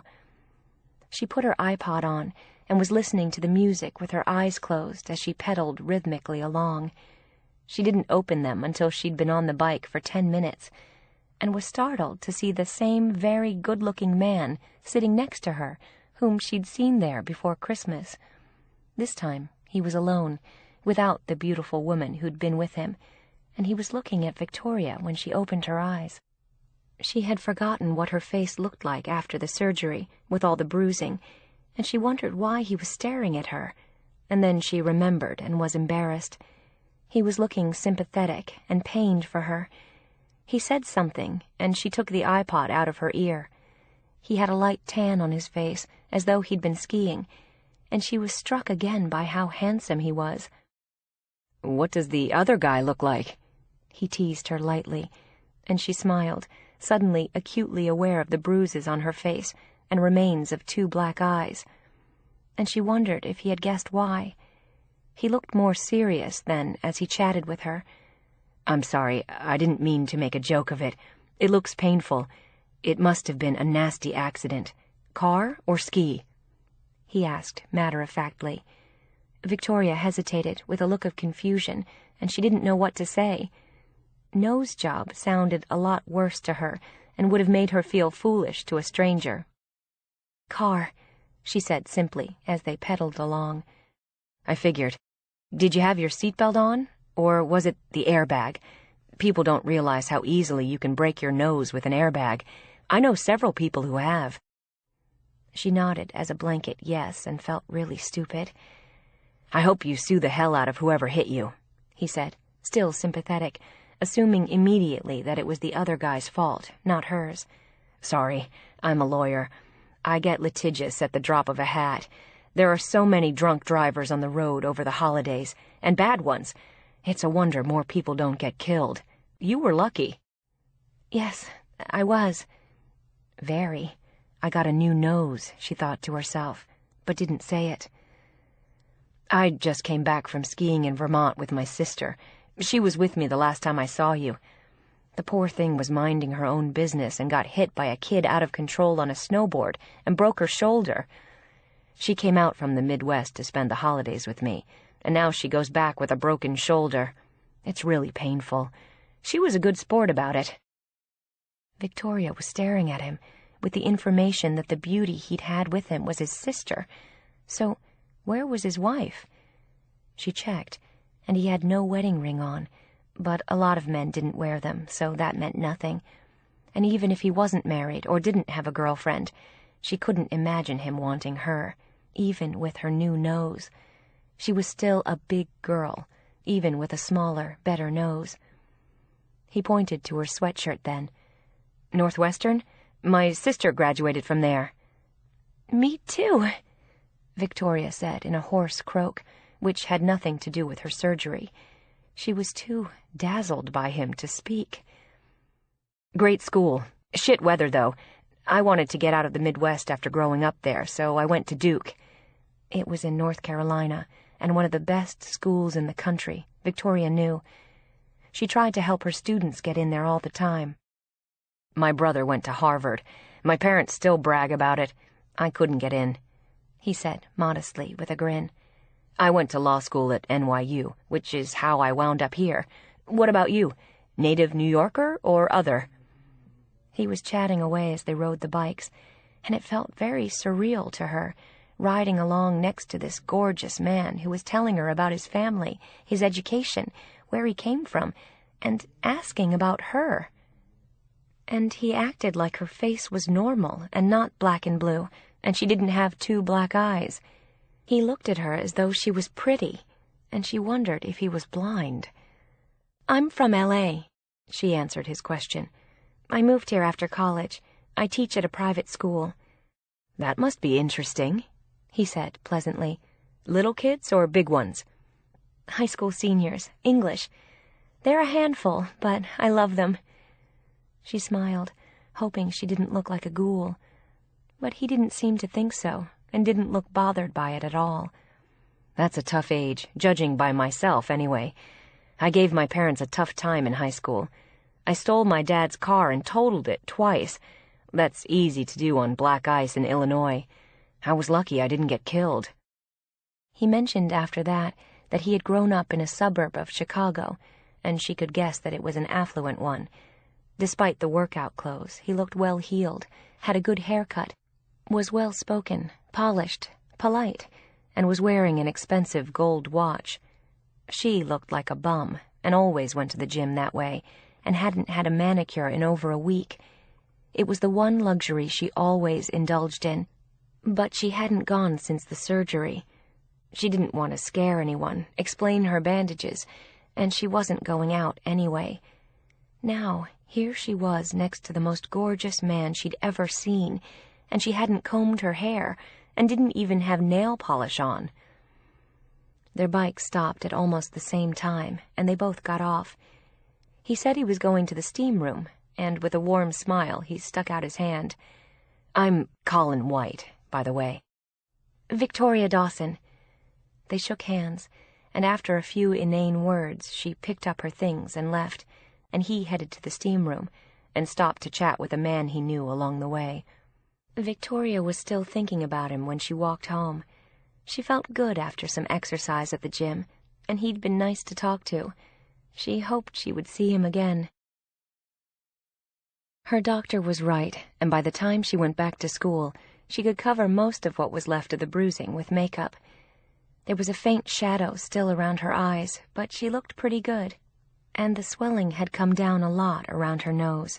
Not all the way, but close. And she loved her new nose. She felt like she had a whole new face. She couldn't wait to see her parents in June and watch their reaction, if they noticed. The difference seemed enormous to her. She had just taught her last class of the day, after helping half a dozen students with the college essays they hadn't finished, and were now panicked about, when 3 of the girls were lingering in the classroom, talking. One of them was the student who had had the breast reduction over Christmas, and the same threesome who had discussed it before. They were best friends. They went everywhere together at school. "How did it go?" Victoria asked cautiously. She didn't want to be too intrusive. "Not too painful, I hope." "It was great," the girl said, pulling up her sweatshirt and exposing her bra, since there were no boys in the room at the time. "I love my new boobs. I wish I'd done it sooner." And then she looked at Victoria intently, as though seeing her for the first time, and in some ways she was, parts of her anyway. "Oh my God, you did it!" She was staring at the middle of Victoria's face, and the other 2 girls looked too. "I love your new nose," she said emphatically, and Victoria blushed to the roots of her hair. "Can you tell?" "Yes. No, I mean, you didn't look like Rudolph before, but it's a definite subtle difference. That's how it's supposed to be. People aren't supposed to shriek and know you did it. You're just supposed to look better, and no one can figure out why. Your nose is great. Watch out, though. It's addictive. My mom does something all the time. Chin implants, Botox, new boobs, lipo. Now she wants to reduce her thighs and calves. I'm happy with my boobs," the girl said, looking pleased. "And I love my nose," Victoria admitted happily, since they were all so much more sophisticated than she was, and familiar with the process. "I actually decided to do it after talking to you. You made me feel brave. I'd never dared to do it before." "Well, you did good," she congratulated her, and gave Victoria a high five. They all left the room together, and passed Amy Green and Justin in the hall. She smiled broadly at Victoria. She hadn't admitted the pregnancy yet at school, and it still didn't show, although it would soon. She was young, and her muscles were tight, and she was dressing carefully to conceal it. Justin was constantly with her, protecting her like a security man guarding the Hope Diamond. They were sweet to watch. "He follows her around like a puppy," one of the girls said, rolling her eyes as they walked by. Victoria thanked the girls again for their good advice and went to her office to pick up some files she wanted to take home. She was touched by their praise of her new nose. She loved it, too. She wondered for a minute then if she should have a breast reduction, too, and then she remembered what the girls had said, that plastic surgery was addictive, and some women didn't know where to stop. She was going to stop here, with her nose. She'd have to work the rest off the hard way, and she was working at it steadily. The wedding was 5 months away. She ran into Colin White again that night at the gym, and they chatted easily as they rode the bikes. He told her what law firm he worked at on Wall Street, and that he was a litigator. It was an important firm, and his job sounded interesting to her. And she told him where she taught. He had heard of the school. They talked about nothing in particular, and when they got off the bikes, he surprised her and asked her if she wanted to go for a drink across the street. She looked as big a mess as she had before, and couldn't believe that he'd ask her anywhere, or want to be seen with her. He asked her again as though he really meant it, and she nodded, put on her coat, and followed him across the street, wondering why he'd want to have a drink with her. They both ordered wine, and she asked how his sister's shoulder was after the snowboard accident. "Painful, I think. Those things take a while, and you can't do much with a shoulder, except time. She was lucky she didn't need surgery when it happened." He asked more about the school where she worked then, and why she'd gone into teaching, and about her family. She told him she had a sister who was 7 years younger, had just graduated from USC the previous June, and was getting married in 5 months. "That's pretty young," he commented, looking surprised, "especially these days." He told her he was 36, and she said she was 29. "I think so, too. Our parents got married at that age, right out of college, but people did that more then. Nowadays, nobody gets married at 23, which she will be in June. I was hoping she'd wait, but she won't. It's all about the wedding. My whole family is temporarily insane," she said with a rueful grin. "At least, I hope it's temporary. They're driving me nuts." "Do you like the guy she's marrying?" he asked, looking at her closely. And Victoria hesitated for a long time, and then decided to be honest. "Yes, maybe. Well enough. But not for her. He's very domineering and opinionated for a young guy. He doesn't let her open her mouth and thinks for her. I hate seeing her give up her personality and her independence just to be his wife." She didn't say that he had a huge amount of money and didn't think it appropriate to do so, and that wasn't the point. She wouldn't have liked Harry any better for Gracie if he'd been poor. The money made him pompous, but his own personality made him controlling, which was what Victoria didn't like about him. She wanted more for Gracie than that. "My sister almost married a guy like that. She dated him for 3 years, and we all liked him, but not for her. They got engaged last year. She was 34, and she's all wound up about getting married and having babies, and she's scared to death she'll miss the boat. She finally realized what she was getting herself into, and they broke up 2 weeks before the wedding. It was a mess. She was really upset, and my parents were great about it. I think she did the right thing. It's tough for women," he said sympathetically. "At a certain age, that time clock starts ticking like a bomb, and I think a lot of women make bad decisions because of it. I was proud of my sister for bailing out. You saw her here. She's 35, and she'll find the right guy, hopefully in time to have kids. But she's better off alone than with the wrong guy. It's not easy to meet good people," he said thoughtfully. Victoria had a hard time believing that a woman who looked like his sister didn't have 10 men running behind her, waving wedding rings, or at least wanting to date her. "She hasn't met anyone since they broke up," he added, "but she's over it, and she says she won't go back to him. Thank God she woke up." "I wish my sister would," Victoria said with a sigh. "But she's a kid. She's 22. and she's all excited about the dress and the wedding and the ring. She's lost sight of what's important, and I think she's too young to get it. And by the time she does, it'll be too late, and she'll be married to him and sorry as hell." "Have you said that to her?" He looked interested in what she said. "Yes. She doesn't want to hear it and gets all upset.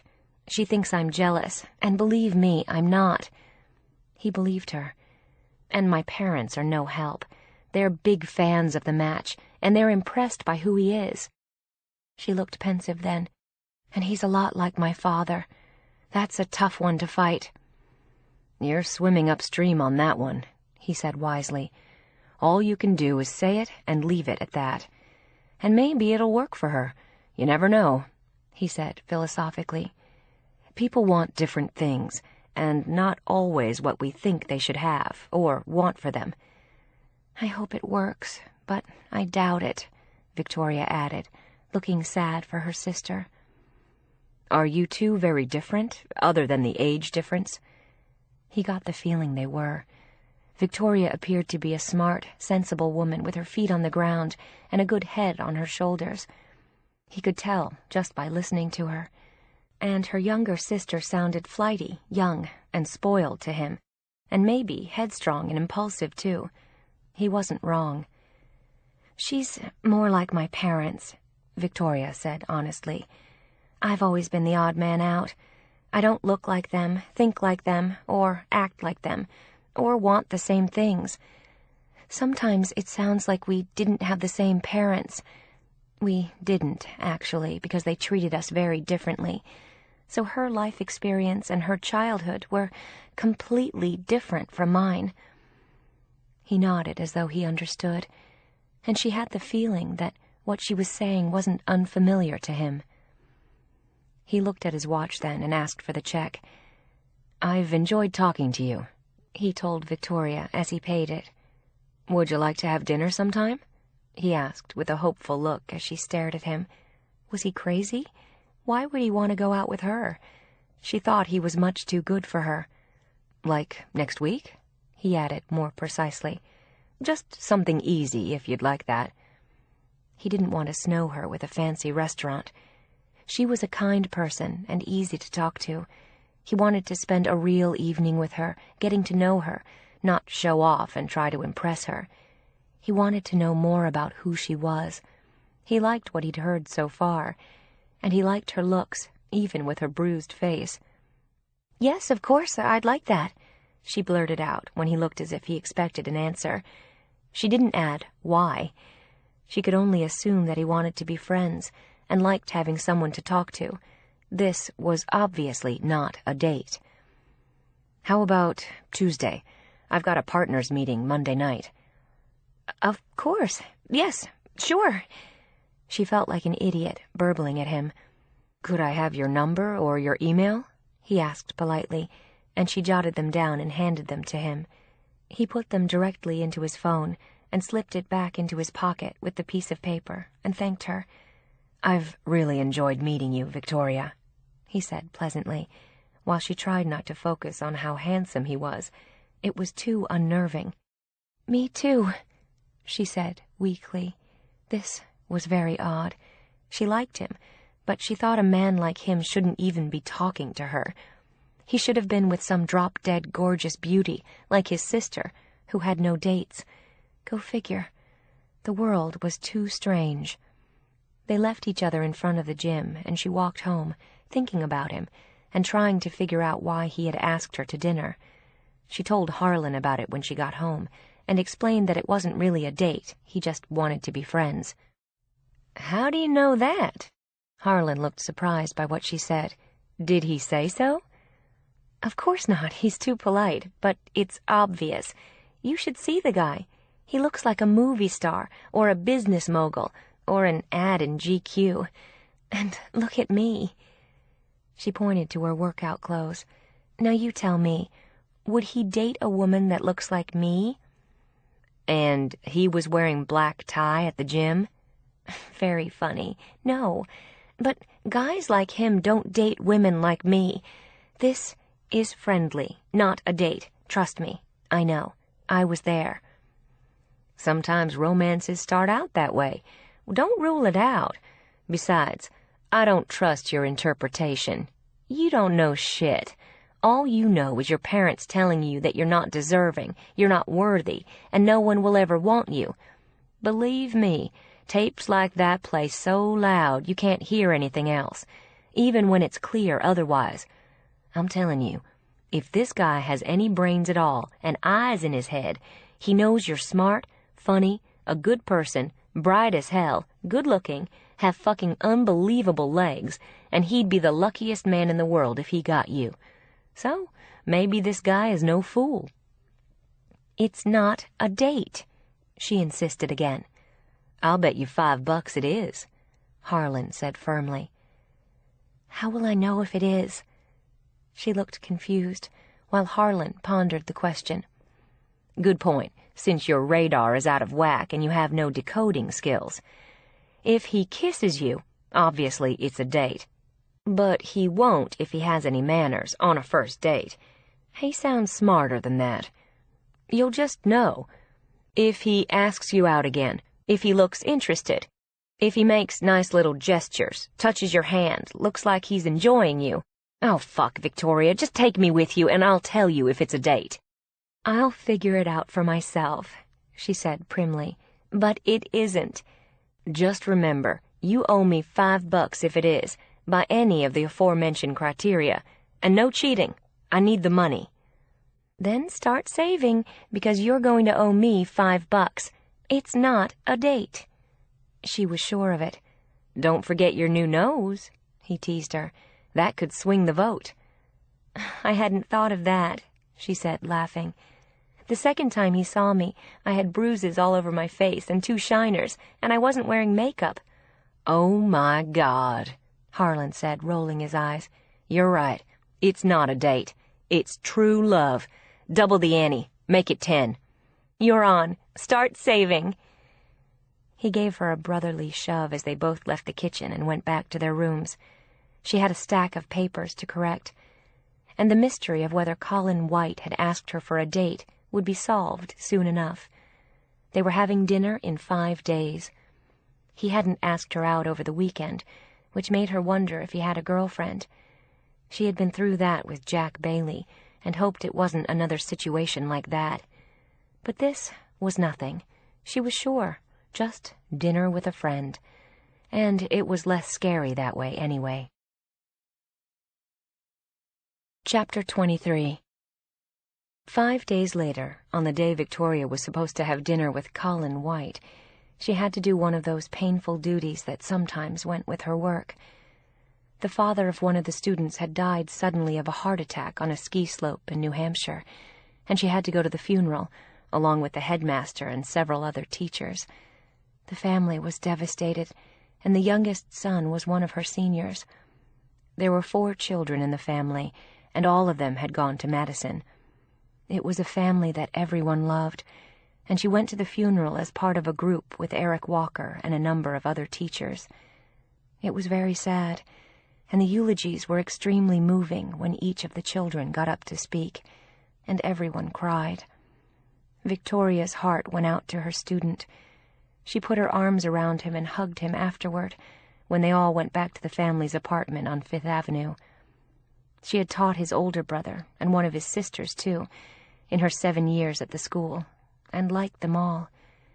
The oldest sister had gone to Madison before Victoria got there, and she was married now with 2 kids. Their father had been relatively young and in good shape, and his sudden death had been a terrible shock to all, and most of all, his children. It was a sobering experience, and Victoria spent the rest of the day quietly, and she tried not to think about it when Colin came to pick her up at 7. But she told him about it anyway, and he said he had an uncle who had died suddenly. It had been terrible for the family, but he said it was a great way to go, healthy, in no pain, just gone, after a great life. He made a good point. She met him downstairs, and they took a cab to a restaurant he knew and liked in the village. She had heard of it, and it was hard to get in. The Waverly Inn. It was lively, and the food was good. The atmosphere was wholesome, fun, and the food mostly American. They both ordered steaks, and she had to fight herself not to order the macaroni and cheese to go with it, which he said was great. "I've been on a diet since I was born," she confessed when she ordered steamed spinach instead. "My parents and sister are thin and can eat whatever they want. Apparently I inherited my great-grandmother's genes. She was a big woman, as they say. I've been fighting that battle all my life." She found it surprisingly easy to be honest with him, since she viewed him as just a friend. Her clothes were loose on her now, so she could talk about it, without the usual shame and guilt over what she'd eaten. She'd been good for months, and it showed. She was determined to get down to a size 10 by the wedding, and she was close. And after that, she'd have to stay there, which was like circling in airspace with a 747. People are so obsessed with that these days. As long as you're healthy, what difference do a few pounds make? Crazy diets. 13-year-old girls on magazine covers who wind up in hospitals because they're so anorexic. Real women don't look like that. And who wants them to? No one wants a woman who looks sick or like she's been liberated from a refugee camp. All through history, women are supposed to look like you, Colin said simply, and he looked as though he meant it, and not like he was trying to butter her up. She stared at him in disbelief. Maybe he was crazy, or liked big women. It made no sense to her. They had an interesting conversation about art, politics, history, architecture, the latest books they'd read, the music they liked, the foods they hated, Brussels sprouts for both, and cabbage. She said she had tried a cabbage soup diet with great results that reversed immediately.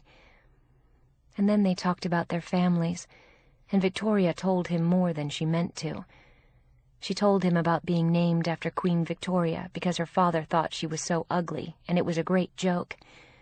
And she told him about the remark that she was a tester cake, and Gracie the perfect recipe.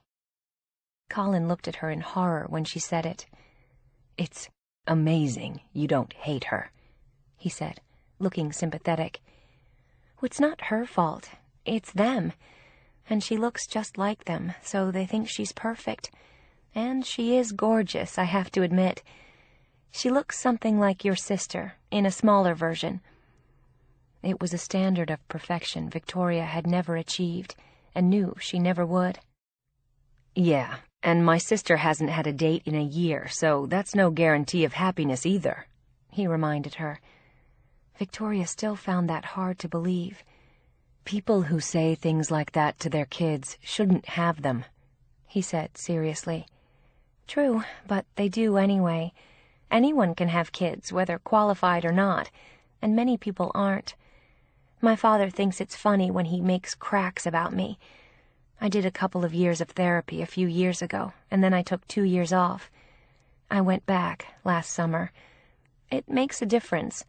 Intellectually, at least, you get that it's about their being flawed, not you. But in your gut, you remember all those things they said when you were 5 and 6 and 13, and I think you hear it in your head forever. I tried to drown those voices in ice cream," she confessed.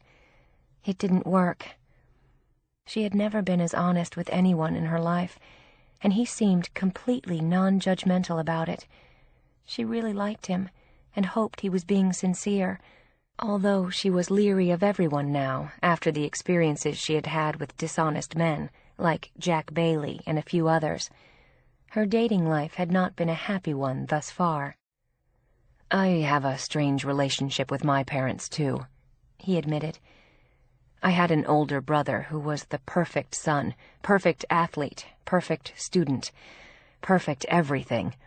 Harvard undergrad, captain of the football team, Yale Law School, top of his class. He was a fantastic kid and a great guy, and a wonderful brother.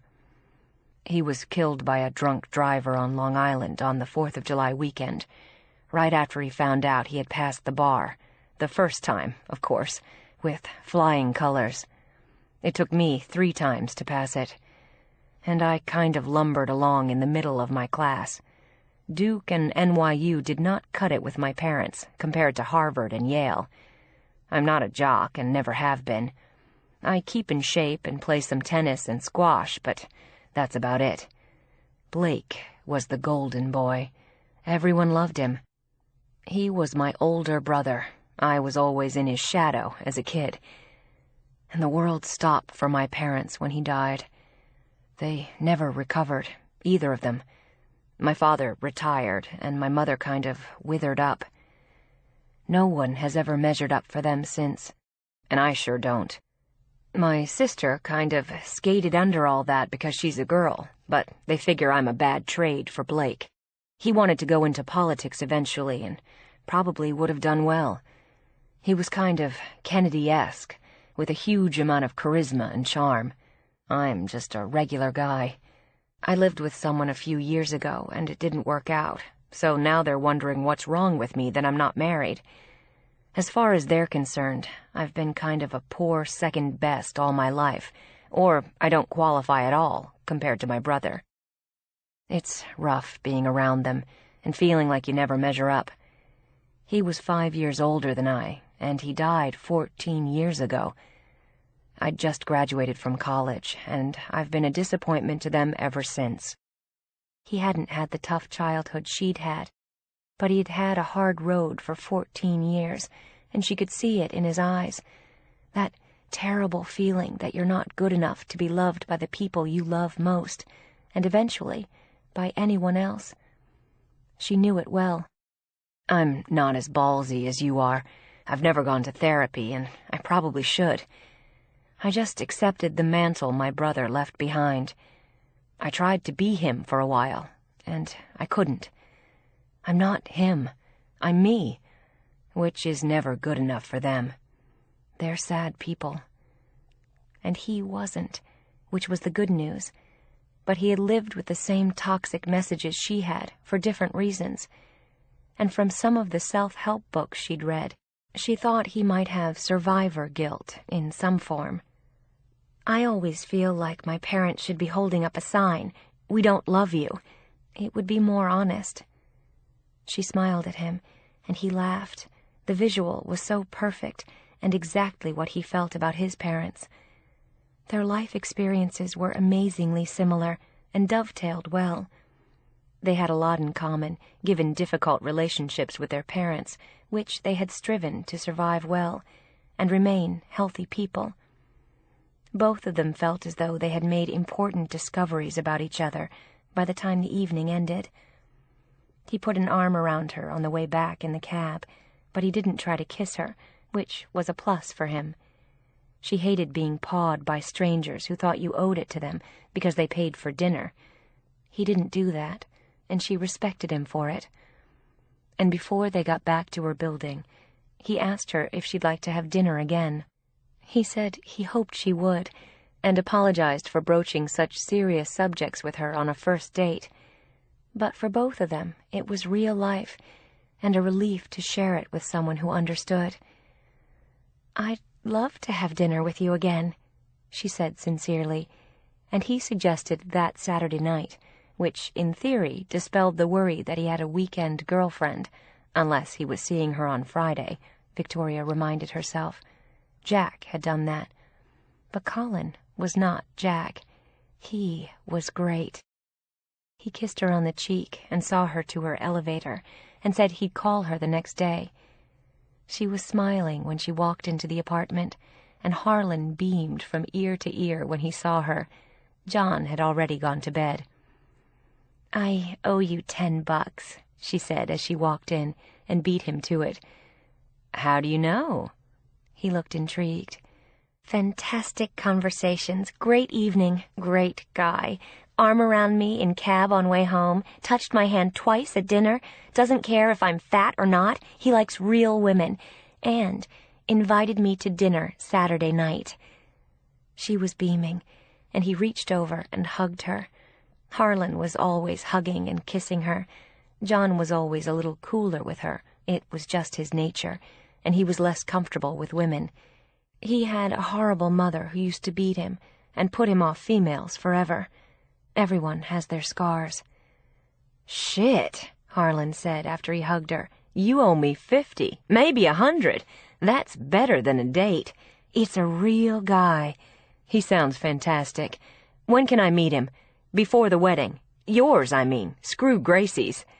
They were both laughing, and she peeled a $10 bill out of her wallet and handed it to him. She had a date, and with a terrific guy. He had been worth waiting nearly 30 years for, although it was much too soon to know what would happen. It might go nowhere, and even if it did, it might fall apart. Real life. Colin called her right before she went to sleep that night and told her what a great time he'd had and couldn't wait to see her again. She felt exactly the same way about him. "Sweet dreams," he said before he hung up, and she smiled as she lay in bed with the phone still in her hand after they did. Sweet dreams, indeed. Chapter 24. Victoria's second date with Colin was even better than the first. They went to a fish restaurant in Brooklyn and had fresh lobster wearing big paper bibs. The restaurant was noisy and fun, and they enjoyed each other. Their conversations were just as meaty as before, and they both felt comfortable talking about themselves and who they really were, and exposing themselves to each other. They started meeting at the gym in the evenings and talking about their day as they rode the bikes. They were totally at ease. He always hugged her and kissed her on the cheek, but it had gone no further, and she was fine with that and liked it. For their third date, he took her to the ballet because she said she enjoyed it. They went to an exhibit at the Met on a Sunday, and brunch after. He took her to the opening of a Broadway play. She was having a ball with him, and Colin was very creative about where he took her. It was always well thought out and something he thought she'd enjoy. And after their night at the theater, he looked uncomfortable for the first time when he asked her to dinner. He warned her that it was an evening she might not like, and not likely to be exciting, but he wanted to ask her anyway. "My parents are coming to town. I'd like you to meet them. But they're not a lot of fun. They're just not happy people, and they'll talk about my brother all night. But it would mean a lot to me if you met them. What do you think?" "I think they've got to be a lot better than mine," she said gently. She was touched and flattered that he wanted her to meet them. And when she did, they were everything he said, and worse. They were good-looking, aristocratic people, and they were intelligent. But his mother looked depressed, and his father looked broken by life and the son he had lost. His shoulders drooped, and their faces and lives were colorless. It was as though they didn't even see Colin, and only the ghost of his brother. All subjects led back to him, and all mention of what Colin was doing led to an unfavorable comparison to his brother. Colin couldn't win. In their own way, they were as bad as her parents, and just as depressing. She wanted to put her arms around Colin and kiss the hurt away after they dropped his parents off at their hotel, but he kissed her instead. It was the first time he had, and everything she felt for him poured out of her, all the compassion and sympathy and love. She wanted to heal all the old hurts he had suffered, and the loneliness of his parents' rejection of him. They talked for a long time afterward about how hurtful it was for him, and he was grateful for her support. John and Harlan had already gone to bed when Victoria and Colin went back to her apartment, and they talked and kissed for several hours. She disliked his parents almost as much as she did her own, although his had an excuse and hers didn't. Hers just didn't like her. His were mourning their son. But either way, they had been unkind and unloving and rejecting to the point of being cruel, and in both cases had convinced their own children that they were unlovable. And both of them would carry the scars of it forever, as so many people did. To Victoria, it seemed like one of the worst crimes perpetrated by parents, to convince your own child not only that you didn't love them, but that they were unworthy of it, and no one else would ever love them either. It had been the curse of her life, and of Colin's, too. And that night, they managed to give each other the love, comfort, and approval that they deserved and had needed for so long. It had been a meaningful evening for both of them, very much so. And she was no longer telling Harlan everything that happened on their dates.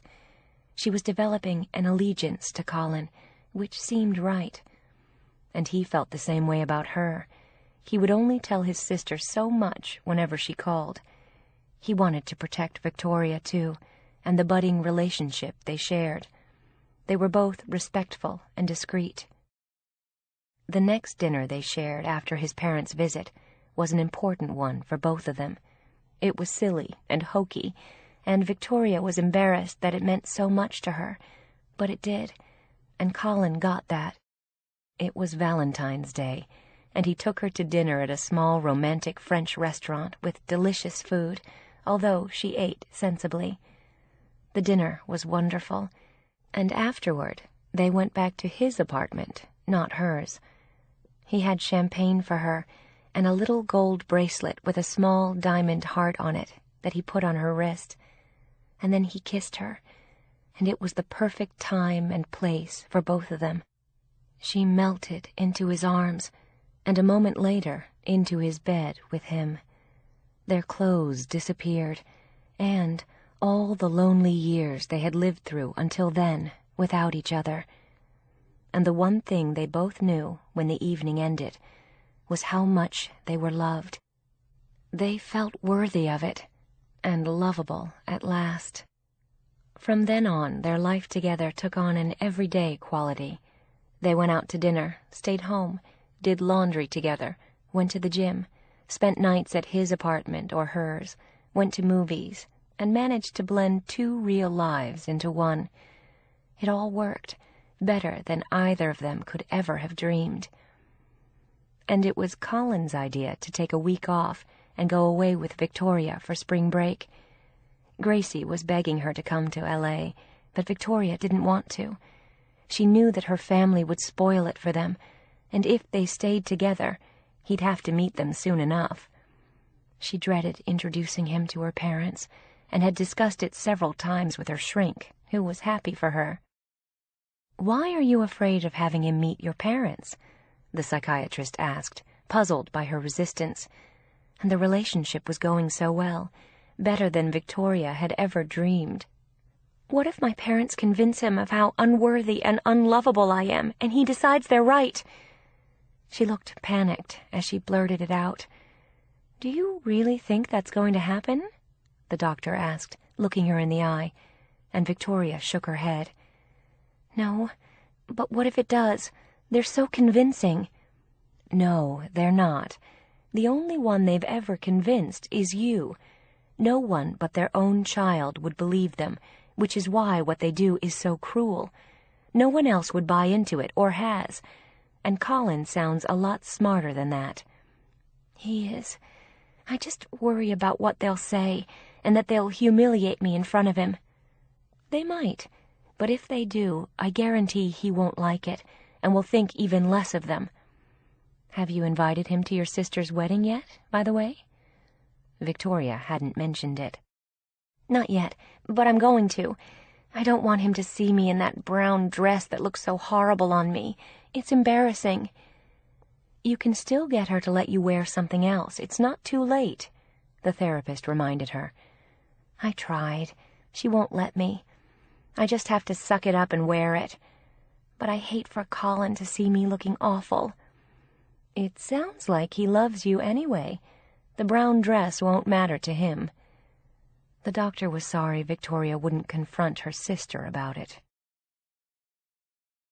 Her sex life with Colin was also terrific, but she had been embarrassed about her weight at first. Even with her weight down, she was bigger than she wanted to be, and there were plenty of extra rolls here and there, and some jiggle. She didn't want him to see it, and always turned out the light. She kept covered up and ran to the bathroom in the dark, or wore a robe. Until one day, he finally convinced her that he loved her body exactly the way it was. He reveled in it. He worshipped it. He loved every inch of her womanly body, and she actually believed him. He looked at her like a goddess whenever he saw her naked. He made her feel like the queen of sex and the high priestess of love. Nothing had ever been as exciting in her life, and once she began to realize how he felt about her and believed him, they were in bed all the time. She had never had so much fun in her life, and the desperation came out of her diet. She ate sensibly, and she stayed away from ice cream and the really fattening stuff, and was diligent about going to Weight Watchers. But above all, she wanted to shout from the rooftops that Colin loved her. She was lovable, after all. She had never been as happy in her life, and Colin felt the same way, too. He basked in the warmth of Victoria's love, approval, and admiration, and thrived. It was all he had been missing in his life for years. Their life together was a watered garden where everything grew lavishly. The love they shared was a beautiful thing for both of them.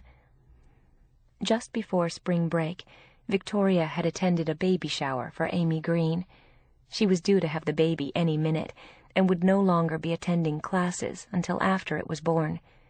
It had been touching to see her so big, with her mother hovering nearby. Amy looked happy, and the arrangement at school had worked well, and she'd be back after the baby in a few weeks to take final exams. She'd been accepted at Harvard and NYU, and she had decided to stay in the city so she could be with her baby and her mother, who was going to help her. And Justin was going to NYU, too. It had worked out perfectly for them.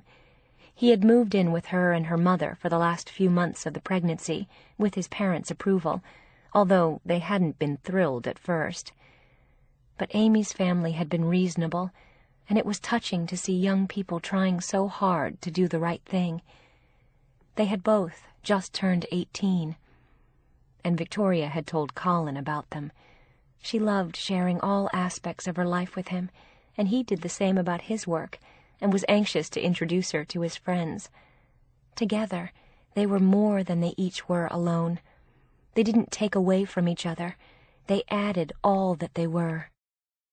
Colin surprised her with a wonderful old remodeled Connecticut farmhouse he had rented for them for spring break. It was private and lovely and supremely comfortable. It was like playing house for both of them. It was next to a quaint village. They went for long walks, rented horses, and rode through the countryside, cooked together at night, and made love all the time. They hated to give back the house when the time was up. It had been perfect. Everything was going smoothly in both their lives, until a week after they came back from spring break. Victoria was at Colin's when the call came on her cell. It was Gracie, and she was crying so hard that Victoria couldn't understand a word she said. From her end of the conversation and the questions she was asking, Colin could tell that something was wrong, but neither of them knew what. She thought maybe one of her parents had died, or Harry. Gracie was incoherent, and Victoria was starting to panic. "Gracie, calm down," she shouted at her, and the sobbing continued, and then the story tumbled out. He cheated on me," she said, and then dissolved in floods of tears again. "How do you know?" Victoria asked sharply, thinking that maybe it was a blessing if it kept her from marrying the wrong man. Maybe this was meant to be, and not such a bad thing, however devastating for Gracie. "I saw him leaving a building with a woman. I was driving to Heather's house to show her sketches of my dress, and I saw him. He was walking out of the building with her, and he kissed her, and then they got in his car and drove away. He told me he had to meet with his father about some business, and he lied." She was racked with sobs again. "And he didn't go home last night. I called him, and he didn't answer the phone." "Are you sure it was him?" Victoria asked sensibly. "Positive. He didn't see me. My car window was open, and I could even hear them laughing. I was that close. She looked cheap, but I've seen her before. I think she's one of his father's secretaries." Gracie was crying like a child. "Did you tell him you saw him?" "Yes. He said it's none of my business. We're not married yet, and he's still a free man. And if I bug him about it, he'll cancel the wedding. He said that's why my ring is so big, so I keep my mouth shut and stay off his back." It was a horrible thing to say, and Victoria was shocked. It confirmed who she already thought Harry was, and worse. "You can't marry him, Gracie. You can't marry a man who treats you like that, and he'll cheat on you again." Colin had the drift by then, and sat down on the couch next to Victoria with a worried look. He hadn't met her younger sister, but he felt sorry for her already. She was just a kid. "I don't know what to do," Gracie said, sounding like a lost child. "Cancel the wedding. You have no other choice. You can't marry a guy who's already cheating on you now, sleeping around, and tells you to keep your mouth shut because he gave you a big ring. He doesn't respect you." Or himself, apparently, Victoria thought to herself. And Colin was nodding approval of what she said. The guy sounded like a creep. He wouldn't have wanted his sister marrying him either. "I don't want to cancel the wedding," Gracie sobbed. "I love him." "You can't let him treat you like that. Look, why don't you come to New York for a few days? We'll talk. Did you tell Dad?" "Yes. He said men do that sometimes. It doesn't mean anything." "That's bullshit. Some men do. Decent men don't if they love their wives. I guess it can happen, but not like that, with some bimbo 2 months before your wedding. That's not a good sign." "I know." She sounded devastated and lost. "I'll get a ticket. I want you to come tomorrow." It was too late that night. "Oh, okay." Gracie sounded docile between hiccups and was still crying when she hung up.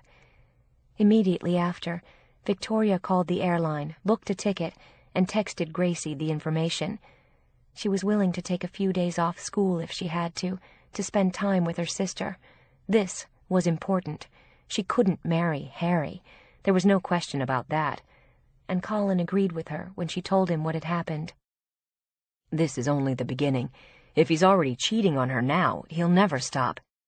He probably has all along, and she just didn't know it," Colin said, and Victoria agreed. He'd had plenty of opportunity, with his family, on trips to Europe, on bachelor party weekends. Colin was right. If Harry was a cheater, Gracie was in for a miserable life. They were still talking about it when they went to bed that night. The next day, Victoria waited till a decent hour to call her between classes. Gracie had just gotten up, after crying most of the night.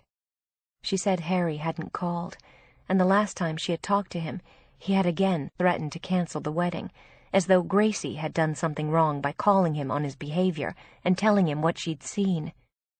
"Let him," Victoria said harshly. She hoped he would. "I don't want him to cancel it," Gracie said, weeping again, and Victoria was panicked.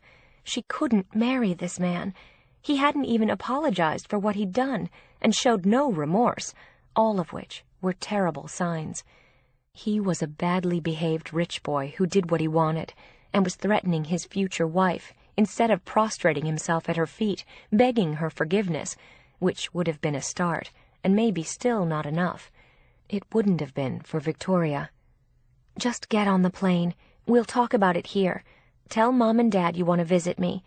Besides, I want you to meet Colin." She had told her all about him, although this didn't seem like a good time for them to meet. "What if he gets madder because I go to New York?" She sounded panicked. "Gracie, are you nuts? What if he gets madder? He cheated on you. You're the one who's supposed to be mad, not him." "He said I was sneaking around, spying on him." "Were you?" "No, I was going to see Heather to show her my dress sketches." She explained again. "Exactly. So he's full of shit, and a cheater. Come to New York." She reminded her of the flight time, and Gracie had ample time to make it. "Okay, I'll come. I'll see you later," she said, sounding nervous, but she wasn't crying. Victoria had put her on a noon flight out of L.A., and it was due to land at JFK at 8 p.m., New York time. Victoria was planning to go to the airport to get her. She was going to take a 7 o'clock shuttle, which she had already booked. Her cell phone rang at 6 p.m. while she was at her apartment, getting organized for Gracie and changing her sheets. It was Gracie on the phone, and Victoria was confused. "Where are you? Are you calling from the plane? Or did you land early?" "I'm in L.A." She sounded upset and guilty. "Harry just left. He said he'll forgive me and he won't cancel the wedding if I drop this whole thing and don't do it again." She sounded like a robot, and Victoria felt nuts. Do what again? Get cheated on? What is he talking about? What are you not supposed to do again? Her voice was shaking out of anger and concern for her sister. Harry was turning the tables on Gracie and blaming her when he was so blatantly at fault, not her sister. "Spy on him and accuse him of things?" She was crying, but Victoria couldn't hear it. "He says I don't know what I'm talking about, and all he did was kiss her, and it's none of my fucking business anyway." "Is this who you want to marry?" Victoria was shouting. She was alone in the apartment and at her wits' end. "Yes," Gracie said sadly, and then started to sob. "I do. I don't want to lose him. I love him." "You're never going to have him except in name if he's already cheating on you. That's not enough. He's blackmailing you into silence, Grace. He's telling you that if you call him on his shit, even if he's wrong, he'll abandon you. He's an asshole." Gracie just cried harder. "I don't care. I love him." She was suddenly angry at her sister, instead of her future husband, for making her face the truth, which was too frightening for her to deal with. "He says he won't cheat on me when we're married." "Do you believe him?" "Yes! He wouldn't lie to me." "He just did," Victoria pointed out in a tone of despair. "He was out with another woman 2 nights ago. You saw him, and he didn't go home. You told me so yourself. Is that the life you want?" "No, he won't do that. He said so. He's having wedding jitters." "Wedding jitters don't make you a cheater, or they shouldn't. And if they do, there shouldn't be a wedding." "I don't care what you say," Gracie said venomously. Victoria was dragging her into the light of truth, and she was doing everything to escape and take solace in Harry's lies. "We love each other, and we're getting married, and he's not a cheater." "No, he's a great guy," Victoria said caustically. "This is disgusting, and you're the one who's going to pay the price." "No, I'm not," Gracie said. "It's going to be fine." Victoria knew it wouldn't, and Gracie didn't want to hear it. "Are you coming to New York?" Victoria asked in a dead voice. "No, Harry doesn't want me to. He says I have too much to do here, and he'd miss me too much." And he didn't want his naive future wife influenced by her wiser older sister, who wasn't snowed by him. Victoria could figure that out easily. "I'll bet. He just doesn't want you talking to me. Do whatever you want, Gracie. Just know that I'm here for you." And she knew that sooner or later her little sister would need her. It broke her heart, and she couldn't help wondering as they hung up if this had happened to her mother, too. Maybe her father had cheated on her, too, at some point, and that was why he was willing to give Harry a pass. He shouldn't have, otherwise, for his daughter's sake, money or not. Money wasn't going to give her happiness if Harry was a cheater or a bad guy. But he liked the prestige the alliance gave him by reflection. Victoria thought about calling her father, but it seemed pointless. He wouldn't listen to her, either. He was too invested in Gracie's marriage for the wrong reasons. The 3 of them were in collusion to get her married to Harry Wilkes, come hell or high water, and it sounded like hell to Victoria. She called Colin and told him what had happened, and he was upset for her. He knew how much she cared about her sister, and this sounded like a bad situation to him. It's a shame your parents aren't being smarter than this. They're fools, and they like his name. And she's a very foolish child. She thinks that if she loses him, there will never be anyone else like him. She's going to be miserable with him one day. Colin didn't disagree, and she was depressed about it that night. She sent Gracie a text telling her that she loved her, but she didn't call her. There was nothing she could say, except the truth. And Dr. Watson wasn't much help the next day.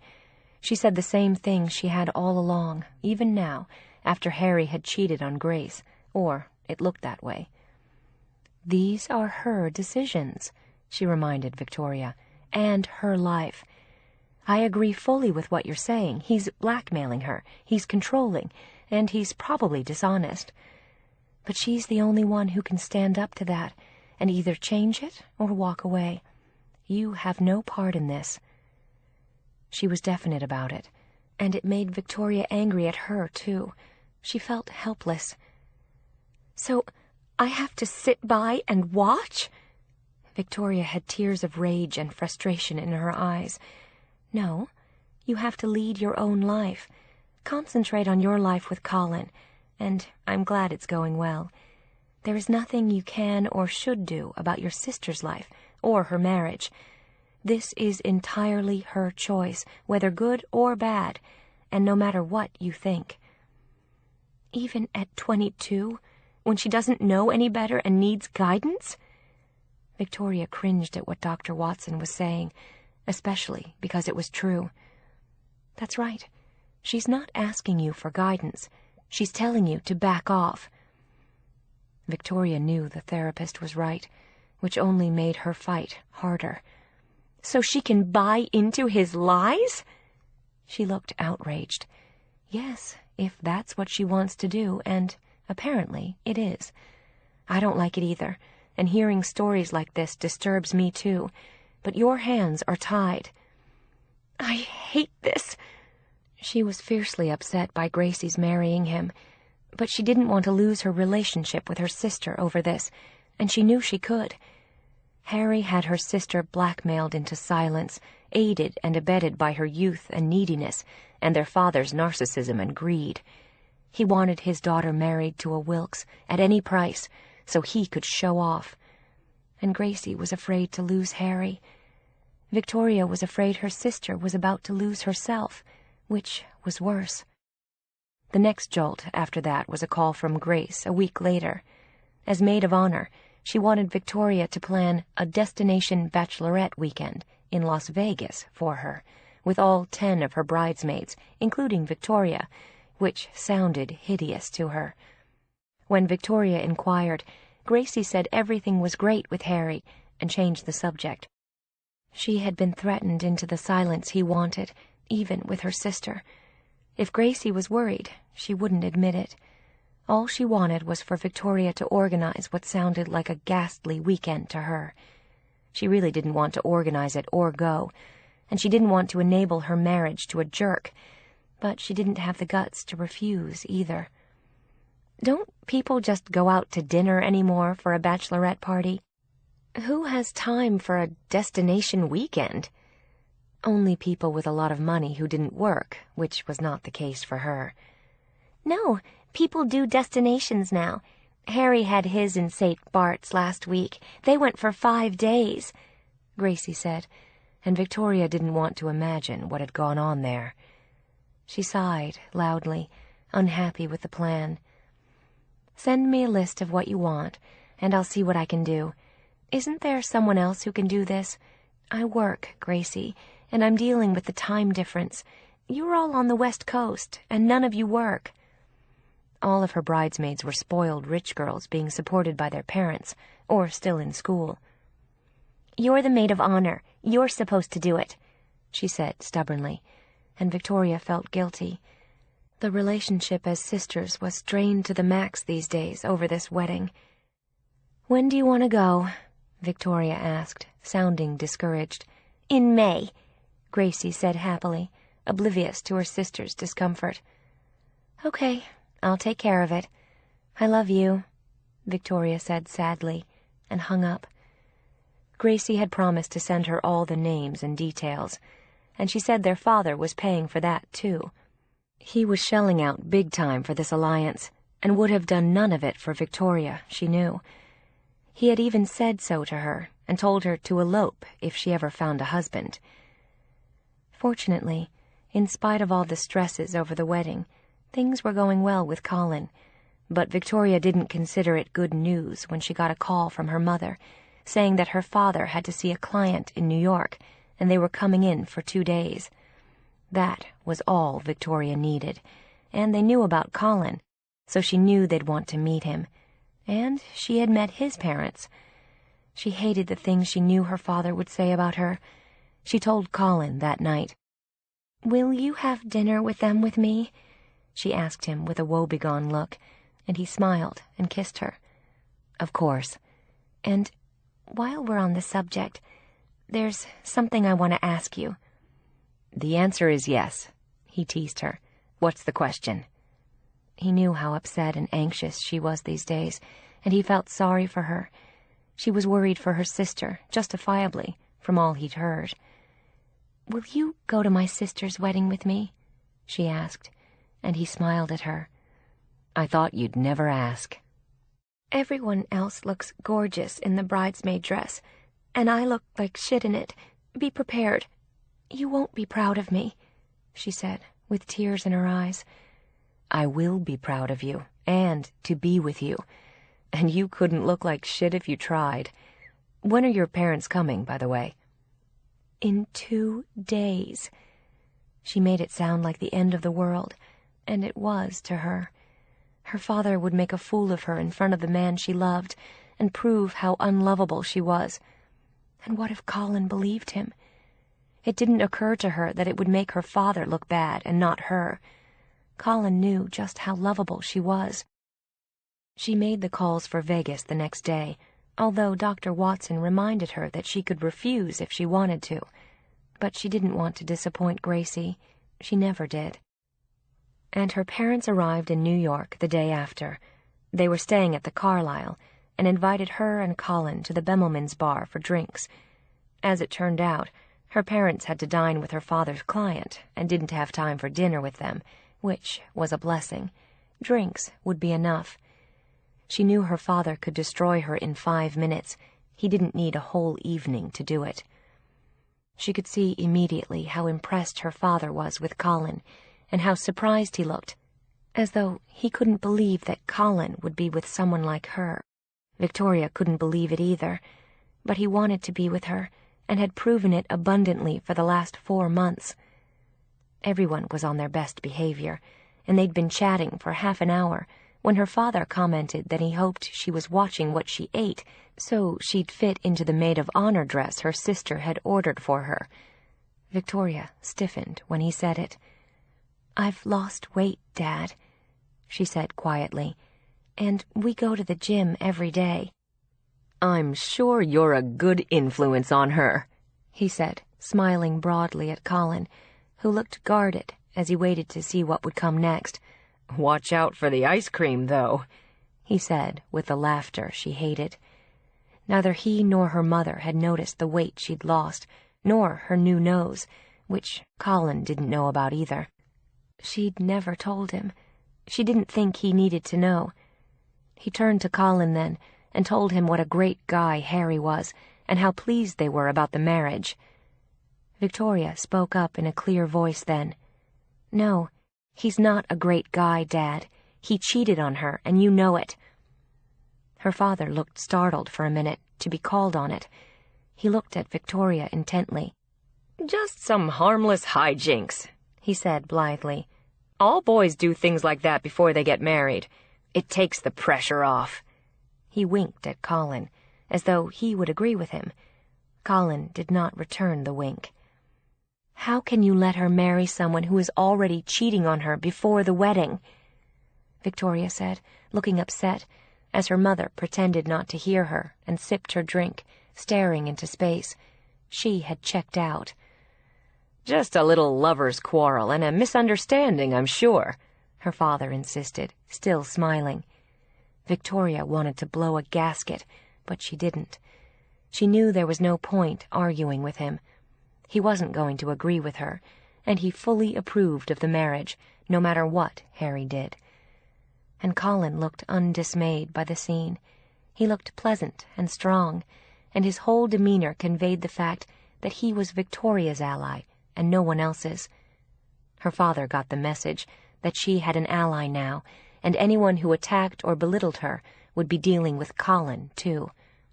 It came across loud and clear, even without words. Her parents left shortly after, and told Colin it had been great to meet him.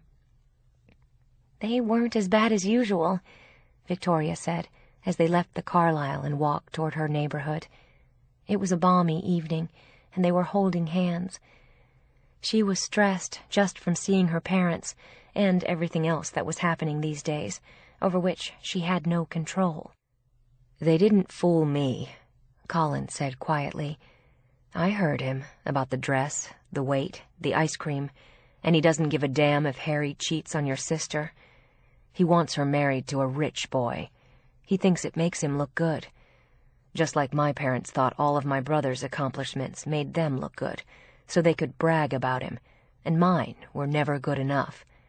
I know exactly what these people are like," he said, as he looked at Victoria sympathetically. He could see what she had dealt with all her life, and the toll it took on her. She looked unhappy and uncomfortable in her own skin as they walked along, and she seemed tense and withdrawn when he kissed her on the way home. It was as though she was pulling away from him, too. He could see it in her eyes.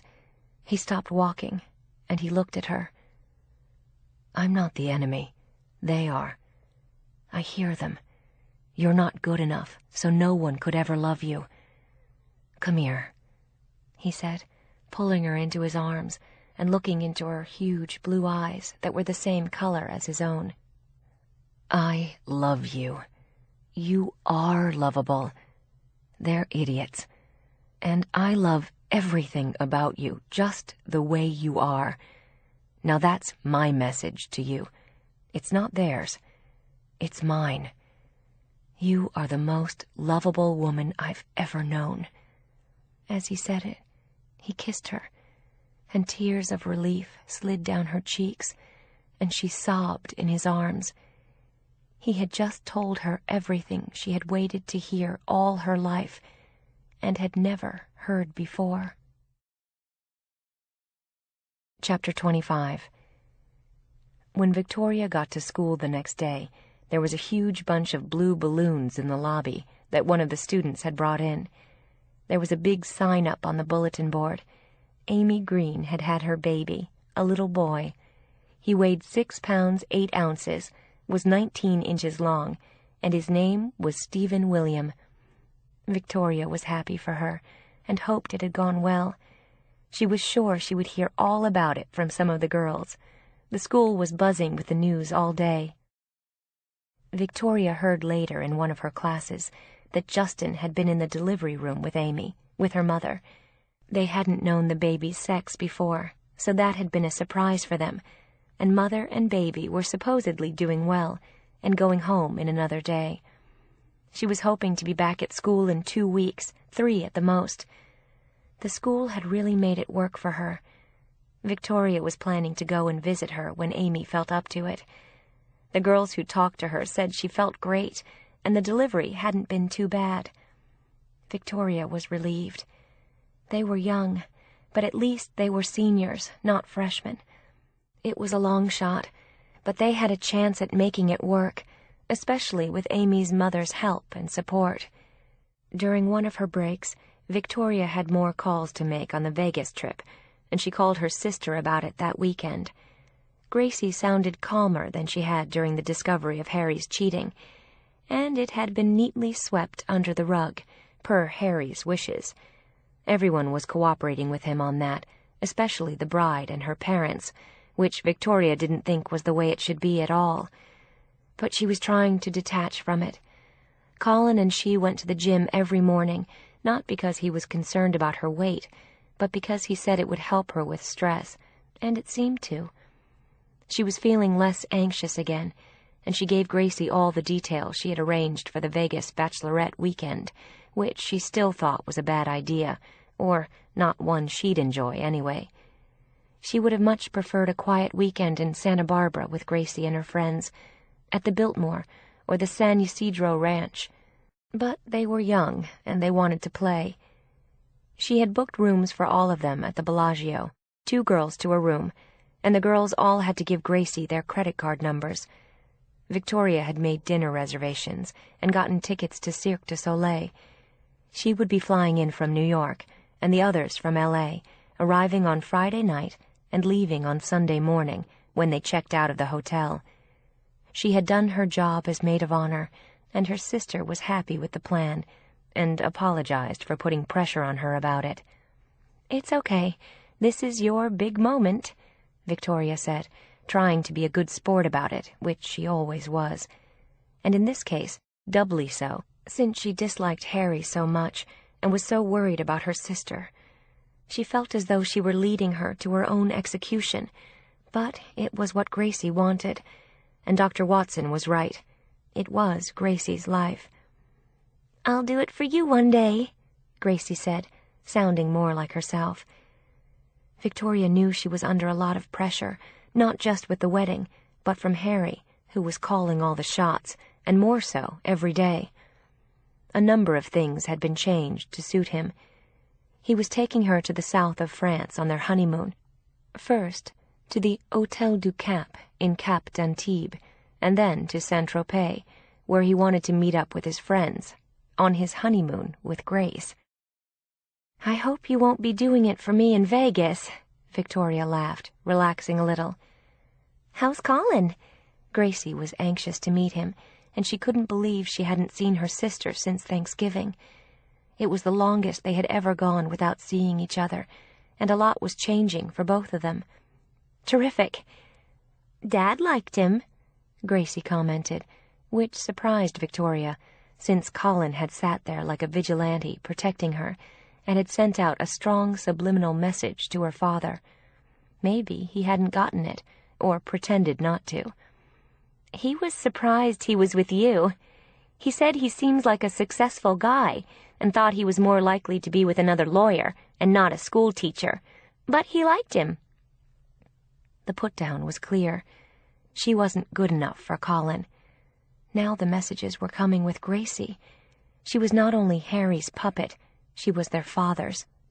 "Maybe he likes me," Victoria said quietly. She felt totally secure in his love now, and it was a great feeling. "Mom says he's very good-looking." "Yes, he is. I'm sure that surprised Dad, too. I'm sure he expects me to be dating someone he considers a loser like me." "He's not that bad. Don't be so hard on him."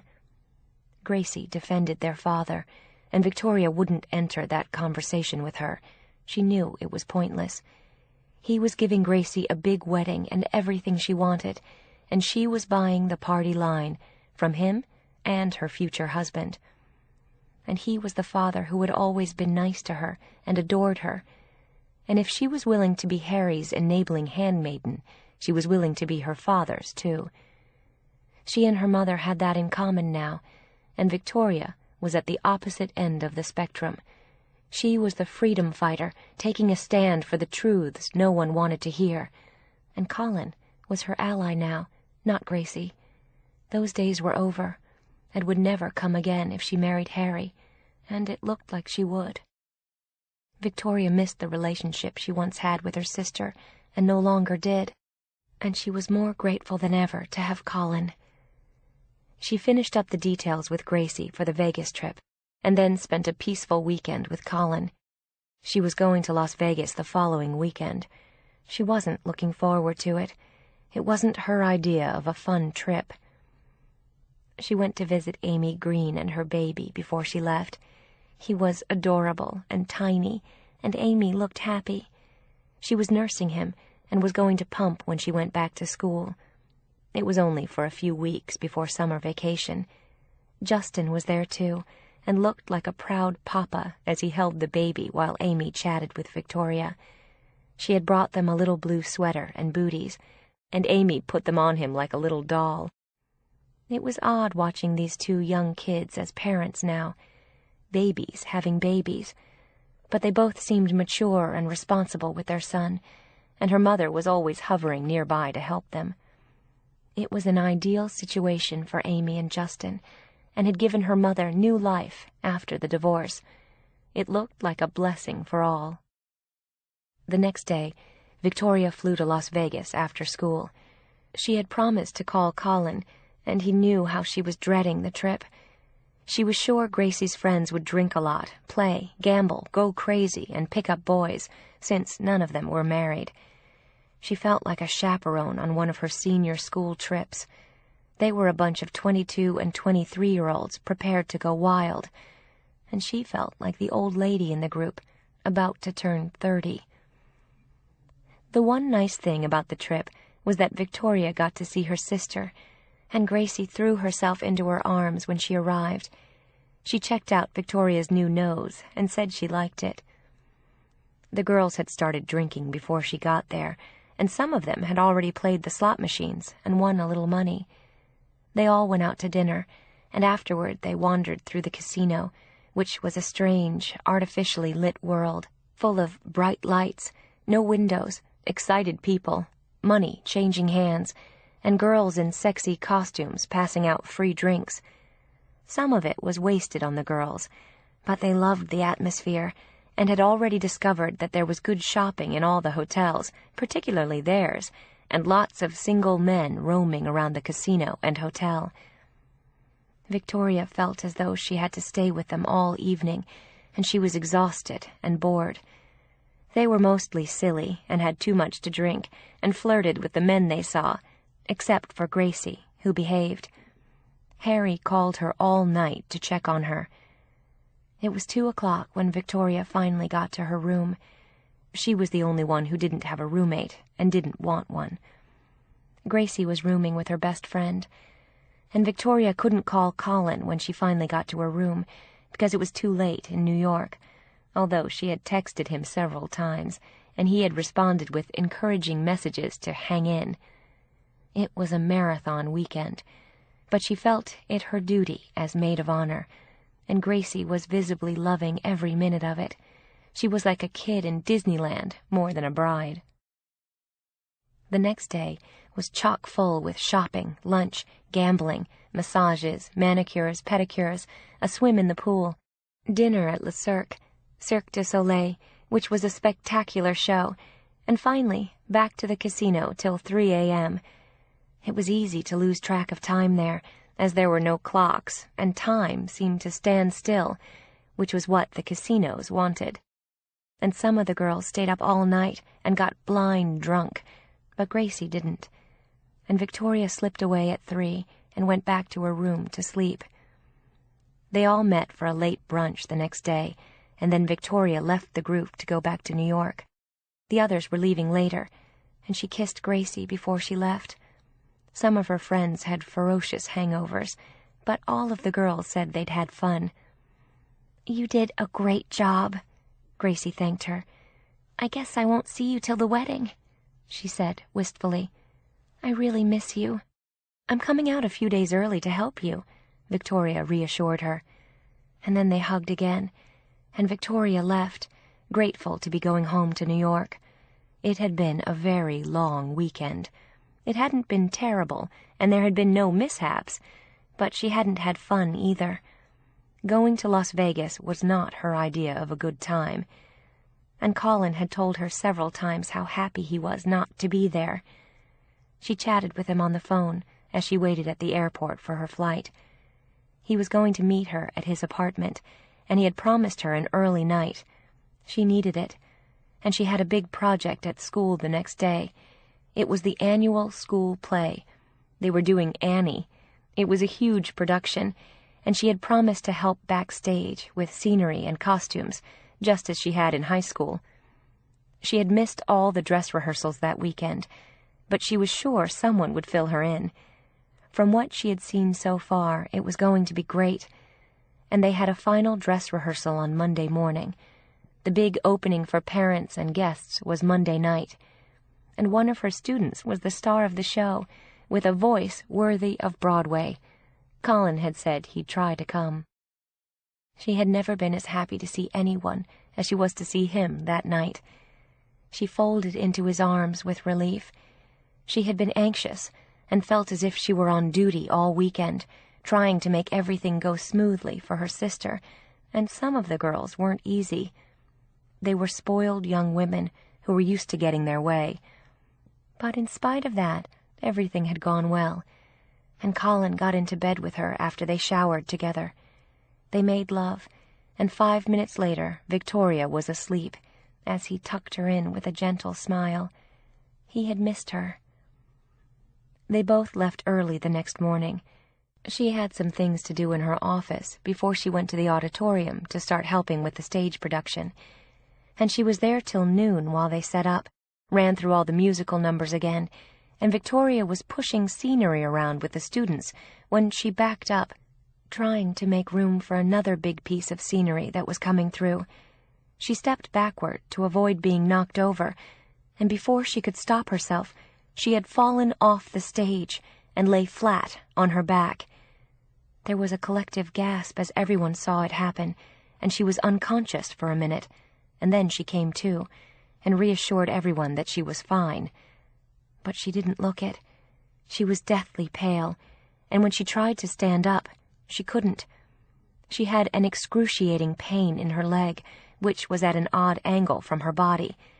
She insisted she'd be all right, but Helen went to get Mr. Walker and the school nurse, and they called 911. Victoria was mortally embarrassed when the paramedics walked in and put her on a stretcher. She had tried to get up, and she couldn't, and she had gotten a nasty bump on her head when she fell. And in the ambulance, they told her that it looked like her leg might be broken, and she told them that was impossible. She hadn't fallen that hard. But Helen, who had gone in the ambulance with her, said she had, and hit her head hard, too. They wanted to do some x-rays and a CT scan of her head. "This is so stupid," she said, trying to be brave about it, but she felt nauseous, and her blood pressure was low. And she called Colin and told him what had happened. He promised to meet her at the hospital right away. She told him he didn't have to. "I know you think you're not worthy of it, you goof, but I love you, and I'm coming up. I'll find you when I get there." She started to cry when he said it. She was scared and relieved that he was coming, but she would never have asked him to. He found her in the emergency room when he arrived.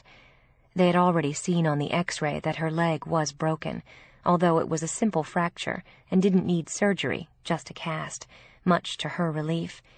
And she had a mild concussion, and all she needed for that was rest.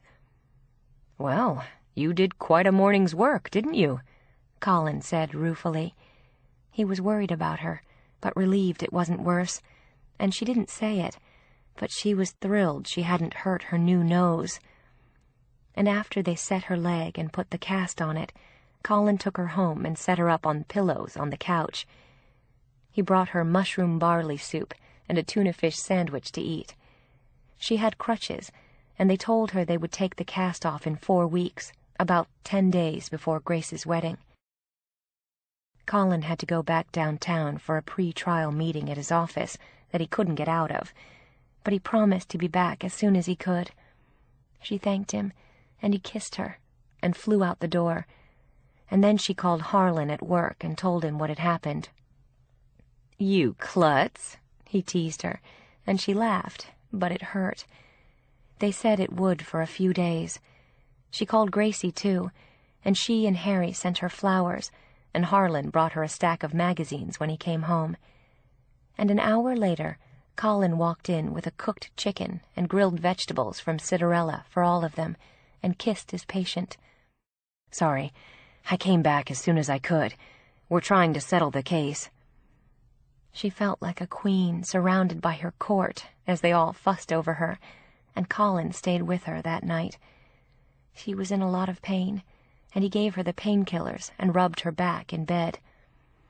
"You're a good nurse," she said, thanking him. "I'm sorry. This is so stupid." Yeah, I figured you did it on purpose. He smiled at her. She had been sorry to miss the play, but she was in too much pain to go, and she was sorely disappointed. And she was annoyed that she'd have to be on crutches. At least the cast was due to come off before the wedding, if it healed well. It was a headache she didn't need. Her mother had called her that night, too, and left a message on her voicemail that she was sorry to hear about her leg. She hobbled into school the next day, and all the students helped her get around. Helen and Carla came to check on her in her classroom, and Eric Walker stopped by to say hello.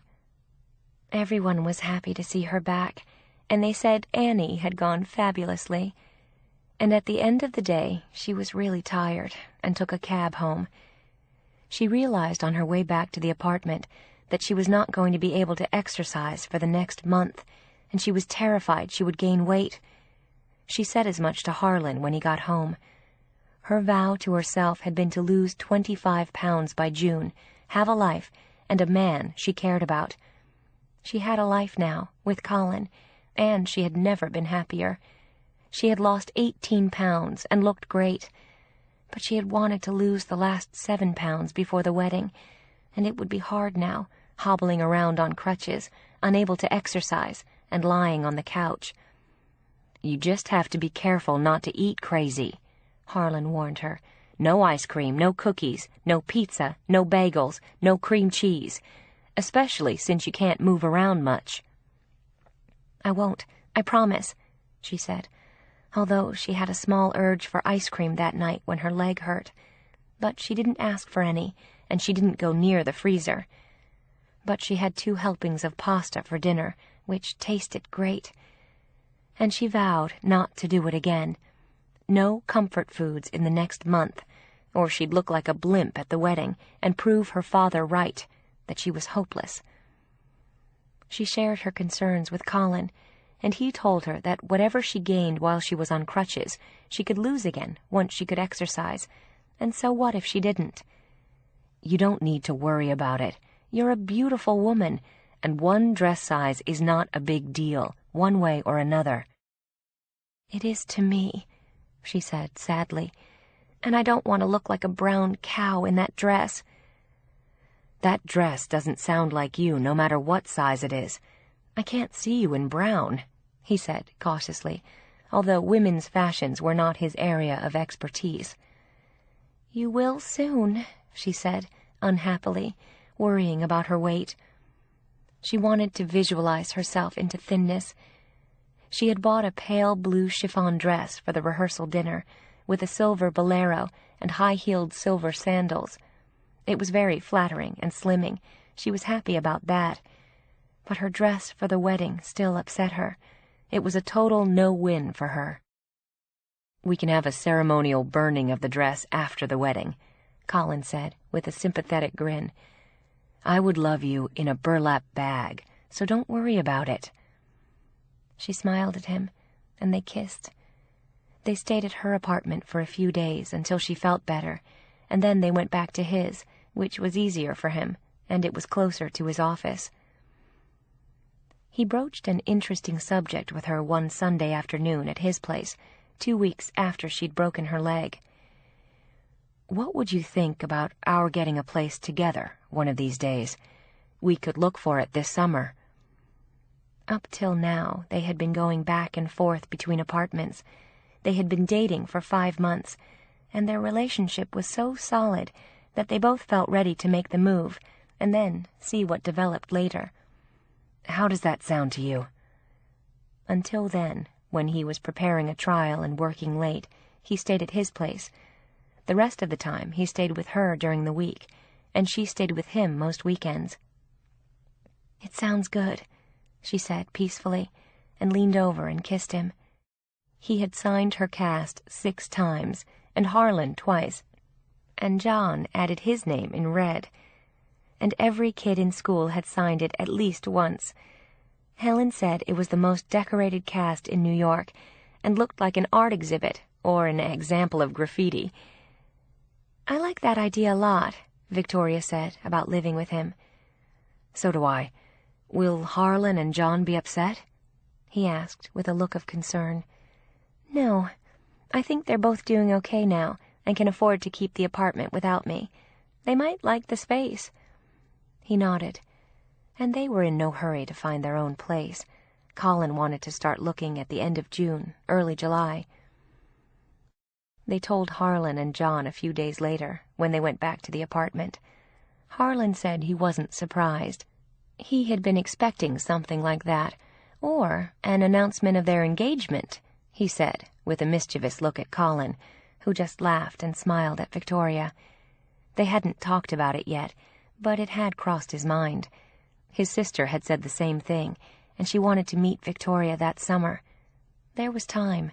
There was no need for them to do anything in a hurry. They were enjoying what they had. They had both waited a lifetime for it, and were savoring every moment. And his sister had just met someone, too. Colin hadn't met him yet, but he sounded perfect for her. He was a widowed doctor with 2 young kids, and his sister said they were really cute, 5 and 7. Life had a way of working out. The lid for every pot theory seemed to work, if you waited long enough and were patient. Victoria was now a firm believer in it. They agreed to start looking for an apartment together after her sister's wedding, when she was no longer in a cast and on crutches and could get around. He had a lull between trials, and she'd be out of school then. She could hardly wait. Victoria got her cast taken off 3 days after school closed for the summer. The leg felt a little weak and wobbly, but she had to do physical therapy and exercise, and they said that would strengthen it. And in the meantime, she had to be on her feet for the wedding. She could put full weight on her leg, but it didn't feel strong. And she couldn't overdo at the gym yet. She had to do therapy first. She didn't say anything to anyone, but the day she got the cast off, she walked into her bathroom and weighed herself, and as soon as she did, she sat down on the edge of the tub and burst into tears. She had been careful, but not totally. There had been some pasta on bad nights when her leg hurt, and she needed comfort food, a couple of pizzas, the occasional ice cream, cheese and crackers, and there had been mashed potatoes and some delicious meatloaf Harlan had brought home from the deli. And it all added up. It spelled out that, immobilized as she had been and unable to exercise at the gym, she had gained back 7 of the 18 pounds she'd lost. So instead of losing 25 pounds for the wedding, she'd lost 11. She knew she might be able to knock off another 3 or 4 if she tried hard, and did a regime of special herbal teas before the wedding. So now she was going to be wearing an unflattering dress that didn't suit her, and she'd be fat. She sat there and cried, and as she did, Colin walked into the bathroom. "What happened?" He looked worried. "Is your leg hurting?" "No, my ass is," she said, looking angry at herself. "I gained 7 pounds with my stupid broken leg." She was embarrassed to admit it to him, but he could see that she was crying, so she told him. "You'll lose it, and who cares?" he said, and then he had an idea. "I'm throwing your scale away. I don't want your whole life dictated by what you weigh. You look great. I love you. And if you gain 5 pounds or lose 10, who gives a fuck? I don't." "I do," she said unhappily, and blew her nose in a tissue, still sitting on the edge of the tub. "That's different," Colin said. "Then do it for you. Don't do it for me. I don't care. I love you the way you are, whatever size you happen to be." She looked at him with a smile. "How did I get lucky enough to find you? You're the best thing that's ever happened to me at a gym," she said. "We earned each other by being miserable for a long time. We deserve to be happy," Colin said, and leaned down to kiss her. "And loved," she added, and then he kissed her again, and she stood up, and he took her in his arms. "When are you leaving for L.A., by the way?" He knew it was soon, now that she had her cast off. That was what she had been waiting for, the green light from her doctor, and now she had it. "In 2 days. I hate to leave before you do. Victoria said with a sigh. But Gracie says she needs me.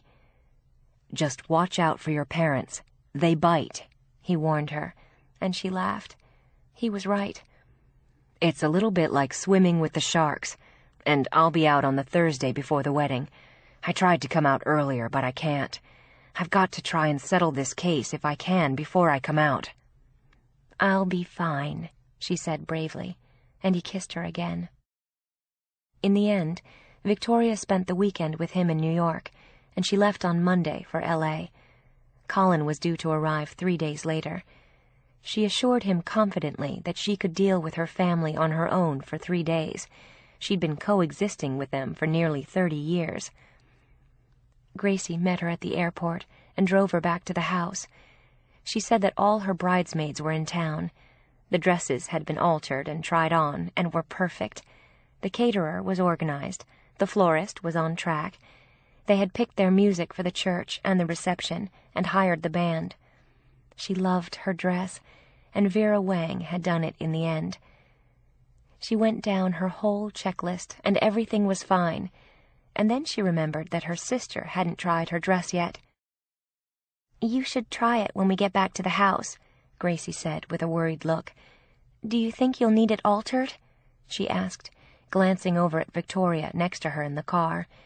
She looked about the same to her, but you couldn't always tell. "No, I'm not much thinner than I was," Victoria said, looking discouraged. "I meant bigger," Gracie said hesitantly, and Victoria shook her head. That was how they all thought of her, as an ever-growing mountain that never got smaller, only bigger.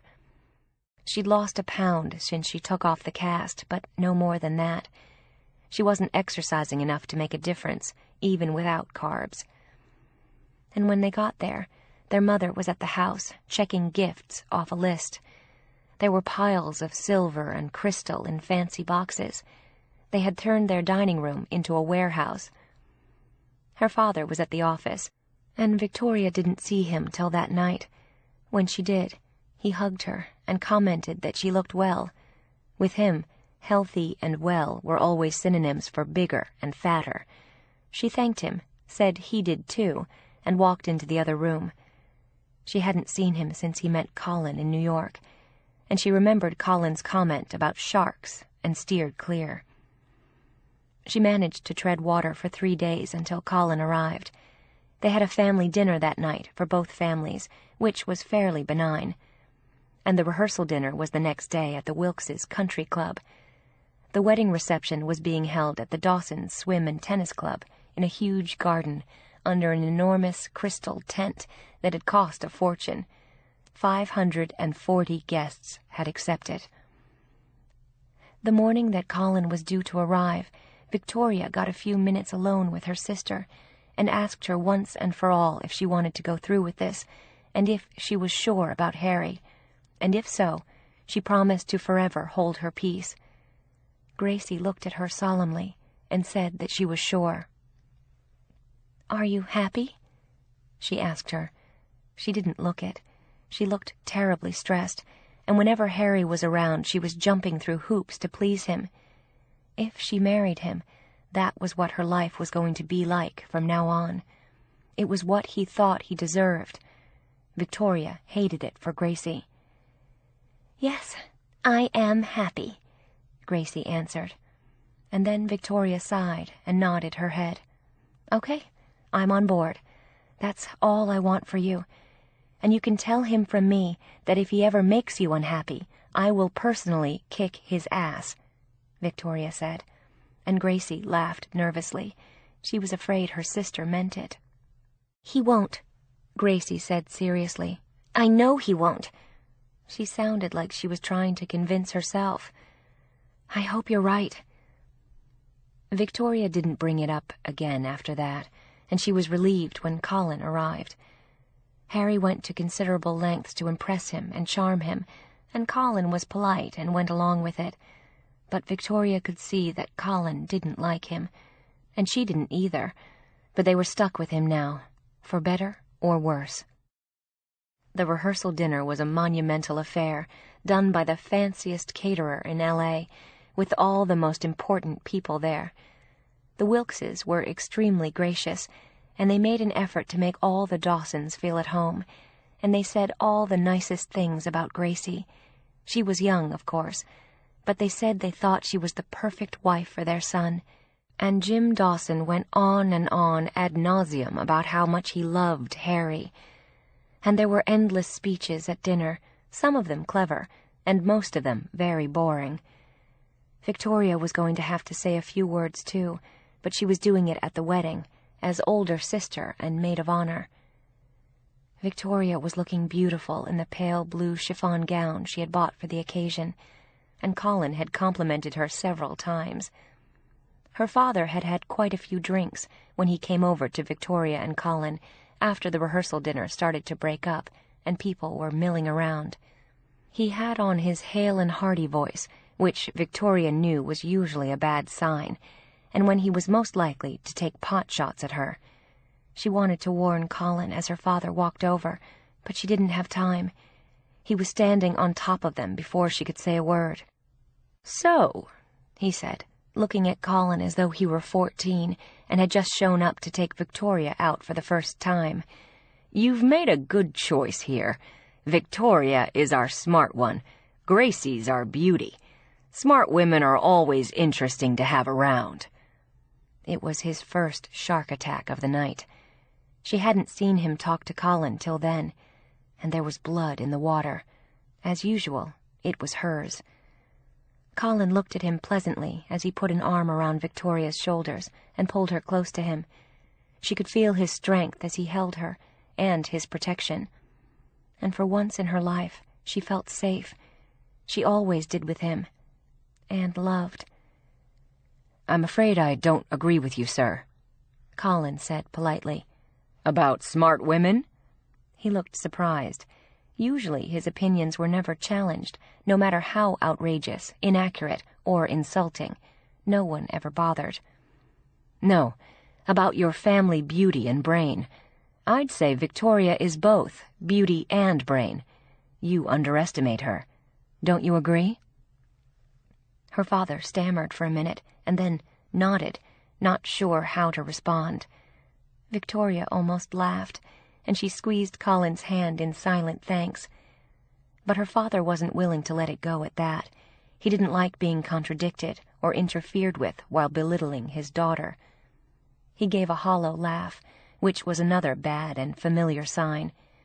"It's amazing how genes skip generations, isn't it? Victoria looks exactly like my grandmother. She always has, and nothing like us. She even has my grandmother's build, coloring, and nose." He was hoping to embarrass her, because he knew how much she had hated her nose all her life. It was his revenge for the protection Colin provided her. Innocently, Colin leaned closer and studied Victoria's nose, and turned to her father with a puzzled expression. "It looks very much like her mother and sister's nose to me," Colin said honestly. And of course it did, thanks to Dr. Schwartz, but Colin didn't know that, as Victoria blushed. Her father looked annoyed, and looked closer himself, and he had to admit, to himself if not to Colin, it did look like Gracie and her mother's nose. "Strange. It used to look just like my grandmother's," he muttered. "She's a big girl like my grandmother, though," he said, with a malevolent glint in his eye. It was the description she had loathed since she was a child. "Do you mean tall?" Colin asked with a smile. "Yes, of course." Her father recanted for the first time ever, and then, without further comment, he slunk off into the crowd. His barbs had been as sharp as ever, but this time they had missed their mark. It was obvious to her father that Victoria didn't care, and even more so that Colin loved her. Her father had lost the target of his jokes and put-downs forever. Victoria sighed as she watched him find her mother and tell her it was time to go. "Thank you," Victoria said quietly to Colin. She would have liked to confront her father herself, but she was still afraid to. There was too much water behind that dam. Maybe one day, but not now. Colin had an arm around her as they walked to where the valet parkers had the cars and limousines. "I can't believe the shit he says about you," he said, looking annoyed. "What's with the nose?" he asked, looking puzzled, and she burst out laughing as they waited for the car and driver Colin had hired for the night. "I had a nose job during Christmas vacation. That was the car accident when I met you," she said, looking embarrassed at having kept it from him out of vanity until then.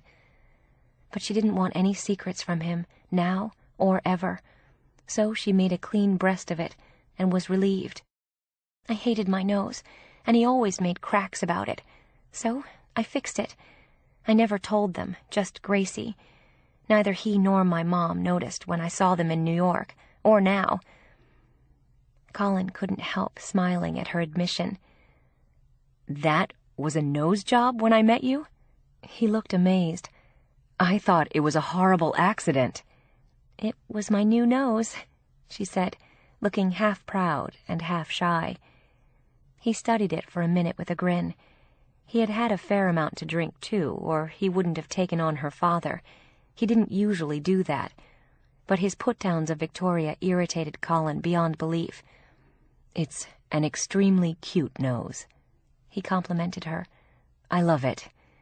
"I think you're drunk," she said with a laugh. She had enjoyed watching him subtly take apart her father. "Actually, I am drunk, but not dangerously so." He stopped to kiss her, and then their car and driver showed up, and they got in. He was staying at the house with her, so they were bound to run into her father again, but they went into her room quickly when they got back, and Colin was so tired he was asleep in 5 minutes. Victoria lay with him for a while, and then she went to find Gracie in her room. She poked her head in the door, and Gracie was sitting on her bed and looking a little lost. Victoria went in and sat down next to her, as she used to when they were kids. "Are you okay?" "Yeah, nervous about tomorrow. I feel like I'm going to his family and losing ours," she said, looking anxious. Victoria wouldn't have considered it a loss, except for Gracie, but she knew Gracie did. She loved her parents, and they loved her. "You won't lose me," Victoria reassured her. "You'll never lose me." Gracie hugged her without saying a word. Gracie looked like she was about to cry, but she didn't. Victoria couldn't help wondering if she was having second thoughts about Harry. She should, but she didn't admit it if she did. "The wedding will be fine," Victoria said soothingly. But sadly, the marriage would not, or at least Victoria doubted it. "I like Colin," Gracie said to change the subject. "He's really nice, and I think he loves you a lot." It was easy to see. He took wonderful care of her, and looked at her adoringly like he was the luckiest man in the world. "I love him a lot, too," she said happily. "Do you think you'll marry him?"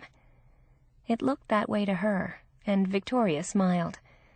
"I don't know. He hasn't asked. It's too soon. We're happy like this for now. We're going to get an apartment together this summer." They were moving slowly, but Gracie was about to become a real married woman in a few hours. She seemed much too young to her sister to take such a big step, especially to Harry, who was going to control every aspect of her thought and life. It made Victoria sad for her, but this was what she said she wanted, and the price she was willing to pay to be with him. "I'm sorry about the brown dress," Gracie said suddenly, with a guilty look. "I should have picked something that suits you better. I just liked the dress, but I should have thought about you." Victoria was touched that Gracie realized it and told her, as she gave her a forgiving hug. "It's okay. I'll get even with you when I get married. I'll pick something you look like shit in." They both laughed and chatted for a while, and then Victoria hugged her and went back to her room. She felt sorry for her little sister. She had the feeling she wasn't going to have an easy life, a moneyed one for sure, but not necessarily a good one. All she could do now was hope for the best for her sister, They were each responsible for their own lives. Victoria got into bed next to Colin, smiled at him, and then cuddled up with him and went to sleep. For the first time in her life, she felt safe in her parents' house. Chapter 26. On the morning of the wedding, the house was bustling with excitement and activity from the moment everyone got up. There was breakfast laid out in the kitchen so people could help themselves. Colin and Victoria took theirs out to the garden so they didn't get in anyone's way. Gracie was having a manicure and pedicure in her room. The hairdresser came to do all the women in the house. All Victoria wanted was a simple French twist, so she went first. The wedding was set for 7 o'clock that night, but people came and went all day. All the bridesmaids were there from lunchtime on, and Victoria couldn't get near her sister, so she left them alone and did whatever she could to help her mother. But everything seemed in surprisingly good control, and Gracie's wedding gown was laid out in her mother's room. Her father had been relegated to the guest room to dress, and everyone seemed to have something to do. There were a million phone calls and deliveries, and Colin volunteered to man the doors and phones. Victoria's father disappeared for a while, and then came back, but he never said a word to Victoria all day, nor to Colin. He had gotten a dose of his own medicine the night before, and Victoria was glad. It was about time, and Colin had done it well, with style and finesse. With his protection, her father would think twice before attacking her again. And by 5 o'clock, the countdown had begun. The hairdresser did Gracie's hair. All the bridesmaids had been done. And at 6 o'clock, they all slipped into their dresses. Victoria took a deep breath and put hers on, and one of the bridesmaids zipped it up, while another one held it closed. And Victoria held her breath. She didn't look in the mirror. She could feel how it looked. She could hardly breathe, even with the weight she'd lost, and her breasts were tightly compressed and poured out of the strapless dress. It was excruciatingly tight, and the zipper almost didn't close. And she knew just how ugly it looked on her, but she really didn't care. Colin loved her, and if it wasn't the best dress for her, it wasn't important. She had found brown satin shoes to match and slipped them on. The heels were high, and she suddenly looked like a very tall woman, but a good-looking woman. She felt like she had come into her own in the last year, not just because of Colin, but the efforts she'd made to free herself of the past and the damage it had done. Colin had happened because she was ready for him. She had made the changes, and he had arrived. The changes weren't because of him. She felt sure of herself suddenly, even in the dress that didn't suit her. She looked beautiful and shone from within. She put on a little more blush, and the color of the dress didn't look quite so bad with her pale skin. She went in to her sister, and her mother was just slipping the elaborate white lace gown over Gracie's head. Her mother was dressed in a dark beige taffeta gown with a jacket, and she looked elegant and demure. She was still a beautiful woman. Sometimes Victoria forgot that. And the minute the enormous white lace dress fell over Gracie's tiny body, she looked like a princess. She was wearing her engagement ring that looked like a headlight, and the diamond earrings Harry had given her. And his mother had given her a string of large pearls with a diamond clasp as a wedding gift. She seemed much too young to be wearing all that jewelry, and Victoria was reminded of when they played dress-up when they were children. But Gracie looked lovely. She was the perfect bride, and when her father walked in a few minutes later, he started to cry. He was overwhelmed by the vision of her in her wedding gown. She had always been his baby, and she always would be. And she was Victoria's baby, too.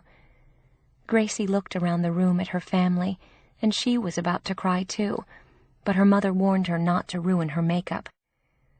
Gracie felt as though she were leaving them all forever and setting out in the world on unfamiliar waters.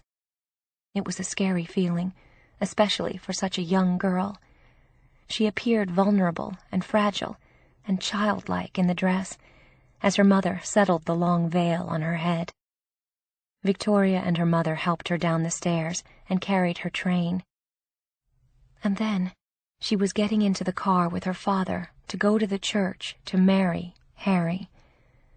Her father came unglued as they drove away, and Gracie leaned over and kissed him. She had a father that Victoria had never known and would have loved to have, but now she had Colin instead. And then Victoria and her mother got into the town car waiting to take them to the church. Colin had left a while before, and she would see him there. And once at the church, everything happened in good order. Harry was waiting at the altar.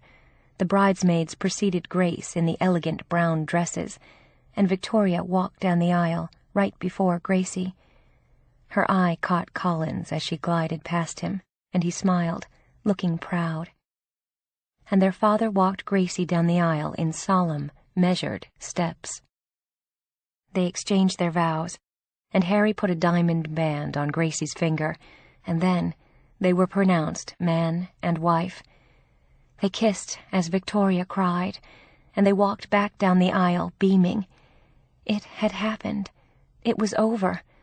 The wedding that had driven them all crazy for a year was underway, and the reception was as spectacular as her parents had wanted and Gracie had dreamed of.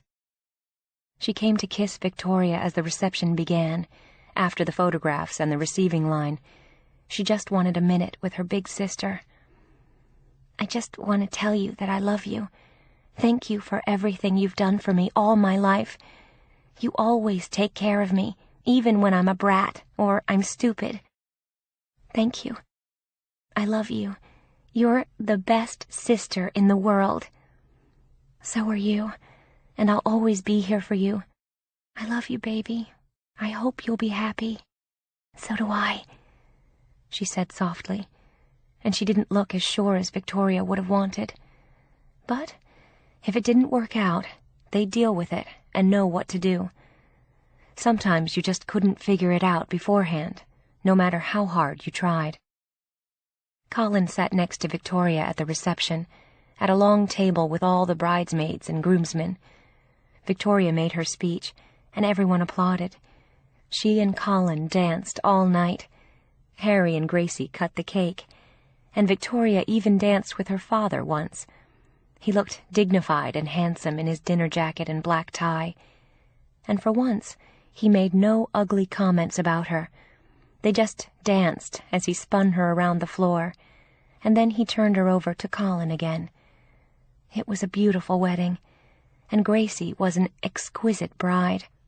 And much to Victoria's relief, for tonight at least, and maybe forever if they were lucky, Gracie and Harry looked happy. There was no way of knowing if it would last, for them or anyone.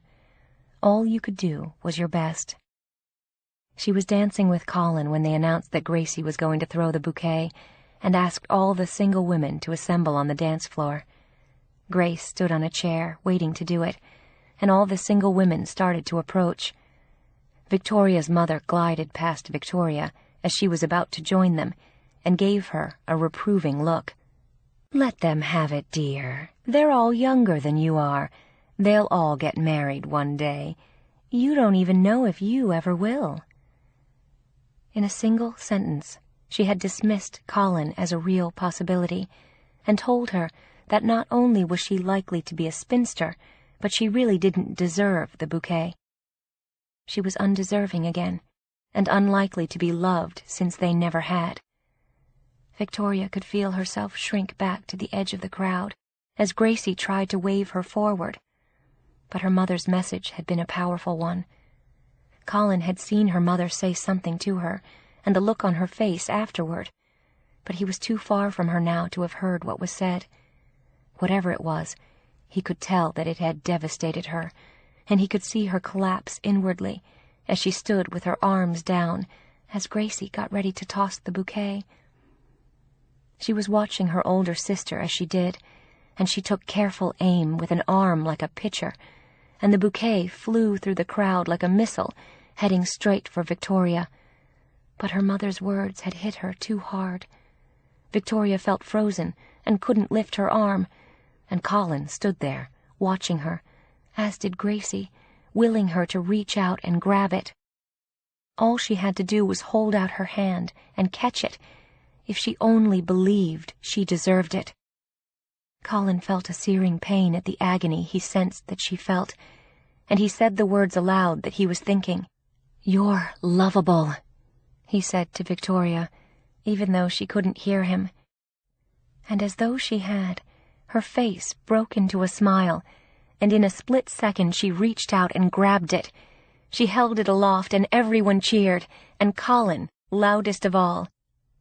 Victoria looked over at him at that moment, and he gave her a thumbs up with both thumbs, just as Harry lifted his wife from the chair, and they went upstairs to change.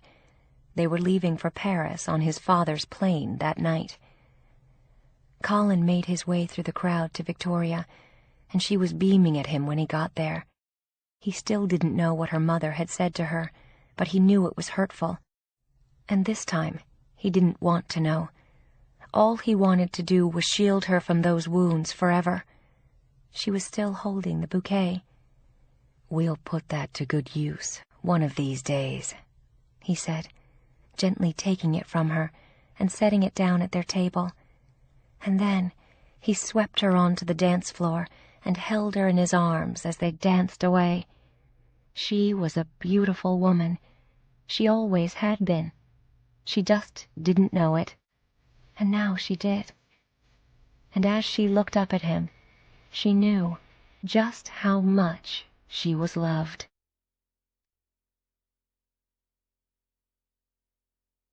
We hope you have enjoyed our presentation of Big Girl by Danielle Steel. Copyright 2010 by Danielle Steel. Performed by Kathleen McInerney. Directed by Paul Rubin. Performance copyright 2009 by Brilliance Audio. All rights reserved. For further information concerning this program or other Brilliance Audio titles, please call the following toll-free number 1-800-222-3225 or visit our website at www.brillianceaudio.com. No part of this recording may be played for an audience or reproduced in any form. It may not be streamed, downloaded, broadcast, or copied without written permission. Address all inquiries to Brilliance Audio, P.O. Box 887, Grand Haven, Michigan 49417.